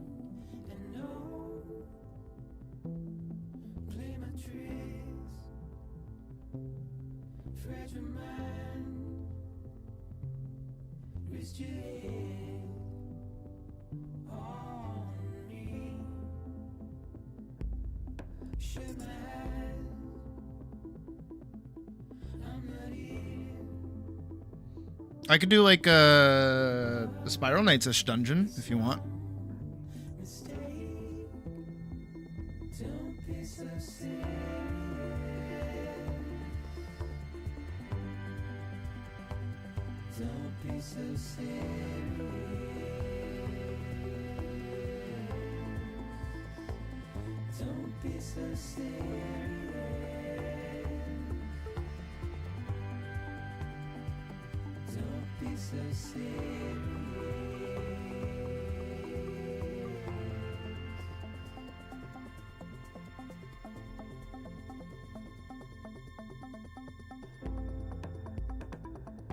Alright, I can do that.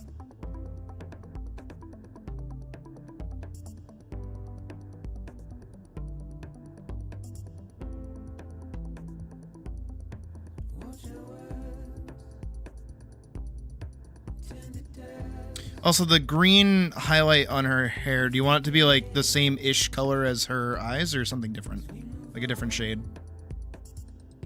It's really your call.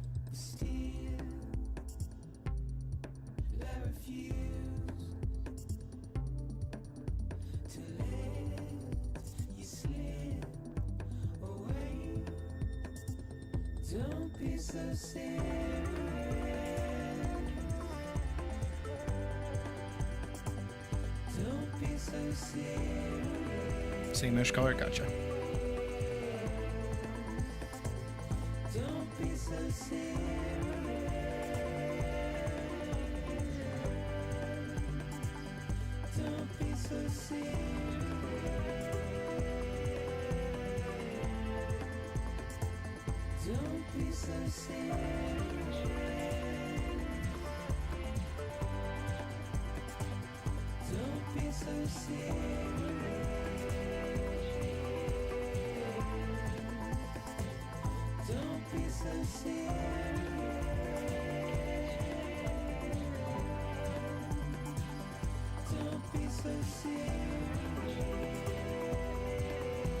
That work? As like the spot for it?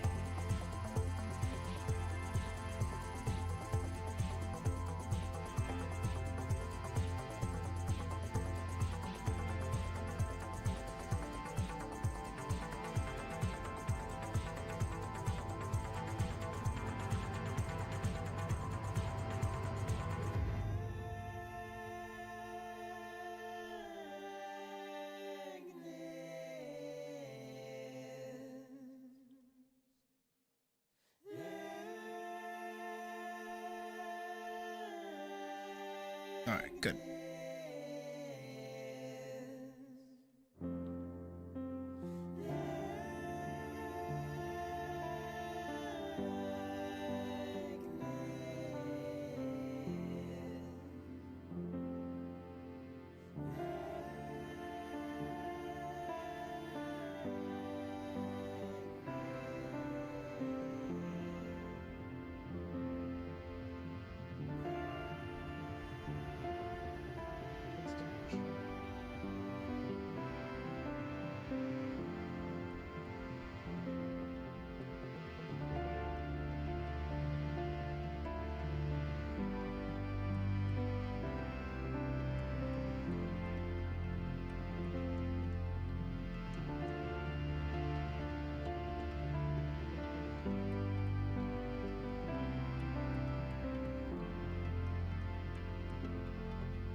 I was really trying to make that work, and I was on the wrong layer the whole time.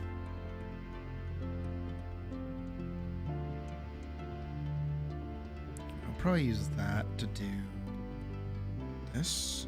Ooh. Yeah. And then we'll do same-ish color as her eyes. If I can grab it. There we go. For that end.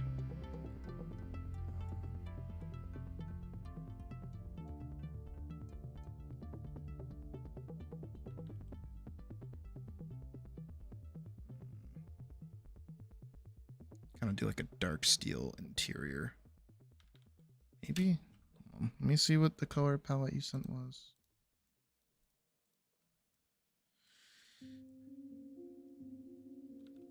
No, that's green. Like a darker purple. Here. There, like that. Even darker for the ridge. It's annoying that doesn't die all the way, but okay. I thought I did a good job with that, but I guess not.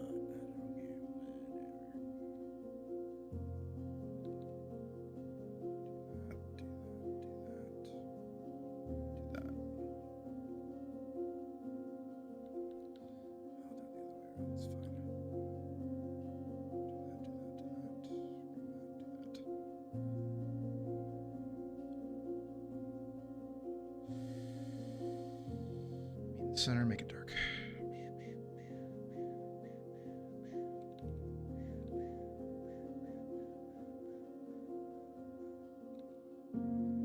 And for her hands, I want them to be white, but I want them to be like an off purple white.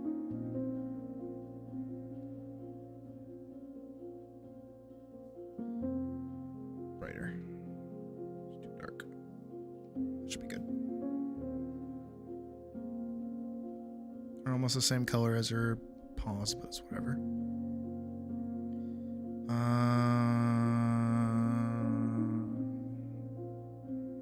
That needs to be the interior color for the little linings that we do. And then, ooh, I like that. That's nice. Later, like here, that.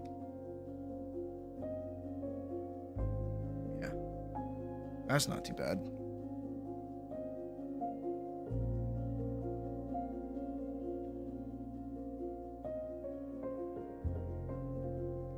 Fill in her feet.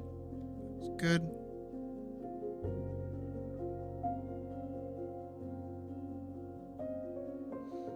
Alright. Now the fun bit. Like it wasn't fun before.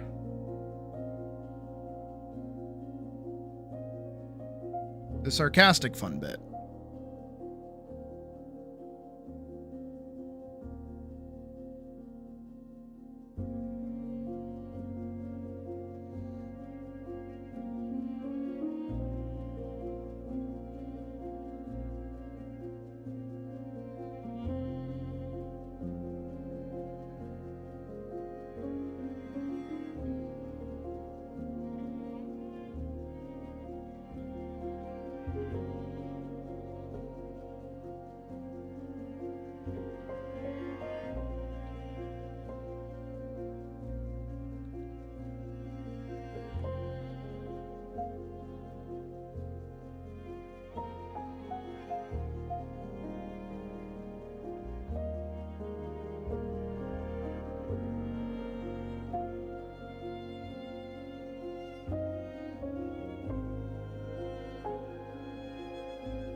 Just like that. So it's got like a little bit of an orby on it.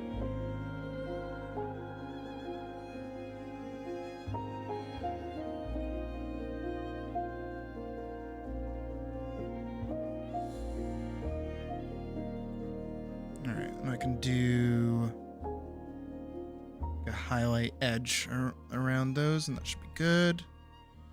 Alright, so now I just need this and this. I'm gonna worry about these for right now. So I'm just gonna do these all in the same layers, whatever. Definitely not doing the softening. I feel like the flatter shading style looks better on this than if I was to just go over it and like homogenize everything.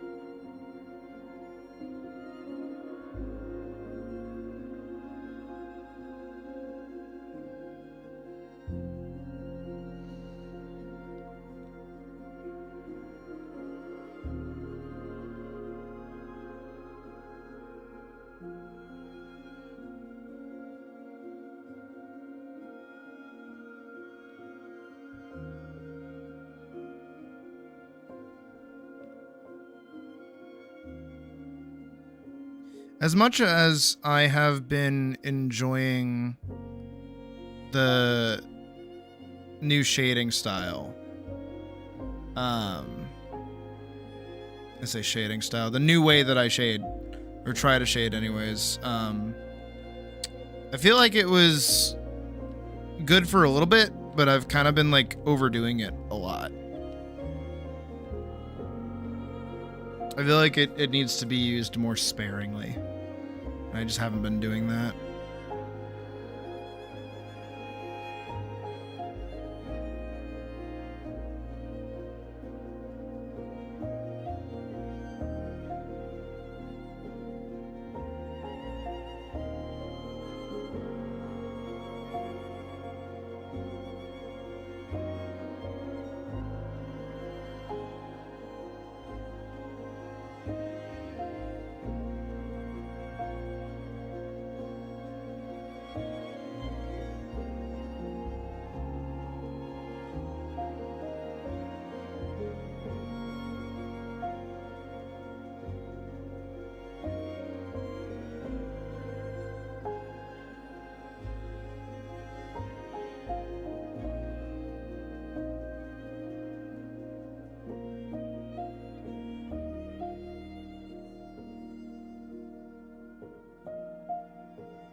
I mean, hey, I'm liking it, so that's what matters.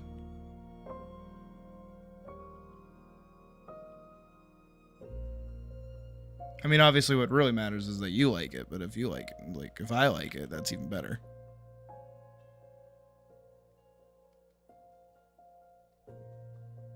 I don't like handing off things that I'm not happy with to people.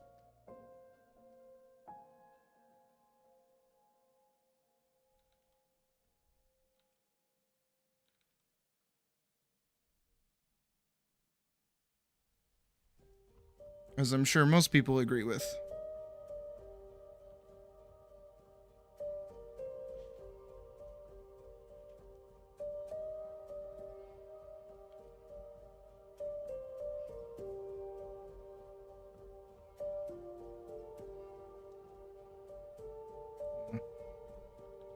Okay with that, I think. Just leaving that alone for now. These, on the other hand.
Really need too many things.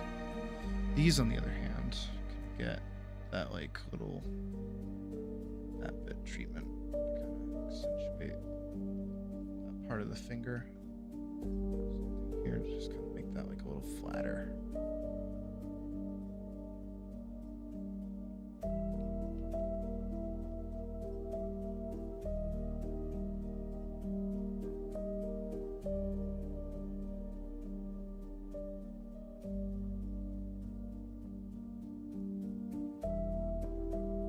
Something here.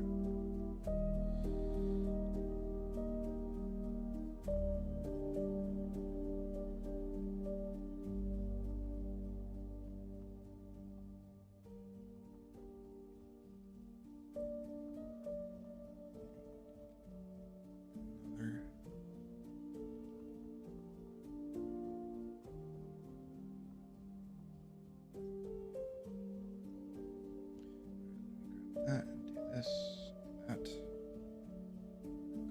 here.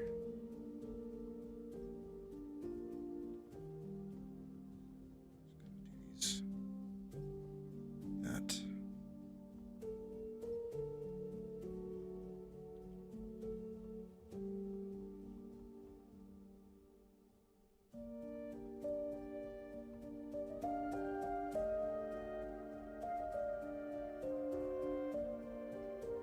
A little bit of an edge like that.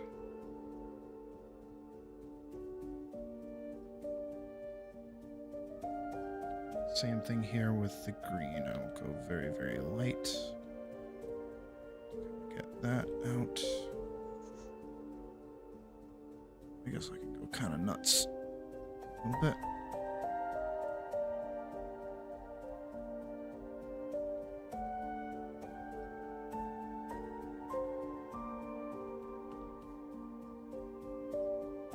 There we go.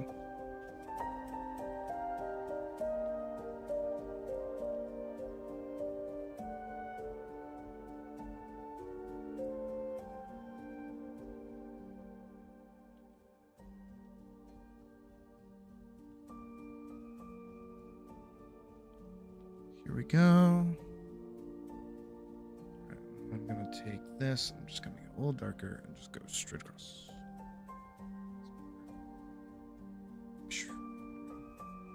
Dump.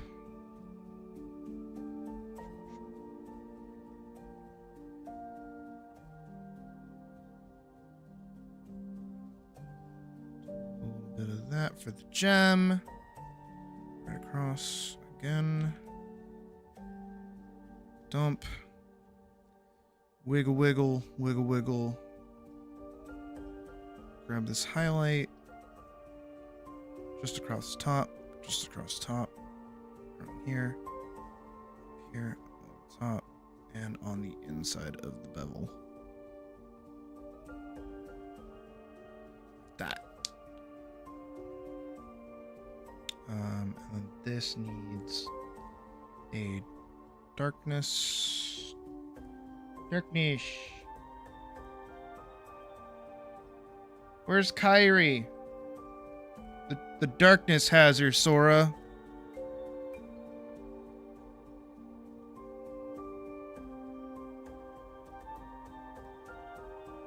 Dual wielding. Still love that video.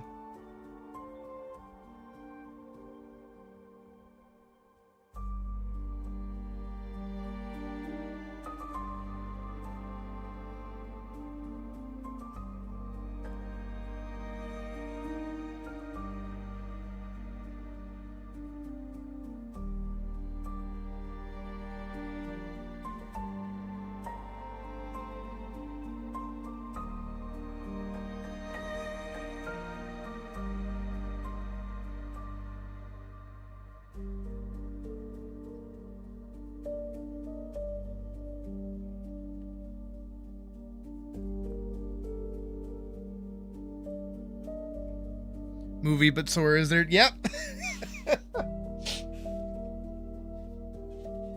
I mean, that's specifically what happens in like the what was it?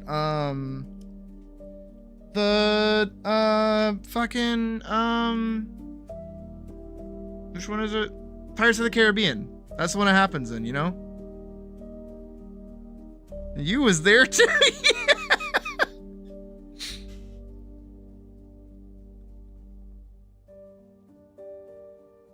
right, here's what I'm gonna do. I'm gonna take all of this. I'm gonna put it all in here. I'm gonna move them dead center. So now if I edit canvas size and go 1080.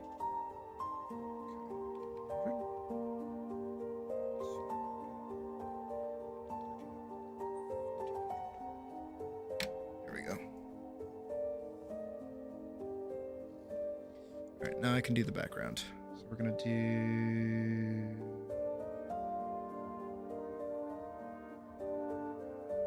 I'm gonna do like a dark blue. We're gonna do like here. I'm gonna grab a watercolor. No, a flat brush. Just hit it like that. Here's our floor. We're gonna frame them inside of a doorway.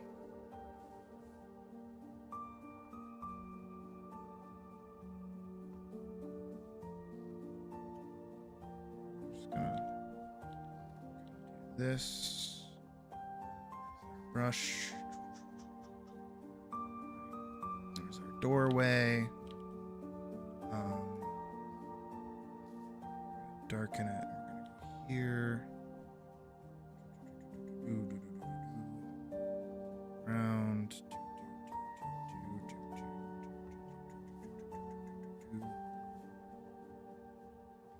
And I'm gonna take that. We're just gonna kind of that a little bit.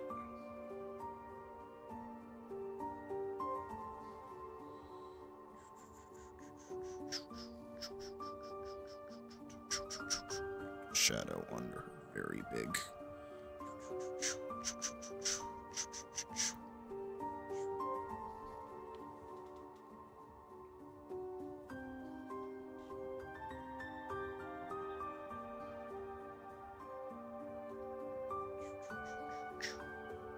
I want this color.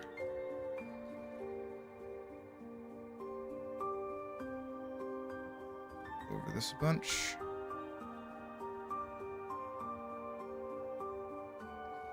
Just kind of go over the walls.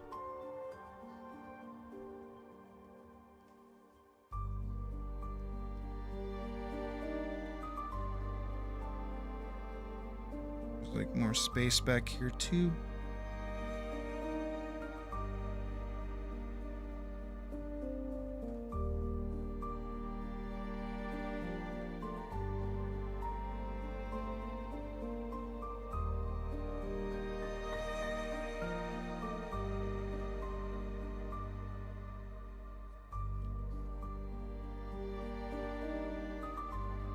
Don't worry, I'm not done with the background. That'd be so lame.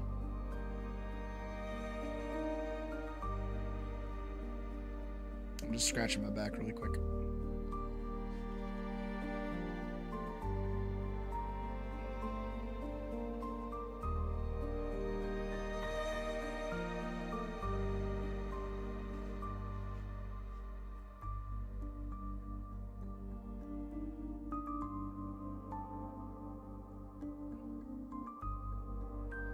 He's calling the darkness a pervert.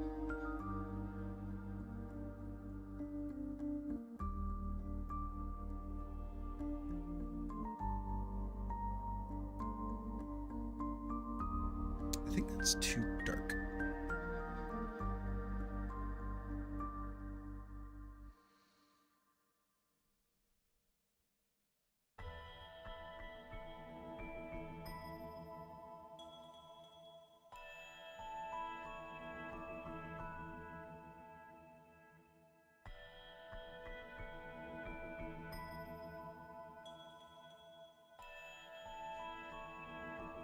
Here's what I'll do.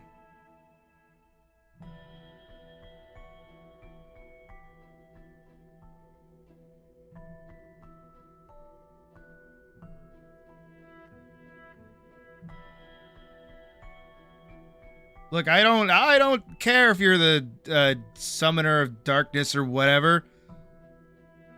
Stop talking to Tina. I don't know. I can't do a Bob's Burgers impression. I'm sorry. Actually, I can. I lied. Do you guys want to hear my Bob's Burger impression?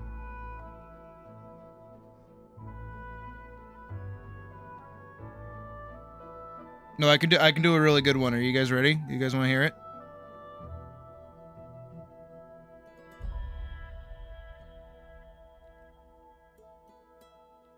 Hey guys, it's me, Bob's Burgers. Wasn't that such a good impression?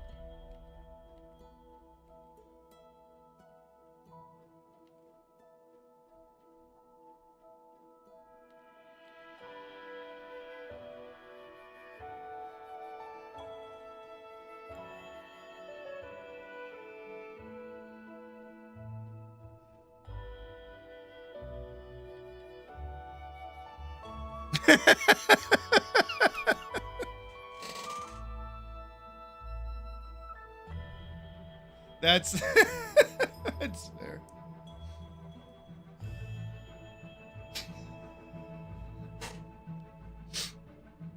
Oh, hold on. I have to do something really quick. That. This. Huh?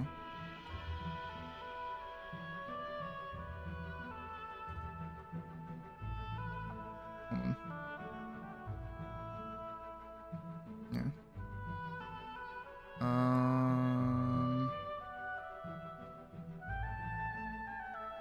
What's it called?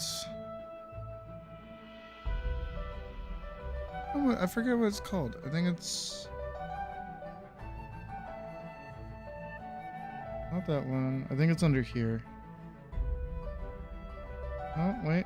There it is. Got it. Okay. Okay. Nope. Did not want to do that.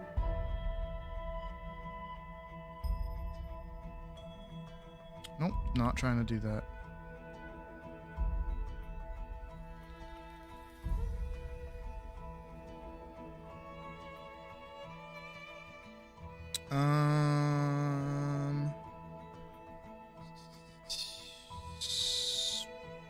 Yeah, that one. Okay.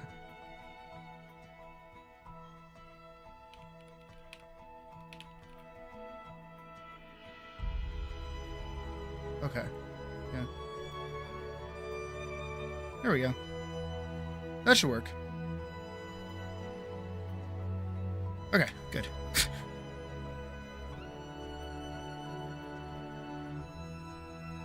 I think I need like highlights under this or something.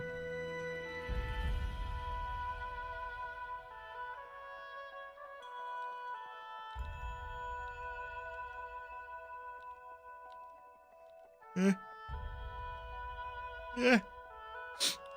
Please. I can fucking feel a fuck ass sneeze.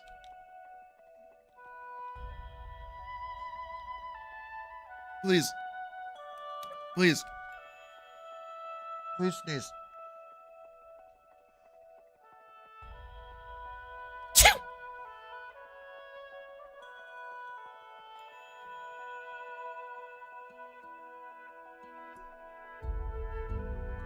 Who'd I get?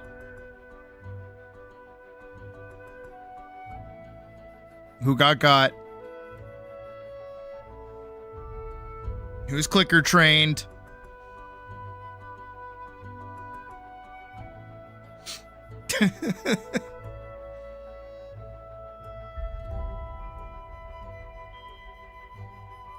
Put like a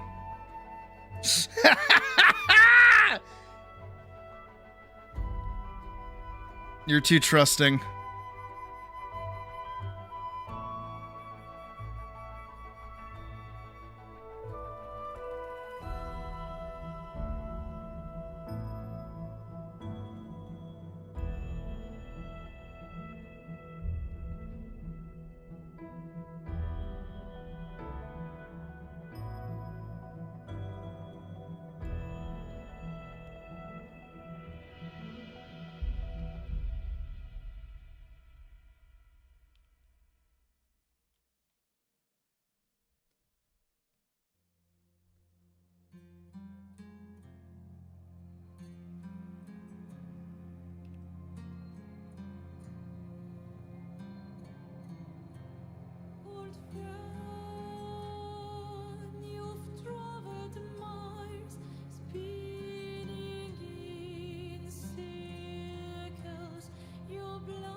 But it's time to say goodbye until next life.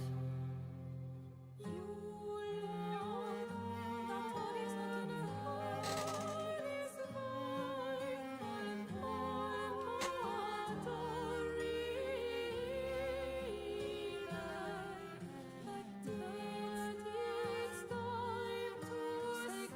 I feel like it's just because it's like purple that's not working.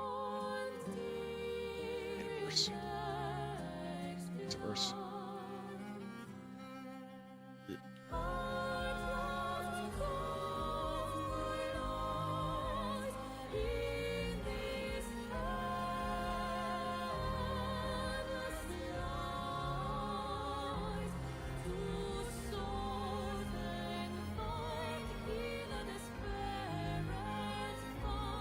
It's not bad. I wish the inside was like a different color though. Like a yellow.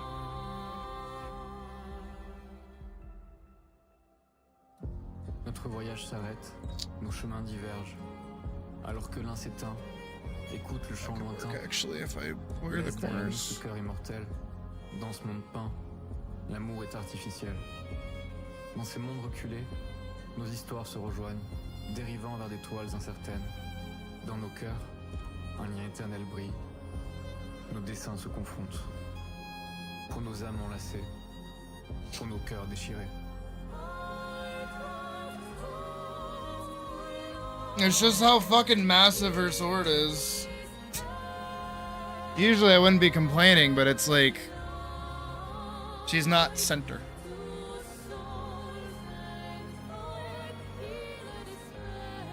I would like her to be center. I mean, I could make her center. I expanded it by like 500. I expanded it by 600. Oh, it's gonna be the full image.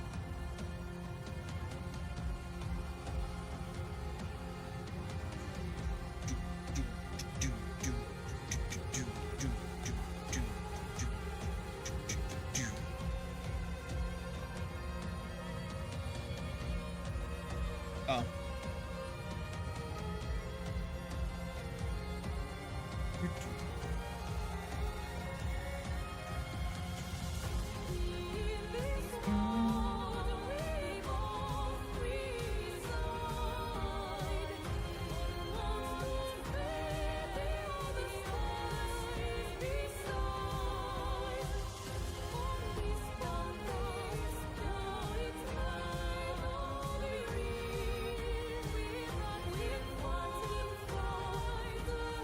Better.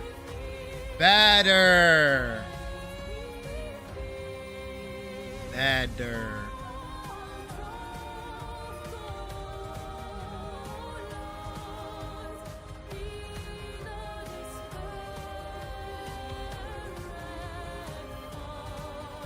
Better.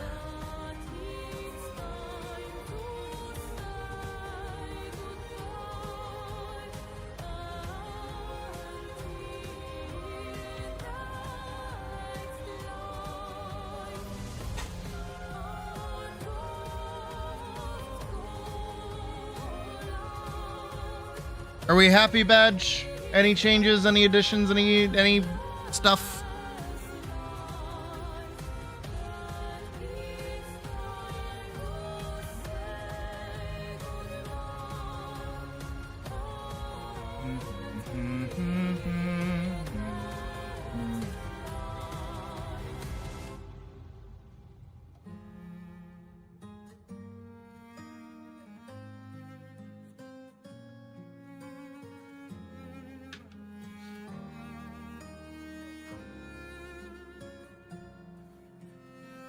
Happy with it? Alright, good. That's all I ask. Get this saved. Badger. Dos. And save it as a JPEG. We'll send it over to you. $3, by the way. $3 for this, by the way.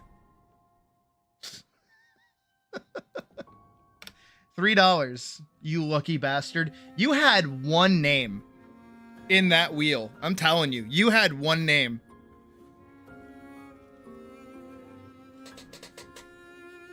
Barely enough to afford one name.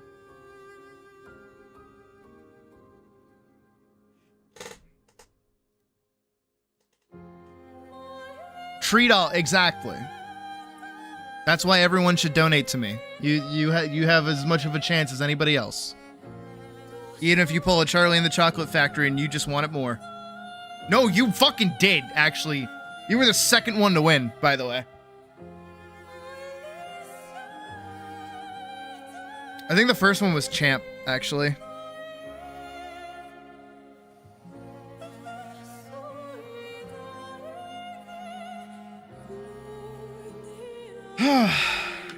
All right, and with that, and about 9.5 hours, and me and a bunny. Why am I off the side? It should be like in the center of the screen. Hi. I do believe that is. Yep. There we go. Okay, I can hit buttons. I believe that is where we can call it a stream for tonight. Actually. Yeah. So obviously tomorrow we'll be back with more stream content and such. And we'll be doing more art. So that'll be cool. Sorry, I'm like checking stuff. As always, thank you guys for watching tonight. I appreciate it. As I said, as always. Sorry, I closed the thing. Tomorrow we'll be doing our next 2 submissions, which seem to be Champ and Hot Dog. Axel. So Champ and Axel tomorrow. We still have Anya's request in transit. I also have Calf's comm as well. I'm going to try to do Calf's tomorrow as well. I'm going to not try to kill as much time as I did today and just do Champs, Axel's, and Calf's all tomorrow. I'm going to see if I can do all 3. If I can do all 3, that means I only have Anya and our mystery winner who hasn't said anything. So if they don't end up messaging me, what I'll do is I'll just go and ping, I'll go re-roll and do another winner, and then we'll do that Thursday. So then we'll have 2 Thursday. I think that's math, right? If I do 3 tomorrow, yeah. Yeah, that makes sense. That makes sense, yeah. Well, we'll be back here tomorrow. Or you can rewatch the VOD, one of the 2. Sorry. But we have been live for 9.5 hours. It is 2:15 a.m. and I still have more shit I have to do. So, I do hope you guys have a good rest of your night, and I'll see you tomorrow for those 3 commissions, hopefully. All right? So, have a good night, as always. Thank you for watching.